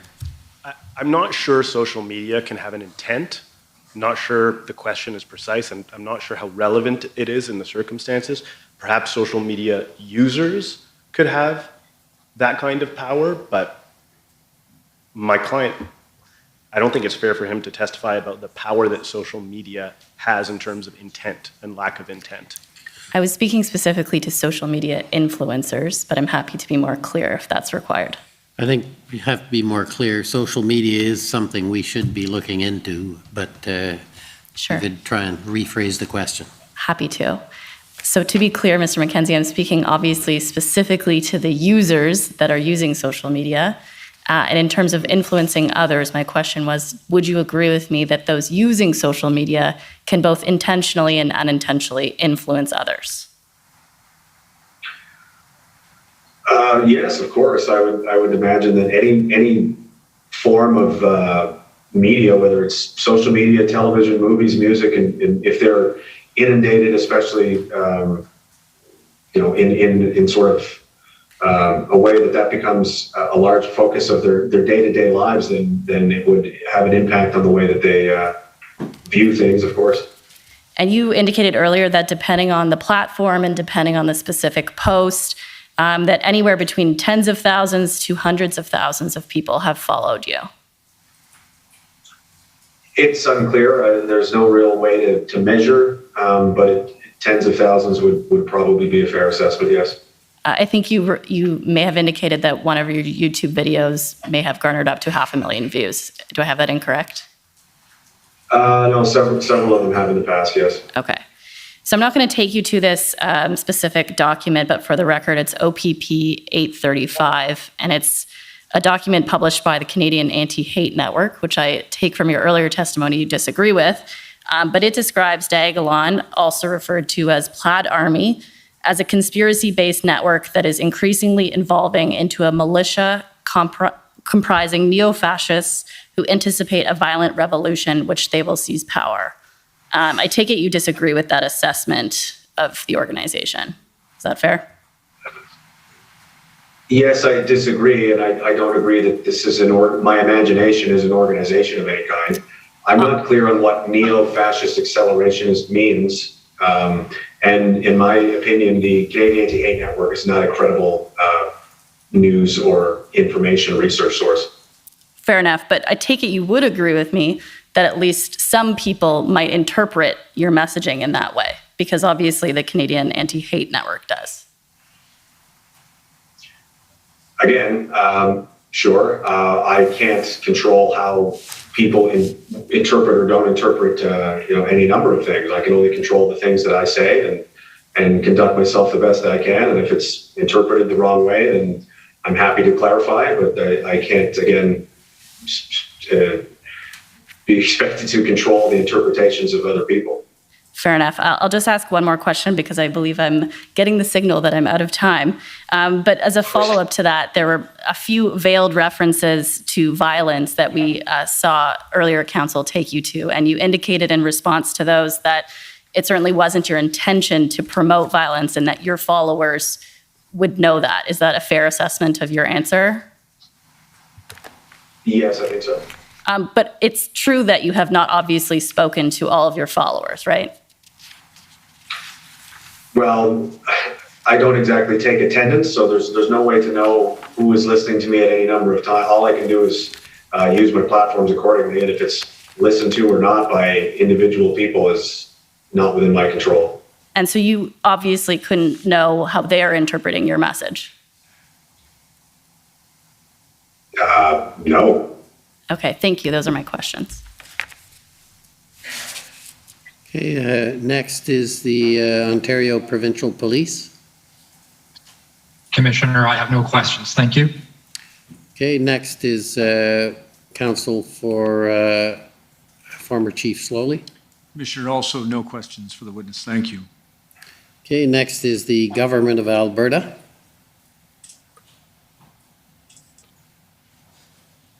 Thank you, Commissioner. We have no questions either. Okay, the Democracy Fund, JCCF. This is Antoine Dailly for the Citizens for Freedom. Our group would like to cede our time to counsel for the witness. Oh, this seems to be a popular person, Mr. Foda. I guess it's your turn. They seem to have collected a lot of support. I won't need all the time, Mr. Commissioner, but I'm happy to commence now. Go ahead. Thank you, sir.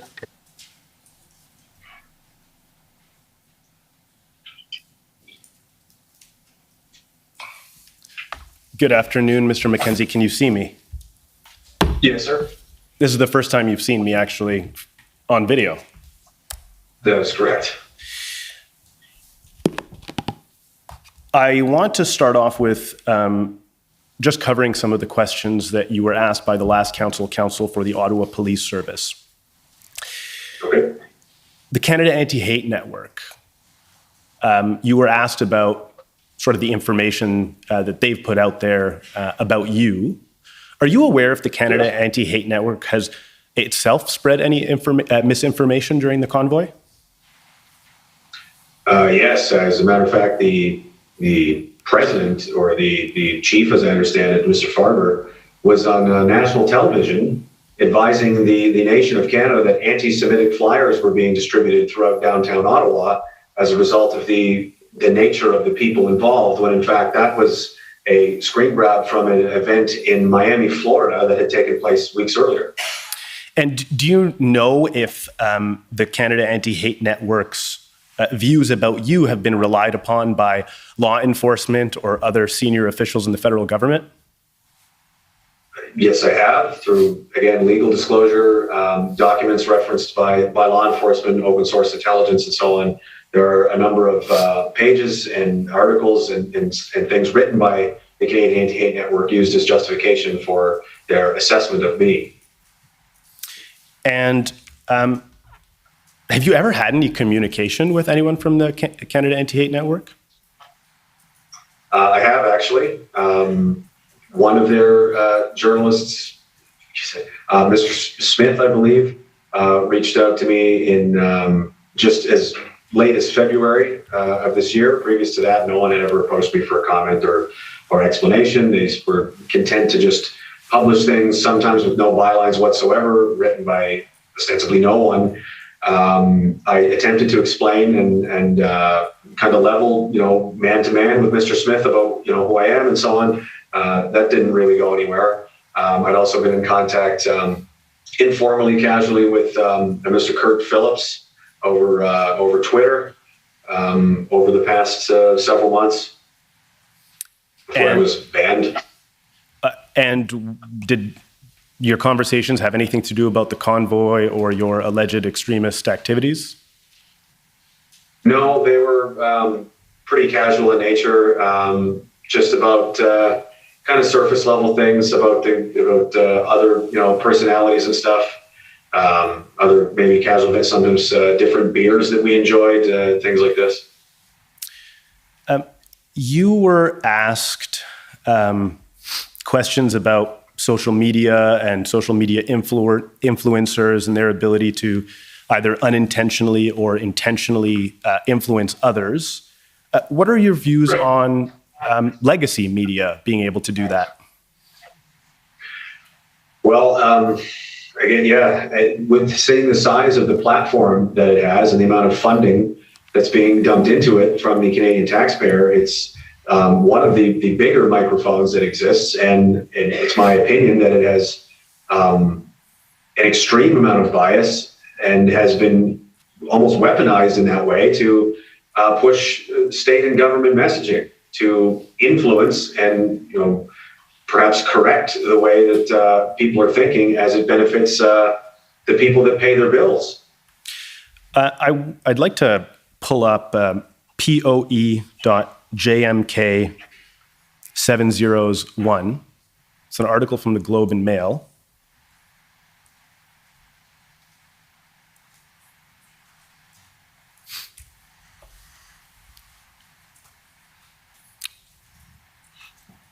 Can you see this article on your screen, Mr. McKenzie?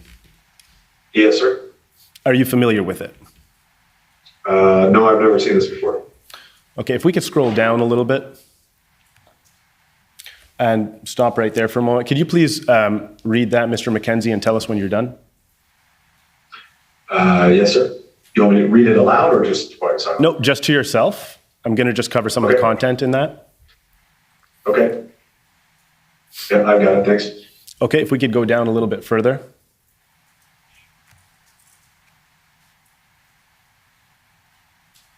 Okay. And a little bit further.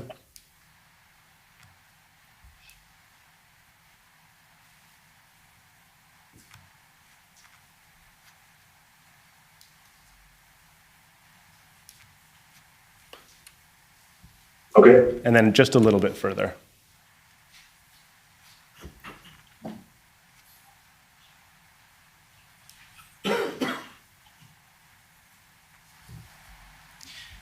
Great. So this was an article that was published around February 16th after the Emergencies Act was invoked by the government. Okay. And there are comments made by Public Safety Minister about that were later clarified by his spokesperson. Mr. Mendocino didn't name any organization during the news conference, but his spokesperson, Alexander Cohen, later said that the minister's remarks were in reference to Diagolon. I see. If we could go up just a little bit further to the comments that were actually made by Mr. Mendocino. Further up, please. Right there. So, quote, "It could have been deadly for citizens, protesters, and officers. We need to be clear-eyed about the seriousness of these incidents, and indeed, several of the individuals at Coots have strong ties to a far-right extreme organizations with leaders who are in Ottawa."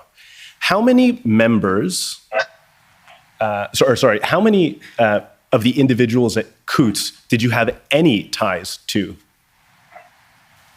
Just the Mr. Lysak, who I met twice. And would you consider that to be strong ties?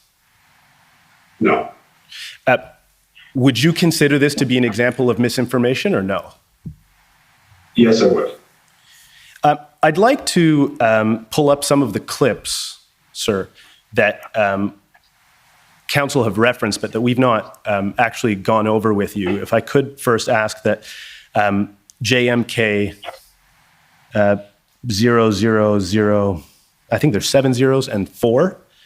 And this is a clip I understand from your social media dated January 23rd of this year, sir. So as long as everybody just keeps their head, don't do anything stupid, say anything stupid, nothing illegal, don't even speed. Don't give them anything. Where was that video taken, sir? That video was filmed outside downtown the waterfront in Pictou, Nova Scotia, where I live. And what was your intent in putting out that video? That was the day or 2 days prior to me heading down to Ottawa. I know a lot of people were on their way. They were excited to go and so on. It was my intent to try and set a tone of extreme levels of situational awareness and attentiveness to the fact that there would be a lot of scrutiny on everyone. And so it was imperative that people conduct themselves in a responsible and lawful manner. If we could play another clip, please, 702, JMK 702. This is a clip I understand, Mr. And Sorry, if we could just go back to the beginning. Mr. Mackenzie, I understand this was taken on January 28th. If you could please just watch it. Please be on your best behavior. And if you see anything odd or strange or makes you nervous or uncomfortable, leave immediately. And keep your phone, your camera is probably your best defense. If you see anything strange, film it. Where was this video taken, sir?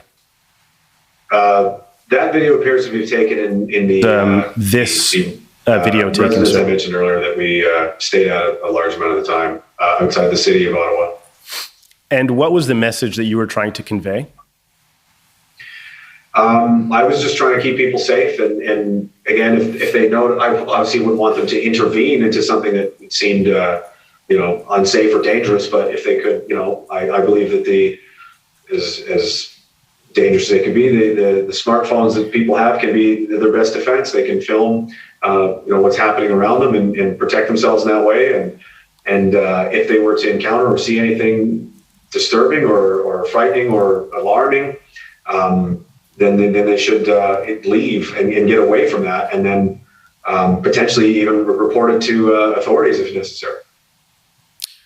Speaking about reporting things to authorities, have you ever reported extremist behavior to authorities? Yes. Can you please tell us about that? One example, let's see, would have been fall, I think, of 2021.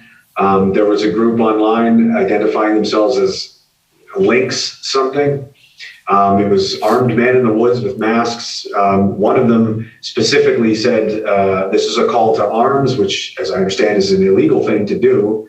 It was very clear that they intended to, were promoting the idea of arming people, arming citizens. I think it was an acronym for Liberate Your Neighborhood or something like that. And to engage the forces of the state in violent confrontation. They were commenting on my videos and inferring that they were trying to connect with me and so on. I found this very alarming, and again, putting potentially myself at risk, but other people that follow me and could be exposed to this and ensnared in whatever was going on there. So once I became aware of the video, I immediately called the mounted police about it. And did you receive a response? I did. They called me back. They asked me, what I knew about it. If anything, I said, all I know is what I've seen on the internet. I'm simply bringing it to your attention because if I were you, this is something that would concern me. And that was pretty much the end of that interaction. I'm not sure whatever took place after that, but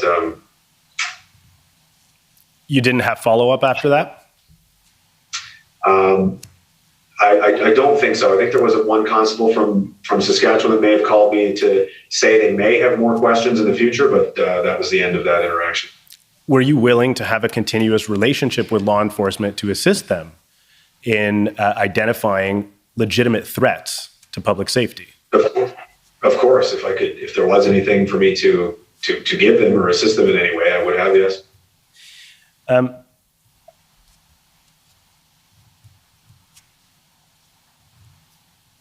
I'd like to play another clip, JMK 701. And my understanding is that this is a clip from February 5th. Support each other. Tell the truth. Be good. Don't do anything stupid, and don't give in to their attempts to goad you into anything they can use against you. Because this is literally all they have at this point. It's couple of sentences out of context on the internet, and an old man at a gas station. It's ridiculous, Meanwhile, the high horse they stand on. Oh, we're so much better people. We're so much better people. We're morally superior, said the man in blackface. Where were you when this video was taken, sir? I believe I was traveling back to Ottawa from the Maritimes. Okay. Can you please tell the commissioner sort of what your itinerary was during the convoy protests? From beginning to end, or? Yeah, my understanding is that you were not in Ottawa the entire time. Can you sort of just go over in general terms your itinerary? Yeah. So I left the Maritimes, again, a couple of days. I arrived 1 or 2 days before the trucks showed up. I picked up a couple of friends and associates. They wanted to go. It was kind of a carpool idea. I said I would take them. We went down, met up with some people, stayed at the location I mentioned. And then after roughly 5 days or so, these gentlemen had to go home. I drove them home. I only intended to stay for that length of time, and then when I got home, I decided it was unclear how long this was going to go on. So I decided to go back a few days later. That's around that time when I made that video, and then I stayed in Ottawa, the Ottawa area, for the duration until probably 3 to 4 days after the invocation of the Emergency Act, and everyone was cleared out of downtown. Then my partner and I left and we headed back to the Maritimes. When you were in Ottawa, did you engage in any illegal activity? No. Did you bring a vehicle? Yes, I drove my personal vehicle. It's a pickup truck. Where did you park? either on the farm where we were staying or hotel parking lots that I would stay at, or if it was in the interest of going downtown to see the protest, I would park in parking lots and that were available as close as possible and then walk the remaining couple of blocks. Did you pay for parking? Yes. Did you assault anyone while you were in Ottawa? No. Threaten anyone while you were there? No. Did you engage in violent behavior? No, sir. Were you armed? No. Were you charged with any offenses in relation to your participation in the convoy in Ottawa? No, sir. Do you believe, or do you know whether or not your public political commentary has drawn the ire of officials? That is my belief, yes. Sir, you were asked questions about whether you had any, whether Diagolon had any structure. I think you were asked if you had any formal authority over anyone in the Diagolon community. And I believe you indicated that there was no hierarchy or no formal structure. Correct. To be fair, you have a vice president. Yes. Could you tell the commissioner who your vice president is? The vice president is of Diagolon, which is of my imagination. He is my sidekick that has evolved over the years. He's a demonic goat figurine named Philip with a very, very serious narcotics problem and time traveling ability. Do you think any reasonable person who consumes your content either regularly or semi-regularly would actually consider Diagolon to be an organization? I would think not, no. How do you explain what is included in intelligence reports and what is expressed in national media and expressed by ministers of the highest level in our country?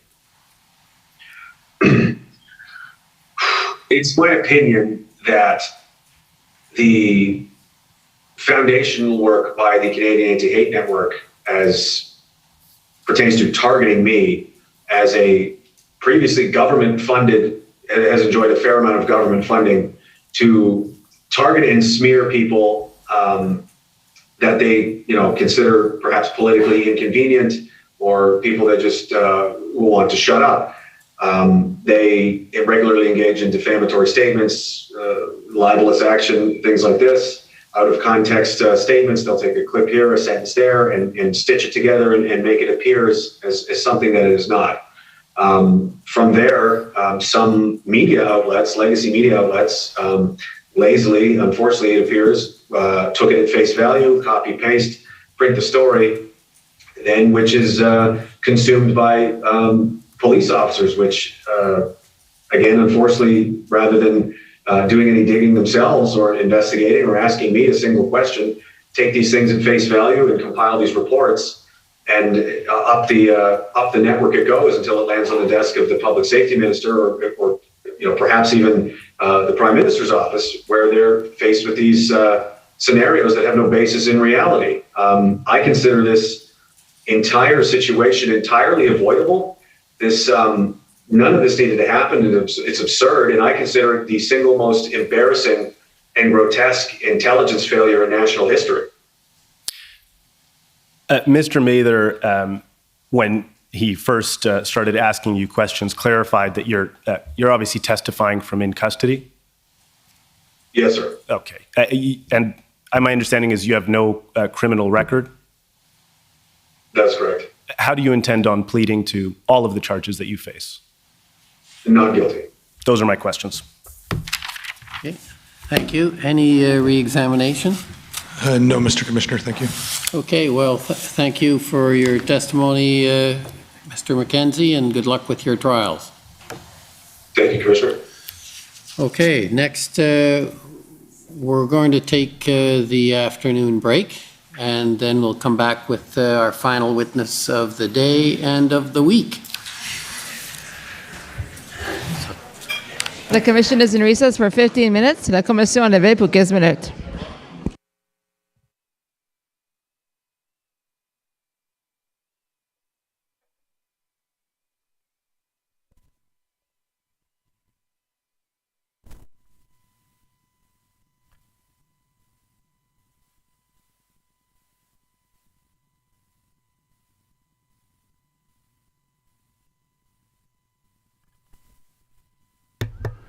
feel like I'm in 1984.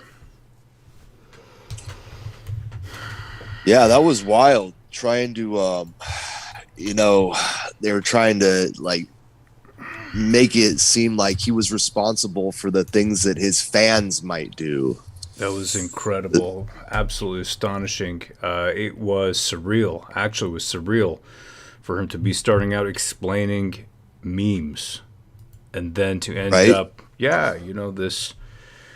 this line of questioning. And truly, I don't know where they fished out these two government lawyers from. One of them a mouth breather, and the other one who looked like, Revenge of the Nerds. It was incredible. I don't know where they get these guys from, and so quick. So absolutely quick to throw away everything that this country stands for, any kind of speech, free speech, or ability to think and live freely. Truly, it is disgraceful to what they've done over here. And I just want to say a big hail to all you bigots out there, a big hail bigots, absolutely, and a big hail to Diagolon, all you Diagolonians. I think that's how you call yours, Ottawananians and Diagolonians. It is incredible, man, to see this. It just seems like a surreal exercise the last couple of weeks. And what's the strangest part is it felt like he was on trial just now, right? Jeremy was on trial. It felt like they were putting him on trial. Was this his trial? I think they're obviously gathering, statements and quote evidence for future proceedings. I think that's we've kind of talked about it a little bit before. I think that's what this really is they're just getting information to use against people, I think is what they're doing. That's right. Hail all you Diagolon bigots. Go says, hail bigots, crack open the spigots. That's right. I got a little mini keg. I'm going to crack that open tonight. It's and just the whole scene, even the way they put him in a room. They didn't give him a proper mic. I mean, they didn't have any kind of meeting room or anything they could have given him. The angle of the video camera feed, everything designed to show you, the viewer at home, that if you speak out of turn or you say or do anything that the system does not like, you can and will be held accountable. You can and will be brought to their banana republic justice. You will be silenced, and you will lose everything and everyone that you love. That's what they're going to do to you. And Jeremy's in our prayers, as all of our political prisoners and real patriots have been. I mean, we've seen Tamara Leach in prison. We've seen, man, the list goes on. Everybody's in there, right? Patrick McNulty, Arrive Can, CBSA officer, thrown in jail as well. Everybody having to make deals to get out some kind of deal, right? I will never go on social media again. All kinds of gag orders, or simply, forfeiting the right to return home or return to Ontario or Ottawa ever again. All kinds of crazy stipulations that you never imagined, even though their court cases haven't even been processed, just stipulations to get bail. So hopefully he will be reunited with his lovely lady, Morgan, and they will be able to at least enjoy some peace back home in the East Coast. But yeah, that was disastrous. The woman, specifically the woman there, I can't remember her name, but she is the Jennifer Barrow. That's her. Jessica Barrow, this one, Ottawa Police Service lawyer. That's her. I don't know how I remember all this anymore. My mind. Here, I'm going to show you who I'm talking about so you can see. This is the one. This lady, but that's not how she looks like in real life or on Zoom. That's just how she looks like in one of these pictures. But that woman specifically, the line of questioning. So you would agree then that you have the power to influence people for ill? How many people follow you across all your social media accounts? Aha. And you agree then that your job, your role is to influence people to do crimes? But it's unbelievable. How do you even answer these questions? And is there no personal responsibility anymore? And that kind of leads into the next thing. It's that they believe that we are automatons, that we are easily influenced by their propaganda. They believe that we are all sheep and we will follow. So then that's what scares them, is that people are getting, when they say they're getting, that the mass, the population, which is their opponents, because truly they are their lords and masters, and we are all the peasants, and we have escaped their programming, and that's the problem. That's the real problem, and that's what C11 hopes to eradicate that problem. What do you think, Pan, as an American, brother? Yeah, no, this is scary. This is absolutely the erosion of your free speech, absolutely. And the fact that the government can set up something like this where they're supposed to be looking into, the justification for the Emergencies Act and actually use it for their own nefarious, information digging that they're going to use against these people down the line in subsequent court cases. It's absolutely disgusting. Yeah. As somebody, yourself, because this is kind of close to home, because these guys, Diagonal, they're very much into memes. War campaign, we used to do a lot of that stuff back in the last couple of years. Not so much these days, but that's why we still have that, the speed of memeing. That's a skill. That's sort of a muscle memory. It's like riding a bike. And a big hail to Johnny in the chat. He was turning out those memes very fast. I got a question for you, Pan. You had a court case against you for memes, right? Yeah, criminal court case. Yeah. For those that don't know, there was a guy. He was turned out to be a local politician and a comic book nerd. He didn't like who we were promoting on our YouTube channel back when we were promoting all sorts of independent comics people, and he didn't like the influence that War Campaign had in the movement. And he said, well, one of the best ways to, take their influence would be getting Pan thrown in jail. So him and these people came up with this crazy plot. Long story short, I paid a fine for littering. And, and with nothing more than these people would have liked nothing more than to see me sit up there like Mackenzie today, make me shave my face. Make me use my real name. That's what they wanted. They wanted that out of me. So I feel for Mackenzie when I see him up there, because I'm like, man, that could have been me. Yeah, absolutely. You see this right here? This is literally evidence that was entered into a court case for memes. See this? It says Pan. That is state's evidence entered in a court case against me. These motherfuckers were trying to throw me in jail. Yeah, Sorry about that. Problem. Got a little heated. Yeah, exactly. You see that right there? This is literally this, because this fellow looked like a South Park character. So Pan superimposed. You know how a meme is created. It's created by the use of art, new media, pastels, as well as oil paints, depending on what your medium of choice is. Now here Pan took, he decided he was going to use a Photoshop as his medium of instrument. And he put this image together, and this was entered into a state criminal court case against him. So that's the world we're fast approaching. And remember, this is in the USA, United States of America. And here's another one over here that was entered in. This one happens to have... Oh, that's you, bro. Oh, yeah, that's my head. Yeah, I used to have my beard trimmed. This is before the second lockdown. I used to keep my beard trimmed and my hair really short, tight. And these days I just don't care anymore. So there it is.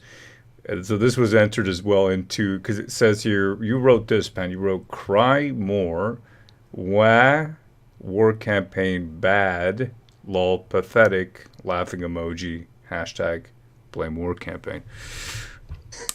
Violent memeing, it's violence right there, pure. This is it, man. Chinada says past Carrington. I think they're trying to bring this everywhere. We've seen it in the UK. We've seen this in the UK as well.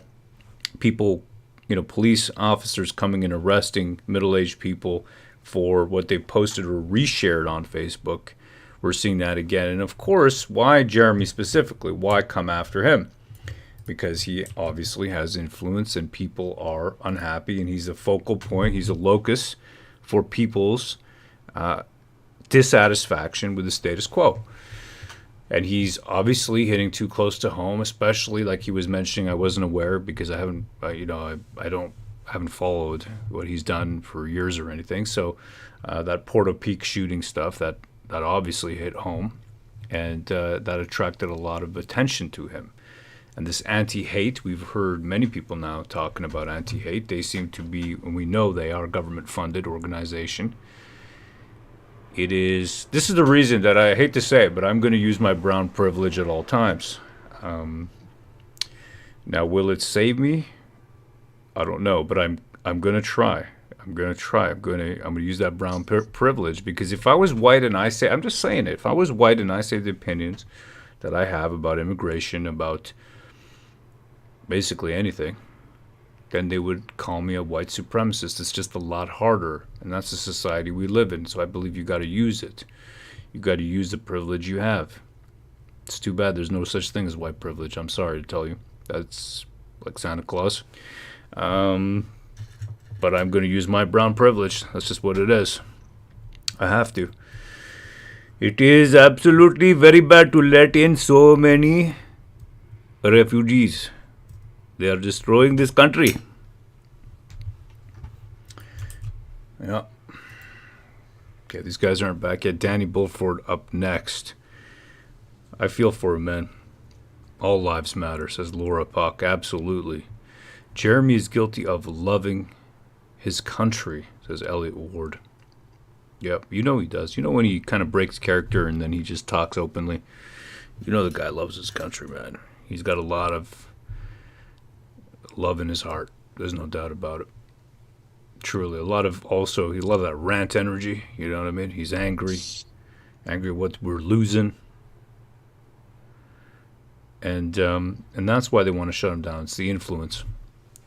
They want to stop us from being able to say anything contrary to their narrative. It's incredible, actually. The last line of 1984. Man, I got to reread 1984. What a book. This is it. We're living in it. 1984 meets the Panopticon. So if you don't know what the Panopticon is, this is actually where part of Pan's lore comes from, because Pan always kept all of our information, our digital information, archives, receipts on everything. The Panopticon. And you should know this, because this is sort of what's been created around us. It's not just 1984. It's an institutional building and a system of control designed by the English philosopher and social theorist Jeremy Bentham in the 18th century. It is total control.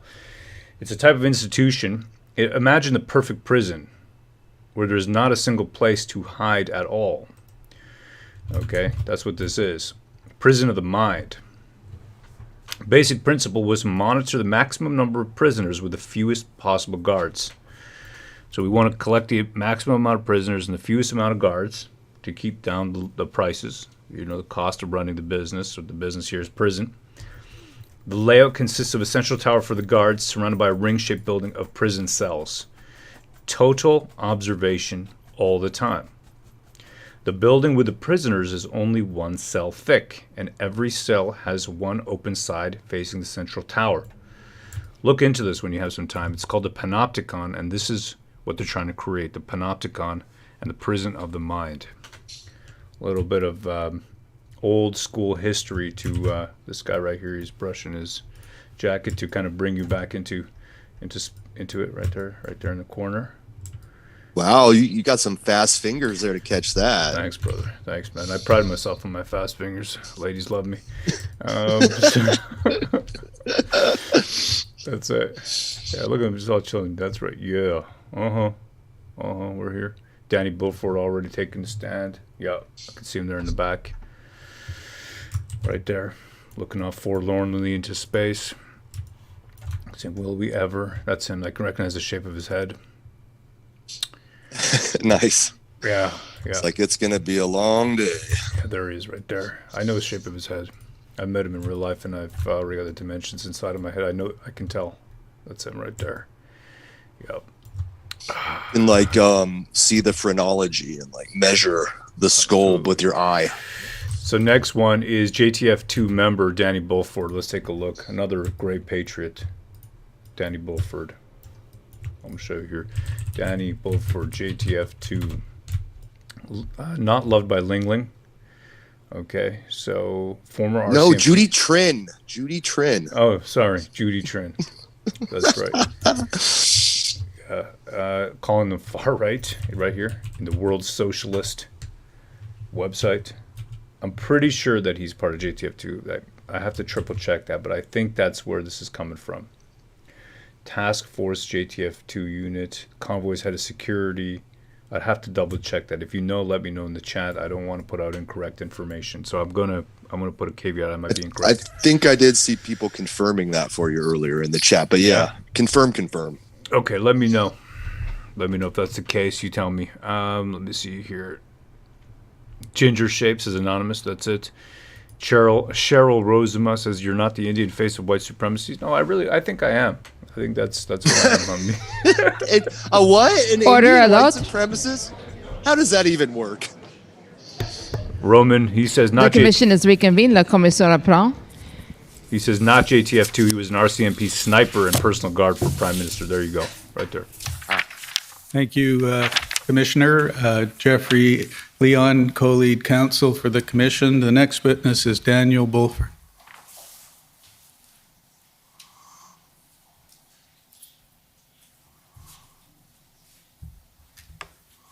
Okay, go ahead. Mr. Bulford, will you swear on a religious document or do you wish to affirm? On the Bible, please.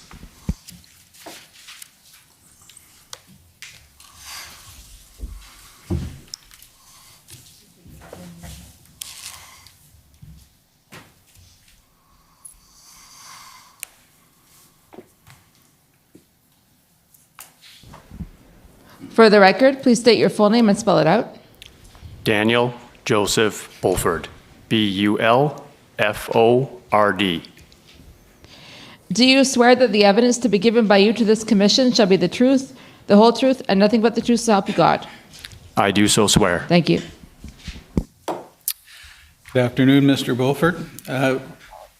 Clerk, could you please put up HRF 401553?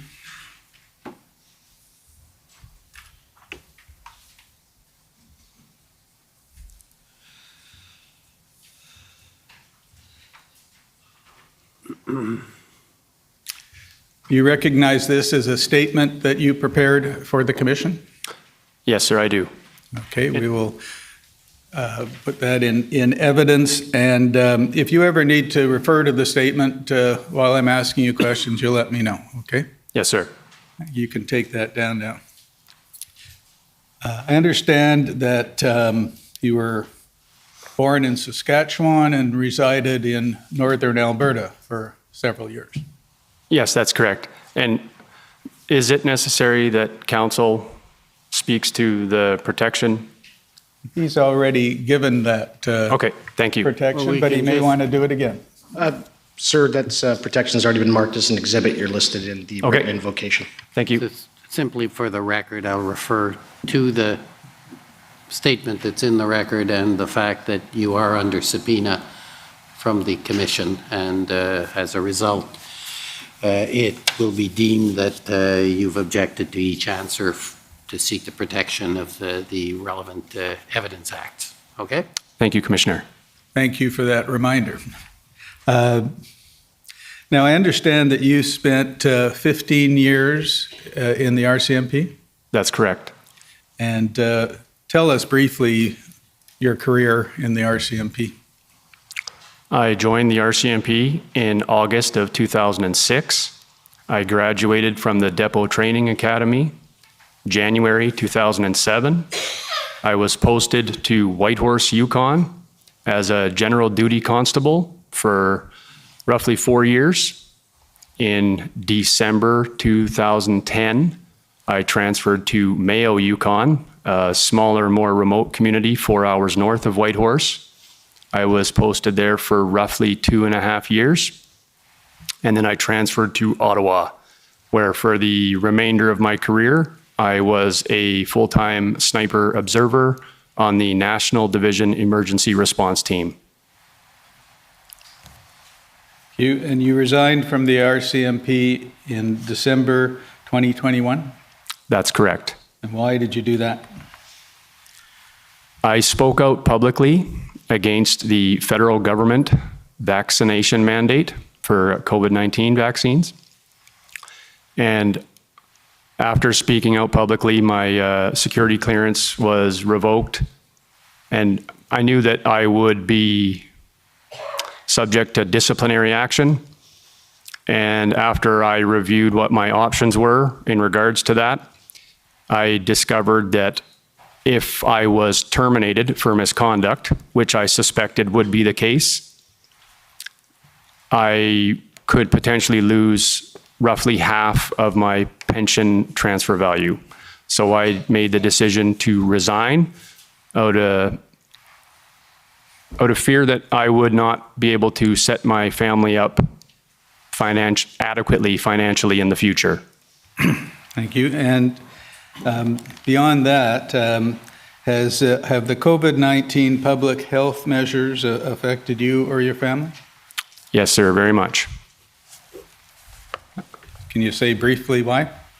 Well, the obvious beginning is that I felt it necessary to leave my 15-year career, which I was provided 15 dedicated years of service to the mounted police. I was not a complainer. I worked hard. I was passionate about my craft. I think I had a reputation of being a hardworking professional. Then beyond that, my wife and I were no longer permitted access to public spaces that we as tax-paying Canadians were helping fund.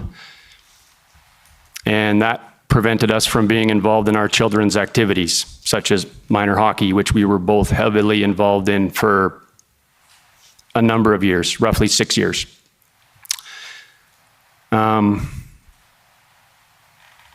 We couldn't travel to see our family in northern Alberta, which, living in the second largest landmass country in the world, was problematic. So it's roughly 40 hours of drive time. And we lost neighbors and friends who were perfectly fine to have relationships with us until the vaccine passport deadline kicked in. And then we were no longer worthy to speak to.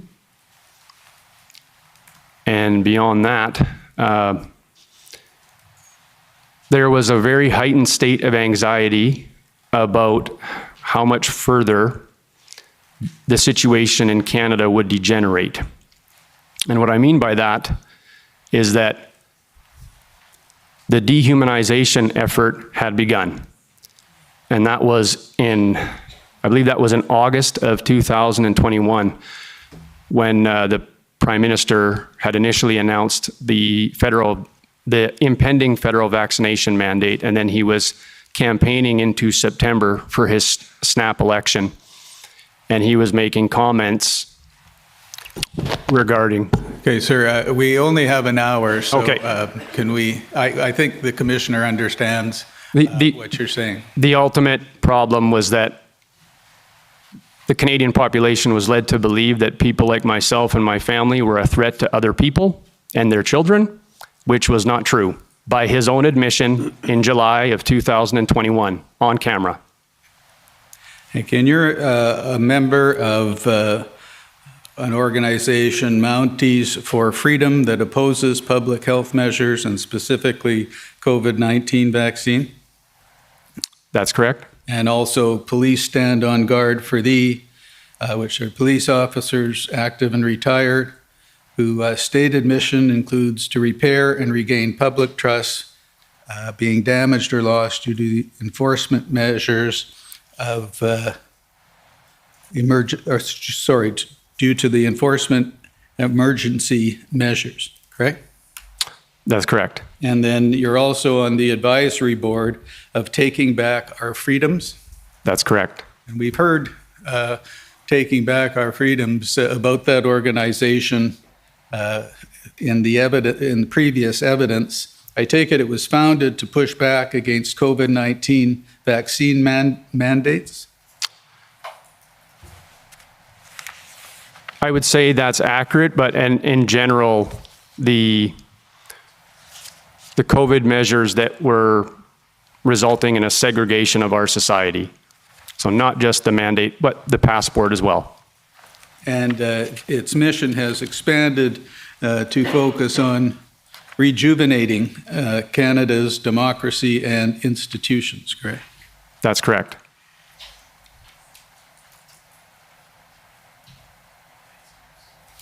Now,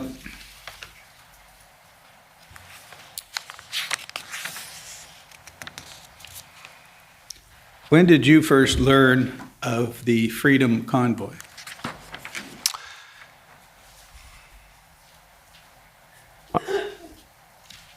At least 1 week prior to its arrival in Ottawa. Probably before that, saw circulating videos on social media about its growing size and travel across Canada. And did somebody contact you to become involved with the convoy when it arrived in Ottawa? So initially, I was supposed to work in a volunteer security capacity for a number of the doctors that were speaking out against the COVID-19 health measures and vaccinations because they had received a number of threats. So myself and a number of other individuals with similar training in close protection were going to be providing a volunteer security service to them. And who asked you to do that? That was through Taking Back Our Freedoms. And was there somebody specific that asked you? George Bears. Thank you. And I take it that before the convoy arrived, you were asked to take on an expanded role. Is that right? Yes. So I believe it was the night of January 25th. I was called by a personal friend asking for help with volunteer security for Adopt a Trucker. So I met with the Adopt a Trucker volunteers the following morning with Mr. Chris Guerra was there. That was the first time I'd ever encountered him. And based on what I saw from this small group of volunteers that had very little time to prepare for this major event that was about to land in Ottawa, I felt that I could be better put to use in assisting them, and I could pass off the doctor security role to others. And you became in charge of VIP security? No, so that was the role that I passed off to others. Did you have a title in this new position? The title would be volunteer security coordinator, and then I ended up becoming a police liaison as well. And when did you start? Do you recall the date? That day, January 26th. Okay. And were you told how many vehicles were going to arrive in the convoy? No, I was not. You're getting varied numbers from circulating social media, anywhere between 10,000 vehicles upwards of 50,000 vehicles. I had no idea of an accurate number. And how long did you understand that the convoy would be staying in Ottawa? At that time, my understanding was that the convoy intended to come to Ottawa and stay until mandates were lifted. And you mentioned that you became a police liaison. Did you have communications with the Ontario Police Service? The Ottawa Police Service? Yes, I had communication regularly with the Ottawa Police Service, the Parliamentary Police Protective Service, the OPP, and the RCMP. And just generally, what function did you perform in liaising with those police forces? Well, there was a tremendous amount of information coming in to me on any given day. And so what I viewed my primary function, what I spent the majority of my time doing, was triaging information that could have been any type of threat to public safety, anything that I felt had any kind of credibility or something that was beyond my scope to verify. I would forward that to the police, all of the different police liaisons I was connecting with. And I understand you were working out of the Swiss Hotel where there was an operation and logistical support center? That's correct. And you formed an incident command using that model? Yeah, that's correct. So there was a number of us volunteers that had worked in first responder type jobs, police, paramedic, a lot of firefighters from outside of the city of Ottawa. And what we did was we tried to establish an incident command system, like a network and a model, an incident command model, so that it was easily identifiable who was responsible for what, so that it would make our communication more efficient and just to overall streamline our day-to-day operations.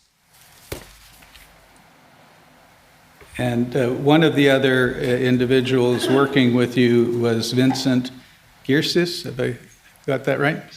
Yes, Vincent, he came to the Swiss Hotel very early on, and we connected. And what eventually happened, my apologies, he came to the Swiss. He was there for the first weekend, maybe? Not a very long period of time. He returned home, and then he came back to Ottawa, at which time, when he asked me what he could do, I asked him if he could go over to the Arc Hotel and support them. Thank you. And then who was the first police person that you communicated with? Constable Isabel Sear-Pidcock of the Ottawa Police Service. And did you call her or did she call you? I called her on the 26th. And could you tell us about that conversation? Yeah, I contacted her. I gave a brief description of who I was and what I was going to be doing in support of the convoy. Mr. Guerra had advised me that he had already been in communication with her and that we were expecting a map package from the Ottawa City Police as to where the trucks were supposed to enter into the city and where they were supposed to park and stage. And did she tell you anything else, let's say, about emergency vehicle lanes? We may have discussed that on the phone call, but it was definitely, there was specific instructions delivered in the map package that she did end up sending me on the 27th of January. And so could you put up, please, HRF 00001313?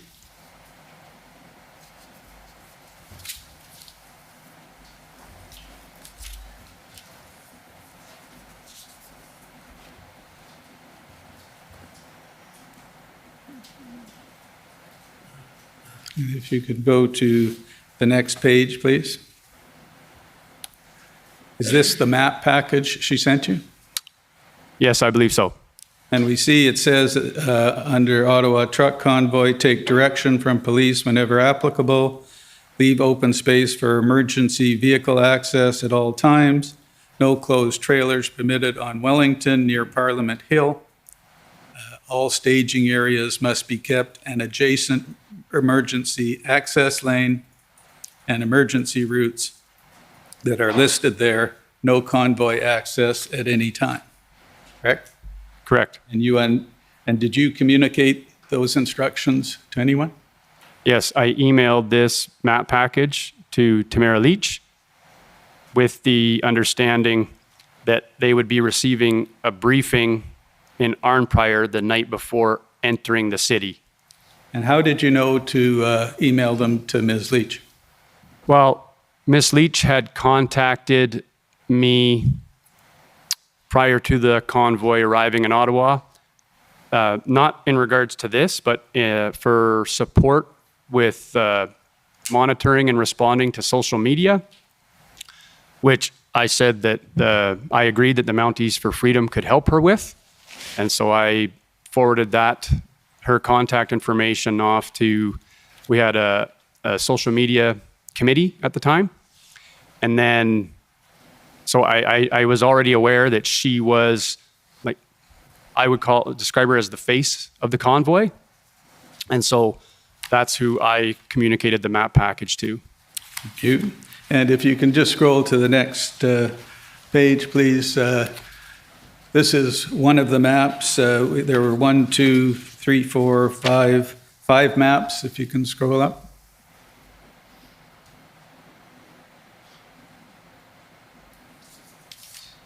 And again, what were those maps of?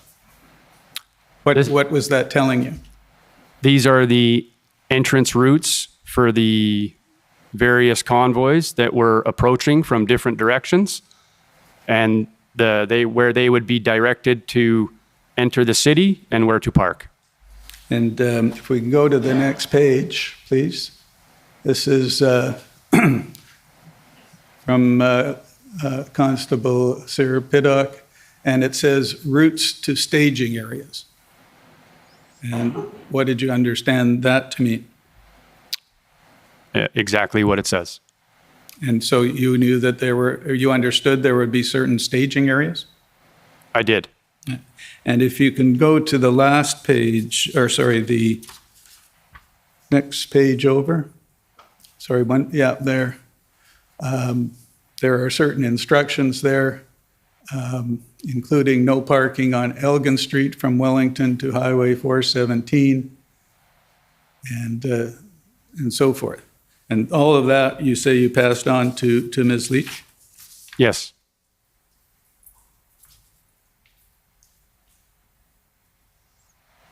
What police force was Constable Sear Piddock with?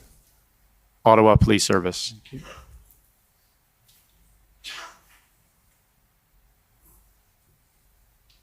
And where were you when the convoy started to arrive? I was in the Swiss Hotel.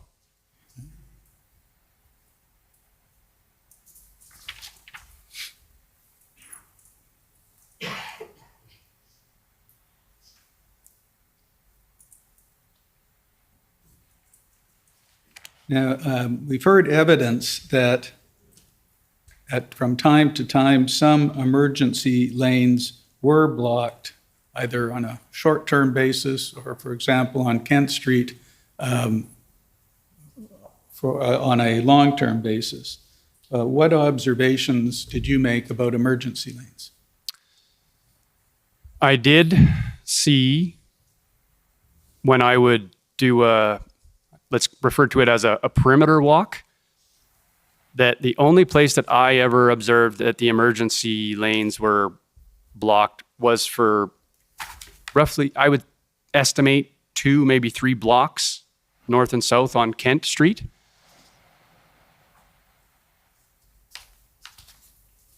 And that was it? That's all I recall. Okay, and then I apologize. Perhaps at Rideau and Sussex as well. Okay, we'll come to Rideau and Sussex. If you can turn up, please, Mr. Clerk, pb.nsc.can.401367 and go.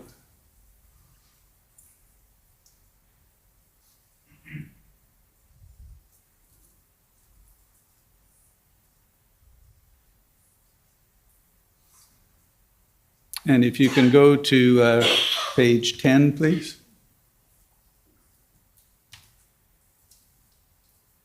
A little further up. Sorry, can we try page 11?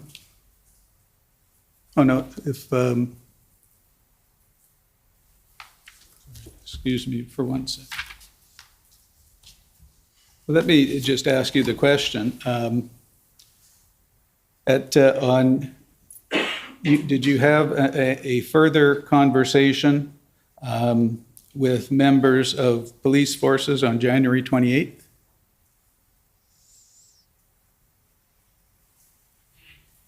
As referenced in this document? Yes, let me just turn it up for you. It's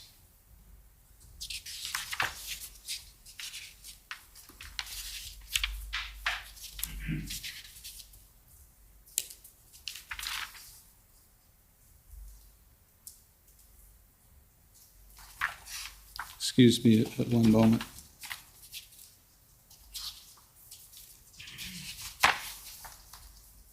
All right, it's page 11 at the bottom. You see, it refers to you, that you're organizing the volunteer security for the group warroomcanada.net. What was that? That was the initial website domain that Mr. Guerra was operating Adopt a Trucker through. And it says, on Friday, January 28, 2022, you reached out to points of contact within the RCMP, OPP, and the NCRCC seeking information obtained via open source on the demonstration. Do you remember that? Yes, I don't recall reaching out to the OPP that early. I could be mistaken. But I definitely reached out to Ottawa Police Service, PPS, and the RCMP. And when it references the NCRCC, that's a command center that was at my old building of work. Yes. And so the specific person I reached out to from the RCMP, I believed to be working out of that location. And do you remember who that was? Constable Chris Angel. And do you remember who you reached out to in the PPS? Constable Emily Gosselin. And did you reach out again to Constable Cyr Pigot? Yes, I believe so. And perhaps by that time I already had learned of Constable Paul Askin from the Ottawa Police Service as well. Okay. And if we go back to the document, it says, in his email, Bulford noted the single largest concern of everyone involved is that outside influences will attempt to instigate an action that will damage the credibility of the official convoy group and supporters. Why was that your main concern? Well, I've worked many of these large events in the NCR over my career. And consistently, the biggest concern from a protective policing standpoint was always the potential for a lone wolf or a small group when you have a large crowd of people coming together, like a similar event like a Canada Day or a Remembrance Day. That was one of our primary function from my old unit, was to be in positions where we could observe anything of a suspicious nature that could potentially become a lone actor or small group attack.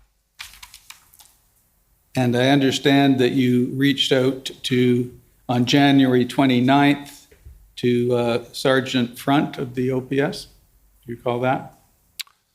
Sergeant Frost? I believe it was Front. Is the name Cross?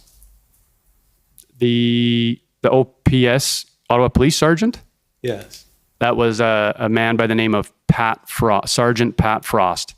Frost, I'm sorry, it was a typo. And what did you discuss with him? So that would have been very early in the morning. I received a call from some of the truckers down at the intersection of Booth and Sir John A. Macdonald Parkway. They were frustrated that they had been blocked from continuing further up onto Wellington, like up towards the Supreme Court. And so I went down just to see what would be possible. And while I was there, I ended up speaking with two of the young officers. One of the officers was a younger man. And I spoke to those officers asking if it would be possible to have some of the trucks that were extended along Sir John A. Macdonald Parkway to condense closer to the, I would call it the main body of the convoy parked on Wellington at Parliament. And because there was a large gap, if I recall correctly, there was a large gap kind of around the Supreme Court of Canada all the way down the hillside of Wellington and then extending west to the Booth and S-Jam. And so those officers got me into contact with Sergeant Pat Frost. And so I met with him at the Ottawa Police Headquarters, and we drove around downtown Ottawa together because he relayed to me that he had managed a large tractor protest in the city of Ottawa before. And so we were touring around the downtown core trying to determine what potential locations trucks could be brought in closer to Parliament, and establishing what was a hard no-go, like such as primary bus routes and emergency lanes. And what were your general observations of the protest during the first weekend? Well, I didn't get out of the Swiss Hotel very much those first initial days, but when I finally did, it was the largest event I've ever observed in downtown Ottawa in my time here. And what about the conduct of the participants? Well, I'd say it was a very festive atmosphere. People were very emotional, hugs all over the place. There was the crane stage truck had already been established up at the intersection of Metcalfe and Wellington by the time I got out for the very first time to go actually see it for myself. And so that's where I went, and it was incredible. The crowd was humongous, and people. If I recall correctly, the first time I got out was to actually go make a speech on the stage truck. And it was a very overwhelming emotional experience because I felt that there was a sense of hope that Canada wouldn't go to a very dark place. And what was your speech about, just very generally? Well, I know that I included some of those remarks in my speech, that prior to that convoy, I was ready to leave the country. My wife and I had discussed that at length, moving somewhere where we would be, treated as an equal citizen, and especially for the future of our children, and that seeing the convoy and the rallying of support behind it all across Canada restored my faith in Canadians, that they weren't just going to let Canada degenerate further. Did you talk about security issues or behavioral issues? I did. I gave a thank you to the first responders, and I even kind of tipped my hat slightly to some of my old colleagues that were up on the roof of the Parliament buildings doing overwatch, saying that I know a lot of these people, they're good people, and they're here to protect us too. There was a great deal of mistrust of the police, and I reminded everyone, or advocated for everyone, to remain lawful, peaceful, and lawful at all times, so that the government and the media could not label us with similar derogatory terms that they already had. And if we could go put back up, please, HRF 401553. And if you can just scroll through that to the date February 1.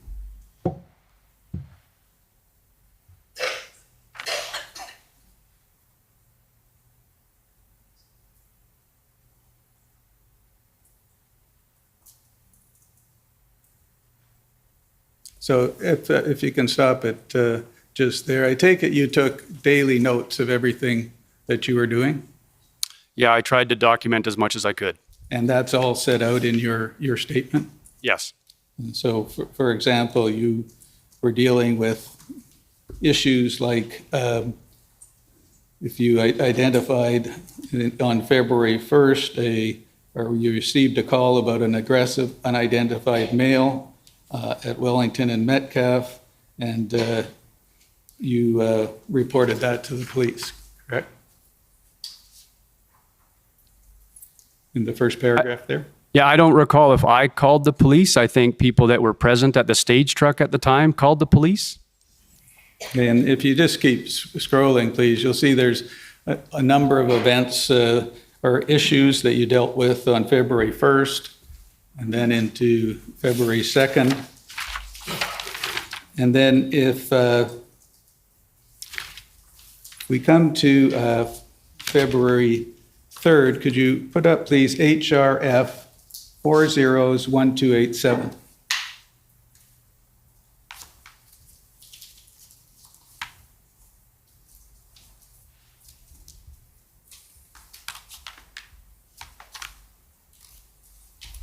This is a letter from the Justice Center for Constitutional Freedoms to the mayor, but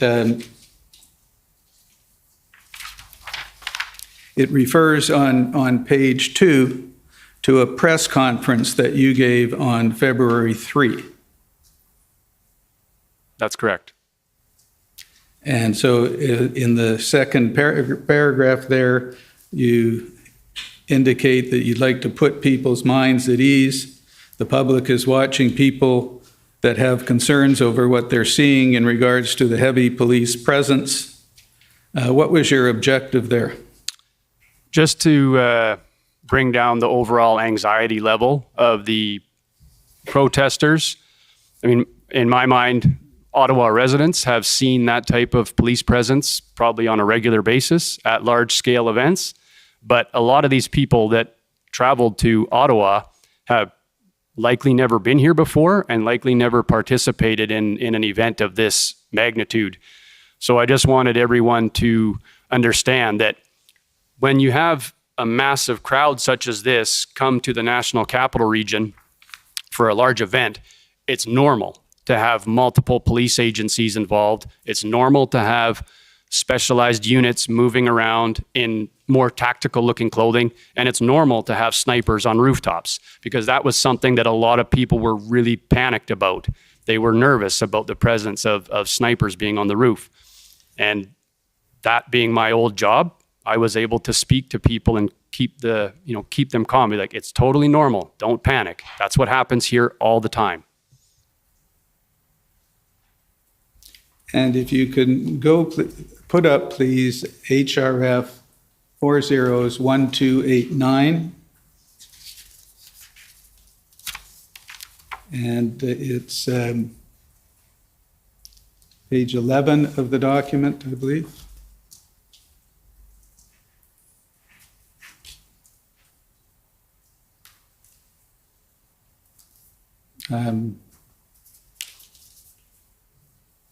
Sorry.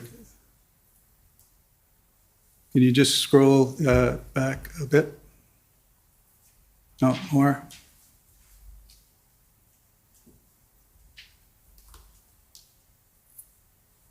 I scroll up then, sorry about that. No, the other way, please. Yeah, keep going, please. More. This, keep going, please. This is an affidavit that you swore in connection with the proceedings the class action commenced by Zexi Lee. Yes, that's correct. And you talk about, at paragraph 7 and 8, if you can scroll there, about a complaint from an Ottawa resident about honking through the night. Yes, that's correct. And you say you told him that quiet hours from 8 p.m. to 8 a.m. had been put in place. What was your understanding of that? Who put that into place? My understanding is that the truck captains had already put that into place maybe even the day before, if not that day, the day before. That's what was communicated to myself. And this was the one and only complaint I ever received about it. And what was your understanding moving through the period of time that the convoy was in Ottawa? Did that change? Well, there was the injunction came into place as well, which definitely impacted the horn honking. And I would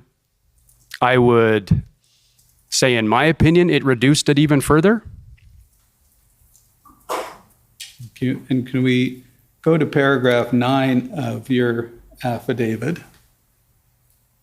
You say there, my primary concern is individuals or groups with potential to deliberately instigate conflict with the Freedom Convoy movement and to discredit the Freedom Convoy. Can you say why that was your concern? Well, that would go back partially to my concern about a lone wolf or small cell that could potentially try and leverage the large crowd for their own agenda. But I also had concerns because I've done overwatch at a number of protests and counter protests in Ottawa, and I've seen with my own eyes how aggressive groups related to the Antifa movement can be when they are much larger in numbers than the group that they're counter protesting against, and how aggressive they can be overrunning the police line as well. So when you were referring to instigators, who were you referring to? Well, people who would deliberately try to initiate a violent interaction with a Freedom Convoy protester, or maybe even someone who would try to infiltrate the crowd with a racist type flag to try and bring discredit to the Freedom Convoy protest. And do you recall, and I believe the date was February 8, having a conversation with Constable Wierzbicki about your concern and displeasure with the psychological operation being waged on convoy participants? Yes, I do. And what was that about? So in the initial, I would say close to initial 2 weeks, I thought that Chief Slowly was pretty fair in his remarks regarding the convoy, understanding his position as the chief of police of the city of Ottawa. But I thought that he was pretty unbiased. And then after I think it was a council meeting or a police services board meeting, there was a lot of rhetoric regarding the Freedom Convoy protesters' allegations of being extremists, insurrectionists. I believe even the term domestic terrorism may have been thrown around. And I noticed at that time,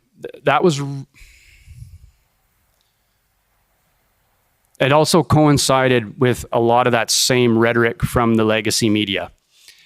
And we'd already heard and seen the Prime Minister using similar language. And so I felt that was definitely heightening the anxiety of the overall crowd, the fear that they were going to be labeled such and dealt with as such by law enforcement. because they were under so much pressure from the different levels of government. And there was also, I believe that was right around the same time that there was also, they were being denied access to service some of the portable toilets. So, I mean, you're denying people their basic sanitation needs. And there was also information beginning to circulate about the involvement of CAS, or Children's Aid Society, I believe is what that stands for. And that to me was a clear red flag to me, that if you are deliberately trying to provoke people to take action, if you make them believe that you're going to take their kids away, that's going to elicit a very strong emotional response. And I believe that that was deliberately done in order to bully the Freedom Convoy protesters. And we can put up, please, document HRF 50568.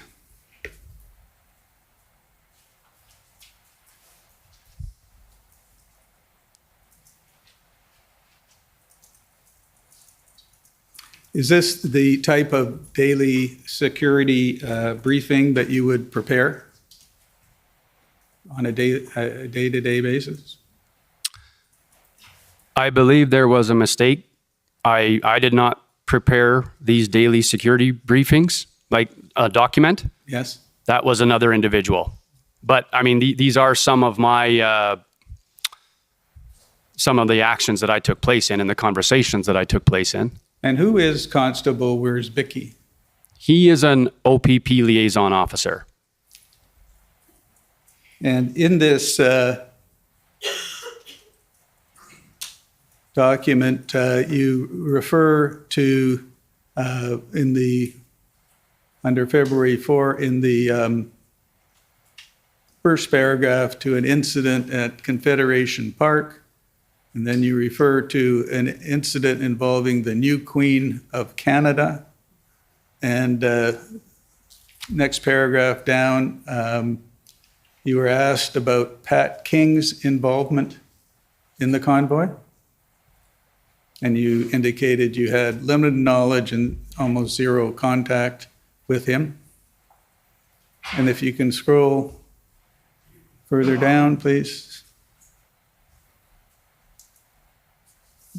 Next page. There is no next page. Did you also at one time speak to Constable Wierzbicki about a memorandum of understanding that was circulating? I don't recall speaking to Constable Wierzbicki about that, no.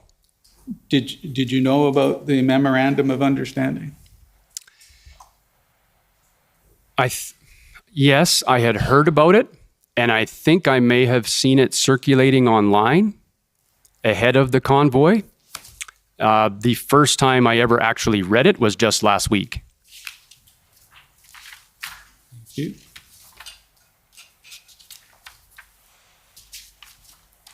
And you mentioned the intersection at Rideau and Sussex. Did you have occasion to go to Rideau and Sussex? Yes, I walked through that intersection multiple times daily, well, at least probably twice a day, when I would go out for a foot patrol and when I would come back. And what were your observations? Well, they were primarily made up of Quebecois truckers, but then there was also, like other witnesses have testified, there was also like a Polish or Eastern European contingent. And I actually encountered a Cuban Canadian who spoke to me at length about how he felt strongly about being there to support the convoy because he had lived through communism and that Canadians could not give up their freedoms. And were you there at any time when there was attempts to move vehicles from Rideau and Sussex? No, I was not. And what was your impression of the way people were behaving at the intersection? Well, on weekends, they would have a stage and music, and they would have like a nightly dance party on definitely on the Friday and the Saturday night, typically, is what I recall. And what about during the week? Do you recall? There was a lot of different food tents and barbecues. People were cooking and preparing food in clumps of people. Now, we heard evidence from Keith Wilson. You know Mr. Wilson? Yes, I do.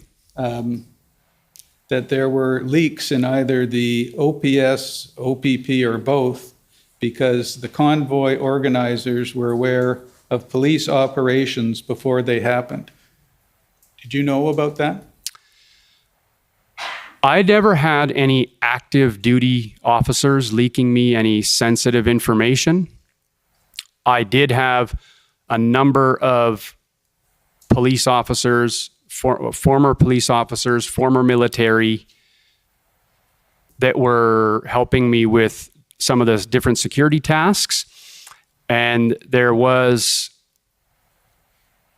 I'm not exactly certain of the number, but there was officers that were on leave for various reasons, whether it would be the mandates or their own personal reasons. I didn't ask, it wasn't my business, that were also helping with some of the security tasks that I was coordinating. Okay. And if I can move to a different subject, did you continue to have contact with the PLT of the police forces over the entire period? In general, yes. There might have been the odd day where there was no communication. I know communication with the Ottawa Police Service liaison teams I recall it reducing near the end, like especially after the Emergencies Act had been invoked. But from my recollection, the OPP was fairly regularly engaged. And did you, concerning the OPS, did you have a view on how effective they were being? Well, I think they were overwhelmed by the size of the convoy. I think that I actually had the young officer that I spoke to that early in the convoy down at Booth and Sir John A. Macdonald. He actually said to me, I can't believe the size of this. Something to this effect. I can't believe the size of this. We're totally unprepared for something this size. And I kind of laughed and I said, well, you guys have to stop listening to the CBC for intelligence. And that was kind of the end of that interaction. But because if you had been paying attention to open source, like any kind of social media, it was obvious that this was a huge event that was about to land in Ottawa. But coming back to how effective they were, I have no complaints about dealing with them, but I don't think it was ever really, I never really felt as though there was any kind of a negotiation taking place. It was just my means to communicate with the police, because we would try and get simple returns from the police liaisons, like something as simple as like, could we possibly get access to this location so we could drop some portable toilets? And we were getting shut down almost all the time. The only time I ever remember having any success with that was after I had expressed my displeasure about the psychological operation that was being conducted when I had that discussion with OPP Wiersbecki. And at one point, did you come to learn that Chief Slowly had asked for 1,800 police officers? Yes, I did. And what was your reaction to that? Well, I anticipated that at the very least, he was asking for a large number because this could be a sustained event and members would obviously need to be cycled out for sustainment.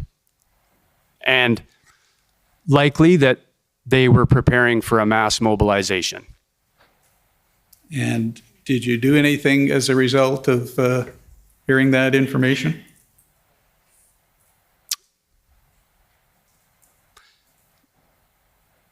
I mean, we had discussions about it. It didn't change what my role was. My task was to just continue trying to keep things as safe as possible. And were you aware of negotiations that were taking place between the leaders in the convoy and the mayor? I was made aware of that after the fact. Okay.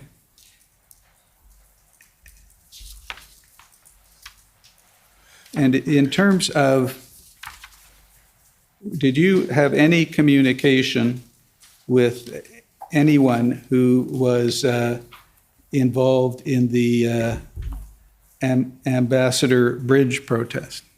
No, I did not. I believe we've already seen an email that was forwarded to me by Miss Leach during her testimony, and that was the only time I'd ever seen anything from Windsor, and that I didn't even open that until well after the Ottawa convoy had been dismantled.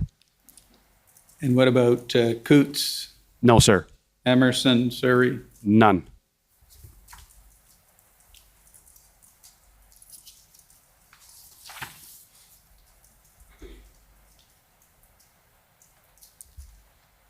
Now, at what point do you recall learning that the Emergencies Act was to be invoked?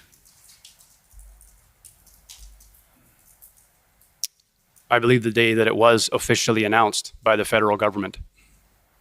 Did you hear anything about it prior to that date? I think there was discussions, people wondering if it would be, and my thought process was that, well, I would not be surprised if it was, because the city had declared a state of emergency, the province had declared one. To me, it would not surprise me in the least if the next logical step was the federal government. And do you recall, subsequent to the invocation on February 16, holding a press conference? Yes, I do. And that was with Mr. Gerses and Mr. Cornell? That's correct. And who is Mr. Cornell? He's one of the members of the steering committee for the group Veterans for Freedom. He's a combat veteran. And if I can just read you what I understand you said at that press conference, the emergency order clearly states that the protest is allowed to continue if the protest is peaceful. The government is trying to order the police to use force against peaceful protesters. We call on our fellow Canadians to come to Ottawa to exercise their legal right to assembly and protest. The more Canadians that come to Ottawa, the harder it will be for the police to carry out the government's illegal order. Is that something you said? That's correct. And did you receive advice as to your interpretation of the emergency order? Yes.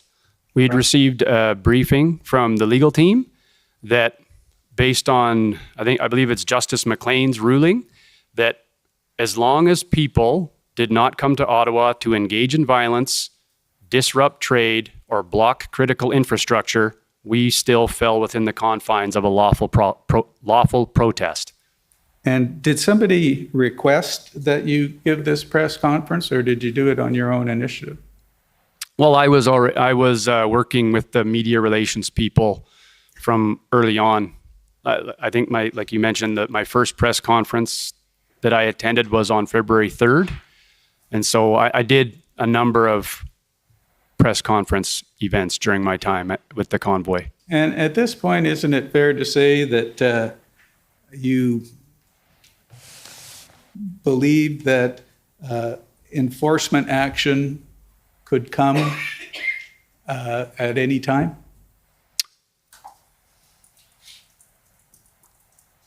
Perhaps I was naively hoping that my brothers and sisters in law enforcement would see the truth on the ground as opposed to what the government and the media was saying, and that they would take a historic opportunity to stand up for our Charter of Rights and Freedoms. And did you think about, or was it a concern to you that you were encouraging people to come into Ottawa where that sort of law enforcement activity might well take place? No, because at that time, like I said, I still had faith that frontline members would do the right thing.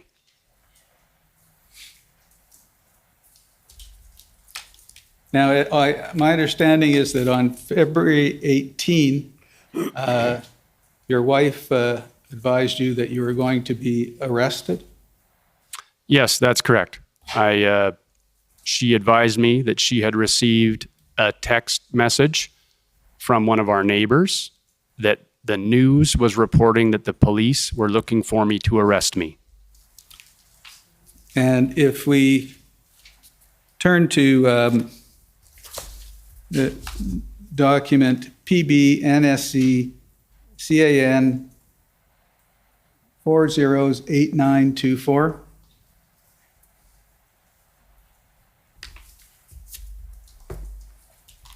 The second page of the document.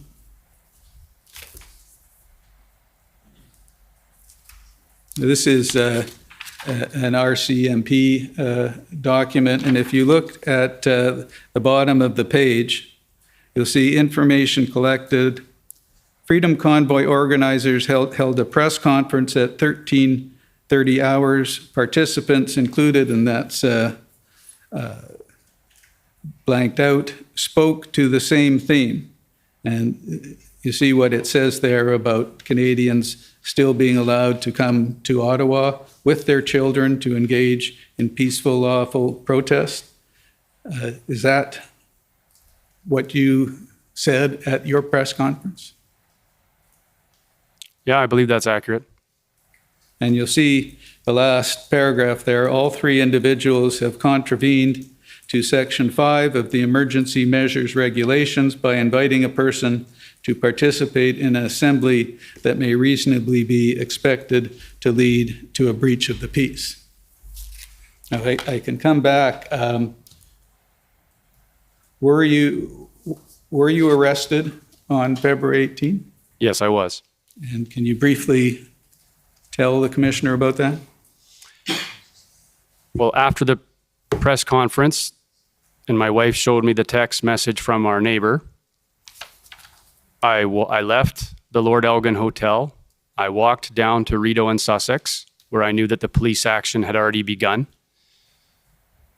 Initially, I encountered the Sûreté de Québec. No one would respond to me. So then I realized that there was RCMP, a line of RCMP officers over closer to the Senate, or the old train station. And so I walked over to them. I approached the line. I presented myself, and I said, something to the effect of, I hear that you're looking for me to arrest me. Is that true? And then I was arrested for mischief. And were you ultimately charged? No, I was not. Were your bank accounts frozen? Yes, they were. Can you tell the commissioner about that, please? To my recollection, we realized that our bank accounts were frozen. So 2 different banks and a primary credit card. I realized,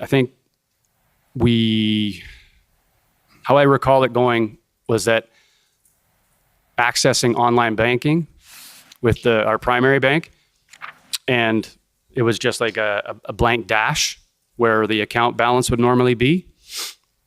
And then I believe my wife confirmed with the other bank,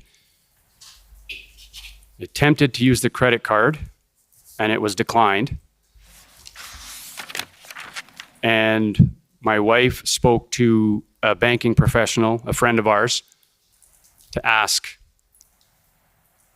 if, with our accounts frozen, would our mortgage payments and automatic withdrawals still still be paid, and we were advised that it would not be.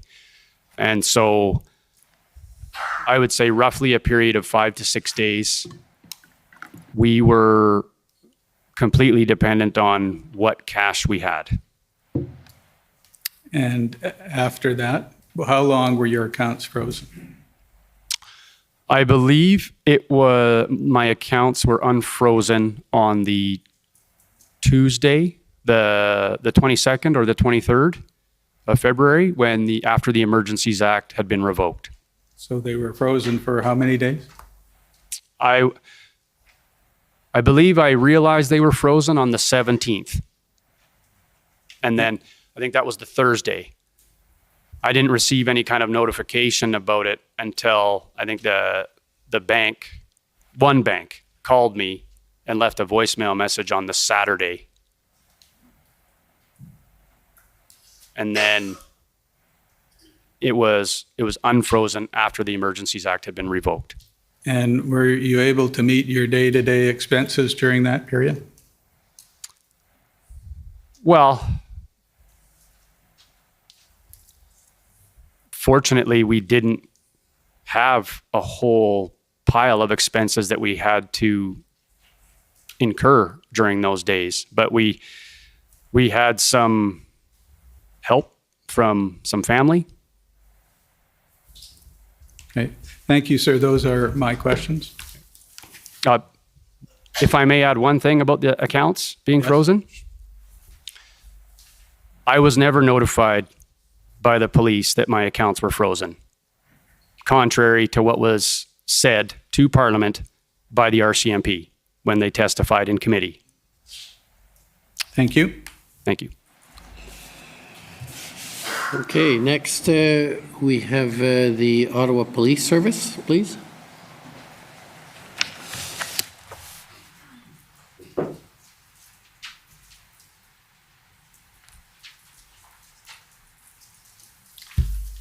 Good afternoon, Mr. Bulford. My name is David Mijakovsky. I'm a lawyer for the Ottawa Police Service. Good afternoon, sir. Good afternoon. You talked about your interactions with the PLT, and I gather from reviewing your statement you had many interactions with the PLT. Is that correct? That's correct. And they were very helpful? I think they desired to be, yes. And you had the sense that they wished they had more ability to negotiate? Yes, I would say that's accurate. I do recall, you know, when there was attempts to negotiate, occasionally receiving the reply that, like, that wasn't their decision to make. Right. In your statement you prepared, you have a statement that says Canada Freedom Rights Movement, a Daniel Joseph Bulford statement. That's a statement that was prepared for you by the Justice Centre's lawyers?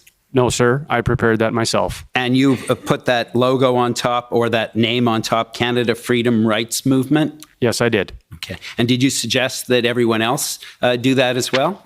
No, I did not. Okay. In that report, you indicate a number of potentially criminal actions involving non-convoy members that you reported to the OPS. And so I see things in that report about bikers, about the new Queen of Canada, false claims that bricks had been ordered in your name, potential instigation, concerns about Canada unity, vandalism of trucks, social media posts made by Mr. Lacasse, a shortage, a sabotage of transport trucks, bikers, and bomb threats, right? Those are all things that you referenced. That's correct. And you're a strong supporter, I take it, of law and order. My dad was a police officer for 38 years. Both of my older brothers were police officers. Obviously, I was. And there's only one of us remaining, but my hometown in Alberta referred to us as the Byzantine Blue Bloods. And I know from the Ottawa Police Service institutional report that I won't turn up in order to save time, that during the period of the convoy, there were a number of criminal charges laid. In fact, we know, and it's on page 14, that there were 533 of them, according to Schedule C. But what I don't see a single notation of in your statement is where you brought any of those criminal offenses to the attention of the Ottawa Police. Can you refresh me on the dates that you're referring to? The dates? Yes. Your statement, I'm not sure when your statement was prepared, but the evidence that we have in the record is that during the period of the Freedom Convoy, so from January 28th to a date in March, there were a total of 533 criminal charges. Okay. Sorry, I can't remember if that's laid or people arrested. And so I didn't see anywhere in your statement where you brought information about that criminal activity to the attention of the Ottawa Police. I have an objection. Hold on one. Yes? My friend is misstating the evidence to the witness, and I object to it. On that basis, the evidence is that the vast majority of charges were laid after the fact, and that actually, at least based on the one document and evidence, criminal charges that existed at the time before the invocation were only about 19 of charges laid. So with respect to my friend stating in the OPS document, and I can advise the commission that after I looked at what they had put together, I asked for disclosure from them with respect to when these charges were laid, and they've decided not to provide that, and they're using a jumbled up statistic. So in my submission, sir, if my friend's going to ask the witness about why he didn't include OPS information in his statement that isn't clear, I think he needs to actually put the actual evidence that is before this tribunal before him and not jumble it up into a fact that these are 500 some odd charges that may or may not have been laid during the time period that he was here, sir. Okay, well, maybe you can just ask the question without reference. I think the question was fair, and my friends now used a couple minutes of my time. But there were a lot of charges during the period of the Freedom Convoy. We know that. And I don't see anywhere in your statement where you reference informing the Ottawa Police of the situations leading to those criminal charges. Well, I often reported to the Ottawa Police, the various police agencies, anything that came to my attention that I believed to be criminal or a public safety concern. And I believe that the majority of those arrests and charges happened during the dismantle operation of the protest, a significant chunk of which I was in custody. You were in custody as of what date, sir? February 18th. Well, the record will speak for itself. And so in your statement, in paragraph 80 of your statement, you say you did everything to cooperate with the police and to maintain public peace and police safety. Is that correct or is that incorrect? That's correct. Okay. And so I also note that in the institutional report of the Ottawa Police, that the communication center received many emergency calls from businesses to have protesters removed because they weren't wearing a mask, to deal with complaints about being harassed while walking on the street with masks, to complaints of being sexually harassed and threatened. I see as well that questions were asked about OPS's enforcement plans. I see as well that there were noise complaints that were received and requests for charges against the protesters. And I don't see anywhere, sir, in your statement where you reference any of those things. Well, sir, that's not my job to handle the call volume that the Ottawa Police receives. And there's a lot of allegations that I've heard during testimony at this inquiry that I have no knowledge or have not seen any real evidence of. I'm not suggesting that it's not possible, but people were not calling me to report criminal offenses to the police. Okay. You've heard the evidence of Councillors McKenney and Fleury? Yes. And you heard about what their constituents had to put up with, correct? You heard that evidence? I'm just asking you that question. Yes, I heard their evidence. And so either, did you believe what Councillor McKenney and Fleury said? Or did you think the issues they were raising were trivial? I wouldn't characterize what they were saying as trivial, but again, I've come to the point where I'm not going to believe anything until I see actual evidence of it. Okay. You told me about you clearly respect law and order. I take it you have a lot of respect for the Canadian court system. Correct? I sincerely hope it's still functioning the way it is intended, yes. It's important that decisions of the court be respected. Yes. And one of the decisions was that the convoy had negatively impacted residents, and the convoy protesters were breaching bylaws. You were aware of that? Could you specify the bylaws? Were you aware of that, sir? Well, again, sir, it's not my profession to enforce bylaws in the city of Ottawa. Okay. And as a police officer, you understand that disclosing confidential information is an offense? What type of confidential information are you referring to? Confidential information. It's an offense under the Police Services Act, and it's also an offense under the Code of Conduct for the RCMP, correct? That's correct. You mean like as it relates to information I learned during my time as a police officer? No, I'm just asking you the question generally, that the disclosure of confidential information is an offense, correct?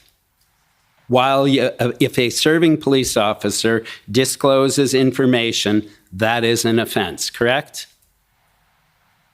Like if I was to disclose something confidential as an active serving police officer, that would be an offense under the RCMP Code of Conduct? Right. I would agree with that, yes. Right. And same thing would apply to a municipal police officer who discloses information they had as a police officer. I'm not entirely certain. I would assume you're probably accurate, but I didn't fall under the Police Services Act. Okay, sure. It would be breach of confidence if that's of assistance. But it can also potentially be a criminal offense as well, correct? Breach of trust? Yeah, probably. And being a person who supports law and order, you would not condone that kind of thing, would you? You wouldn't want police officers to be breaching their oaths and providing confidential information to members of the convoy, would you? No. And so Mr. Wilson, in his witness statement, talks about people working at the Swiss Hotel. That was where you were? That's correct. And so he said there were former law enforcement officers, they had radios, maps. Many of these ex-service personnel were connected and brought in intel. Wilson is unaware of the sources, but the Freedom Convoy was receiving leaked information from law enforcement. I just want to be clear, you never became aware of any leaked information from Ottawa Police Service officers, did you? I will be 100% clear. At no time did I receive sensitive information from an active duty Ottawa police officer. And you never received confidential information from an Ottawa police officer, did you? No. Okay. And Mr. Wilson never told you who these people were? No. And you were very involved in the security, the response and the incident command that was going on at that hotel, correct? That's correct. So one would expect that you would know if there was leaked confidential information, correct? Yes, I expect I would. And you're not suggesting, obviously, that if such a thing had occurred, that the Ottawa Police Service would condone that kind of thing, correct? I think it's fair to say that the Ottawa Police would not condone that. Right. And one of the things you reference in your statement at paragraph 80 is you accuse the police leadership, and I'm just going to quote you, of, quote, knowingly attempting to instigate a strong emotional reaction from convoy participants by using inflamed rhetoric and threatening the involvement of Child Protective Services. Yes, that's correct. Okay. Mr. Clerk, I wonder if I could ask you please to call up HRF 401553.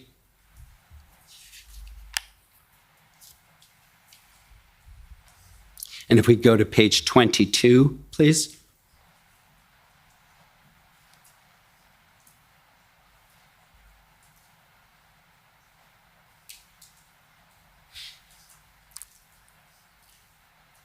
At paragraph 103.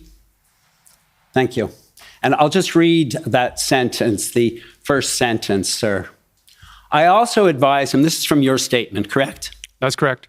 I also advised him of my belief that our own government was committing crimes against humanity, allowing thousands of Canadians to die because they've been denied life-saving treatment, and others have been disabled or have died from the vaccine, something a homicide detective may want to consider.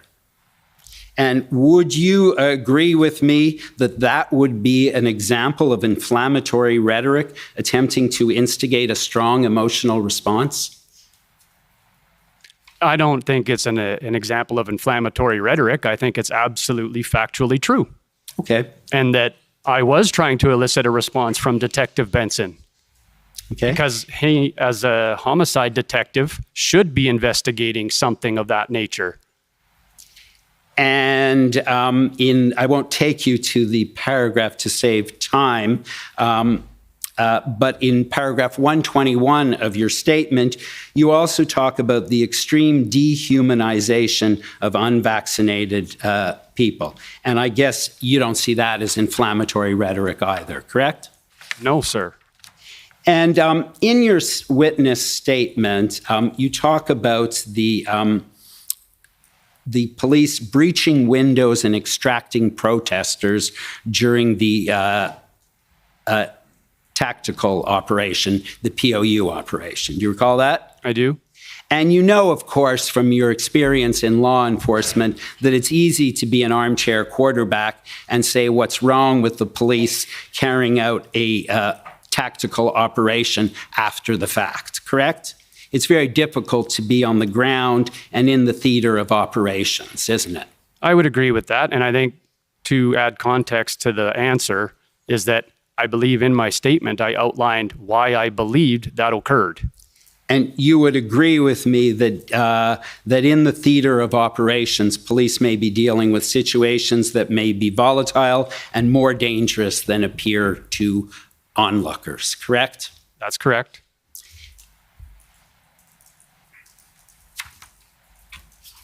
And you're aware from the police operations that were carried out by the Ottawa Police Service, the OPP, the RCMP, and a number of other public order units. You're aware from your experience that there would generally be an arrest and detention plan prepared for those type of circumstances, correct? Yes. And so OPP 04 OPP 404286, if we could just briefly call that up.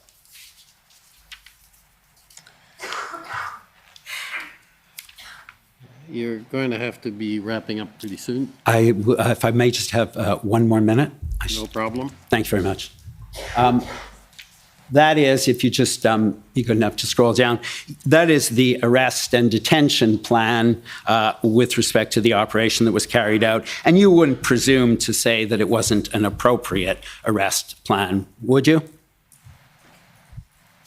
I don't feel I'm qualified to speak to that for a major public order operation such as what occurred.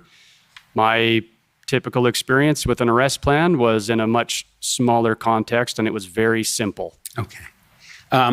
And finally, just to finish off, you testified in answer to my friend that you expected although there was an announcement of a large number of police officers and you realized that they were preparing for a tactical or a public order unit response, you testified that you thought that the police officers would do the right thing, correct? I had hoped so. And you thought that they would disregard the situation and simply allow the status quo to continue, correct?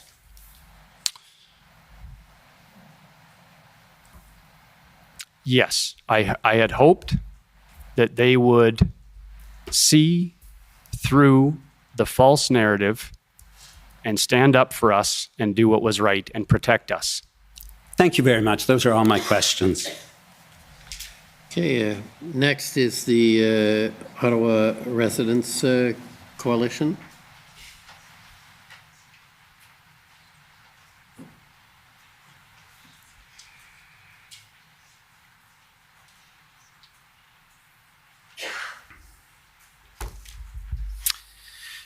Good evening now, Mr. Bulford, I guess we can say. My name is Paul Champ, for the record, for the Ottawa Coalition Residents and Businesses. Mr. Bulford, I just want to ask you about the first thing you were talking about. You were concerned about being disciplined for speaking out about vaccine rules and restrictions? The federal vaccine mandate. And you were concerned about being disciplined for speaking out about that? Yes, I was. Well, I'm very sorry to hear that. I think that would have been totally inappropriate. Well, that's my lived experience with the RCMP, sir. Yeah, I know. I've represented RCMP officers for over 20 years, including people for speaking publicly, and things have been different. I would have been happy to represent you on that. Now, I want to ask you some questions about your drive around with Sergeant Frost on the eve of the protests. So the two of you drove around looking at appropriate spots for the trucks to park, is that right? That's correct. And during that drive, did the two of you discuss in any way about how long the protest might last? I don't recall.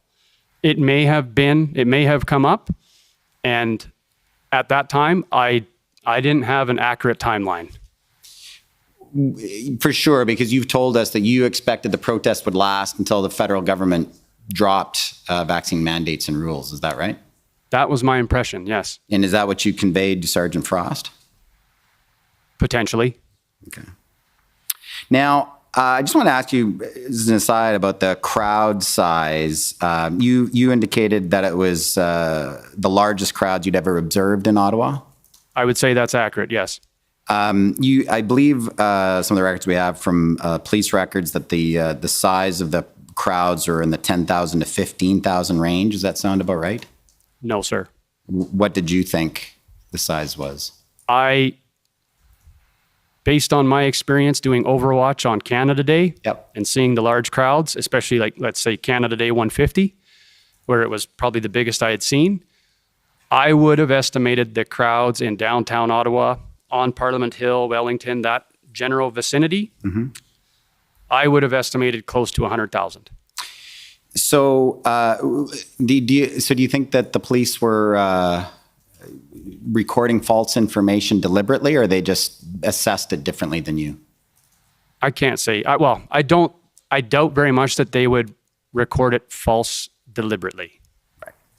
Could it be that you maybe just, it was hard for you to assess because all the trucks took up so much space, it was tough to assess the size of the crowd? I thought about that. The trucks do take up a lot of space, but the crowd, even between the trucks, was jam-packed from the Supreme Court almost all the way to the Chateau Laurier. And I don't recall seeing that before. I recall seeing large crowds moving around Parliament Hill, along Wellington, into the Byward Market. But those numbers encompass a much larger geographic area than what I'm referring to. Right. Yeah. But when you do Overwatch, you're up on top of the buildings like Langevin Block and stuff like that, so you'd have a better eye view of That's correct. crowd. And you weren't able to be up on those buildings during this time, right? No. Okay. Now I want to ask you about the dance parties you told us about. You thought those parties were Fridays and Saturday nights? I believe so. But you and I don't think are so far off in age. You weren't going out to the dance parties every night, I gather, Mr. Bulford? I didn't have time, sir. Yeah, I understand. And so if there's dance parties on Wednesdays and Thursday nights, you wouldn't necessarily know. I seem to recall them being restricted to weekends, but I could be mistaken. Okay. Now, I want to ask you some questions about your interactions with law enforcement. You've already heard a lot of your evidence on that. About your interactions with PLTs, but you also had interactions with officers who were off duty. Is that right? No. Like, you mean active officers? Yes, exactly. And just to be clear, I'm not going to be asking for names. I'm just trying to understand, because we heard the testimony from Mr. Wilson the other day. Yes, I understand. And I just want to understand it. So is Mr. Wilson getting that information from others? I can't say for certain, but all of the officers that were supporting me in a security context were either off work for their own personal reasons, right, or they had left their service. Right. They had made a similar decision to me and had decided to leave policing. How many people are we talking about here, roughly? A dozen. A dozen? And so each one of those officers would have had their own network of contacts in law enforcement, is that right? Possible. And could have been getting information from current law enforcement? I don't know, sir. But you have to remember, it wasn't just, like, it was people from all across Canada, from multiple agents, like they had worked for multiple agencies. It wasn't just one service. I want to ask you about a different topic, Mr. Bulford. Now, the convoy organizers, Ms. Leach, Ms. Barber, others, yourself, you were doing everything possible to convey to protesters to refrain from any kind of violence, correct? Yes, I would say so. But you because you were security, you were dealing with threats at times. Is that right? Yeah, but not threats from within the convoy protest.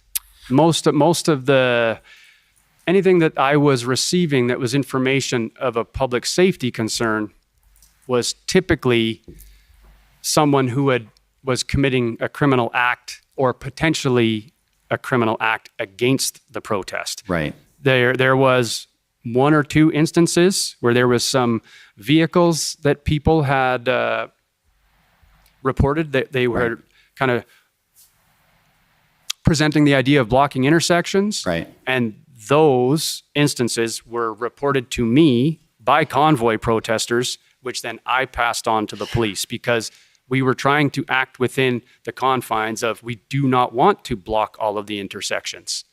But Mr. Bulford, my understanding, you were concerned and were doing what you could to protect the convoy organizer leaders. Is that right? Were you coordinating with some of the other officers to ensure that Mr. Barber, Ms. Leach, and so forth were safe? Ms. Leach did end up getting a former military member to provide some security for her because she had received a number of death threats. Right. Other than that, the only people that were really receiving like a close protection detail, if you want to call it that, were the doctors and former Premier Peckford when he was in town. Right. Because especially 3 of the doctors in particular had received a number of harassing, or they had been subject to harassment and a number of threats themselves. Right. Now, Ms. Leach, she very successfully raised a large amount of money from GoFundMe, but we heard her testimony. She was encountering all kinds of difficulty in accessing any of that money. You knew about that at the time, correct?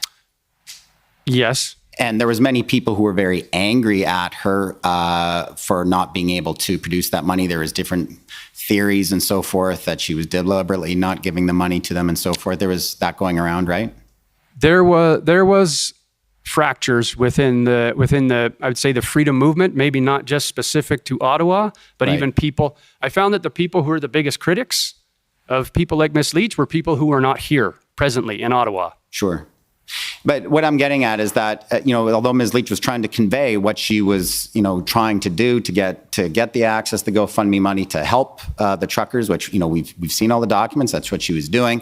But some people at that protest who wanting access to that money, perhaps had driven a long way, they were getting very frustrated. And she was she getting threats from some of those people? Not that I recall. No, none. No. So what was the security detail for? Well, my impression was that she was receiving threats from people that were opposed to the convoy being in Ottawa.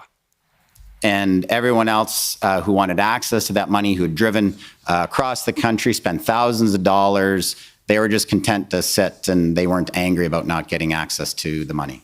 I don't have any information or evidence to support that, sir. Sir, Mr. Bulford, you're a professional, yes. Right? You're a professional security detail protecting very important people, correct? In my past career, yes. Right. Let's just be honest with each other. Someone in her situation, if you had assessed that as a professional, you would have thought she might be at risk or physical safety. The people wanting access to that money who weren't getting it were frustrated. That was a reasonable threat assessment, was it not? It could be potential, yes, but I didn't have any intelligence or evidence to support that notion. Other than the fact that, she was the face of the convoy. They had raised a substantial amount of money. But my experience, when you've seen Miss Leach in public, people loved her. Now, you're aware also, Mr. Bulford, that GoFundMe, they were concerned because some of their staff were getting threats for not releasing the money.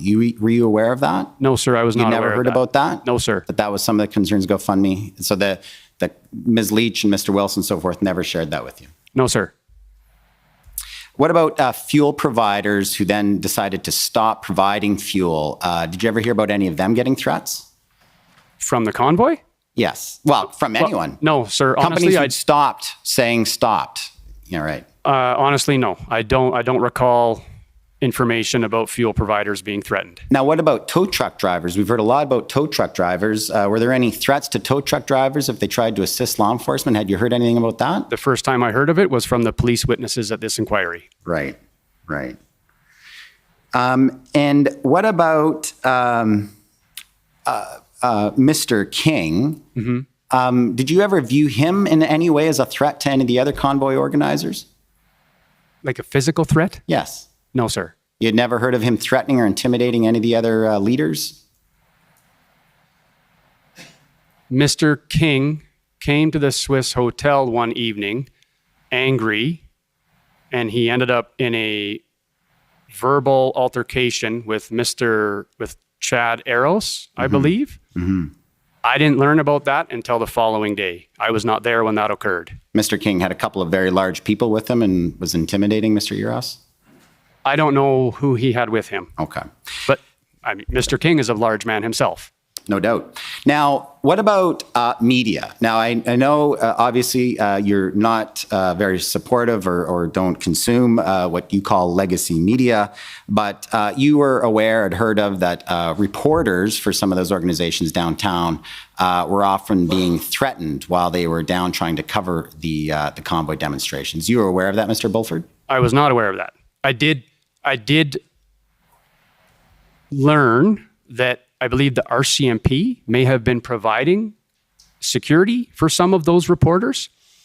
I saw one video just recently, like within the last 2 weeks, where I think Mr. McGregor, people were yelling in the background while he was trying to give a broadcast, but that was the first I'd ever seen of that. Or Mr. Raymond Filion with TVA was pushed to the ground.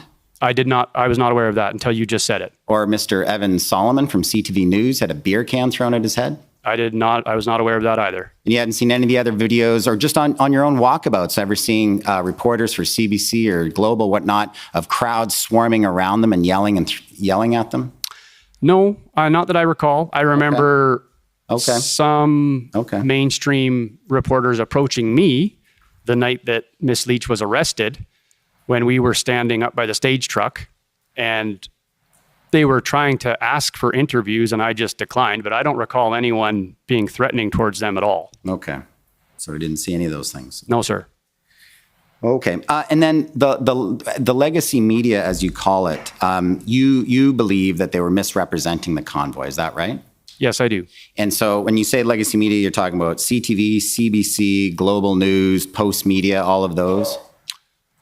Well, I would definitely say CBC, CTV, Global. You're accurate in that. Okay. Post Media, I'm not so much. But also, I would throw in the Toronto Star is probably the worst offender, in my opinion. Okay. And then, so was it your understanding and belief that they were all kind of working together in some way to cover the convoy in a certain way?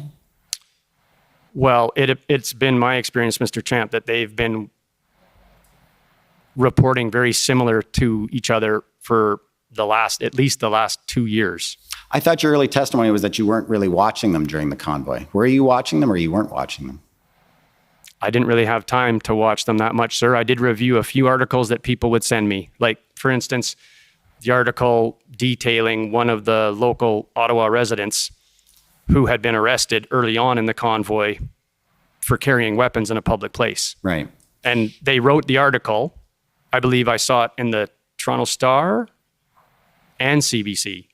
But just the whole phrase legacy media, I'm just trying to understand what that means. Legacy media, that means like old media that can't be trusted? No, it's it's another name for the mainstream media, Mainstream right? media. The big outlets that that seem to have, I don't know if you'd call it a monopoly, but they dominate the television. Sure. Right? But all journalists, they all have an agenda that's counter to the people that you support. Is that what your understanding is? I did not say all journalists do. All journalists with legacy media. I can't say that. I can't say that all journalists do, but I've seen many concerning remarks come from the legacy media. Okay. Yes. Just last point, Mr. Bulford. I heard Mr. Mijikovsky from the Ottawa Police Service. Oh no, I apologize. Maybe it was the Commission Council asking you about racist flags that were being carried around during the protest, and I believe you were implying in your testimony that you didn't think those were real convoy protesters, that there were others who might have been infiltrating. Is that? Yes, I suspect that's the case. But you don't have any evidence for that. Well, I did see a photograph Yeah. of a gentleman who I know to be a photographer that follows Mr. Trudeau around on a regular basis, taking a close-up shot of a gentleman carrying a Confederate flag. It's because Confederate flags can be viewed as a racist flag. Is that right? That's correct. Right. It appeared staged to me. Right. And you didn't think that there was anyone involved in the convoy who brought Confederate flags to the protests. Is that right? Not that I was aware of. What the video I seen, the video of a masked man, like wearing a winter balaclava, walking through the crowd with a Confederate flag. And the video that I saw was a number of protesters telling him to get out of there because he wasn't welcome, and they didn't want that type of symbol being associated to the convoy. Right. All the convoy people left their Confederate flags at home, like Mr. Barber. Sir, I don't know what beliefs all of the people that came to Ottawa hold, and I don't know what they have in their possession. That would be purely speculation on my part. All right. Thank you.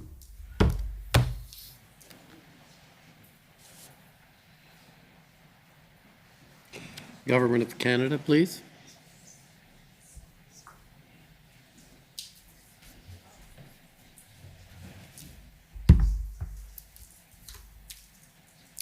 Good evening, Mr. Bulford. My name is Victor Ryan, and I'm part of the council team with the Government of Canada. You already testified to your previous history of service with the RCMP, but I'd just like to go back to it briefly. you stated you began your RCMP career with a posting with M Division in Yukon, correct? That's correct. And within a few years of working in the Yukon, you were selected to become a member of the emergency response team, correct? That's correct. And by virtue of your selection to join the ERT, you were trained as an assaulter, I believe, correct? Initially, yes. And then as a sniper. That's correct. And would you agree with me that the selection process for an emergency response team is highly competitive? Normally, yes. Okay, because ERTs are responsible for resolving incidents beyond the capabilities of regular police, in part due to the increased risk of violence that they can face. Yes. And you continued to work as part of the ERT in Yukon, as you stated, in both Whitehorse and Mayo before you transferred to Ottawa. Is that correct? That's correct. And when you came to Ottawa, you were working with the National Division Emergency Response Team. Yes. And you were also often involved in high-profile protective operations for individuals such as the Prime Minister, foreign heads of state when they came to Ottawa, members of the royal family, correct? That's correct. And you were often deployed around the world to protect the Prime Minister and other high-profile individuals attending various international summits and conferences, correct? 2 times. 2 times. 2 times. And you eventually rose to the rank of corporal and second in command of the surveillance and reconnaissance team within National Division ERT. Do I have that right? That's correct. And so you would agree that your career with the RCMP was a successful one, right? I think your evidence was earlier was that you felt that you were a dedicated professional. Yes. And so while you were in Ottawa and while you were working with the emergency response team, I believe the dates were 2013 to 2021. Is that correct? Yes. You were trained by a variety of external law enforcement agencies during that time? Yeah. Well, I wouldn't say a number, but less than a handful, probably. Okay, more than one? Yes. Yeah. Including the FBI hostage rescue team? That's correct. Canadian Special Forces Operations Command? Correct. And the types of things that you were trained in, the various tactical aspects of policing for which you received training, included things like covert surveillance? Yes. Yeah. Explosive forced entry and breaching? Yes. Mass casualty response? Yes. And so through this training that you received and through your experience working in the National Division, you would have come to have an intimate knowledge of the parliamentary precinct in downtown Ottawa. Is that correct? Yes, that's correct. And so you knew, for instance, how police would train for and plan for a large-scale demonstration like the convoy. I would say that I am aware of how a typical deployment or a mobilization would look for a large-scale event, but I never worked on a public order unit. Okay, but you would have been familiar with how the ERT would have interacted with various other police forces in Ottawa during an event such as this? Somewhat, yes. And of course, you'd be keenly familiar with the jurisdictional, I guess, intersections in the downtown area between the RCMP, the PPS, the OPS. Yes. You knew how police would gather intelligence on the leadership and the key figures of any sort of protest movement that would come in. I have some exposure to that. And you knew what the police goals and strategies would be in policing a large-scale demonstration.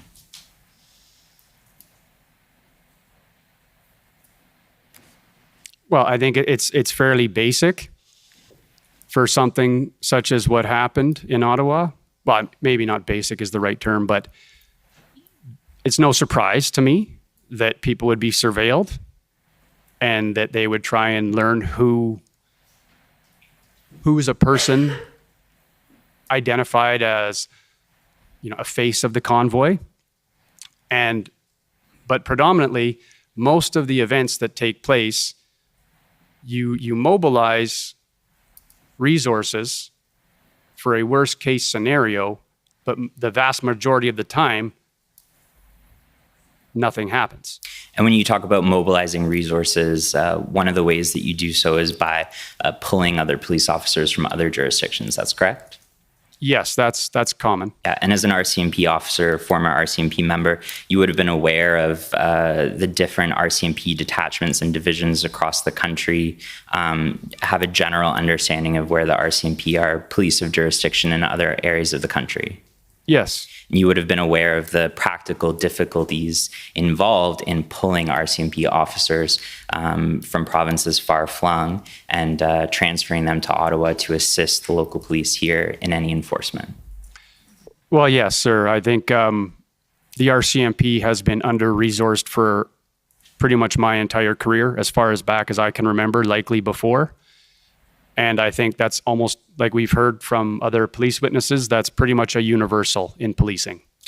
And you would have had a knowledge roughly of how many police officers would be required to manage a large-scale demonstration. No, I don't agree with that. I don't know. My involvement with these large-scale events was very compartmentalized to my role on the emergency response team. Okay. And that role you touted quite a bit during the occupation publicly, correct? I wouldn't consider it touting, but I tried to explain who I was, what my experience was, so that I can try and reduce people's anxiety about the heavy police presence that they were seeing in Ottawa. And my friend from Commission Counsel showed you a document that contained a quote from you from a press release where you said, "I have extensive experience in protective operations for large-scale events here in the National Capital Region. I've been involved in tactical planning for many of these large-scale events, so I'm keenly familiar with what is happening right now in regards to the police presence down around Parliament Hill and the downtown core." Does that sound familiar to you? Yes, that's correct.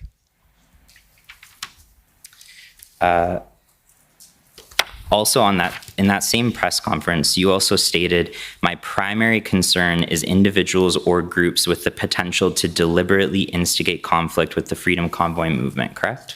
That's correct. And that was to you your most important concern because you knew from your past experience the potential for individuals or groups, whether associated with you or not, to use the convoy as cover for their own means, correct? Yes, I would agree that anytime you have a large event where there's a large crowd of people, there's the primary concern from the police standpoint would be a mass casualty attack. And by February 3rd, you had already begun to appreciate the number of different factions and elements that were converging on downtown Ottawa, correct? Yeah, I would agree with that. For instance, you were involved, as I take your evidence, with Mounties for Freedom. You were volunteering with Adopt a Trucker, and you were also closely associated with the Freedom Convoy, correct? Well, yeah, I mean, my role with volunteering with Adopt a Trucker was in direct support of the Freedom Convoy. But you were not associated with Canada Unity, correct? No, sir. But Canada Unity was there at the convoy? Yes. Yeah, and you were not associated with James Bowder, correct? No, sir. No, and the MOU that he brought with him? No, like I said, the first time I read it was last week. But he was there at the convoy, correct? I heard that he was. The first time I ever seen him was here at this inquiry. Mm-hmm. And you were not affiliated with the Farfadas that were at Rideau and Sussex, correct? I also had no idea who Farfadas was or what that was until after I read about Mr. Charlin's arrest out at near Van Cleek Hill after the convoy had been dismantled. And the individual describing herself as Queen Ramona and her supporters, you weren't associated with her or her supporters, correct? No, sir. No, but they were there at the convoy, correct? Yes, I did have an interaction with some of her supporters. And you weren't associated with any outlaw motorcycle gangs, correct? No, absolutely not. No, but they were there at the convoy, correct? I believe that there was 2 men identified as potentially belonging to an outlaw motorcycle gang in the crowd early on. I don't recall ever seeing them or hearing of them again. And again, that's a bit of an assumption on my part because I don't specifically have any knowledge of that particular group. So you heard that they were there, but you didn't actually see them? I saw a photograph of them. Okay. So you saw a photograph of them at the convoy, but you didn't actually encounter them? That's correct. Okay. You've already testified that your main role was to collect intelligence from the convoy, collect, threats of violence, assess their credibility, and forward them on to the police. But I also take your evidence that this was a peaceful protest, correct? Yes. Yep. And in the chronology that's set out in your witness statement, I won't take you to it unless you require it, but it's, again, HRF 401553. You state that on January 29th, 2022, you sent a photo to OPS and RCMP of an unidentified man in Ottawa who reportedly wore body armor and stated, "They don't realize what things will be like when the hard boys show up with a legitimate beef." Is that correct? That's correct. And on January 30th, the next day, you emailed PLT about a conspiracy to stage a hit and run with a tractor trailer hitting a horse that contains specific information regarding a member of the Prime Minister's protective detail, correct? That's correct. And you relayed information to PLT regarding fights that you either saw or that were relayed to you, correct? Well, there was the aggressive male up at the stage truck. I don't recall other fights beyond that. Okay. Other than the one instance where a male pulled a crowbar out of his car. I believe you're referring to the individual referred to as Black Buffalo? That's correct. And so speaking of that, Black Buffalo became very angry at what he perceived to be an incursion into his territory, began yelling, pulled a crowbar from his truck, pushed a female actually into you. That's correct. As I understand it correctly. Would you agree that that's a fight?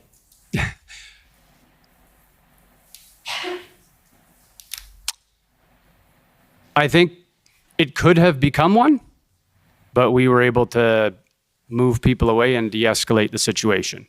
You're over your time. So I would just like to add that based on my experience in policing, especially my time as a general duty officer, I suspect that the man who presented himself as Black Buffalo was suffering from some mental health issues.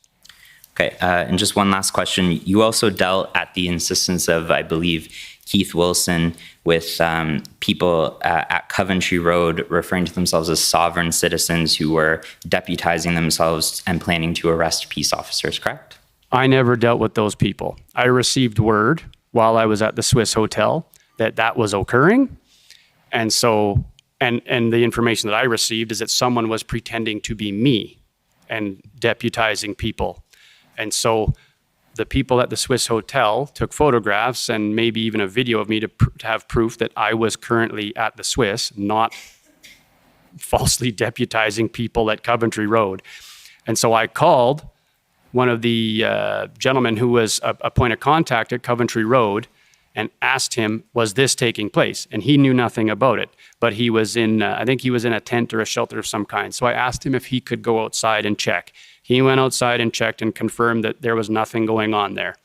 I did later end up questioned by I think it was Ottawa Police, questioned me about that, and I relayed the same information I just said to you. Okay, so just one last question. These examples that you and I have just discussed, in your view, are they examples of a peaceful protest? Well, I don't believe any of those instances resulted in any real violence. Thank you. Those are my questions. Thank you. Next is counsel for former Chief Slowly.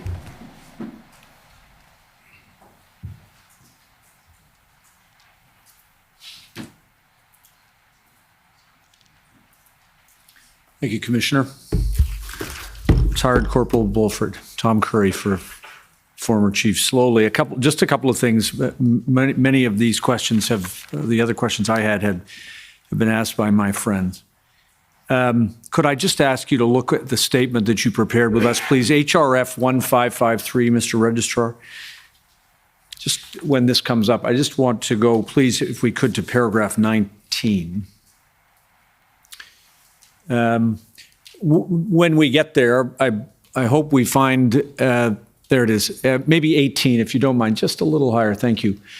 I think you told us that you emailed an introduction to those representatives of the OPS, RCMP, and PPS early in your tenure with the convoy, and identified who you were and what you were going to do. Is that right? Yes, I did. And then just scroll down, if you don't mind. Just you see the sentence, please rest assured. All organizers of the convoy group are operating under strict instructions that every single person involved must be respectful and lawful at all times.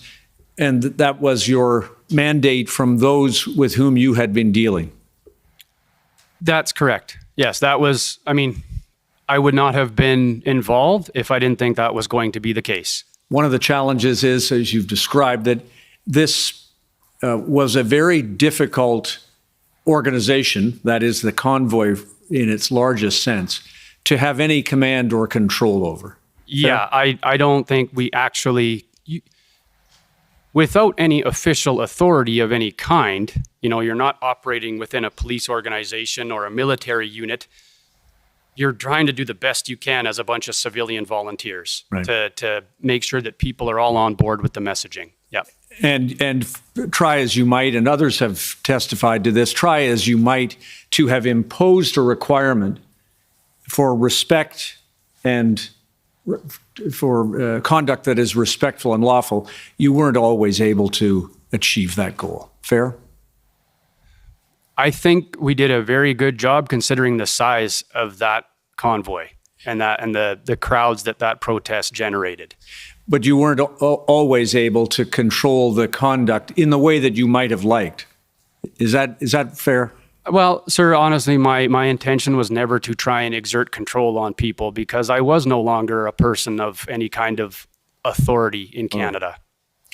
The reason I ask is because as you watched this, especially with your experience, as you watched the convoy, the events of the convoy unfold, from the earliest days when you arrived until the end when you yourself were arrested, you must have had a sense that the end was coming through this public order exercise unless there was some other breakthrough. Is that fair? Well, I don't think any of us expected this to go on indefinitely, but my understanding was that we were trying to take pressure off the city of Ottawa and Chief Slowly, right? You know, with the negotiated deal that I learned about after the fact. And I was 100% on board with whatever negotiations that the truck captains could accomplish and legal team could accomplish with the police to prevent a massive takedown of the convoy occurring.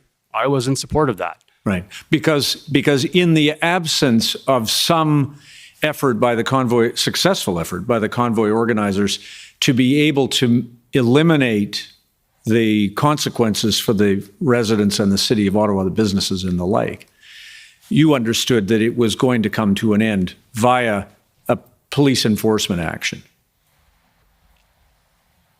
I knew that that was a possibility. I didn't, like I said before, I had hoped that it wouldn't come to that.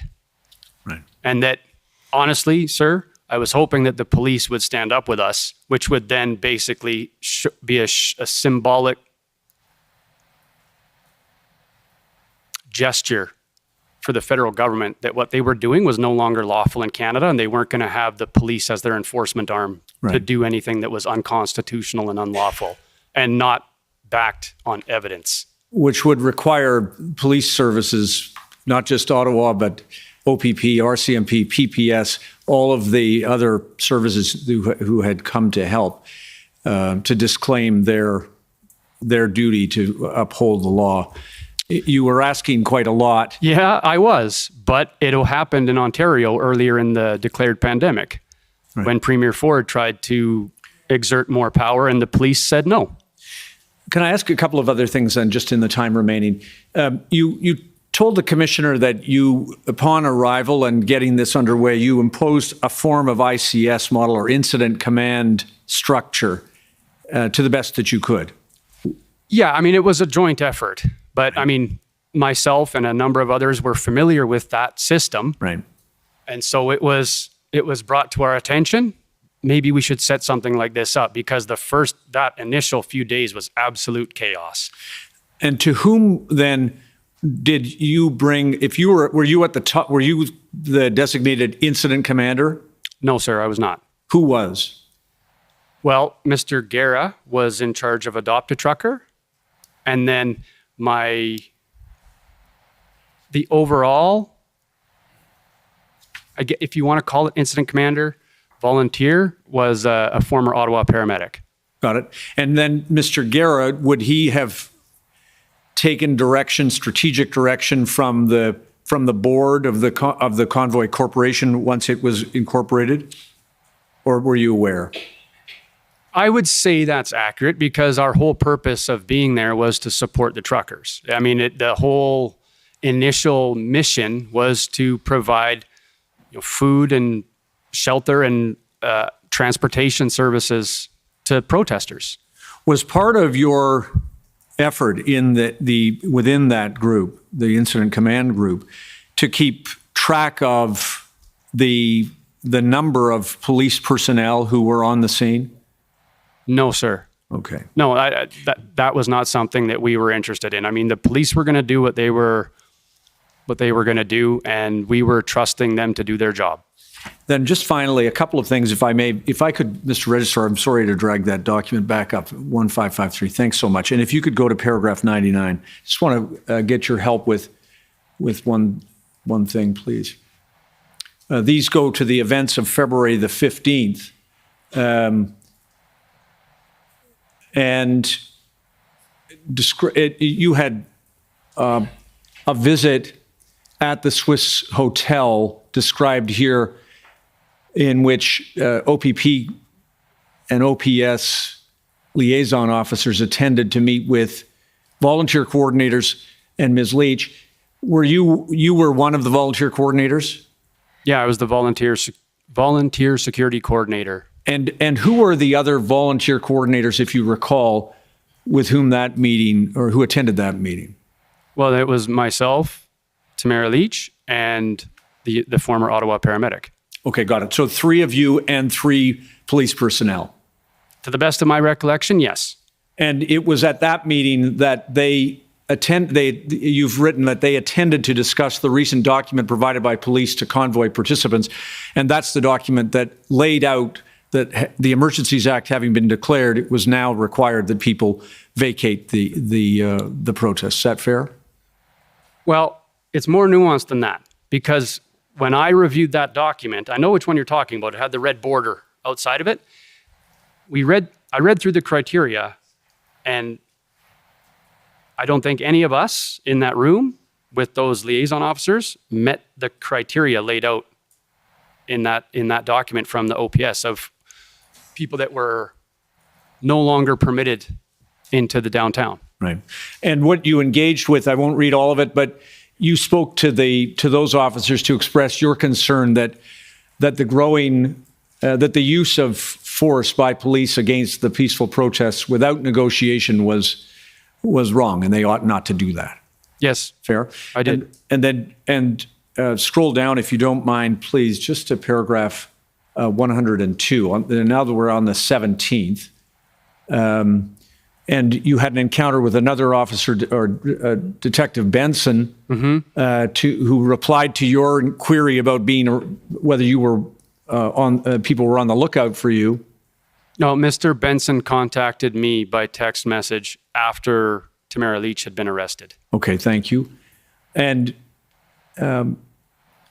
you had an exchange with him. I'm just interested in the second last sentence. He responded by saying that the occupation was beyond a protest and the trucks had to go. And you replied to him that it was not an occupation. Well, my belief that a definition of an occupation is usually like a foreign military has taken control of another country. Right. Do you now accept, thinking back about it, that from the perspective of the residents of the city of Ottawa, the Ottawa Police Service, that the protest, embedded as it was the equivalent of an occupation? No, I don't agree with that. Okay. Now, final thing, my friends asked you about whether you had information from active serving officers or service personnel of the Ottawa Police Service or any other police service. You tell the commissioner if you know, in respect to the information that Mr. Wilson had, am I right that so far as you know, the information Mr. Wilson had was the same as the information you had, that is only from retired, that is non-active police personnel? I can't say that for certain because Mr. Wilson spent the majority of the time Mr. Wilson was at the Arc Hotel and the majority of the time I was at the Swiss Hotel. All right. Thank you. I don't have any other questions. Thank you. Next, if I could call on the Ontario Provincial Police.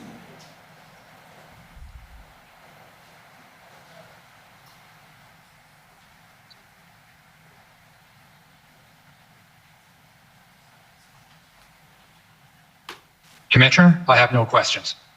Okay, thank you. For the Democracy Fund, JCCF and Citizens for Freedom. Commissioner Rob Kittredge for Justice Center. We have no questions for this witness, and to the extent it may be necessary, we'll cede our time to Mr. Miller. Okay. The convoy organizers.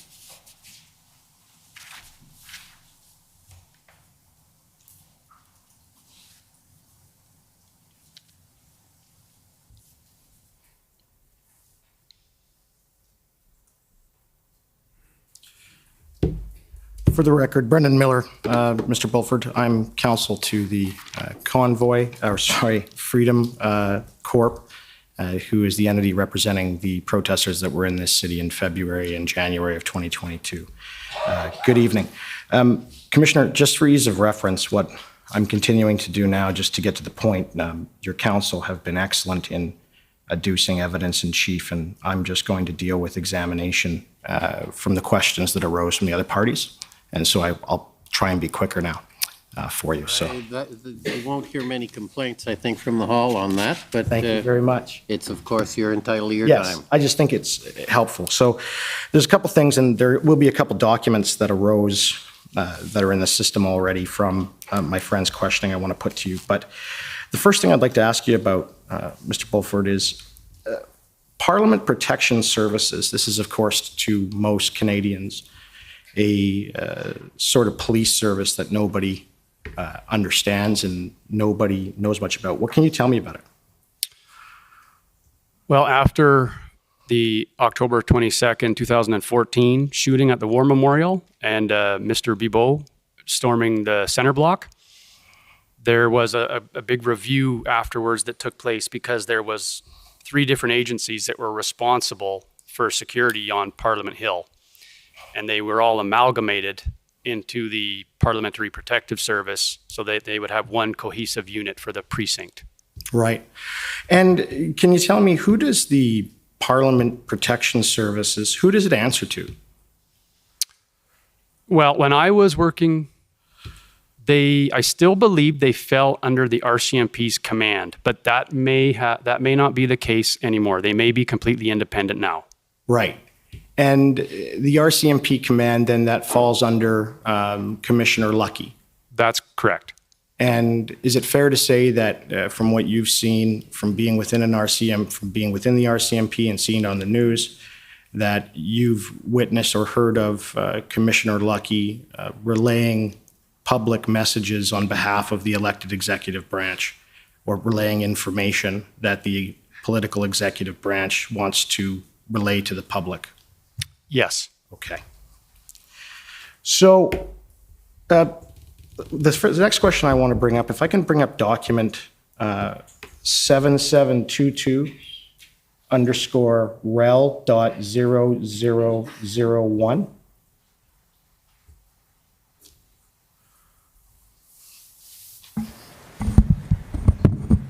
Council, are you referring to text messages? The text messages, yes. So it's going, and I'll have to get the other one too. So it's 7724 is the next one, just so you know.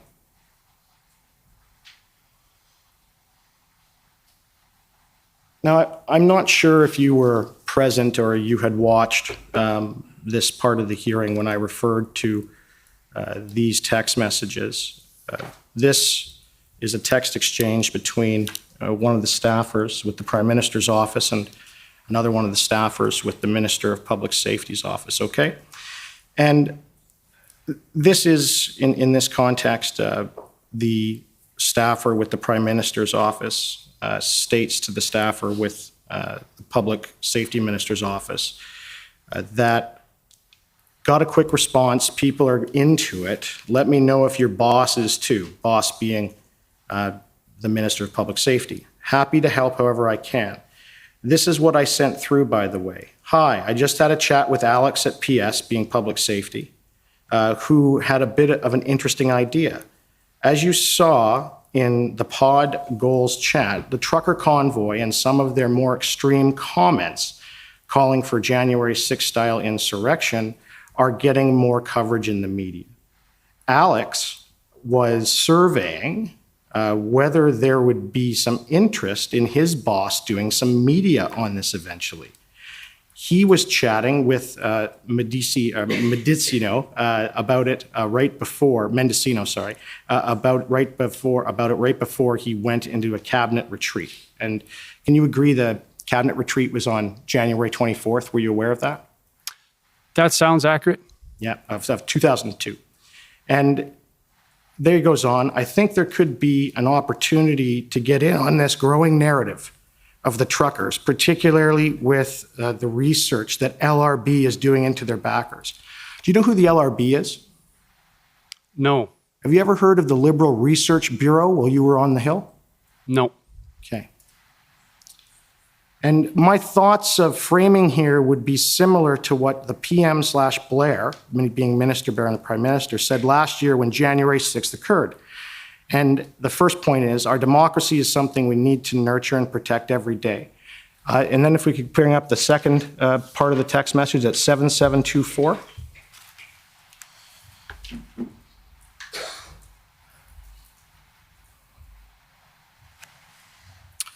And then it goes on, and this is the points that are being relayed or that is essentially going to be the narrative. We will always support the right to peaceful protest, and some of the calls that organizers of these events are making are concerning and will take them seriously, would need something to back this up. We'll continue to monitor the situation closely. The fine line to walk would be to ensure we are not looking like we're directing the police, which obviously is not the goal here. Hoping to canvass your thoughts, Alex said he'd come back to me with a proposal this afternoon when he gets to chat with Mendicino again. Obviously, pending his bosses and our interests in looking into this further. So that text is to either the Prime Minister or someone within his office. And they're explaining what Alex, the Chief of Staff for the Public Safety Minister, has come up with. And he responds, thanks. I had an initial chat with my boss and he's supportive, but wants to wait a day or two. There's a danger that if we come down too hard, they might push out the crazies, being, I think, the far extreme fractions online they were talking about. I think that's fair.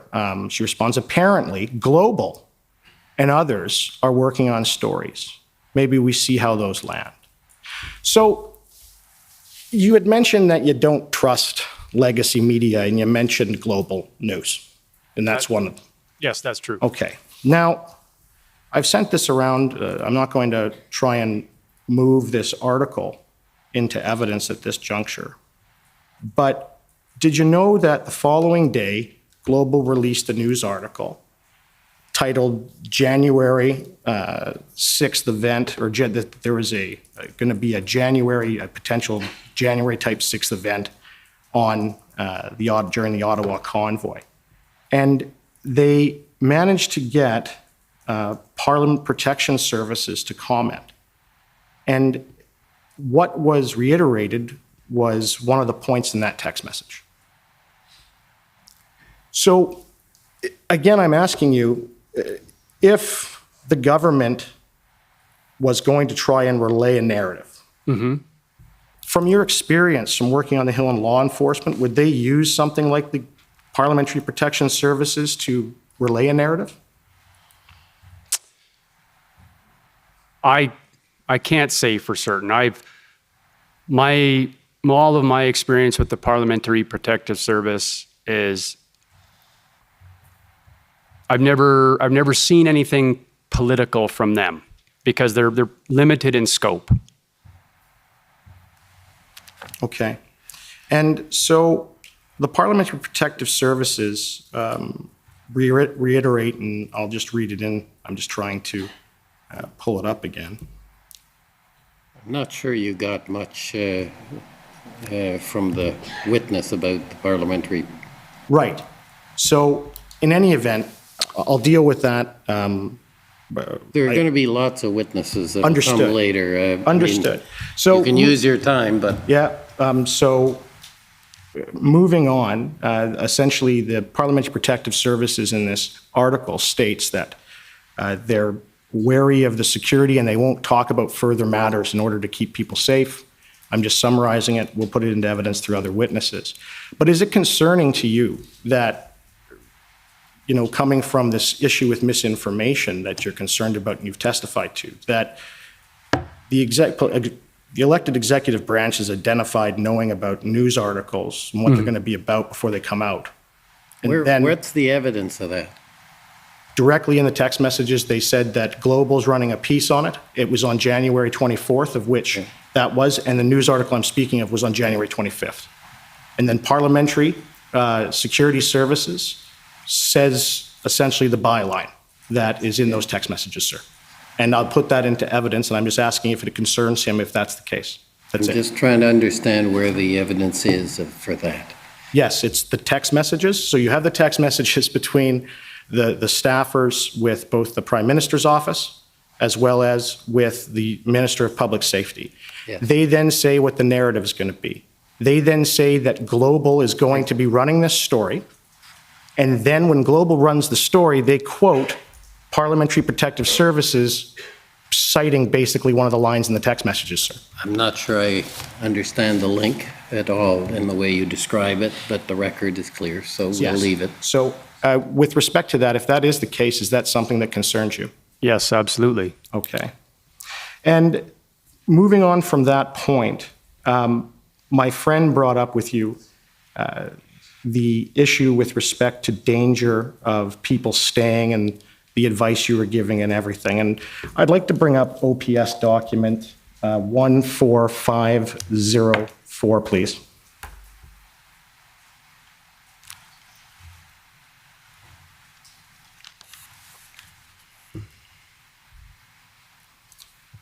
Do you recognize this document? Yes, I do. And what is it? It's the document that the OPP and two OPS liaisons brought to the Swiss Hotel. Right. And in reviewing that document, does any of it therein say that all the protesters have to leave? No. All right. And so was that one of the documents that formed your understanding of what was to happen? I thought it was just reinforcing Justice McLean's decision that as long as we abided by those three conditions of no one coming to Ottawa to commit violence, do not block critical infrastructure, and do not disrupt trade, we were still considered a lawful protest.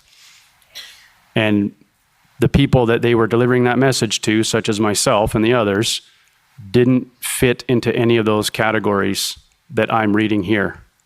Right. And with respect to the position therein that says they need to move their trucks, you're not contesting that that was going to have to happen?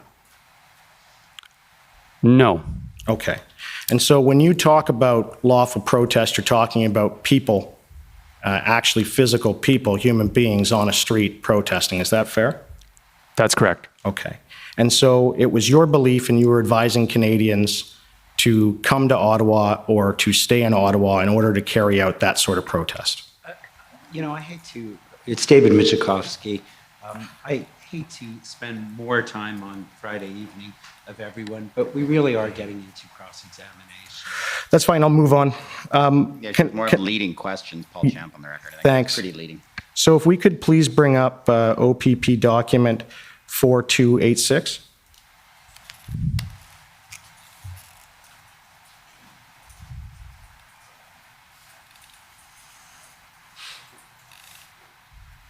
Okay, so this is the document that my friend put to you. It's the operational plan. And if Mr. Clark wouldn't mind scrolling down to page 31. It's not 31 in the documents. Oh, no, it is. There we go. Perfect. So if you can just take a moment to look at that, Mr. Bulford. It's a script for arresting for arresting protesters.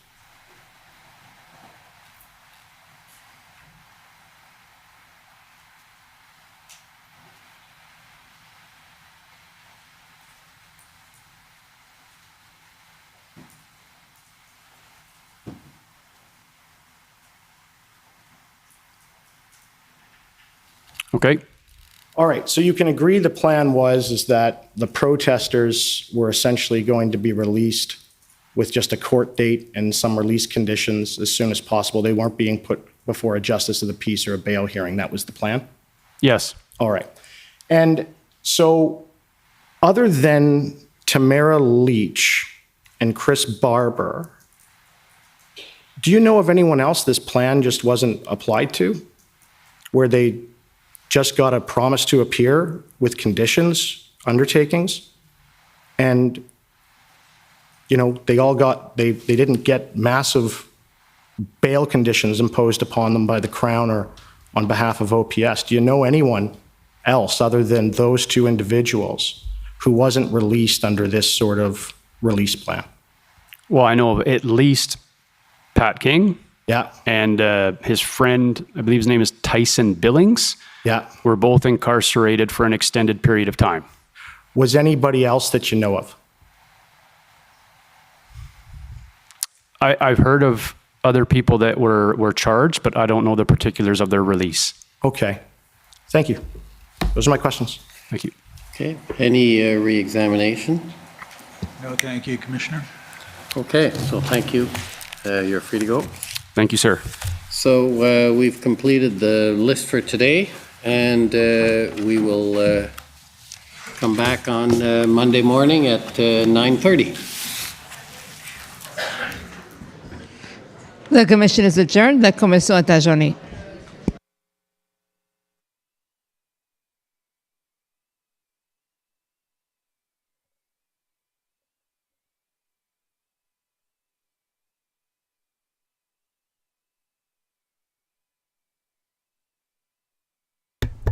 There it is. There it is.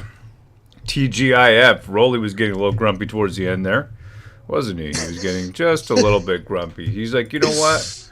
I think I'm done. He's like, it's time. It's TGIF. Is this even going anywhere? Because it's Friday today. You know that, right? It's Friday.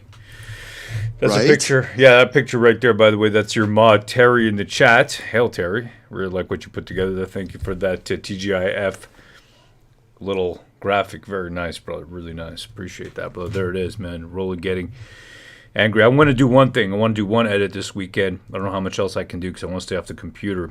But I want to put together this fellow over here. You know, the veteran who is at the who got beaten up. I think they really Deering, exactly. You got a Chris Deering. They mistreated him completely. They mistreated him here in the actual inquiry completely. And I think that's got to go out. I want to condense that. I want to make that a nice tight edit. I think that's worth doing. The rest, come see, come saw. You know what I mean? I think over here, Danny's a great guy. I just feel like you can't give them answers. Do you know what I'm saying? Like you can't give them more than what they're asking for because don't give them the answers they want. You know, like because what they're trying to do is take you down a line of questioning that they're going to entrap you with if you give them what they want. So never do that. Never do that. Don't give them more. You know what I mean? Don't try to help them with their questions and answers, because they're really trying to create a narrative here. This is the way you got to do it. There it is, Terry. You're looking great in the picture over here. I don't know why your eyes show a little bit of anger now. I don't know if that's because you've been, watching. Expressive. He's expressive, man. Expressive. Let me see here. We got Sterling Lighthouse. I never wanted Monday to come so fast. Hail the war campaign. Hail, brother. Thank you so much. And really a big hail to all you bigots out there. I know you guys are feeling it for your brother out there, Jeremy, in Saskatoon. But he did look good. You can take heart. He looked pretty good in his white shirt and his white tie.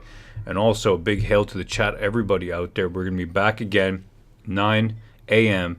every day, Monday to Friday, until this is over. We got another 3 weeks left. I know it's going to be hard. After the next 3 weeks are over, I don't know what we're going to do. We're going to have to find something new to do. But that's what we're going to be doing every day. I think we can find something new to do for sure. You know what I mean? I don't know if we're going to. It's going to be hard. We're going to have to wean ourselves off, right? You know, if we get through this, it's going to be because we're able to roll in the chat and have a laugh. So a big hail to the chat. And when we get through this, we want you guys to stick with us. We're gonna keep putting on shows. So just drop it if you want to send messages to one another. Best way to do that is to go to the Telegram room right here, War Campaign chat.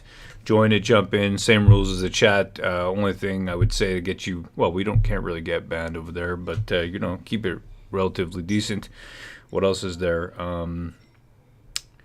That's it, man. Just speak your mind and be yourself, and that's it. And let's try to figure out what's going on and drop information to one another. What's going on Monday? We got all the low-level federal people are going to be coming in, and then it's going to build up to a crescendo where we're going to see Freeland and we're going to see Trudeau. So. And the only thing is, one question is Doug Ford going to actually get up there? We'll find out, I guess. We've got another 2-3 weeks to find out about that. Apart from that, check out wcfreedom.com in the corner right there. Subscribe. When you go there, it will take you to this page. wcfreedom.com will take you right over here, minus this thing on the screen right there. And there it is, man. I'm going to play out one of our old promo videos for Vestige, and I highly appreciate you being here. So here we go. What costume is Turtface going to wear on the stand? That's a great question, brother. That is a great question. Well, we're going to find out. Here it is. Here's a little outro for you, and we will catch you on Monday. Hail the chat. Hail, brethren. Thank you for joining us.